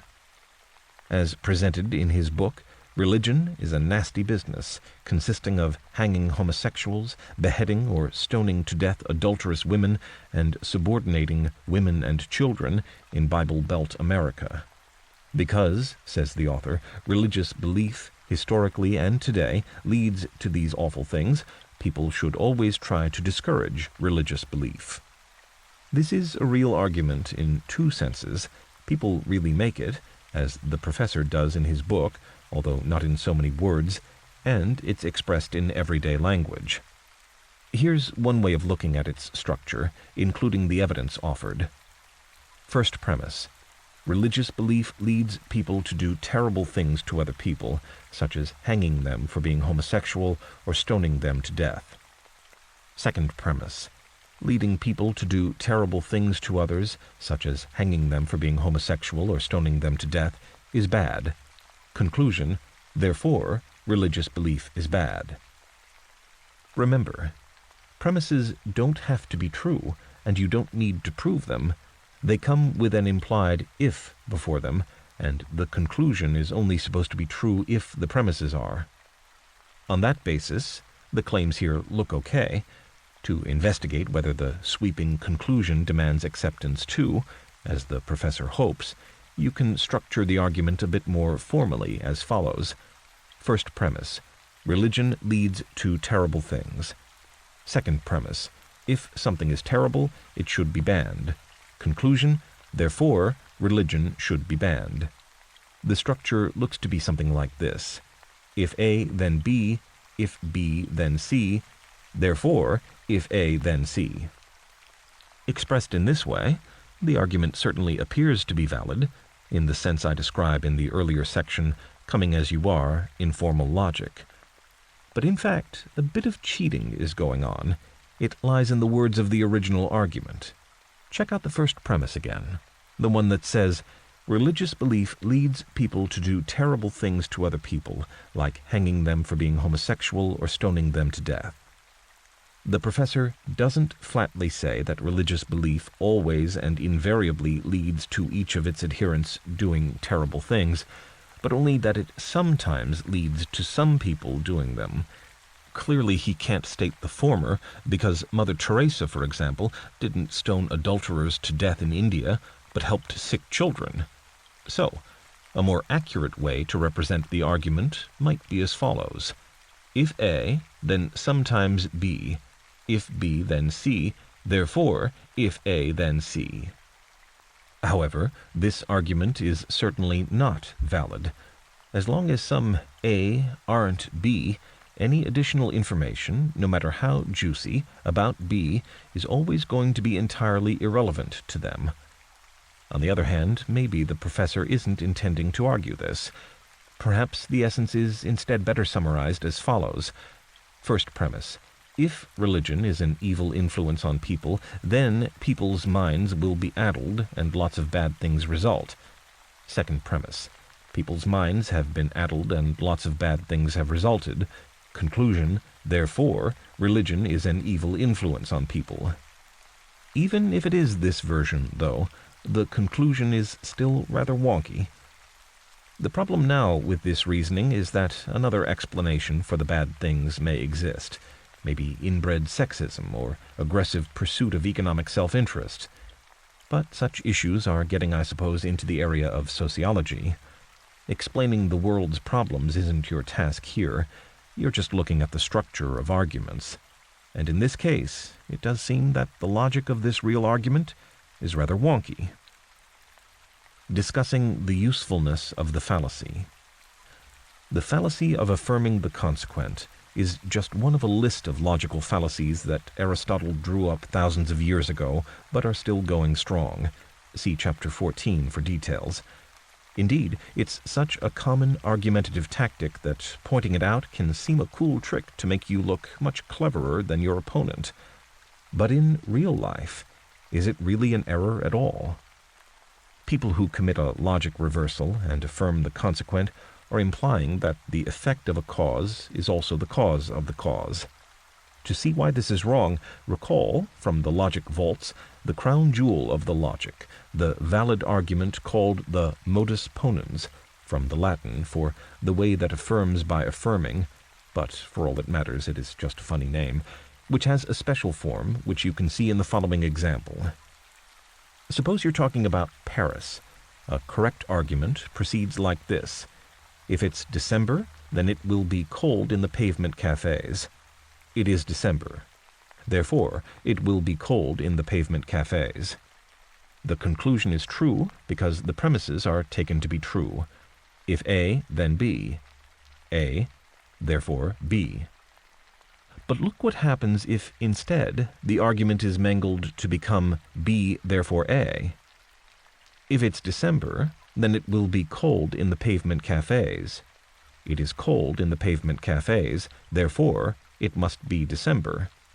But no, it can be a cold day in January, or in almost any month. Remember, for logicians, this is definitely a silly mistake to make, but that's not quite the same thing as saying that it's wrong in everyday use and in real arguments, because the invalid argument is actually a way of offering evidence for a particular belief. Scientists arguing illogically.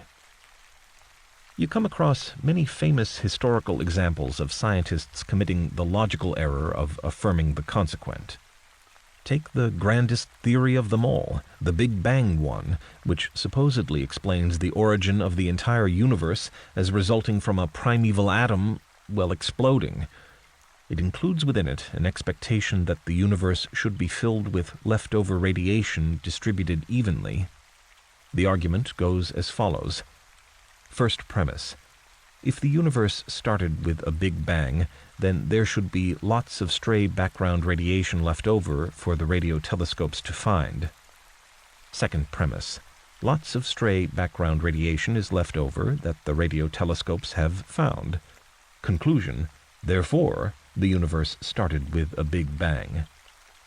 Naturally, when radiation was discovered, the Big Bang theory was counted as confirmed. Only now, rather grudgingly, are some scientists reopening the case, because although lots of this background radiation is indeed scattered around the night sky, it doesn't seem to fit the more precise requirements of the theory.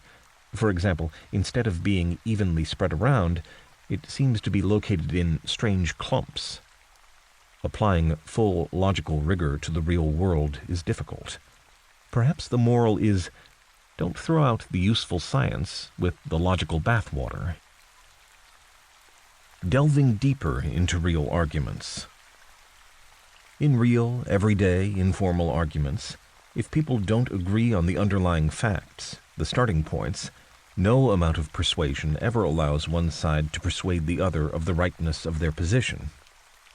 In this section, I take a look at the classic if-then formula, revealing some aspects that people can mix up: cause and effect, unnecessary and insufficient conditions, and independent and joint reasons.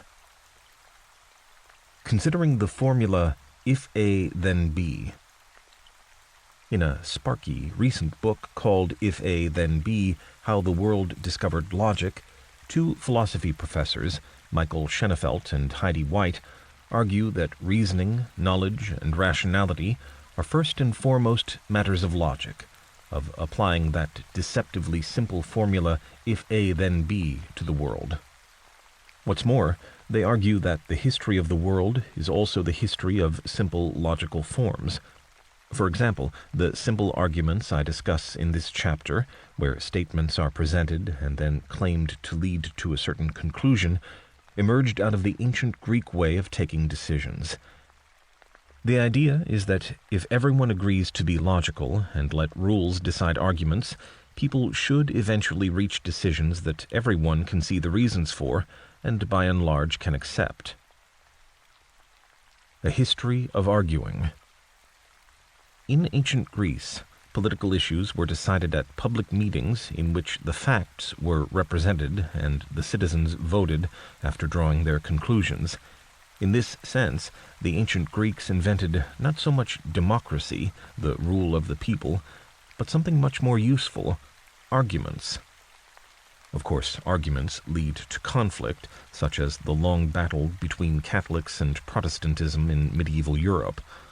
Although some historians disagree, Michael Schenefeld and Heidi White think that the conflict was about whose version of Christianity was theologically correct, and that this social debate made people especially concerned with problems of logic. Later, by encouraging people to refer to the Bible themselves, Martin Luther, for the Protestant side, encouraged people to examine the premises through personal reflection and individual reasoning, instead of just accepting the conclusions of others, notably the church authorities. As Schenefeld and White see it, logic didn't help to sort out the war because the two sides started with different and opposed premises, and so a great collision between Catholicism and Protestantism became inevitable. Assuming a causal link. Causal links in nature are central to the way people make sense of the world, and, just as in logic, they're often not thinking directly about the mechanisms, about why A leads to B. For example, consider these arguments or claims. Don't eat wild mushrooms, they're poisonous. If you study hard, you'll get a better grade in the exam. They are very different kinds of statements. One seems more causal than the other, yet in another way they're both similar because they're both statements of the kind all A are B. All wild mushrooms are poisonous, all people who study hard get good grades. The philosopher David Hume is credited with a great insight into everyday arguments. He says that the deeply held belief of causal links, for example, that not watering plants causes them to wither or that throwing rocks at windows causes them to break, isn't logical but merely psychological. His rather abstract point about cause and effect has many practical implications for critical thinking because he's challenging the root of logic itself. A closer look. David Hume says that the idea that one thing causes another is a human construction based on past observations and experience. This is his argument. And what stronger instance can be produced of the surprising ignorance and weakness of the understanding than the present? For surely, if there be any relation among objects which it imports to us to know perfectly, it is that of cause and effect. On this are founded all our reasonings concerning matter of fact or existence. Our thoughts and enquiries are, therefore, every moment employed about this relation, yet so imperfect are the ideas which we form concerning it that it is impossible to give any just definition. In other words, a key idea that human beings use to make sense of the world around us, that what we have observed one day, in one set of circumstances, can be learnt from and assumed to apply another day in similar circumstances, is based itself just on faith. Why should the same cause always have the same effect? His idea is so radical that it makes nearly all arguments fall to pieces straight away. Hume admits himself that he can see no answers to his problem, but suggests shrugging and carrying on anyway. In a sense, that is what we have to do. But critical thinkers can benefit from the warning by always being doubly skeptical and asking questions when someone asserts that a certain outcome will always follow given a certain action. Discussing unnecessary and insufficient conditions. Here's another way in which drilling down into logical reasoning and revealing their formal structures can help in even informal arguments, specifically the difference between necessary and unnecessary conditions. Everyone's familiar with the concept of something being necessary.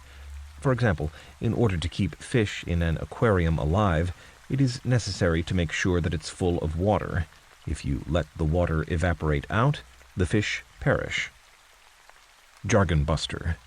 In the all-important if-then statements of reasoning, the second bit that follows the word then, technically known as the consequent, gives a necessary condition for the first part, which philosophers call the antecedent. If Phyllis the goldfish is to be happy and healthy, the antecedent, then the water in the aquarium must be kept topped up, the consequent. So important are necessary conditions that in ordinary language people have many ways to express them. For example, water is necessary for fish to live. Fish must have water to live. Without water, fish die. No fish can survive long outside water. Jargon buster. A condition X is said to be necessary for another condition Y if, and only if, the falsity, the non-achievement of Y, guarantees or brings about the falsity of X. But keeping the water level topped up isn't a sufficient condition for keeping Phyllis the fish happy and for having a successful aquarium. For example, you need to make sure that the water is clean, that oxygenating weeds are present, and that the water is the right temperature. So the water level is a necessary but insufficient condition. So far, so useless. But this insight does lead you towards being able to make a new suggestion. If Phyllis the goldfish is to be happy and healthy, then I must place a plastic castle for her to swim around at the bottom of the aquarium. Certainly this is a very nice thought, and I'm not against it at all, but is it absolutely necessary to provide plastic castles for goldfish? Not at all. You could provide some interestingly shaped rocks instead, or maybe more weeds. So clearly this is an unnecessary condition, because Phyllis can be healthy even without the castle. But is the plastic castle also an insufficient condition? Yes, it is, because if you fail to feed her, or let the water level drop, or lots of other things, the plastic castle isn't enough to keep Phyllis healthy and happy. Jargon buster. Condition A is said to be sufficient for a condition B if, and only if, the implementation of A guarantees the truth, the bringing about of B. Try this. Before listening on, pause for a moment and make a list of necessary conditions for Phyllis the goldfish to be happy and healthy. Okay? Here's a couple that you probably didn't think of. You mustn't have any cats that can gobble up Phyllis, or any nasty anchor worm eggs introduced into the aquarium, say on the pond weed. Don't kick yourself if you missed those two. Instead, award yourself 1 mark if you listed 10 points and 3 marks if you wrote less. Because a critical thinker soon realizes that it isn't too useful to spend too long on that list, because it is potentially an infinite task. Remember, the moral is that, in real arguments, specifying either necessary or sufficient conditions is often impractical. Instead, a huge amount of shared assumptions are needed.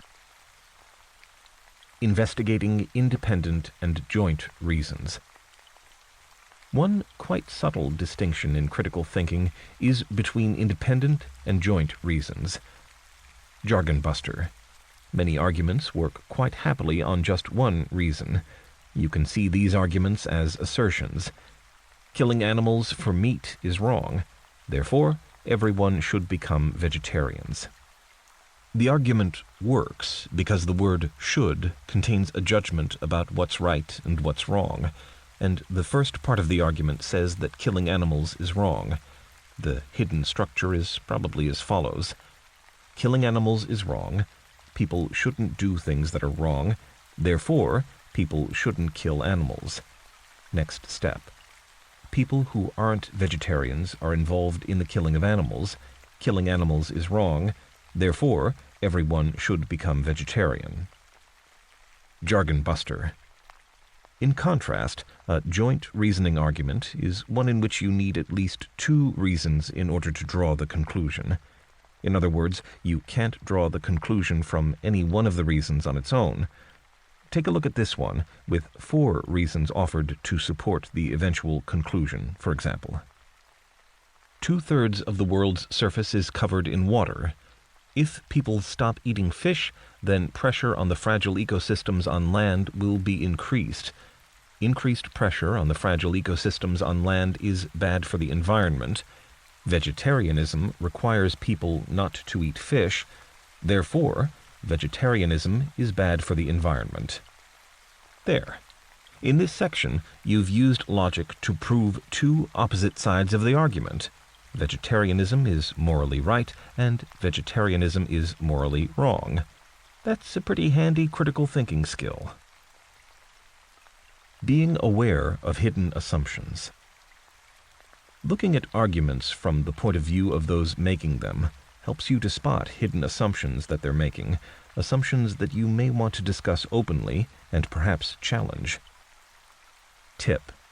Similarly, turning a critical eye on your own beliefs and values allows you to identify premises or beliefs that may not be accepted at face value by the people listening to or reading about your views. Elements that influence your views, often without you really realizing it, include the following: race, nationality, and culture, language and your education, family status. Do you have children who depend on you? Are you reliant on others? Economic or social class, whether you're religious or non-religious. Views of your peer group. For example, teenagers are notoriously sensitive to and influenced by whatever their friends are doing. Remember, if you can identify the hidden assumptions in other people's positions or the problematic aspects of your own, you're better able to do 2 useful things. 1. Anticipate the kind of counter-arguments that may be put. 2. Make a kind of preemptive maneuver by rethinking and, if necessary, strengthening your own assumptions, especially ones you hadn't really been properly aware of. Chapter 13. Behaving like a rational animal. In this chapter, looking at the laws of logic, seeing successful arguments and finding fallacies, making valid points when debating. It is important to remember that the informal fallacies are just rules of thumb. If violating the informal fallacies is necessary in order to describe social systems, then a decision is required. Should traditions concerning the form of arguments limit the scope of science? Or should the subject matter of science be guided by curiosity and the desire to construct explanations of phenomena. Stuart Umpleby, The Financial Crisis, How Social Scientists Need to Change Their Thinking, 2010. Professor Stuart Umpleby is a social scientist rather than a philosopher, otherwise he'd never use a fallacious argument.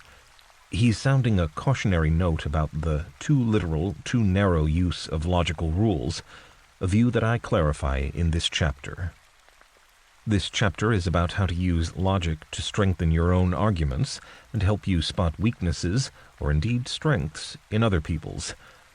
I emphasize that logic is a tool that suits only certain applications and isn't a universal shortcut to proving points and finding the truth. If you don't believe me and think that logic can settle everything, check out this chapter's discussion on Aristotle's 3 laws of thought.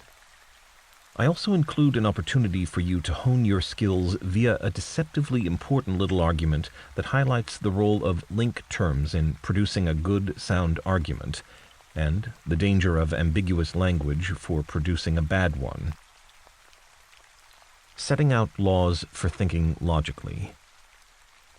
The ancient Greeks provide many of the foundations for both logic and good, rigorous thinking in general. The first philosophers strove to eliminate ideas that seemed vague, contradictory, or ambiguous, and the best way to accomplish this, they thought, was to work out the rules of thinking that would reliably lead to clear and distinct ideas. In other words, to discover and then follow the laws of thought themselves. This chapter explains what those laws are, but it's also important to remember, and much less often actually done, that in spite of how dominant these ideas have been over the centuries in both science and philosophy, they have not been without their critics, and for every point in their favor, there are equally powerful arguments against them. That's what a critical thinker should expect, of course. The real issue seems to be not so much whether the principles are true or not, but where and when they are applicable. The laws of thought have an important role to play in critical thinking, but they are not the whole story by any means. But, having said that, Aristotle's ancient book on common logical errors, and also on sound ways of theorizing, is a great way to start thinking more precisely and methodically. His big idea is that an argument is valid when the conclusion follows logically from its starting assumptions, the premises, and he's not too bothered if a conclusion can still be complete nonsense if there's a problem with those assumptions. If you start with true, relevant, and non-contradictory assumptions and structure the argument correctly, then you have a copper-bottomed guarantee that the conclusion is true. This is what is meant by a sound argument in this context. Asking Aristotle about reason. For the ancient philosophers, like I guess most people today too, a good argument was one that brought people to agree with the speaker, and it really didn't matter quite how that was achieved. It might be by careful use of rhetorical devices, such as making 3 points in sequence, or through ridiculing the opponent. For more on this, see chapter 15. Or it might be by recalling the legends told about the gods of Mount Olympus. Probably the most influential philosopher of them all, Plato, used the whole range of persuasive techniques in his philosophical writings, which included a fairly detailed blueprint for running a small country, his famous playlet called The Republic. Ironically, I think it could have been a jealous reaction to Plato's literary and rhetorical skills that prompted his pupil, Aristotle, to look instead at the nuts and bolts of arguments, and to try to tease out the elements of the most powerful ones. Whatever Aristotle's real motives, this was really innovative work, and it changed the way people thought and argued forever. Remember, neither Aristotle nor the other Greek philosophers made any distinction between scientific and philosophical investigations. For them, everything was philosophy. So what was a bad argument in politics was a bad argument in science, too, and vice versa. But as I will explain in this chapter, different elements of an inquiry actually need different kinds of approach. Experimental science, for example, often uses inductive reasoning, drawing general conclusions from limited evidence, a procedure which is, by definition, invalid. This is what the experimental method is all about. But scientists are often also philosophizing, presenting premises and claiming certain conclusions follow, so these parts of their work require logic checking just as much as anyone else's. A typical academic book or essay is a mix of science and philosophy, of facts discovered through research and arguments newly developed by the author, and will certainly include sections that need to be logically rigorous. Aristotle came up with 3 mental rules that he called the laws of thought. Philosophers tend to understand these laws as part of an attempt to put everyday language on a logical footing, which, like many contemporary philosophers, Aristotle regarded as the key to human progress. Logic is all Greek to me. Aristotle, 384 to 322 BCE, is generally considered the father of logic, even though the Chinese got there before him, and many other ancient philosophers had talked in detail about the issues. Aristotle didn't even come up with a lot of the stuff you can see attributed to him, but he wrote the original book on logic, and so he gets the credit. Rather like under-16s today think that Simon Cowell invented the talent show. Aristotle worked on every subject under the sun with alarming zeal, particularly interested in observing nature, but nothing more so than in sorting out all the different kinds of reasoning that people use. The way that Aristotle approached any question had a great influence on how other people did so for centuries after, for better or, as it more often was, for worse. One of his influential ideas, which still affects the way that most people think, is his view that every organism has its own particular function or place in nature, and the particular role of humans is to reason. Thinking is what people are better at than any other member of the animal kingdom. Tip: don't make the mistake of thinking that Aristotle's laws of thought are just ancient history. They remain a pretty big deal. Some 2,000 years later, George Boole, whose logic is vital for today's software and computers, acknowledged Aristotle's influence and pioneering role. Here are Aristotle's laws of thought. Law of identity. Whatever is, is. Law of non-contradiction. Nothing can both be and not be. Law of excluded middle. Everything must either be or not be. Doesn't sound too difficult, does it? Listen on. Posing problems for logic. Perhaps you're wondering what these 3 laws mean in practice and whether they stand up to critical thinking. Tip: well, for a start, avoiding contradiction isn't as easy as it sounds. Many of the fallacies and arguments come from asserting 2 contradictory things. Plus, many of the ambiguities and confusions that create unbridgeable differences of opinion can be traced back to a failure to apply the law of the excluded middle. Plato, who, remember, was Aristotle's mentor, was well aware of the laws of thought, but he was more interested in where they seemed to not apply. You see, in certain cases they lead to absurd conclusions. For example, in one of Plato's little plays, someone argues that Socrates must be the father of a dog, because the dog has a father, and Socrates admits that he's a father.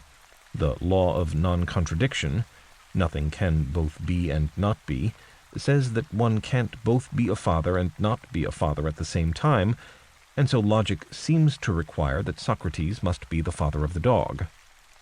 Of course, Socrates is obviously not the father of the dog, but the problem is seeing where the thinking has gone wrong. In other words, where and how to apply the laws raises as many questions as those the laws are supposed to settle. Warning: don't be so in awe of Aristotle that you rush to agree on all his thoughts. Critical thinkers should never rush to agree. Aristotle has his fair share of foolish views, such as the influential but false doctrine that bodies fall to earth at speeds relative to their mass, or the dreadful, but popular with men, claim that women don't and can't reason, but are a kind of domestic animal. Yes, he really said that, even as, or perhaps it was because, his boss, Plato, was writing the opposite and counting women as great philosophers too. Is logic a boy thing? Many people think that logic is something that suits males better than females. In popular language, the term female logic is derogatory. This view, like so many everyone knows that opinions, is wrong. The research evidence is quite clear that on almost all the thinking skills, word skills, analogy making, intuitive thinking, method, and organization, very little difference exists in the ways that men and women think. And if any difference does exist, education, by which I mean things like listening to this book, has the potential to eradicate it completely. But some evidence does show a gender gap in formal logic and maths. Formal logic, the kind expressed using symbols rather than in words, is a kind of maths, not a part of philosophy, although it has crept in there, claiming, for example, to be a good way to look at arguments.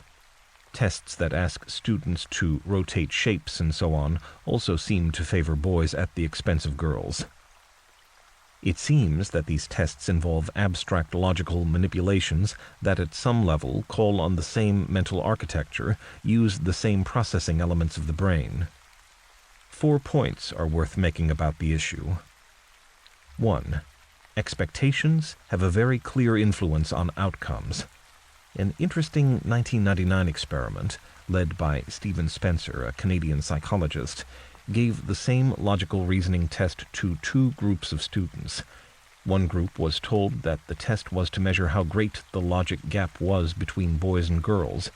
The other test was presented without any implication of a gender gap.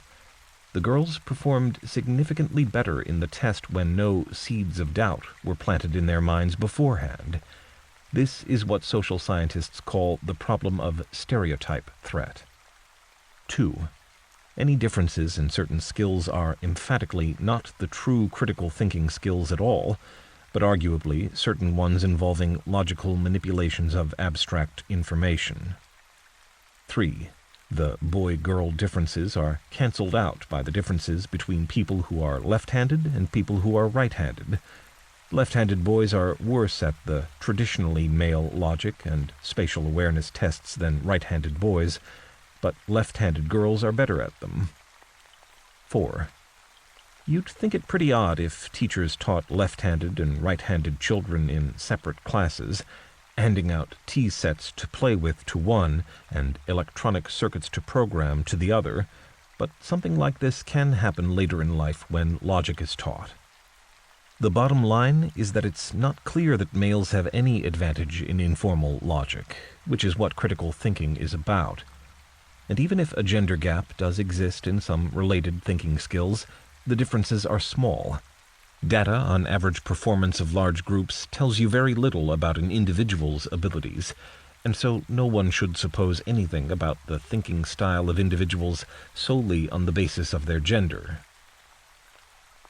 Seeing how people use logic. In this section, I look at some of the key logical structures that people use, for better or worse. Identifying convincing arguments. What makes an argument convincing? The evidence advanced for a position being correct isn't enough. You also need some reason to accept that the conclusion follows from the evidence. Accepting that true premises don't make for true conclusions. Remember, in logic, true premises, all the assumptions an argument starts out by simply asserting are true, don't ensure that a conclusion is true. They only do so if the reasoning used, the argument, is valid, which in this context means structured correctly, respecting things like the laws of thought.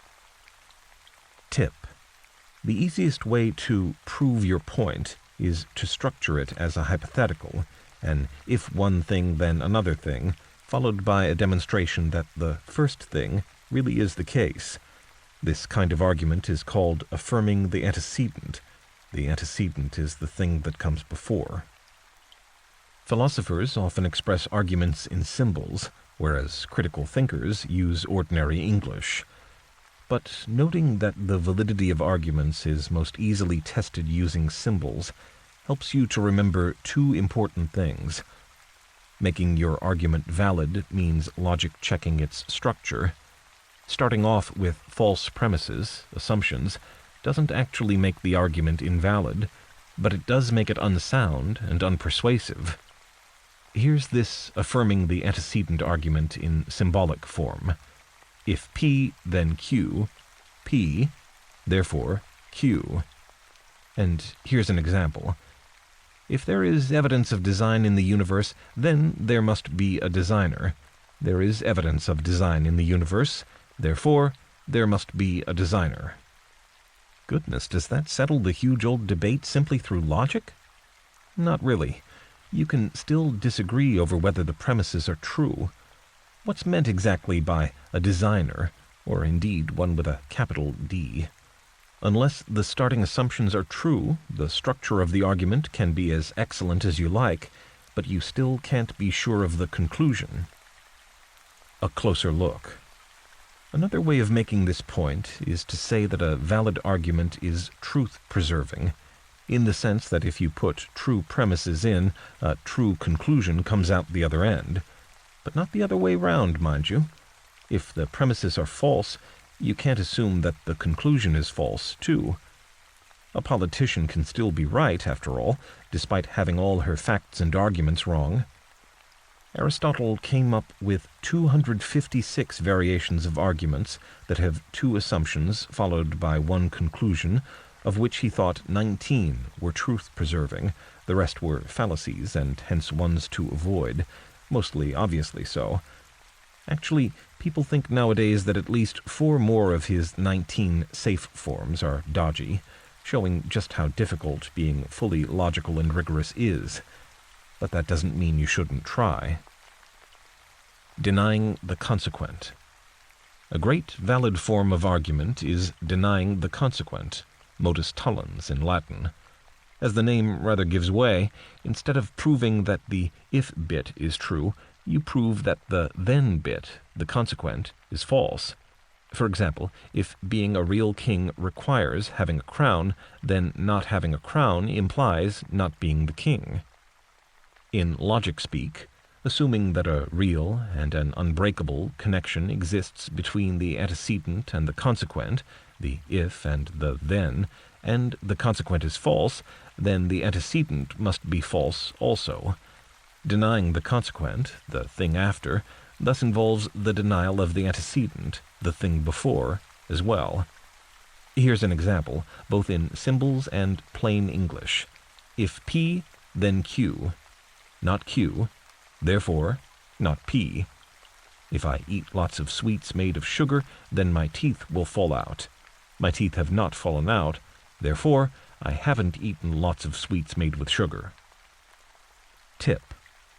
Denying the consequent is a great argument form to use, simple and effective, even if, as the example hints, it proves no more than what the first premise asserts. In other words, if any possible circumstance, such as someone cleans her teeth very thoroughly each night, makes the first claim untrue, then the fact that the argument form is valid doesn't save it from being unsound. Hear my explanation of this important concept in the section above, setting out laws for thinking logically, because this practical qualification of the first premise makes it effectively untrue. Remember, untrue premises lead nowhere. Falling over fallacies. Here I examine a bit more how to logic check the structure of your arguments, which means checking how the parts of the argument fit together, or don't. Jargon buster.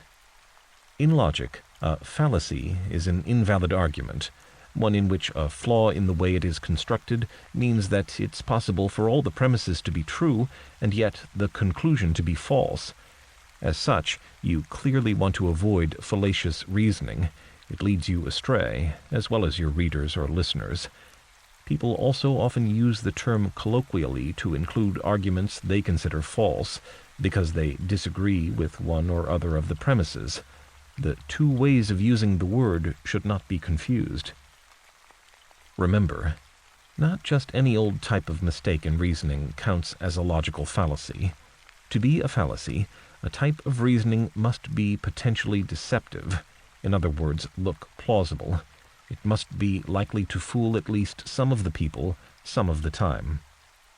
The statement, "It's a fallacy that paying people welfare benefits encourages laziness," is probably a critique of the following informal and politically incorrect argument. If people can get money without working, then they'll become lazy.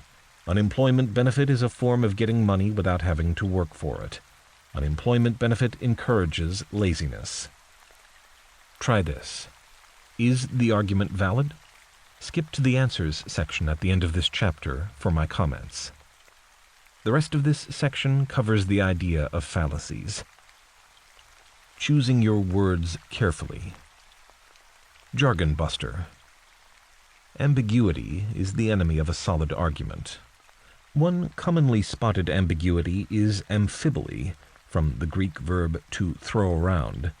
This fallacy results from the way a sentence is constructed, instead of from the ambiguity of words or phrases called equivocation. Amphiboly occurs when a bad argument trades upon grammatical ambiguity. Here's a suitably classical example. The Emperor Croesus is said to have consulted the oracle at Delphi to see whether the omens were good for his planned attack on Persia. The reply seemed to augur well. If Croesus goes to war, a great empire will be humbled. Thus encouraged, Croesus went to war, had a terrible time, and promptly lost. A mighty empire was indeed humbled, but it was his one. Focusing on fallacies that matter. An incredible number of fallacies exist. People have written long books on them, starting with affirming the consequent, see Chapter 12, and finishing with unaccepted enthymemes and the undistributed middle. In between are fallacies with exotic names such as poisoning the well, and Latin tags such as post hoc ergo propter hoc. It's the same thing as affirming the consequent. Not to forget quaternio terminorum, also known as the fallacy of equivocation. Such terms are imposing. They can make you feel like doing a course in logic, or more likely slinking away with your tail between your legs to the nearest bar. Don't be put off or intimidated. Only a few fallacies count, and the jargon terms used to categorize variants aren't worth learning or even understanding. Watching out for circular reasoning. You can all too easily accidentally produce a circular argument. This is a type of reasoning in which the conclusion is supported by the premises, which are themselves relying on the truth of the conclusion, thus creating a circle in reasoning in which no useful information is shared. Choosing the appropriate kind of reasoning.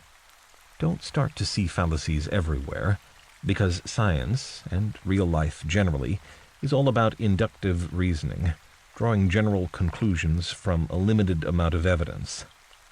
The trouble with doing this is that the next bit of evidence along could destroy the theory, as, for example, recently nearly happened to the entire Western banking system when it turned out that certain kinds of investments were not actually safe as long as they were all bundled together, as the dominant economic theory at the time predicted.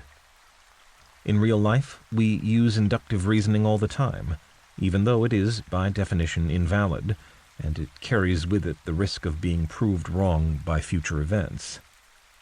The alternative approach, which promises conclusions that are rock-solid and eternal, is called deductive reasoning.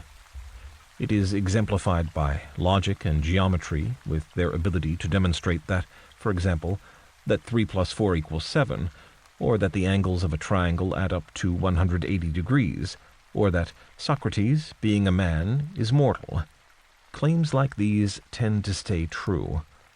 The trouble with this kind of reasoning is that, in practice, it tells you nothing you did not already think. It can't. That's why it's valid. Thanks, Aristotle. Remember, Central to the distinction between inductive and deductive reasoning is that you can't get any new information out of deductive arguments. All that you can do is rearrange them. So, when people accuse someone of producing an invalid argument, they usually mean something different, that someone is misstating a deductive argument. Spotting a fallacy. Try this. Suppose that you're having an argument with someone about whether or not starfish have fins. You know that starfish are beautiful marine animals that can be a variety of colors, shapes, and sizes, and all have 5 legs, which make them resemble a star. But for the sake of this argument, you don't know whether they have fins or not. Can logic help you to settle the question? Major premise. All fish have fins. Minor premise. All starfish are fish. Conclusion: all starfish have fins. Doctor, we have our answer. Or do we? Does this prove that starfish have fins? Check out the answers at the end of the chapter for a full discussion of this surprisingly important riddle. Putting steel in your arguments with logic. In this section, I give some general tips on how to make your arguments more effective. Logic always has a rather frightening aspect. Perhaps you think that things in it are black and white, and you'll look ridiculous if you make a mistake. That's often how teachers present it in philosophy classes, too. But critical thinking is concerned with real life, and logic is a valuable tool and a friend. Tip. When you're trying to assess the truth of someone else's argument, or indeed trying to construct one yourself, think of logic as a guide rope that helps you to navigate the treacherous paths through the mountains of political and scientific controversy. So, crampons and grappling hooks at the ready. Taking a clear line. The first thing to consider when constructing an argument is whether you're contradicting yourself. Of course, any areas of social or scientific debate often include opposing arguments and conflicting evidence, and good writers are aware of this fact and able to include the controversy in their accounts. However, for readers, conflicting messages and inconsistencies are confusing. Tips. Here are some tips on how you square this circle in your own writing. Make clear early on the general line you're going to take. Use signal words to flag up that what follows is an alternative point of view contrary to the main message. For example, on the other hand, or alternatively.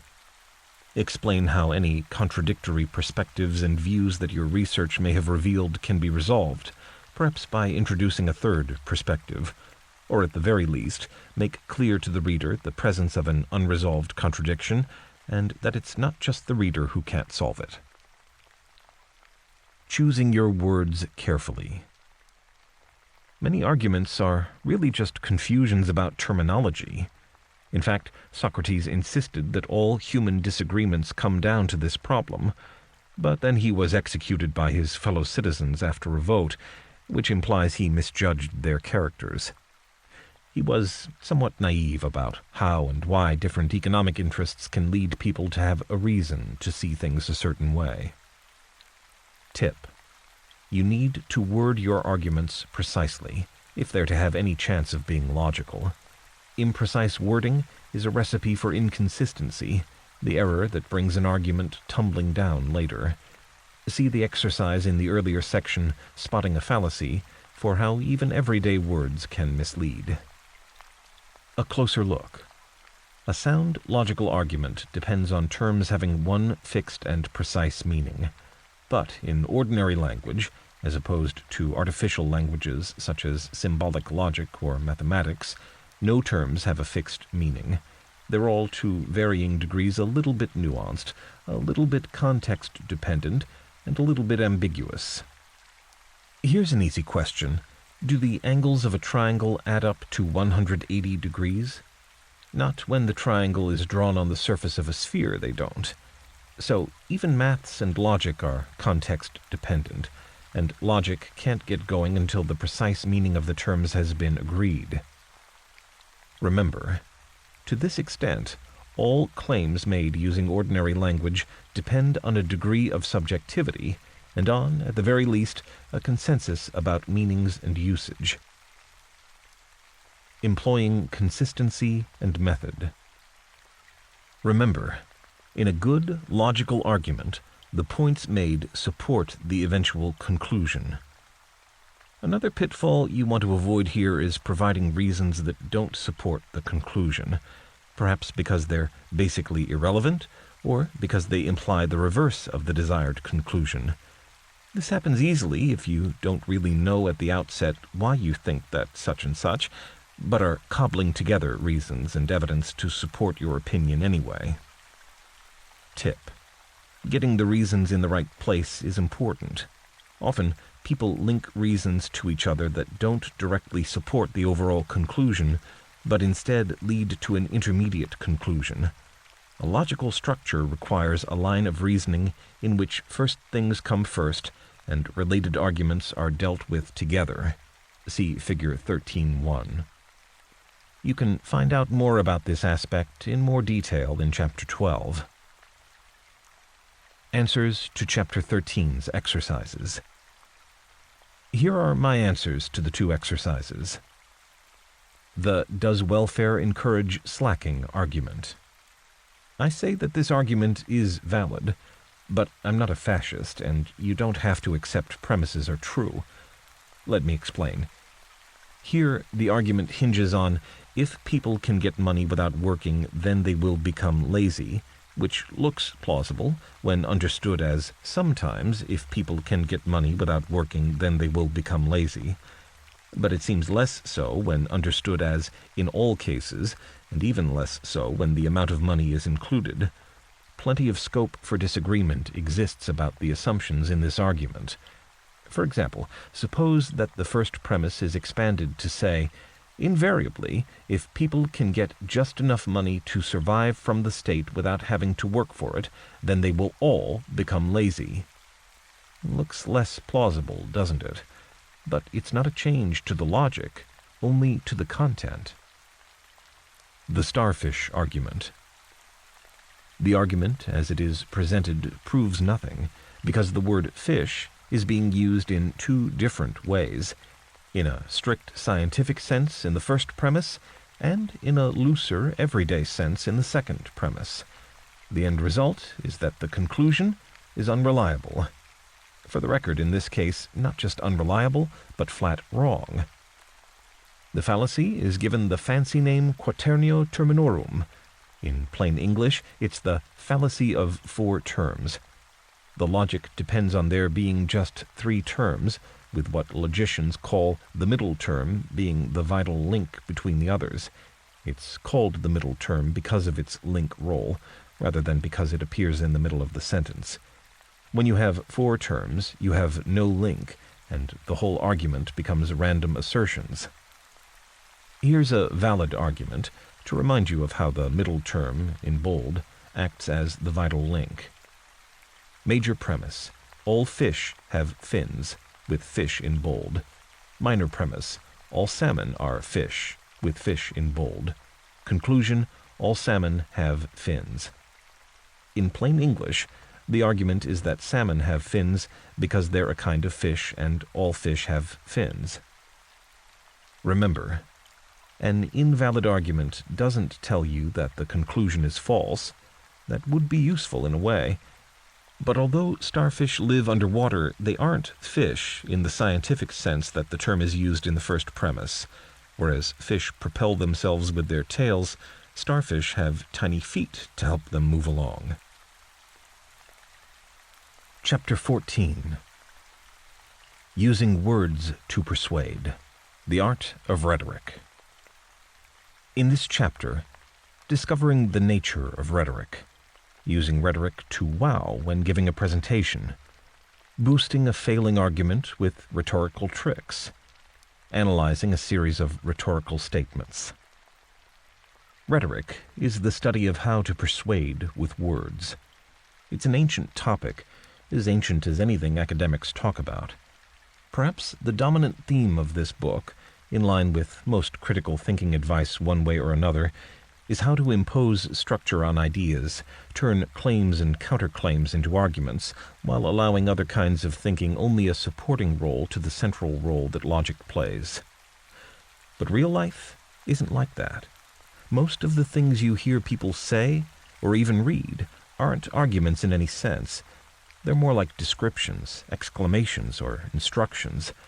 When people try to persuade you, the chances are that they don't come up with much by way of a rational argument, but instead try to appeal to your hopes, fears, and emotions. They may even tell a few jokes.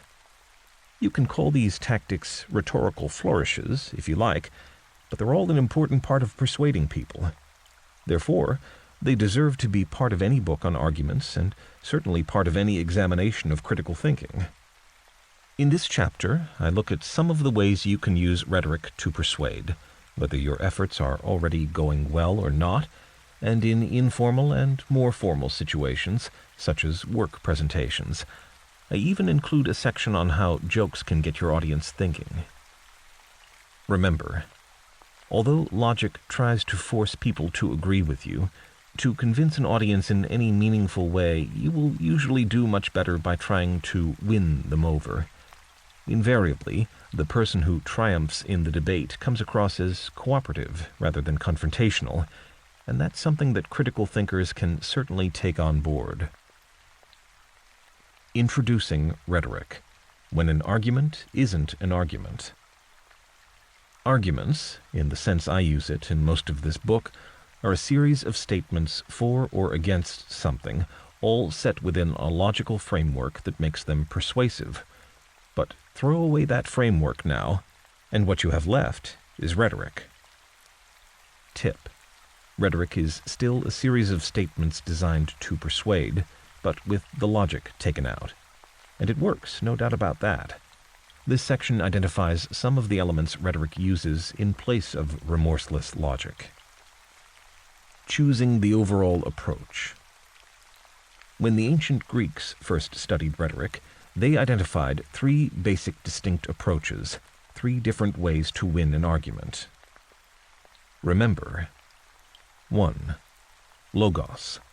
Facts and figures make the speaker look knowledgeable and impress the audience. Critical thinkers do this automatically, of course. Join the facts up using logical arguments, and you convince people who are following carefully and are open-minded. In other words, Logos doesn't win most people over. So, the good speaker adds in some of the two other approaches, too. 2. Pathos. Reaction in the listeners or readers. Politicians, of course, dwell on sad tales people have asked them to help with. But even the most clinical social scientists or academics can't resist dressing up their essays with a little tirade, angry speech, at a social injustice, or stop themselves dwelling a little longer and in a little more detail than necessary for the point they're making on examples of misfortunes or tragedies. All this is pathos. Warning: but beware you don't overdo it and end up with bathos, which is an abrupt transition in style, for example, from a lofty scholarly account to a highly subjective personal view, producing a ludicrous effect. 3. Ethos. Involves convincing your audience that you're trustworthy and expert. You speak or write with quiet authority. Achieving this goal is, of course, the tricky bit. The skill is linked to having charisma, a certain magical, even godlike quality. One practical tip is to be honest, accurate, and modest. Making a great speech. A Spanish-born lawyer called Quintilian set out what he saw as the key elements of rhetoric in the 1st century CE. Although Marcus Fabius Quintilianus, to give him his impressive full name, focused on public speaking, his points also apply to all sorts of attempts to put forward a particular point of view. Here are his 5 ingredients for a great speech. 1. Invention. The key stage of thinking of something to say. Invention is concerned with the how and the what of the issue. It covers questions such as how to come up with a strategy to argue a point, a task that's often equivalent to thinking of some good reasons to support a conclusion. 2. Arrangement. How you're going to set the speech out, in the sense of how to order and arrange the ideas and any arguments being included. Should you say a bit about yourself first, or keep the conclusion secret to the end? 3. Style. Involves decisions such as, would it be effective to pause here and maybe insert a joke? And how about a little personal anecdote in the middle? Politicians often like to end their speeches with an appeal to action, wrapped in an emotional glow. Yes, we can. 4. Memory. This is something where I fall down. I can never remember my points. Fortunately, unlike in Quintilian's day, keeping a sheaf of notes handy is usually acceptable. But these are little use if you haven't got the important points you need written down clearly on them. There's nothing worse than having to flounder through your notes with a crowd of people waiting on your next word. So, make sure your notes have a clear structure that makes them easy to dip into if necessary. 5. Delivery. The original Greek word for this is hypocrisis, which roughly translates as acting. Acting skills are what make all the difference between a good presentation and a lousy one. You have to empathize, to bond with your audience, create a sense of personal dialogue with everyone present. Plus, of course, your speaking needs to come across loud and clear, and also sound melodious and varied, a combination that's rather harder to achieve. Try this. Write a 2-minute speech, a simple presentation, and, via the wonders perhaps of modern cameras or phones, record yourself giving it. Short of a topic? Why not just make it your own short version of The Art of Rhetoric? Are rhetorical skills a bad thing to have? The most famous rhetoricians were the sophists of ancient Greece. These were the original wise men. The name in Greek signifies wisdom. They included many great and respected philosophers such as Protagoras, famous and controversial for having said that man was the measure of all things, a view which makes truth itself up for grabs, and indeed many a rabble-raising speaker has also believed it justified their positions. The sophists made pots of money by offering advice to Greek citizens, particularly those seeking public office, or those accused of crimes and having to defend themselves in court.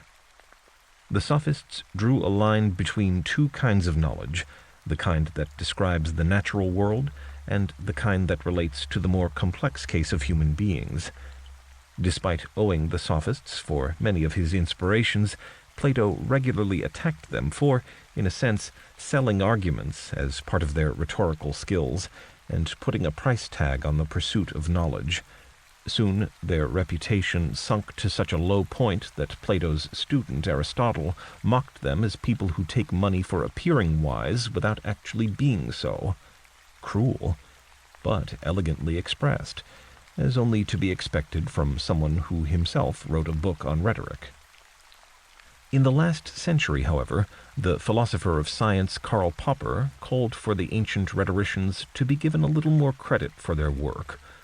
Popper even says that what Plato and other later philosophers really had against the sophists was their principle of treating everyone as equals and their willingness to take on the elites, including the philosophical ones.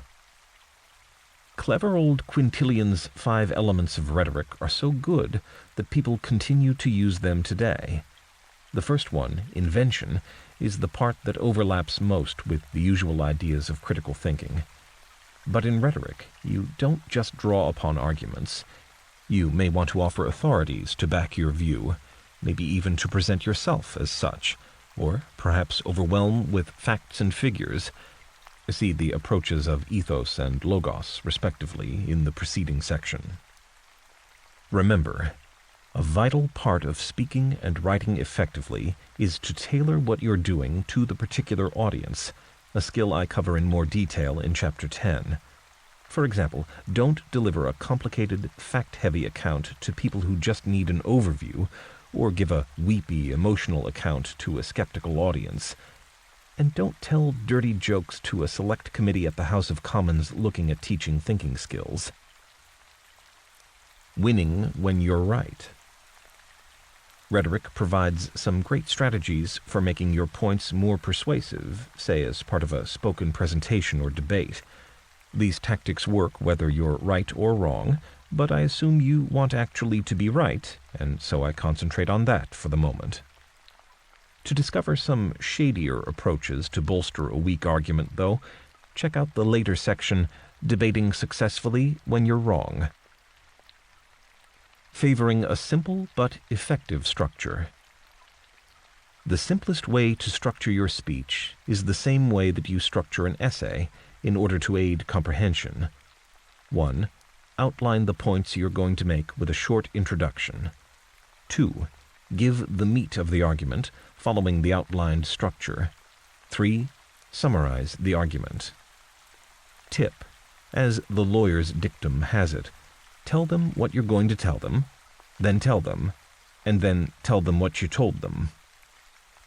When you identify in advance your points, you let the audience know what to expect and encourage them to mentally prepare for what's coming up. Explaining in advance helps the audience to file information and ideas away and to see connections better. Summing everything up at the end, reprising the key points you've made, isn't going to bore anyone. Instead, it reassures those who got the point the first time and gives a second chance to those who didn't. Remember, speeches in particular, and arguments in general, are much more persuasive when they're clear, which requires a structure. A structure is most useful when it is explicit and audiences can see it. For Dummies books do this all the time, with their hierarchy of headings and the mini-intros at key points telling the reader what's coming up. Repetition is a bit of a no-no in academic books and articles, but in speeches and journalism, it's a key tool. In such contexts, don't be embarrassed to repeat points. Novice speakers are often shy of doing so, feeling that the audience may spot and frown upon it. Boring. But great speakers love to repeat things. Think of some of Winston Churchill's epic speeches, such as, "We shall fight on the beaches, we shall fight on the landing grounds, we shall fight in the fields and in the streets, we shall fight in the hills, we shall never surrender." Tip. Repetition is valuable in creating a pattern, reinforcing the structure of a presentation, and providing a powerful aid to comprehension. Remembering the difference between denotation and connotation. In real-life conversations and exchanges, words rarely mean one thing, and often the thing that the speaker intends to communicate is hidden behind another, more diplomatic form of language. It is useful to both be able to tell what the deeper meaning of words is, and to be able to communicate extra levels of meaning in your own words. Jargon buster. Many words can denote roughly the same thing, but have very different connotations. Denotation. Using something as a sign for something else. For example, the jargon buster icon denotes that the text near it explains the use of an obscure or specialized term. In other words, when you mean what you say, literally, or at the very least figuratively, that is, metaphorically. For example, if you say that a new pop song literally blew your head off, you better stop talking and seek medical advice. Connotation. When you mean something else that may be initially hidden, the connotative meaning of a word may be based on implication or shared emotional association with a word. Take the word greasy, for example, a completely innocent, lovely word. Many things, such as the moving parts of engines, should be greasy. But if you describe a meal in a restaurant, or worse still, your boss, as greasy, it contains negative associations. That's connotation. Here's another example of language being used to make a point subtly. The words say one thing on the surface, and quite another in practice. A message that might be impolitic to give bluntly is being sneaked in by sleight of hand. A lecturer is asked to write a reference for a student who has applied to be an administrator in a large organization. The lecturer writes that the student is a very original thinker who often comes up with unusual ideas. It sounds like a nice thing to say. The denotation is positive, but given the context, the connotation is negative, and indeed may set off alarm bells. Not a team player. Possible fruitcake. Conducting your argument with jokes. Tip. Jokes are a great way to break the ice and get an audience on your side. But what if you're speaking or writing? A sheaf of favorite Snoopy cartoons won't do. Ideally, if you're a natural wit, you can ad-lib and make the joke relevant. But otherwise, try to have a few prepared jokes up your sleeve. Here's a joke that I think illustrates an otherwise abstract idea about how humor often involves an unexpected shift in perspective. A man who lives in a flat in a hot town center goes on holiday, leaving his neighbor to water his prize bonsai tree and look after his dog. A few days later, the neighbor sends him an email to say his beloved bonsai tree has died. The news spoils the man's holiday, and he writes back rather crossly to say that, at the very least, his neighbor might have led up to it more gradually, for example, by saying in a preliminary email that the tree was looking a bit thirsty and he was worried about it. The neighbor apologizes. The next day, he emails to say that his dog seems rather thirsty. Get it? As well as being pleasurable, humor is a valuable way of getting people to think. It seems to loosen up the thought processes. Warning. In many contexts, jokes are going to be considered not very respectable. Even when funny, they can be seen as inappropriate, bad form, and frowned upon. So, by all means, include a joke in your presentations and public speaking, but show a little discretion. Speaking in triples. Tip. This method for achieving rhetorical effect is simple. Whenever possible, speak in triples. Trios, triplets, and triads abound in Western culture. What is it about triples that makes them so effective? 3 creates a pattern and offers a structure. Each triple is also a beginning, a middle, and an end. And even where there's no grand sense to the triple, it sounds right. Go for it. Just do it. Some of the most famous speeches ever delivered feature triples prominently. Julius Caesar proclaimed, Veni Vidi Vici, I came, I saw, I conquered. Abraham Lincoln's Gettysburg Address played on the power of 3 by saying, We here highly resolve that these dead shall not have died in vain, that this nation under God shall have a new birth of freedom, and that government of the people, by the people, for the people, shall not perish from the earth. In more recent years, that natural orator Barack Obama, a self-proclaimed fan of Lincoln, played on the power of 3 as he campaigned with Yes We Can. His inaugural speech included memorable lines such as, We must pick ourselves up, dust ourselves off, and remake America, and unmemorable ones, too, such as homes have been lost, jobs shed, businesses shuttered. That's style for you. Famous triples. Something works about the number 3 and rousing speeches. Consider these famous triples. From Christian theology come Father, Son, and Holy Spirit, heaven, hell, and purgatory, 3 wise men with their 3 wise gifts, gold, frankincense, and myrrh. From the world of politics come the 3 branches of government, executive, judiciary, and legislature.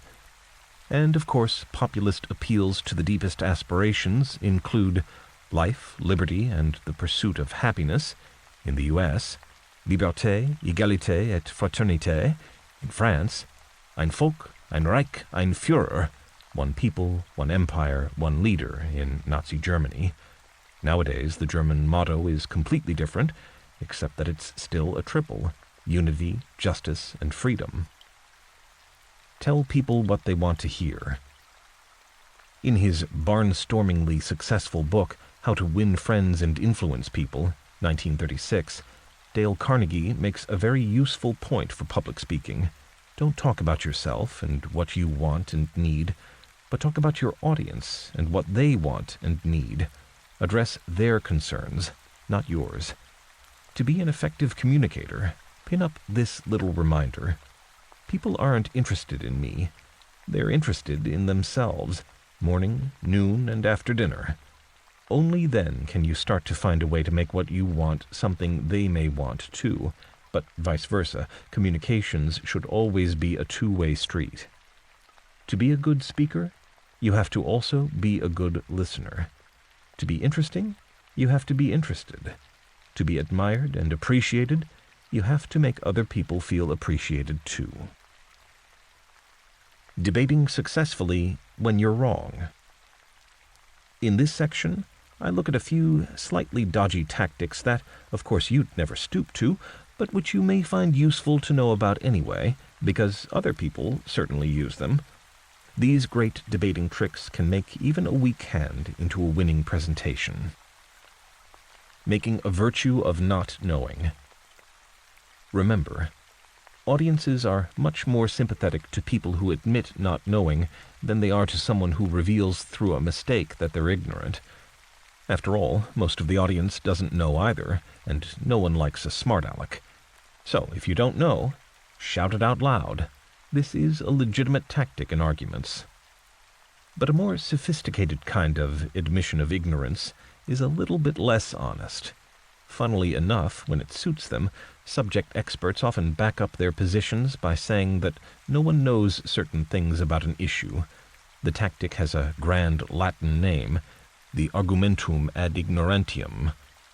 For example, physicists, astronomers, and cosmologists regularly announce firmly that no one knows, and no one can know, anything about the state of the universe before the Big Bang, the primordial explosion that most scientists think brought the universe into existence.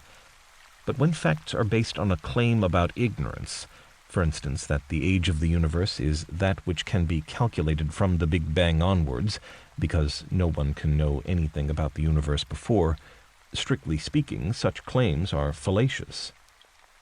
Tip: don't let the grand rhetorical flourishes that often accompany this tactic blind you to errors in reasoning. Employing convoluted jargon. The rhetorical strategy here is to use big, complicated words so that you seem to be an expert. Academics and specialists of all kinds invariably think that the more obscure their terms, the more expert they are. This style also looks rather impressive. Indeed, people have written books using the method, even in the area of critical thinking, where in principle the method should be shunned. Tip: the good news is that this strategy isn't so difficult. Anyone capable of regurgitating a dictionary or thesaurus can learn the technique. And it never hurts to quote some phrases from long-dead foreign languages, too. You says what now? The 20th century French philosopher Gilles Deleuze is often accused of using words in a meaningless, jargonized way. Professor Eric Allier of the University of Kingston in Surrey will have none of that. He says that if you know enough about the background, when you read Deleuze's words, it all makes good sense. Well, have a look and see for yourself. What is neither individual nor personal are, on the contrary, emissions of singularities insofar as they occur on an unconscious surface and possess a mobile, immanent principle of auto-unification through a nomadic distribution, radically distinct from fixed and sedentary distributions as conditions of the syntheses of consciousness. Singularities are the true transcendental events. Only when the world, teeming with anonymous and nomadic impersonal and pre-individual singularities, opens up, do we tread at last on the field of the transcendental. Gilles Deleuze, The Logic of Sense, 1969. I've got a bit of the background, and I still say that this passage is impossible to follow. The method is a strange one in which obscure terms are strung together as if by a mad computer. All professions, and not just professors, have their special expert language, but they have to translate it if they want to talk to everyone else. Throwing in a koan. A koan, pronounced koan, or perhaps koan even, is a paradoxical statement designed to force people to think outside the box. The original koans were used to train Zen Buddhist monks so that they no longer depended on conventional reasoning to understand the world, but instead understood it through sudden, intuitive enlightenment. A famous example is to ask someone to imagine the sound of two hands clapping, and then to ask them to imagine the sound of one hand clapping.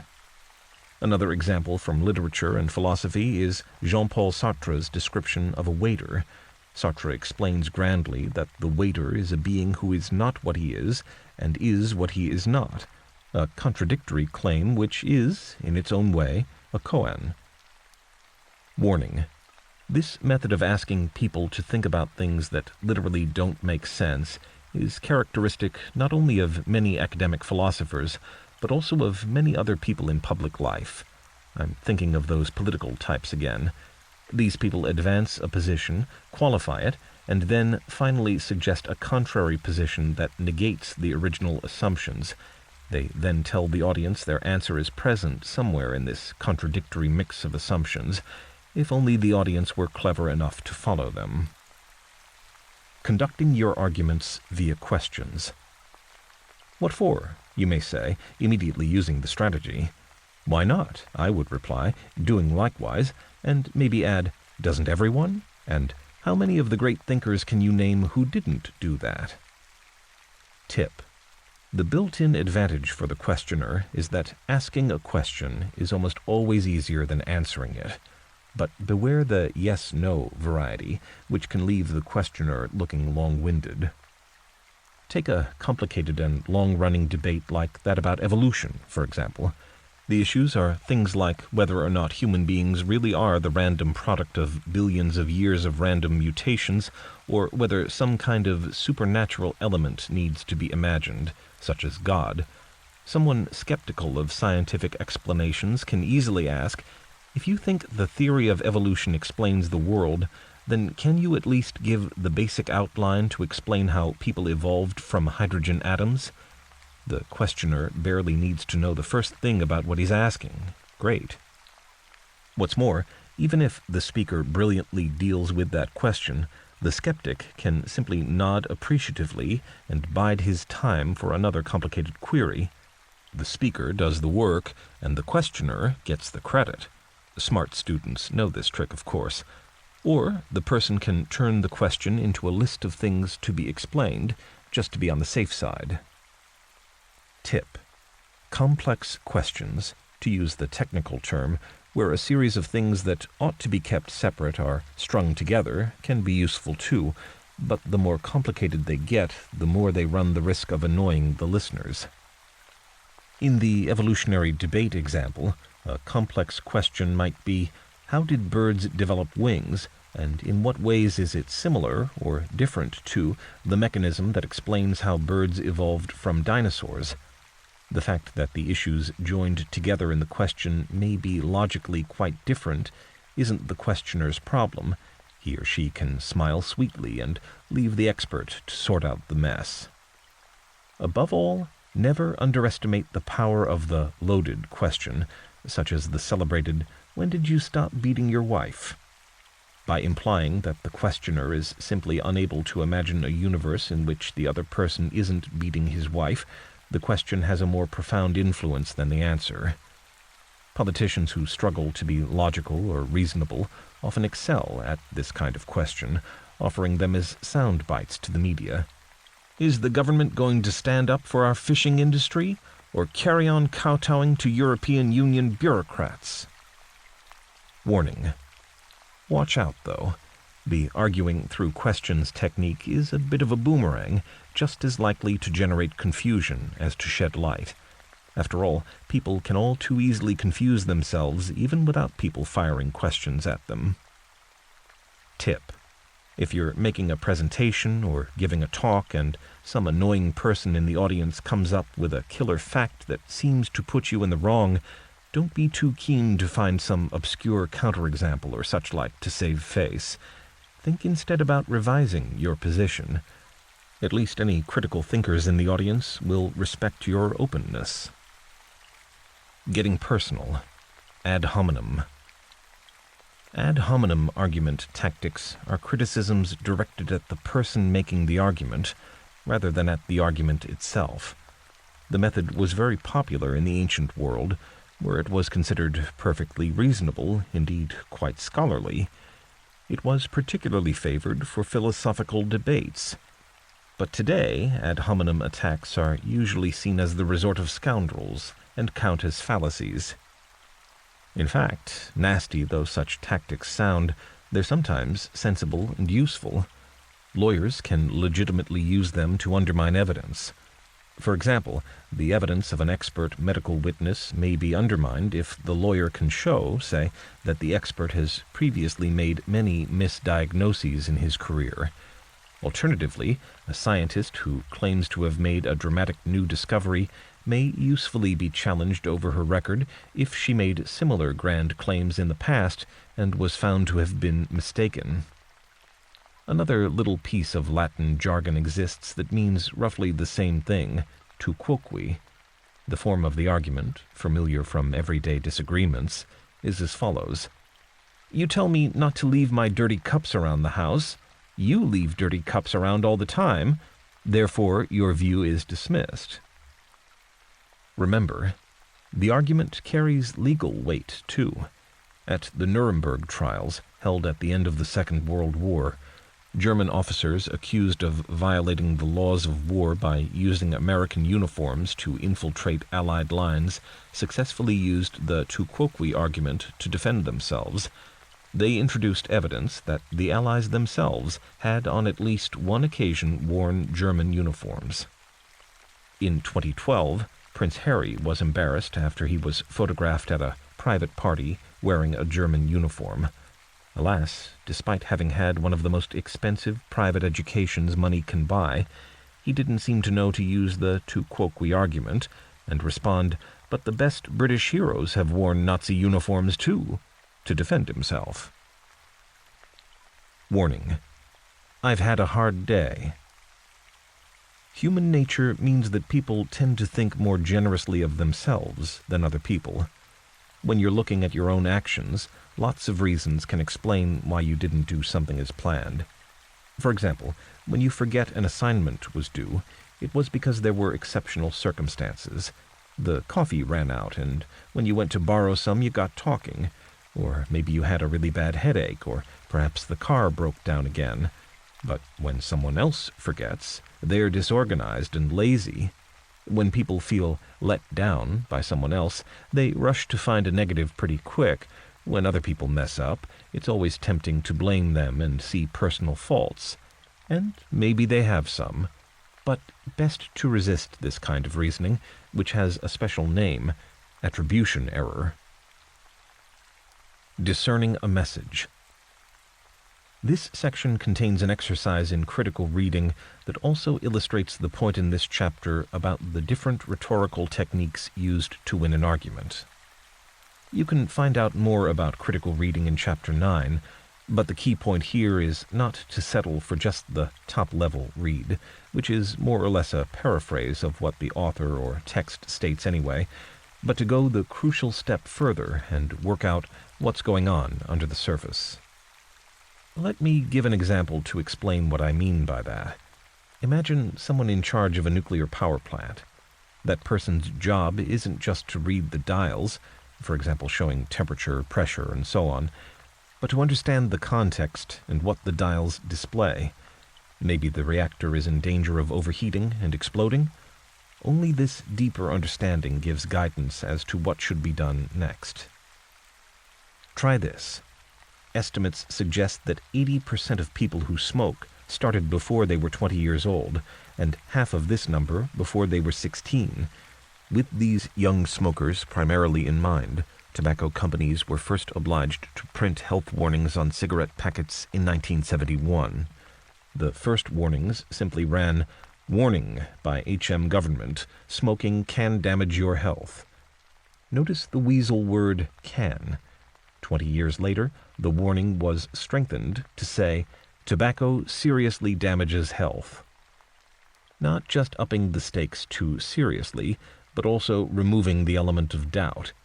In 2003, new EU regulations stipulated that the warnings cover at least 30% of the surface of the pack, and that a variety of more specific warnings should be used, such as smoking kills, smoking clogs the arteries and causes heart attacks and strokes, smoking causes fatal lung cancer, smoking when pregnant harms your baby, smoke contains benzene, nitrosamines, formaldehyde, and hydrogen cyanide. Right, that's the background. So, what, with your critical thinking hat on, do you think is the message now being delivered to the public by the governments? Answers to Chapter 14's exercise. Here are my thoughts on the smoking warnings exercise. Literally and logically, of course, the message is that smoking is very dangerous and maybe should be avoided. That's the message if logos, facts and figures, decides the target readership's reactions. But some psychologists, such as the contemporary Swiss-American Clotaire Rapaille, say that the message being delivered, particularly to the young people, including children, who were the government's main targets for their campaign, was that smoking was part of a forbidden, adult, risky world. In short, the message that smoking's desirable and cool. Paradoxically, the more dire the warnings, the more many young people felt that smoking was something subversive and hence desirable. It's that difference between denotation and connotation again. You maybe won't disagree with smoking being dangerous, but most of us know that the effect of being told something is strictly forbidden is to make doing it seem more attractive. Perhaps realizing this, or maybe just because the figures for youth smoking showed the warnings were less effective than anticipated, in 2003 the EU decided to add not more arguments, but ghastly pictures of supposedly smoking-related diseases to packets. This approach was a shift away from the use of logos and logic to the use of pathos and its appeals to fear and the emotions.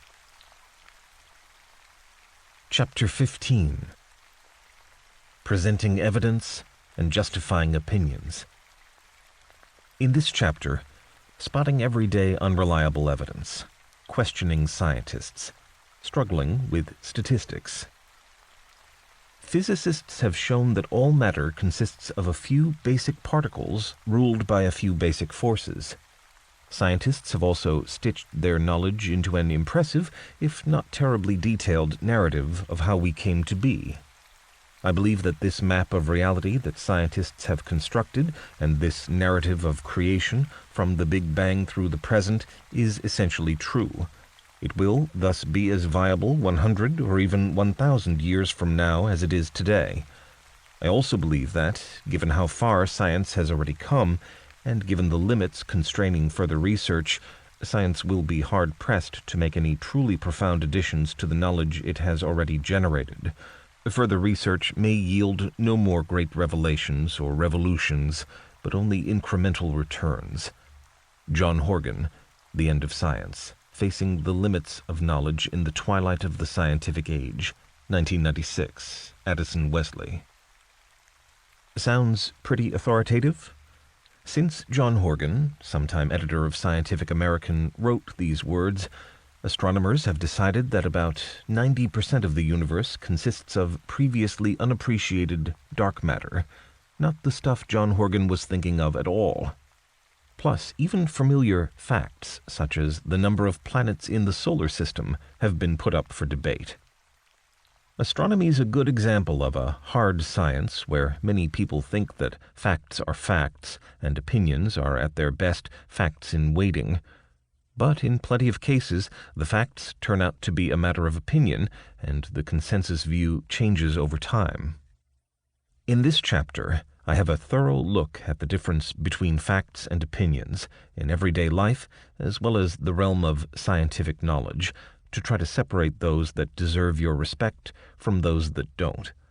I also cover the confusions that can result from numbers and statistics, and give you a chance to test your own critical thinking skills with a look at the debate on whether smoke alarms save lives. Challenging received wisdom about the world. I don't want to startle you, well, maybe a little, but an awful lot of what people tell you they know for certain is wrong. This section will give you some new perspectives on how facts and opinions become blurred and impact on the decisions you take in your everyday life, such as what to do if you have a cold, who you vote for, or what you choose to eat. Lesson 1 in critical thinking is that you need to always be aware that what you think on any issue may be wrong. For most people, that bit's easy. That's why students often look things up in encyclopedias instead, as do scholarly authors and journalists. Warning. Lesson 2 is harder learnt. What you read others saying may be wrong too. A lot of people never seem to quite get to grips with this idea. Even prestigious academic journals regularly publish papers that are factually challenged. Some of the views ought to be suspect because they're facilitated by large research grants or based on studies conducted by activist campaigners. Remember that claim that the Himalayas would melt in 30 years? That went past the highest and most distinguished panel of scientific experts ever, the International Panel on Climate Change. Yet the original research was the work of a couple of green campaigners and amounted to little more than speculation. Investigating facts and opinions in everyday life. Definitely, at some point or other, in order to be a critical thinker, you have to decide what is a fact and what is a subjective opinion. The need to do this touches every area of life, far more than you probably realize. Defending society against science. Paul Feyerabend, a radical philosopher of science, is best known for his anarchic rejection of the existence of universal methodological rules. For example, he sees astrology as just as good a way to investigate many things in the world as mainstream science. Sounds crazy? Well, maybe. But what he means is that he would treat his findings based on astrological lore skeptically, just as people should treat findings based on, say, the latest scientific experiments or surveys. Here's a taste of his views. Science is just one of the many ideologies that propel society, and it should be treated as such. There must be a formal separation between state and science, just as there is now a formal separation between state and church. Science may influence society, but only to the extent to which any political or other pressure group is permitted to influence society. Science is not a closed book that is understood only after years of training. It is an intellectual discipline that can be examined and criticized by anyone who is interested, and that looks difficult and profound only because of a systematic campaign of obfuscation carried out by many scientists. Paul Feyerabend, How to Defend Society Against Science, Acta Sociologica, 22-204, 1979. That last point is a good one for critical thinkers to remember because they can understandably feel nervous of challenging mainstream scientific claims. Part of living in a modern technological age is that nobody understands the world around them, how it works, who runs it, and why, and so they rely on other people to understand it for them. That's why, when you research a topic, you head straight for a book, and why that book relies on the views of other books and other people in a long chain of research and opinions. Read enough such things, and you become an expert, but only in a tiny area. Very few areas are left to ordinary folk to have an opinion. In all areas of life, not just in the artificial, protected world of student essays, people need critical thinking skills. In this section, I give you some examples to illustrate why. In other words, I construct an argument using hypothetical examples as evidence. Treating a troubled child. A closer look. Take child psychology, my first example as to why you should be skeptical of what may at first appear to be a settled consensus. Because even if all the experts agree on something today, that doesn't mean they will tomorrow, and maybe they already don't if you look a bit further. If you're a parent and you have children who just don't seem to want to behave in school or at home, an expert opinion from a psychoanalyst is often part of the solution. In the U.S. particularly, these experts frequently diagnose medical disorders such as attention deficit disorder, usually abbreviated to ADD or sometimes ADHD, and recommend drugs such as Ritalin or Adderall to alter the behavior of children and young people. Some of the children are as young as age 3. The drugs, despite being stimulants, are considered to have desirable effects in terms of curbing hyperactivity and helping the individual to focus, work, and learn. Experts have prescribed them for millions of children, as well as school and college students too. With so many experts agreeing, presumably the drugs work, and at the very least the disorder is real enough. But where's the line between fact and opinion here? Skeptical voices certainly exist, but more remarkably, in 2014, the most consulted professional reference work for psychiatry itself decided that the disorder didn't really exist. One of the most respected experts in the area, Dr. Bruce Perry, told the London newspaper The Observer that the label of ADHD covered such a broad set of symptoms that it would cover perfectly normal people. You can't cure people of being normal. Choosing who to trust. My second everyday example is that big issue of who to trust. Which programs or columnists to rely on to find out about what's really going on around the world, where to turn for medical advice, and, of course, which journalist to read for good advice on who to vote for. Rather than decide for yourself, or maybe chat to some friends, wouldn't it be better to take some of the insightful analysis from highly respected and highly paid newspaper columnists or TV and radio pundits? Actually, research shows that pundits have less influence than we, or indeed they, think. The reason is that people choose the pundit, or the newspaper, that says the kind of things they think anyway. We all do this, don't be ashamed, but nonetheless, deciding to read certain newspaper columns or watch certain TV programs means you start to soak up a flood of information that, well, you can't check, but you assume is true anyway. Advice offered by a newspaper columnist, or in an editorial for that matter, that the way to prosperity lies in building lots more houses and sending Polish plumbers home, will be presented as sound reasoning, but may really be windy rhetoric and hot air, may be fueled by errors or gaps in the writer's research and topped by popular prejudices. Even if the articles are better than that, readable summaries of complex issues, even then, they're just not things to rely on for accuracy or as evidence. Fixing a sickly car. My final example involves another everyday problem. Who do you believe when your car breaks down? Yourself, the neighbor, or the garage mechanic? This example illustrates how being much more knowledgeable, as someone who works every day with cars certainly is, does not necessarily equate with being right. I admit I'd take my car straight to the garage, no tinkering under the hood with a pair of nylon tights, not to wear, that is, but to replace the fan belt, or poking a long piece of wire into engine orifices to spot any buildup of carbon. But although I rely on garage mechanics to mend my car, I certainly don't believe automatically what they say.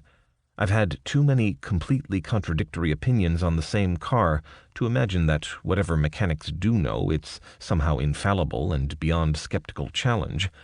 As many a consumer TV program has shown, a car secretly prepared to have no faults, or, more excitingly, to have one dangerous one, can be taken around as many garages as you like and have as many different expert diagnoses and expensive repairs as you choose to pay for. Only very occasionally, it seems, does the diagnosis and repair correspond to the fault. Put another way, it pays to be a bit skeptical next time someone says your big end needs replacing. However, if people sometimes suspect that scruffy, dungaree-wearing mechanics aren't as expert as they seem, the experts in suits still get automatic respect. Expertise is all about appearances. Trust me, I have a PhD. The top economists were insisting that they'd solved the problem of boom and bust a few years ago. And then the whole U.S. banking system collapsed, dragging the rest of the Western world into recession.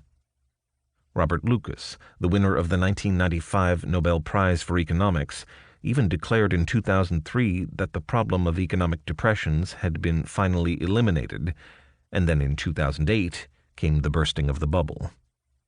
What about doctors? Not long ago, they traveled in wooden wagons painted with outrageous claims, dispensing colored water in fancy bottles to cure various ills. Evidently, these were not real doctors, but crooks and charlatans. But brightly painted wagons impressed people back then. Nowadays, doctors must train for many years and read lots of books and government advisories to achieve the same effect. And huge transnational companies with gleaming steel and glass-fronted laboratories today make modern-day colored water. What do I mean by that? Only that for all the advances in medical science, which have certainly produced some remarkable improvements in human health, research also shows that many treatments and many prescriptions continue to be not only inappropriate, but actually dangerous. In recent years, some heavily prescribed drugs, such as sibutramine, Resolin, troglitazone, and Vioxx, rofecoxib, 3 high-profile examples of drugs approved by the drugs watchdog in the USA, were later withdrawn from the market for posing unacceptable risks to patients. Eat my fatty shorts. What is a healthy diet? This section describes some food controversies to illustrate how medical experts sometimes present opinions as facts. Don't be confused by its constant claims to the contrary. Medicine is just as much a creature of fashion as any teenager buying into the latest fad. Take one myth you probably assume is a fact. Fat in food is dangerous for you. A consensus built up around this idea during the 1970s, along with that conviction that enormous flares on trouser legs were cool. This consensus, the food one, still exists, even though it never had any scientific basis, by which I mean hard facts and careful research.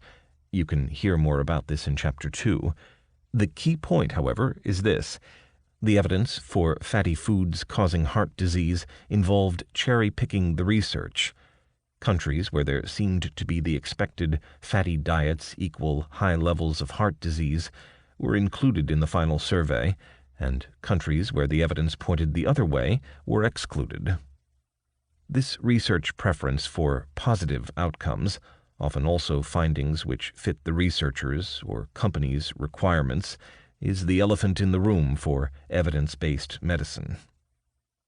A closer look. Take, for example, a U.S. study of drugs prescribed as antidepressants published in the New England Journal of Medicine in 2008. Television ads promote their benefits. 1 in 4 middle-aged American women are apparently on these. But do the drugs help? Of 74 trials ever submitted to the Food and Drug Administration for evaluation, about half had positive outcomes, but only 40 papers ever saw the light of day by being published, of which 37 were positive. Of the 36 negative outcomes, only 3 were published. So, do antidepressants work? The evidence in reality was roughly 50-50, or maybe. The evidence as published was a resounding 92% positive, yes. When a view becomes so widespread that everyone you come across thinks it must be true, you have a consensus, but unfortunately it still doesn't make the view true. Notice that no one is lying about the drugs, but the evidence has been skewed and distorted. Digging into scientific thinking.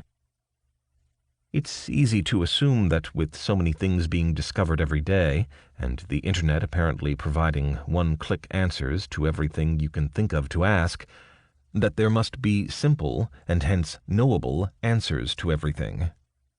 This section is about how, in fact, many questions have no answer. Paradoxes and contradictions sit at the heart of maths and physics, every bit as much as they do in other areas of life where you might more expect to find them, areas such as politics or even human relationships. Sounds weird? Listen on. In the process, you will pick up some big ideas for the evaluation of even little debates. One such idea, invaluable for critical thinkers, is to recognize that arguments that neglect the complexity of issues often mislead, and generalizations need to be openly admitted and abandoned where necessary. Changing facts in a changing world. The idea that facts are facts and fixed forever is one of the things that makes them so useful and seem so very different from opinions, which people change all the time.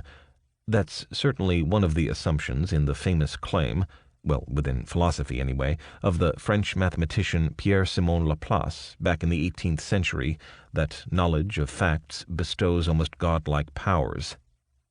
He wrote, "We may regard the present state of the universe as the effect of its past and the cause of its future.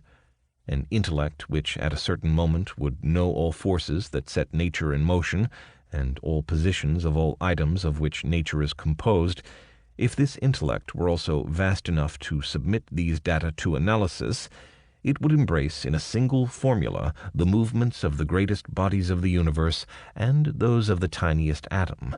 For such an intellect nothing would be uncertain, and the future, just like the past, would be present before its eyes." Pierre-Simon Laplace, A Philosophical Essay on Probabilities, 1951, translated into English by Truscott, F.W., and Emery, F.L., Dover Publications. If Laplace were alive today, Google's immense collection of facts would appear to be getting near to his dream. Or would it? Problems exist with the idea that facts are facts, and that you can dream one day of collecting so many of them that you can start to predict everything else from the ones that you have already. A closer look. Most of the time, most people think this way, but good and practical reasons compel critical thinkers to be a lot more careful. Take the work of Edward Lorenz, a mathematician and a meteorologist. In the 1960s, as weather modeling was starting, he quite by chance found that if he adjusted the numbers entered into his weather models by even a tiny fraction, the weather predicted could change from another sunny day in Nevada to a devastating cyclone in Texas. Or take the length of the lunar month. You've got a calendar on your wall that seems pretty reliable, but, as Hindu priests realized thousands of years ago, the exact time between two full moons as seen from Earth is actually impossible to ever calculate because of what scientists call feedback effects. The moon is affected by both the Earth and the Sun, and in turn affects the movements of the Earth, are a very different matter. Clearly, many things in the world aren't predictable in practice or in theory. In fact, a lot of things that affect the world aren't just hard to express precisely, they're impossible, from weather patterns to lunar months, and chaos reigns from stock movement fluctuations to the rise and fall of populations or the spreading of diseases. In terms of weather, as Edward Lorenz memorably put it, the mere flap of a butterfly's wing in one country can cause a hurricane a week later somewhere else, as a cascade of tiny effects change outcomes at higher and higher levels. Here's a quote to muse on. "The truth is that science was never really about predicting. Geologists do not really have to predict earthquakes. They have to understand the process of earthquakes. Meteorologists don't have to predict when lightning will strike. Biologists do not have to predict future species. What is important in science, and what makes science significant, is explanation and understanding." Nassim Yanovsky, The Outer Limits of Reason, What Science, Mathematics, and Logic Cannot Tell Us, 2013, MIT Press. Remember, critical thinking is all about explanation and understanding, and even the best explanation involves both facts and opinions.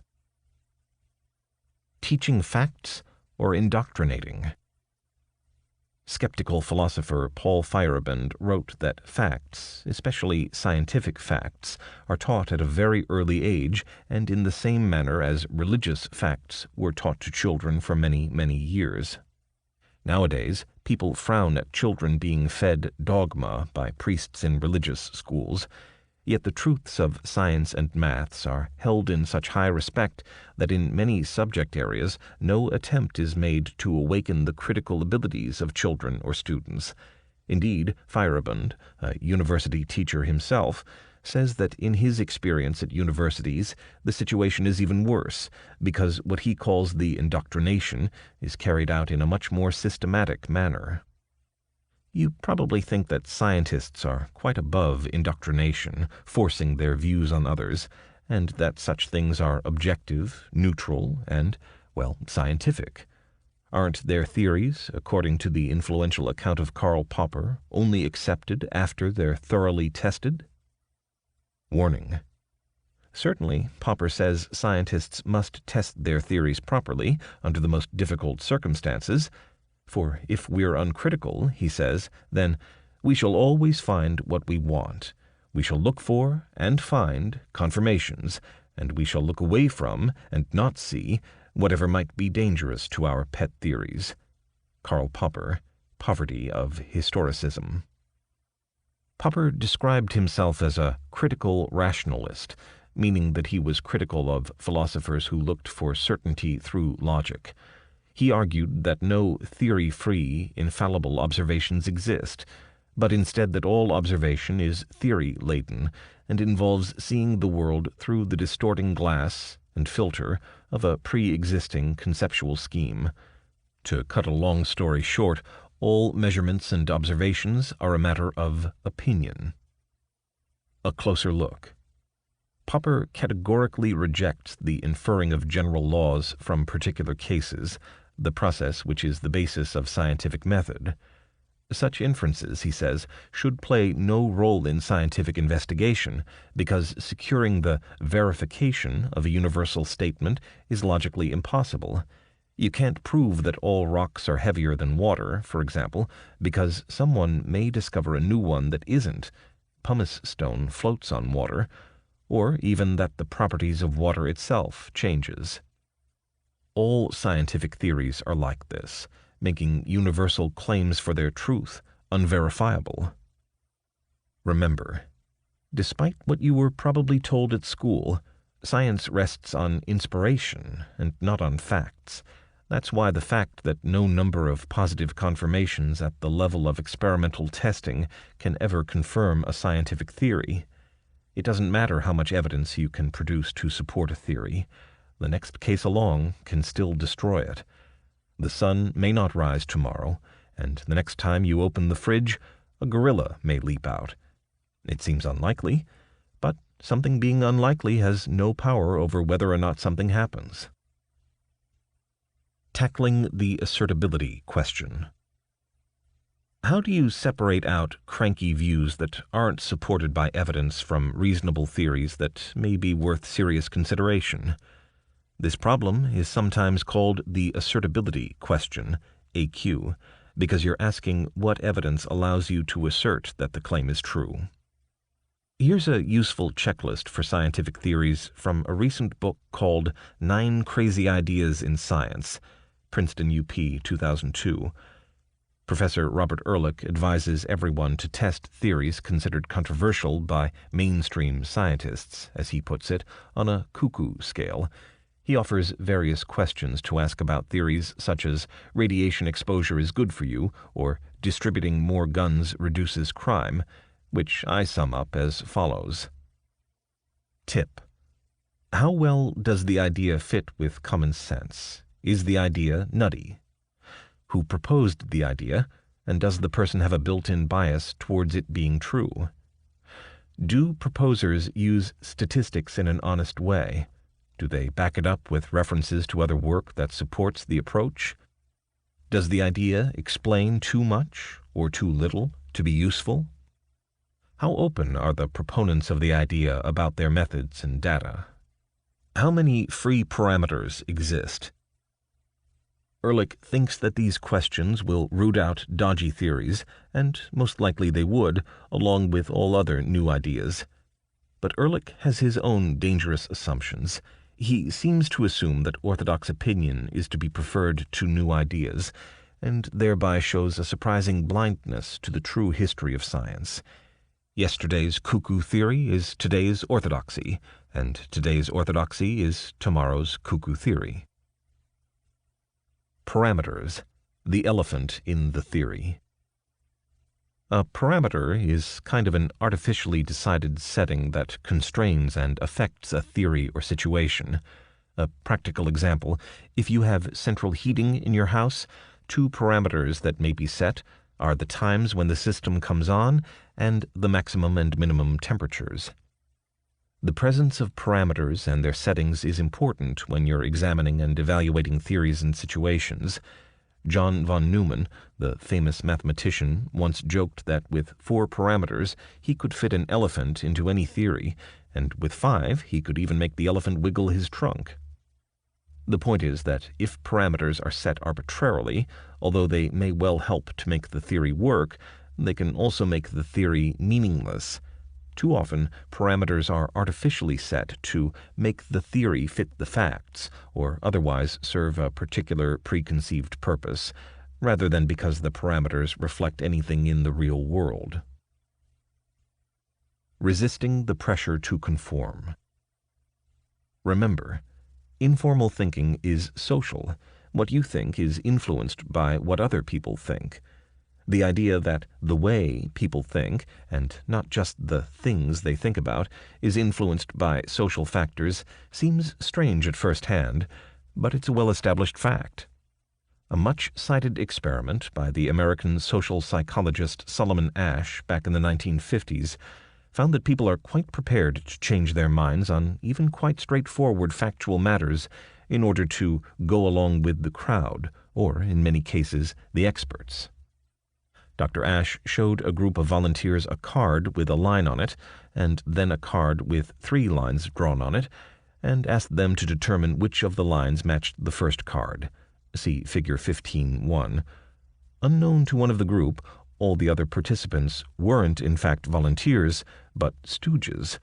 These people had been previously instructed to assert things that were obviously not the case, for instance, by choosing a line that was obviously shorter than the one sought, or that was a bit longer. Revealingly, when enough of their companions told them to do so, around 1/3 of people were prepared to change their minds and, disregarding all the evidence, bend pliantly to peer pressure. Cheating when choosing lines is one thing, but changing your answer to fit in with everyone else on complicated issues you don't really understand is, well, sort of understandable. You can't really blame people for doing so, especially when to do otherwise would mean exploring scientific issues they're unused to processing. On the other hand, most things aren't as complicated as particular experts like to make out. Experts such as Albert Einstein and the founding father of modern atomic theory, Ernest Rutherford, were highly concerned to ensure, at least in principle, that anyone could understand their theories. Remember, common sense is a powerful way to interpret the world, but unfortunately it's constantly being bamboozled by scientific sales chatter, and in some cases deceit. The wheels of commerce and life itself are amply greased on both. People have to create hierarchies of expertise for their own purposes and to satisfy their own needs. The relationship of experts and people seeking guidance needs to be symbiotic and serve the wishes of both parties. Following the evidence, not the crowd. In many areas of life, people are in the position of having to make irrevocable decisions on the strength of others' advice. China has a popular new antiques TV show called Collection World, in which amateur collectors meet professional experts.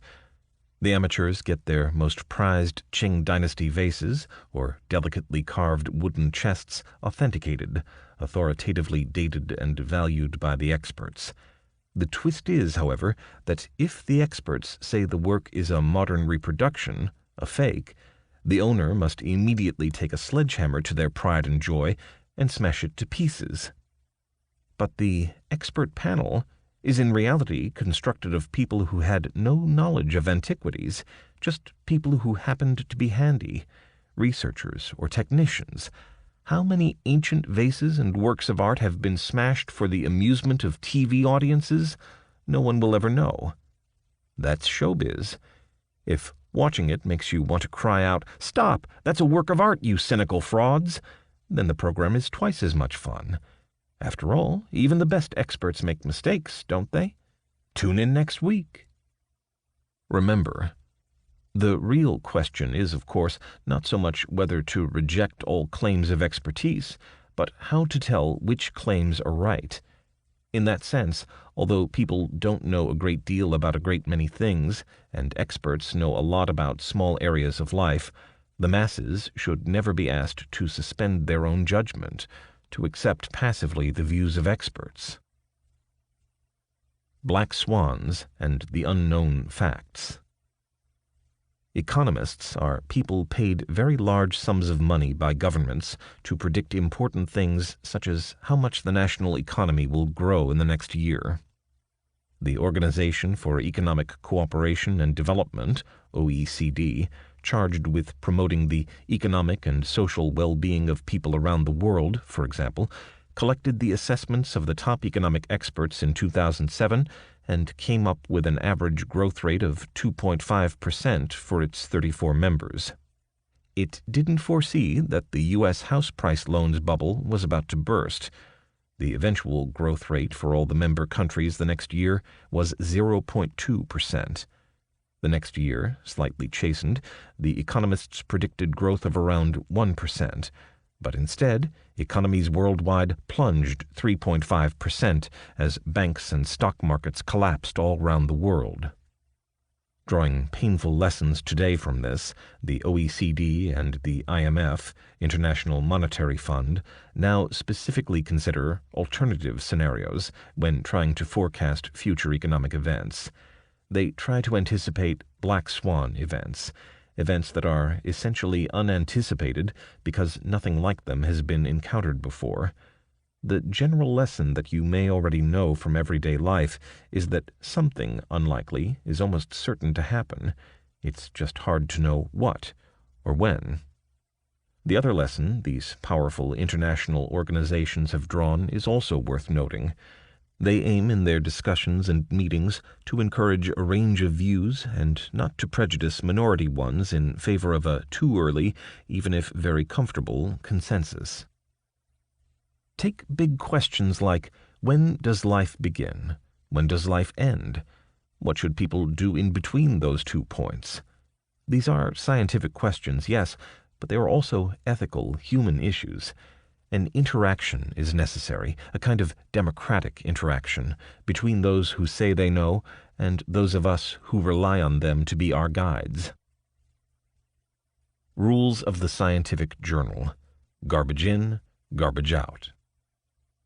One of the most downloaded papers in recent years on scientific method is Why Most Published Research Findings Are False by John Ioannidis, a Greek-American professor of hygiene and epidemiology. He writes that across the whole range of supposedly precise, objective sciences, a research claim is more likely to be false than true. Moreover, he adds that in many scientific areas of investigation today, research findings are more often simply accurate reflections of the latest fashionable view and bias in the area. A number of reasons exist for this situation, which all can be shown quite objectively by considering the context of modern scientific research. Much hinges on the correct use of statistics, and scientists are no better at this than anyone else. In particular, the smaller the studies conducted and the smaller the effect sizes in a scientific field, the less likely the research findings are to be true. The later section, counting on the fact that people don't understand numbers, statistical thinking, illustrates how statistics can mislead. Warning: at the same time, the greater the number and the lesser the selection of tested relationships in a scientific field, and the greater the financial and other interests and prejudices in a scientific field, the less likely the research findings are to be true.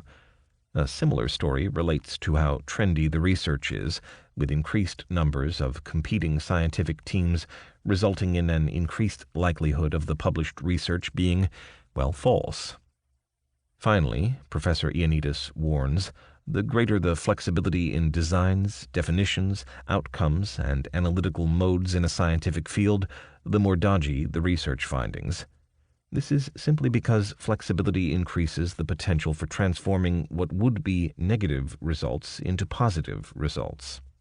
All this explains why you often read in the paper or see on the TV news about some major new discovery making scientists very excited, followed some months later by a teeny-weeny story about the findings being not quite all they seemed at first to be. Selecting evidence. When you're writing a piece, assume your readers are critical thinkers. Explain your reasoning and offer them plenty of evidence. In a court of law, evidence is what usually settles the case: the suspect's fingerprint on the knife, the witness report of the argument, followed by the shout. Evidence is factual. But plenty of innocent people have gone to prison because evidence was misinterpreted, or maybe misrepresented. The same sorts of problems dog evidence in all academic areas, too. In theory, evidence gives an objective foundation to arguments and makes your writing more than a mere collection of personal opinions. Evidence takes the form of facts and figures, case studies and historical examples, personal accounts and interviews, or maybe images and films. The evidence or data used in your research are known as sources and are split into two broad categories called primary and secondary. Primary sources provide direct or first-hand evidence. Usually, they're contemporary accounts. Examples include personal correspondence and diaries, speeches, newsreel footage of events, photographs and posters, census or demographic records, physical examples such as plant and animal specimens or archaeological finds. Secondary sources, on the other hand, are produced sometime after an event happened. They contain information that has been interpreted, summarized, analyzed, or processed in some way. Textbooks, encyclopedias, commentaries in newspapers are all examples of secondary sources. But the difference isn't quite black and white. Take, for example, this book. Is it a primary or a secondary source? The answer is both. If you quote it as your source for the controversy over fatty foods, it's definitely a secondary source. The primary source would be a journal article accusing Dr. Keyes of skewing his findings. But this book would be the primary source if you want to argue that some critical thinking books are encouraging students to be suspicious of experts in certain circumstances. Proving it. A closer look. Proofs that produce good reasons have been studied since the time of Aristotle. I discuss his 3 types of proof, logos, pathos, and ethos, in Chapter 14. More recently, academics have added one other form of proof, mythos, proof based on the traditions, identity, and values of a group. Mythos is what drives things such as the emphasis in the climate change debate that all the experts agree. All reasons for claims must answer the assertability question, AQ. How do you know that such and such a claim is true? You're asking what evidence allows someone to assert that the claim is true. You ask it when you're presented with a claim and the proponent should respond with a reason to believe the claim is true. Claims are rarely as objective as they seem. In some cases, no evidence is produced, because none is needed. Instead, the effort is put into showing that the conclusion follows from the certain stated assumptions. Remember, you can look at arguments from 3 standpoints. 1. As neutral observer, looking at an argument put by someone else. 2. As participant, trying to judge your own argument. 3. As referee, looking at arguments being debated and perhaps evaluated by others, say in a text. If it's your argument, you need to provide sufficient evidence to support it. Sufficient is something of a value judgment, though. Do you really need to prove that, say, water flows downhill in order to argue that the collapse of a dam will threaten the village just underneath it? Tip: if you're evaluating someone else's argument, You also need to judge whether the person has provided sufficient evidence. Ask yourself, what reason is the author giving to support the conclusion, and why should I believe her? In both cases, you need to judge whether evidence offered is true and relevant. In my collapsing dam example, discussing the political situation in the country isn't relevant unless you can provide there are direct links between that and the issue at hand. There may well be. For example, the government may be in the habit of ignoring earthquake risks in order to increase the amount of electricity generated.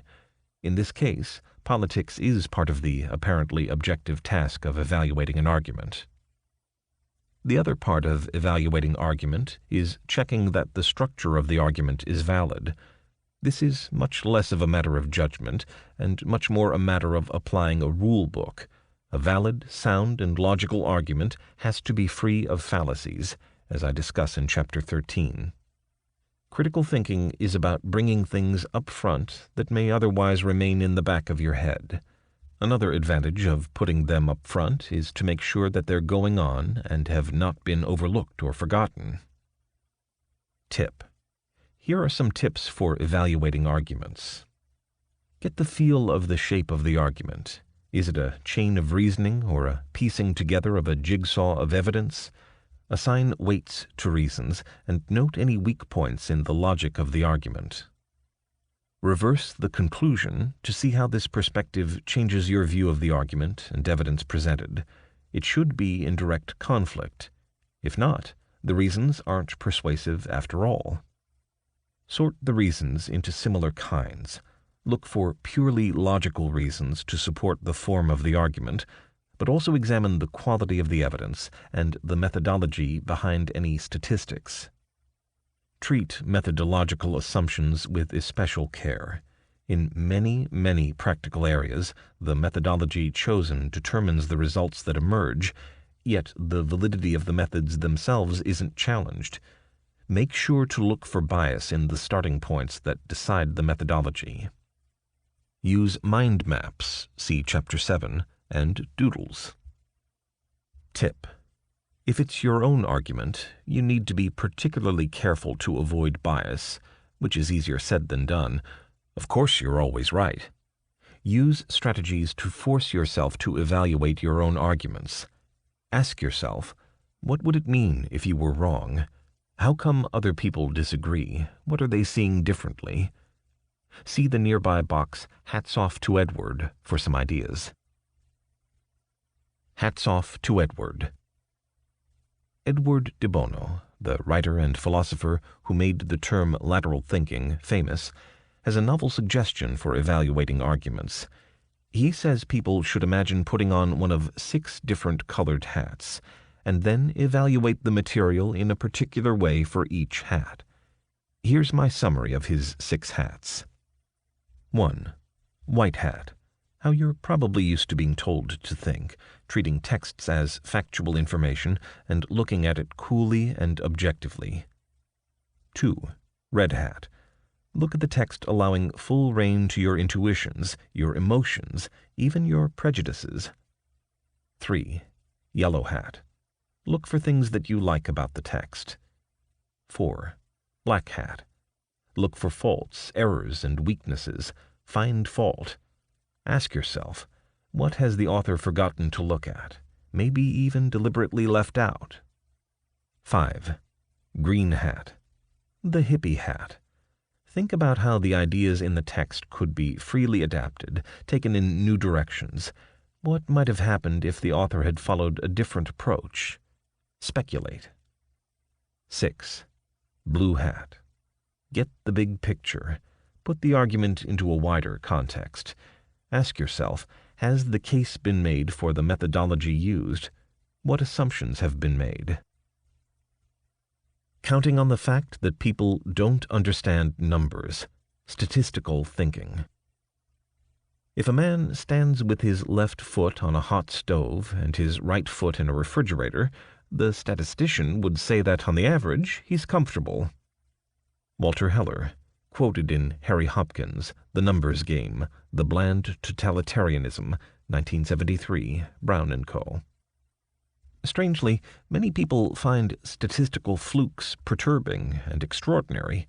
For example, a run of 40 tails when tossing a coin, or a set of perfect hands dealt out in bridge, all spades to one, all hearts to another, and so on. I say strangely because such events and such arrangements are no less likely than any other. The significance is only in people's minds, and yet they think it extraordinary. In a sense, any sequence is unique, but only some of them seem to form a pattern. Plus, people do put an absurd amount of faith in rare events never happening. As George Carlin, the U.S. social critic, puts it, think about how stupid the average person is. Now realize half of them are dumber than that. George mocks those of us whose eyes glaze over a bit when statistics are introduced. But, well, facts and stats are hard to separate, so everyone really has to learn strategies for dealing with numerical claims. The first step, though, is to become aware of the issue. So, now try assessing this real-life issue. Try this. Test your skills on the following argument on smoke alarm advice. The fire service estimates that you are twice as likely to die in a house fire that has no smoke alarm than a house that does. The figure is based on U.S. research that shows that between 1975 and 2000, the use of smoke alarms rose from less than 10% to at least 95%, and that over the same period, the number of home fire deaths was cut in half. In the average year in the UK, the fire service is called out to over 600,000 fires. These result in over 800 deaths and over 17,000 injuries. Many of the fires are in houses with no smoke alarm fitted. If people had an early warning and were able to get out in time, many lives could be saved and injuries prevented. Smoke alarms give this kind of early warning. Conclusion: smoke alarms save lives. Assuming, of course, that the argument does contain a flaw, which of the following objections best describes that flaw? 1. A factual objection.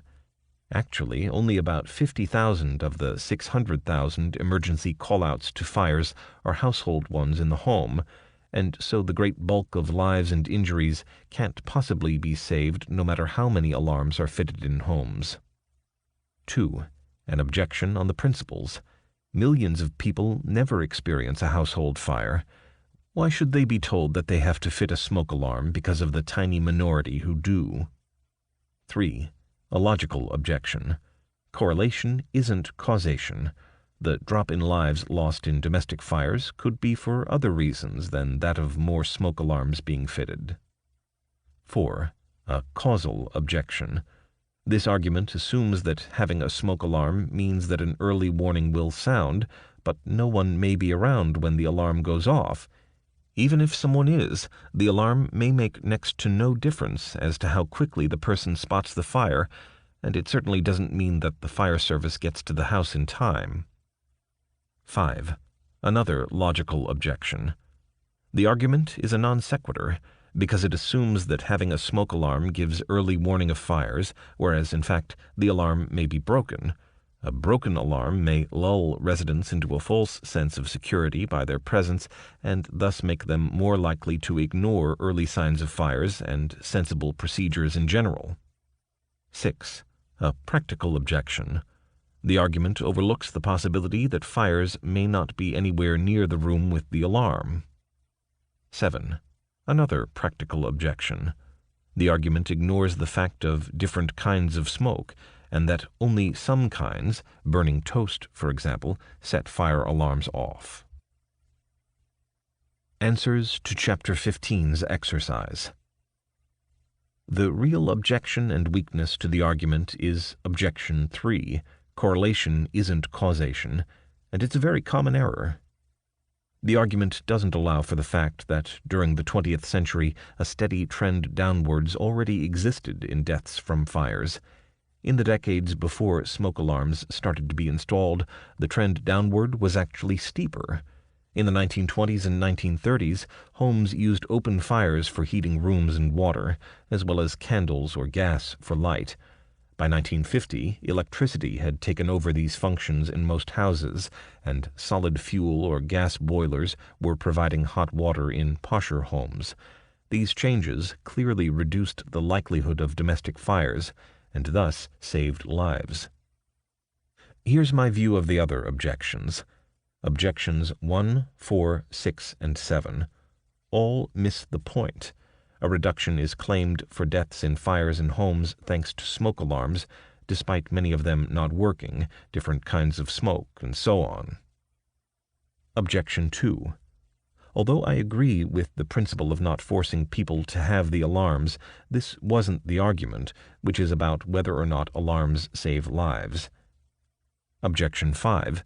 More of a counter-argument than a non sequitur. It seems to say that if smoke alarms save some lives by giving early warning, they may cost some lives by lulling people into a false sense of security. Some evidence for this makes it my second best answer. Part 5. The Part of Tens. In this part, discover my 10 favorite logical fallacies, to give a rather grand title to what are really just dodgy argument techniques. Take a whistle-stop tour of arguments in history. You may learn a few tips here, but mainly it's a snapshot view of the role ideas expressed in words have played in history, and will doubtless continue to do so in the future. Develop your view about why some things seem interesting, and about how people tend to join the dots even when really the dots are pretty random. Chapter 16. 10 Logical Pitfalls and How to Avoid Them. In this chapter, picking up tips for real-life debates, looking at how newspapers and politicians spin arguments. Arguments are all about providing reasons to support a position. Reasons are often, in practice, limited to producing so-called authorities who are claimed to hold the same view, perhaps important people, important books, or, of course, God, or perhaps they're claimed as links to future events, for good or bad. For example, countries should put a hefty tax on light bulbs and petrol, or else the seas will rise and drown coastal cities. Such arguments are very weak, but not necessarily invalid. Why do I say they're weak? Because in the first case, they require others to accept your judgment of who's an authority, and in the second case, they beg the question of exactly what is the causal link. Remember, in logic, premises are assumed to be true, however implausible. The thing that makes an argument invalid is an internal contradiction. Here, however, I provide 10 common argumentative tactics that I strongly suggest you avoid. Claiming to follow logically, non sequiturs, and genetic fallacies. Non sequiturs and genetic fallacies involve statements that are offered in a way that suggests they follow logically one from the other, when in fact no such link exists. The term non sequitur comes from the Latin, simply meaning that which does not follow. It's spelt with a U at the end and not the expected E, and so watch out if trying to impress. A good example is that of someone arguing against wedding rings on the grounds that they must be bad because they have their origins in something bad, the historical fact of the unequal submission of women to men. The argument is fallacious because the use of wedding rings today carries no such associations, at least not logically. This example is actually a special kind of non sequitur, spelled with a U at the end, called the genetic fallacy. This occurs where people draw assumptions about something by tracing its origins back, hence genetic, even though no necessary link can be made between the present situation and the claimed original one. Making assumptions, begging the question. Begging the question is the dodgy argumentative tactic of assuming the very point at issue. In effect, the conclusion is one of the premises in an argument supposedly intended to prove it. Therefore, it's a form of circular argumentation. But, in logic, a valid argument has to have all the true information needed in the premises to work too. So, in a sense, in order to be logically valid, you have to beg the question. Nevertheless, in critical thinking argumentation, don't do it. The reasoning of your argument should extend the information contained in the premises a little bit further. Restricting the options to two, black and white thinking. In black and white thinking, or the false dichotomy, to give it its slightly grand title, the arguer gives only two options when other alternatives are possible. For example, if you want better hospitals for everyone, then you have to be prepared to raise taxes. If you don't want to raise taxes, you can't have better hospitals for everyone. Logical nonsense. Plenty of other options are possible between these two extremes. Maybe money could be swapped from building roads or new missiles. Someone using this type of argument is probably deliberately trying to obscure other available approaches. You may also spot another failure of logic in this example. Like buses, fallacies often come in twos and threes. Mistaking correlation for causation. See the later section, mistaking a connection for a cause, correlation confusion. Better hospitals and higher taxes aren't necessarily linked. Healthcare can improve without increased funding, and increased funding for hospitals doesn't necessarily improve it either. Being unclear, equivocation, and ambiguity. Equivocation and ambiguity involve using a word or phrase that has two or more meanings as though it has just one. You can hardly avoid encountering various types of ambiguity, including lexical, refers to individual words, referential, occurs when the context is unclear, syntactical, results from grammatical confusions. Politicians rely heavily on this kind of bad argument.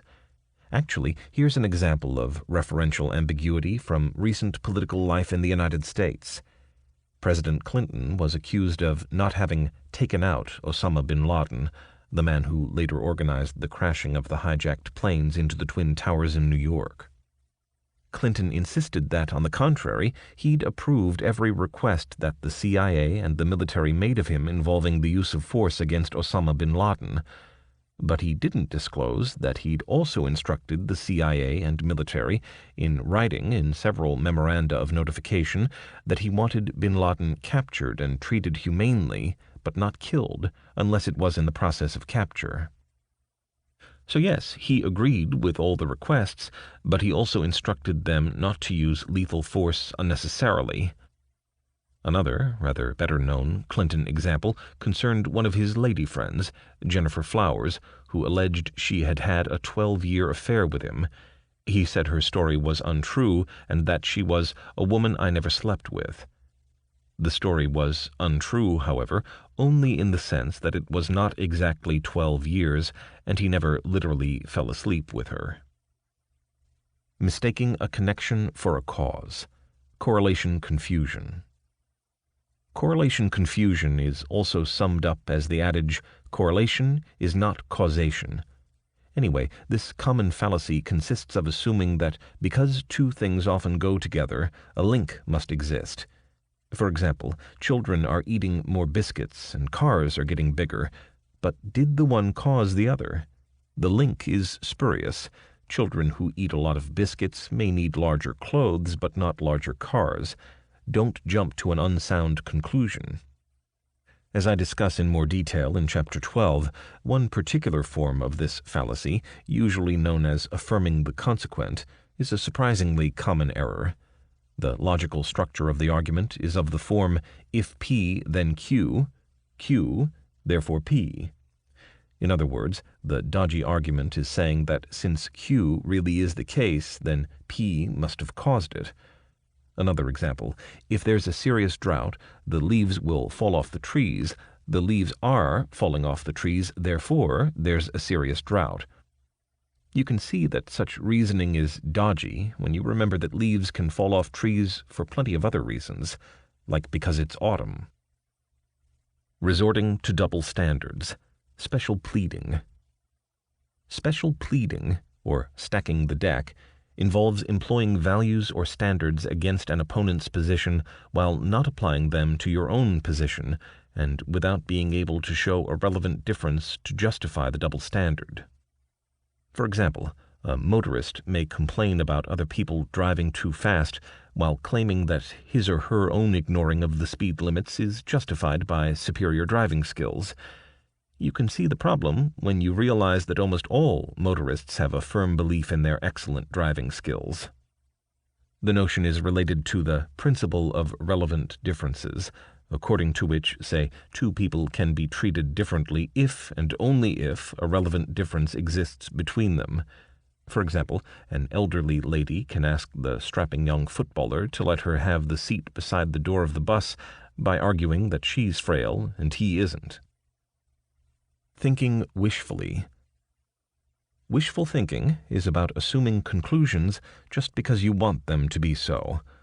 Despite the obvious problems of relying on reasoning that involves this fallacy, people do so surprisingly often. Surprising, that is, when looked at coolly and rationally. A likely explanation is that the subconscious mind finds the tactic a very good way to make its points, turning its desires into assumptions of truth. People who use wishful thinking often supplement it with emotional states such as aggression or pleading, seeking to batter others into accepting their assertions. Appeals to majority opinion to back up a factual claim is a particular kind of wishful thinking. For example, when children tell their parents that everyone else is wearing Nike trainers to school.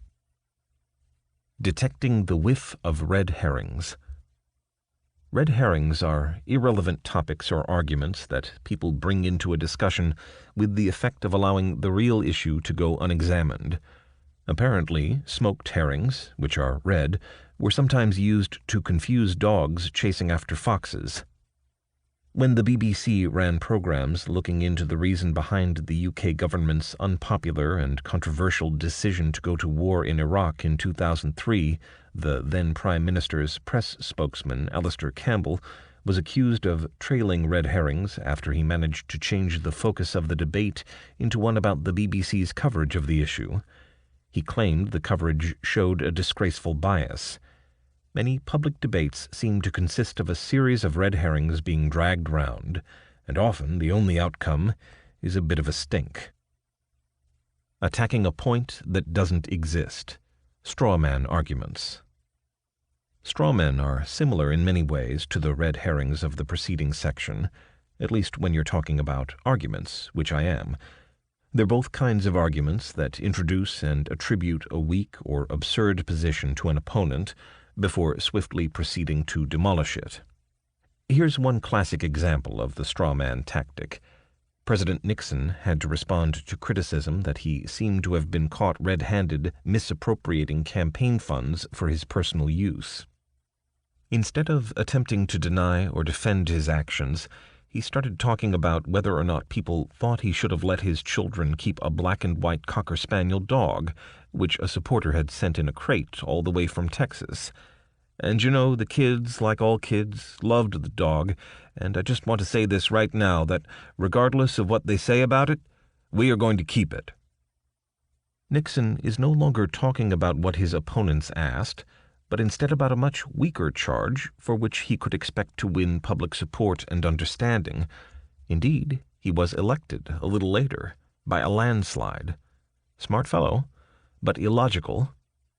Particularly in terms of writing, the strawman fallacy often involves misrepresentation of someone else's argument, perhaps by distorting the context, perhaps by crudely paraphrasing the opponent. This kind of tactic is closely connected with the fallacy of ignoratio elenchi, or more simply, the fallacy of offering irrelevant conclusions. Redefining words, playing at Humpty Dumpty. This error is named in honor of Lewis Carroll's egg-shaped character who sits on a wall, but at least he's not sitting on the proverbial fence. Humpty insists, when I use a word, it means just what I choose it to mean, neither more nor less. Here's a real-life example that involved me as part of the global warming debate. I noticed that the London Guardian, like other newspapers, kept telling its readers that carbon dioxide was the main greenhouse gas, the implication being that it was essential to get control of it in order to influence the so-called greenhouse effect, which keeps the Earth from icing over but is now suspected of making it too hot. Being a stickler for accuracy, I wrote to The Guardian, citing about 10 articles where the newspaper had said this, along with some sources to show that it was unambiguously accepted in the scientific community that the major greenhouse gas is in fact water vapor. Water vapor in the atmosphere is responsible for about 80% of the greenhouse effect. The paper very responsibly investigated, found that I was right, but then replied that they'd continue to say that carbon dioxide was the main greenhouse gas.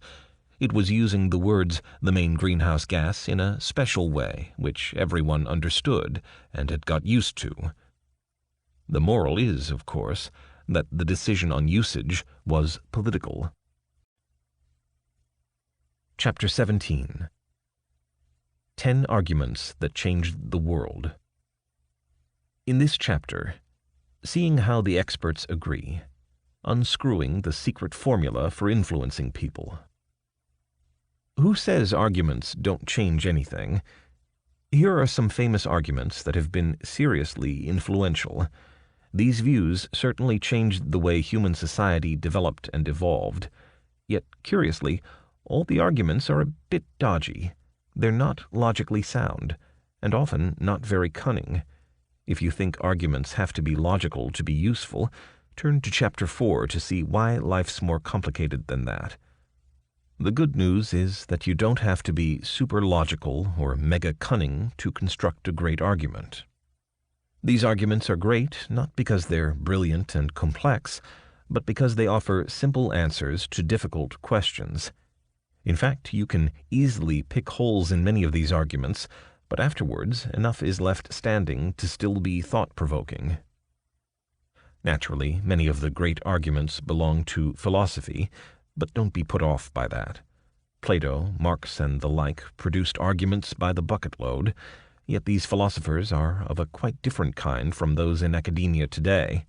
In fact, I'd say that they'd be more likely to write for Dummies books than be professors because of their love of communication.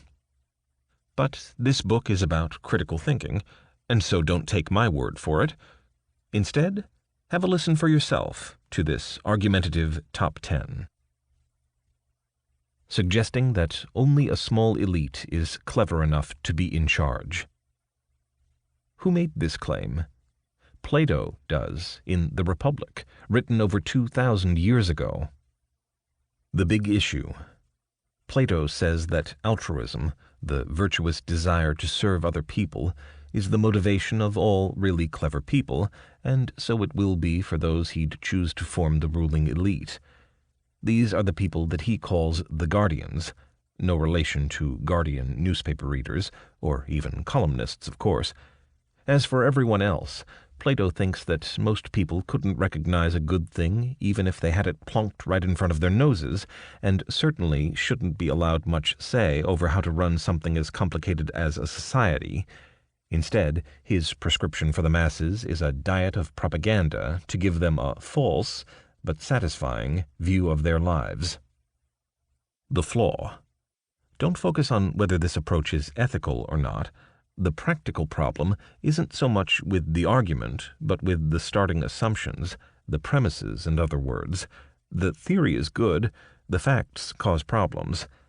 Although ruling elites can start out finding that the rewards of helping other people are the most satisfying thing, somehow they always end up succumbing to the gravitational pull of greed and self-interest. As for keeping the masses happy through a diet of crowd-pleasing lies, history shows that people simply can't be kept munching contentedly. They're never quite satisfied and need conflict. Democracy is a way of providing the masses with a safe way to protest and fight each other. This first argument is still relevant to the way that many modern countries run their affairs.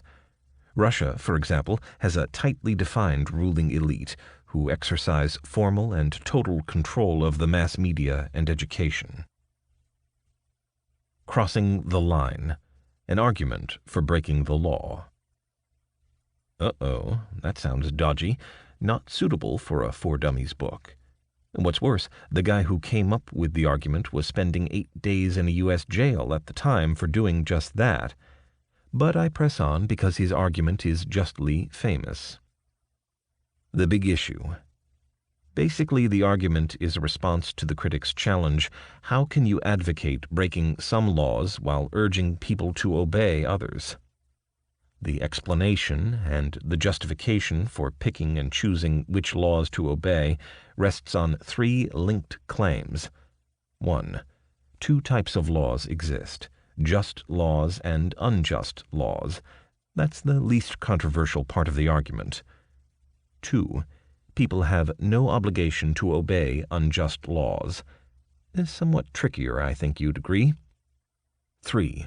From God's perspective, an unjust law is no law at all. This quote offers some extra support to the controversial second step with an appeal to authority. In this case, the authority is a religious and philosophical one, because St. Augustine wrote these words long ago. The flaw. Arguments from authority are always dodgy, except where the authority clearly has the right to set the recommended policy. If, for example, a child is told off for drawing funny faces on the blackboard, she can properly call as support the authority of the school teacher who said it would be okay to draw funny faces on the blackboard. The teacher has the appropriate responsibility for loosening the rules.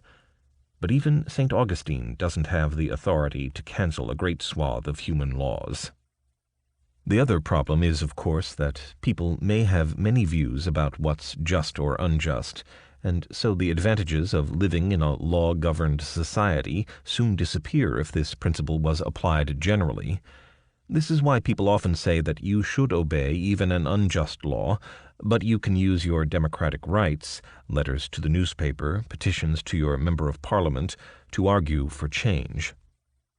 But what may affect your opinion on this issue, however, is that the prisoner in jail for 8 days was Martin Luther King, the famous civil rights advocate in the United States in the 1960s. The laws he was challenging were segregationist ones that split things such as buses and schools up into separate ones for white children and black children only. History offers plenty of instances where essential political reform comes only through the willingness of people to break laws that they feel are unjust. But although a brilliant speaker, Martin Luther King never produced a logical proof for his views. Instead, he relied on powerful rhetorical appeals. Staying on the right side of the law, an argument for always obeying the law. In a 17th century book called The Leviathan, the influential English thinker Thomas Hobbes argued that governments can do anything they like to their citizens because the alternative is anarchy, and this would be worse. The book's publication was said to enrage God so much that he arranged the Great Fire of London as a punishment. The big issue. Hobbes says that people are basically driven by simple desires, notably for power, fame, and wealth. Not everyone can be top of the heap, though, and so conflict is inevitable. The only way out of this problem is to make someone numero uno, top dog, and hand that person absolute power. Hobbes sees the sovereign, which could be a parliament as well as a monarch, as being all-powerful, but the government today is more about the rights of citizens versus their governments. Think about the recent U.S. government strategy of kidnapping people off the street and flying them to secret prisons in far-off countries to be tortured. Sounds like bad government, yes? But Hobbes argues that this kind of thing is better than allowing people so many rights that the governments can no longer control things. In fact, Hobbes says the public must accept anything the rulers say, with the one important exception that they're allowed to resist being killed. He thinks that even allowing the courts to watch over the government is a mistake, because it's a step along a path that leads to anarchy, chaos, and the famous nasty, brutish end. The flaw. Hobbes presents the issue as an all-or-nothing deal, no middle ground allowed. Yet governments can adapt, survive, and even flourish in the face of demands, pressures, and challenges. So Hobbes's argument seems to rely on the logical fallacy of black and white thinking, offering a false dichotomy or choice. Refer to Chapter 16 for more on false dichotomies. Or don't. It's your choice. Arguing that human misery is due to a greedy elite exploiting everyone else. Karl Marx and Friedrich Engels made this argument in their political tract The Communist Manifesto, which appeared in the middle of the 19th century. At this time, a cruel contrast existed between a few rich factory owners and aristocratic farmers and lots of desperately poor workers. The big issue. Given their definition of the problem, the conclusion they drew is straightforward. Abolish class distinctions and make everyone equal. The flaw. This argument is kind of the opposite of Plato's vision, getting rid of the ruling elite and giving the masses power. In practice, though, Marxism creates an administrative elite to look after things on behalf of the masses. Unfortunately, as many countries found, even supposedly socialist elites have a habit of being greedy and exploiting everyone else. So, the original divide is back. Proving that, logically, God exists. How would you prove that God exists? For some people, a good method is to arrange some miracles, say by getting a lot of people together, instructing step forward all the sick or lame folks, and getting God to cure them. These events are arguments by demonstration, with each miracle providing a little bit more evidence for believers. Unfortunately, skeptics insist that every cure that doesn't happen must also be taken into account, and so they remain unconvinced. To persuade skeptics and wannabe believers alike, you'd do better to find a sharp-edged logical proof. St. Anselm, a medieval monk and logician based in Canterbury, England, came up with this argument, probably the most influential pro-God one of them all. The big issue. He starts by providing a tight definition of God, such as, God is the greatest, most perfect, and wonderful thing in the universe, right? Not because religious folk say he is, but by definition. Then Anselm asks whether it's better to exist in reality or only in people's imaginations, or, put another way, which is better, having a lovely house or having an imaginary lovely house. Obviously, being real is better than being imaginary, and that goes for gods, too. Conclusion: because God is the greatest, he has to exist. The flaw. Beware arguments that start by offering definitions. Often the conclusion is built into the definition. Having said that, to be logically sound, the conclusion has to be contained in the starting assumptions. So, let that flaw go? But a contemporary of St. Anselm pointed out that people could use this proof to demonstrate the existence of anything, as long as it's defined as the best example of its kind. For example, imagine the most perfect holiday restaurant possible. It's open 24/7, full of celebrities, no rowdies, and serves only veggie food. Well, that's my definition. Will the meals be free? Yes, because that's better still. Does it exist? Perhaps, but surely not because of the logic of my definition. Proving that, in practice, God doesn't exist. Lots of people don't think that a god or gods exist, but how do you persuade others? Probably the most influential "there is no God" argument is the one called the problem of evil. The big issue. The problem of evil is a simple but persuasive argument. It says that if an all-powerful, all-knowing God exists who wants the world to be the best possible place, full of happy people and good things, something like you see imagined in TV adverts for wash powders, God wouldn't allow at least some of the very nasty things that evidently go on all the time. The flaw. I'm afraid one doesn't exist. This argument seems pretty watertight. God is required by definition to be all-powerful, all-knowing, and set on making the universe a good place. However, if evil and suffering exist, then God is either not all-powerful and all-knowing, or not totally committed to making the universe a good place. But evil and suffering do exist, and so it follows that this kind of God doesn't. Actually, many gods in the past have been quite violent and even prone to acts of astonishing cruelty. But these days we don't think those gods ever really existed. Nonetheless, the compassion that is the key characteristic of the Christian God does seem to require that either God is not omnipotent or not quite as loving as the churches tell us. Houston, we have a contradiction. Perhaps the best response that believers can come up with is to say that God allows things that seem bad to humans to occur in order to achieve greater things. For example, people have to die to make room for new people. But arguments like this put God firmly under the rule of natural laws, which seems odd. Omnipotent light. Defending human rights. Do you think that people have certain basic human rights? Well, fine, so do I. But what are they? And how would you prove it?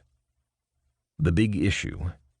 In practice, arguments for the reality of certain human rights hinge on legal precedents. This makes sense because the idea of a right is essentially legal. The U.S. Bill of Rights is one text people often think of when they consider the issues of human rights.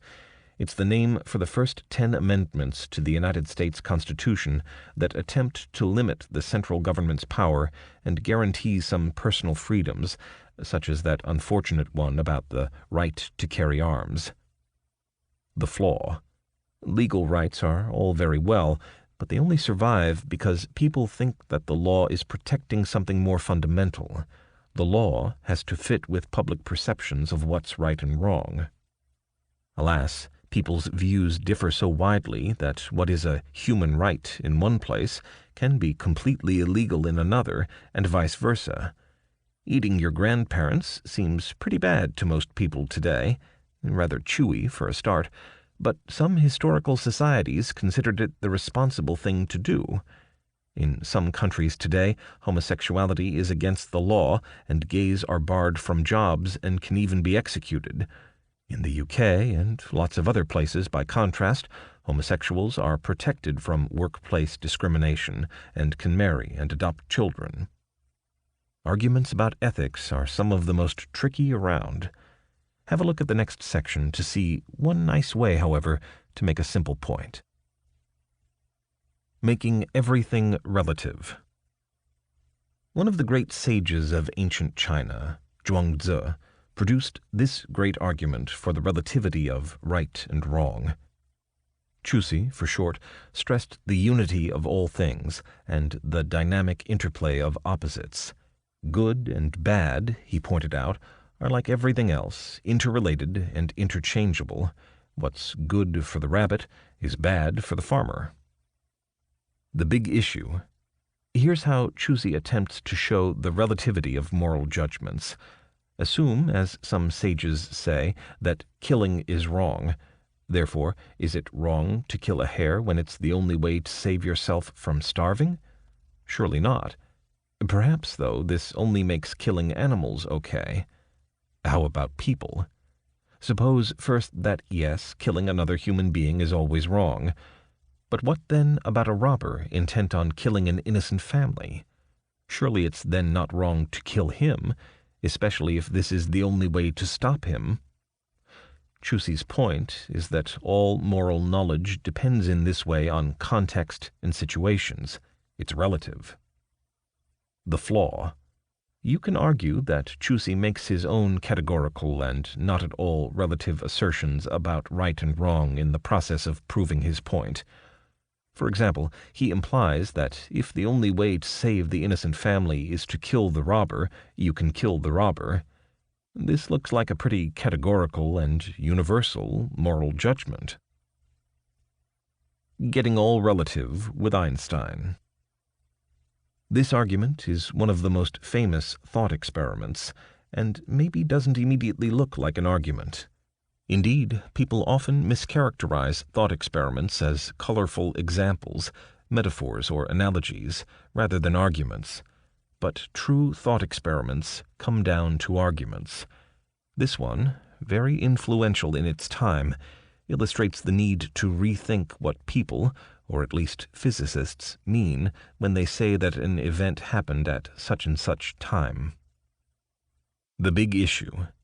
First suggested by Albert Einstein more than 100 years ago, the experiment concerns the effects of time in the context of travel at near the speed of light. Einstein originally used the example of two clocks, one motionless, one in transit.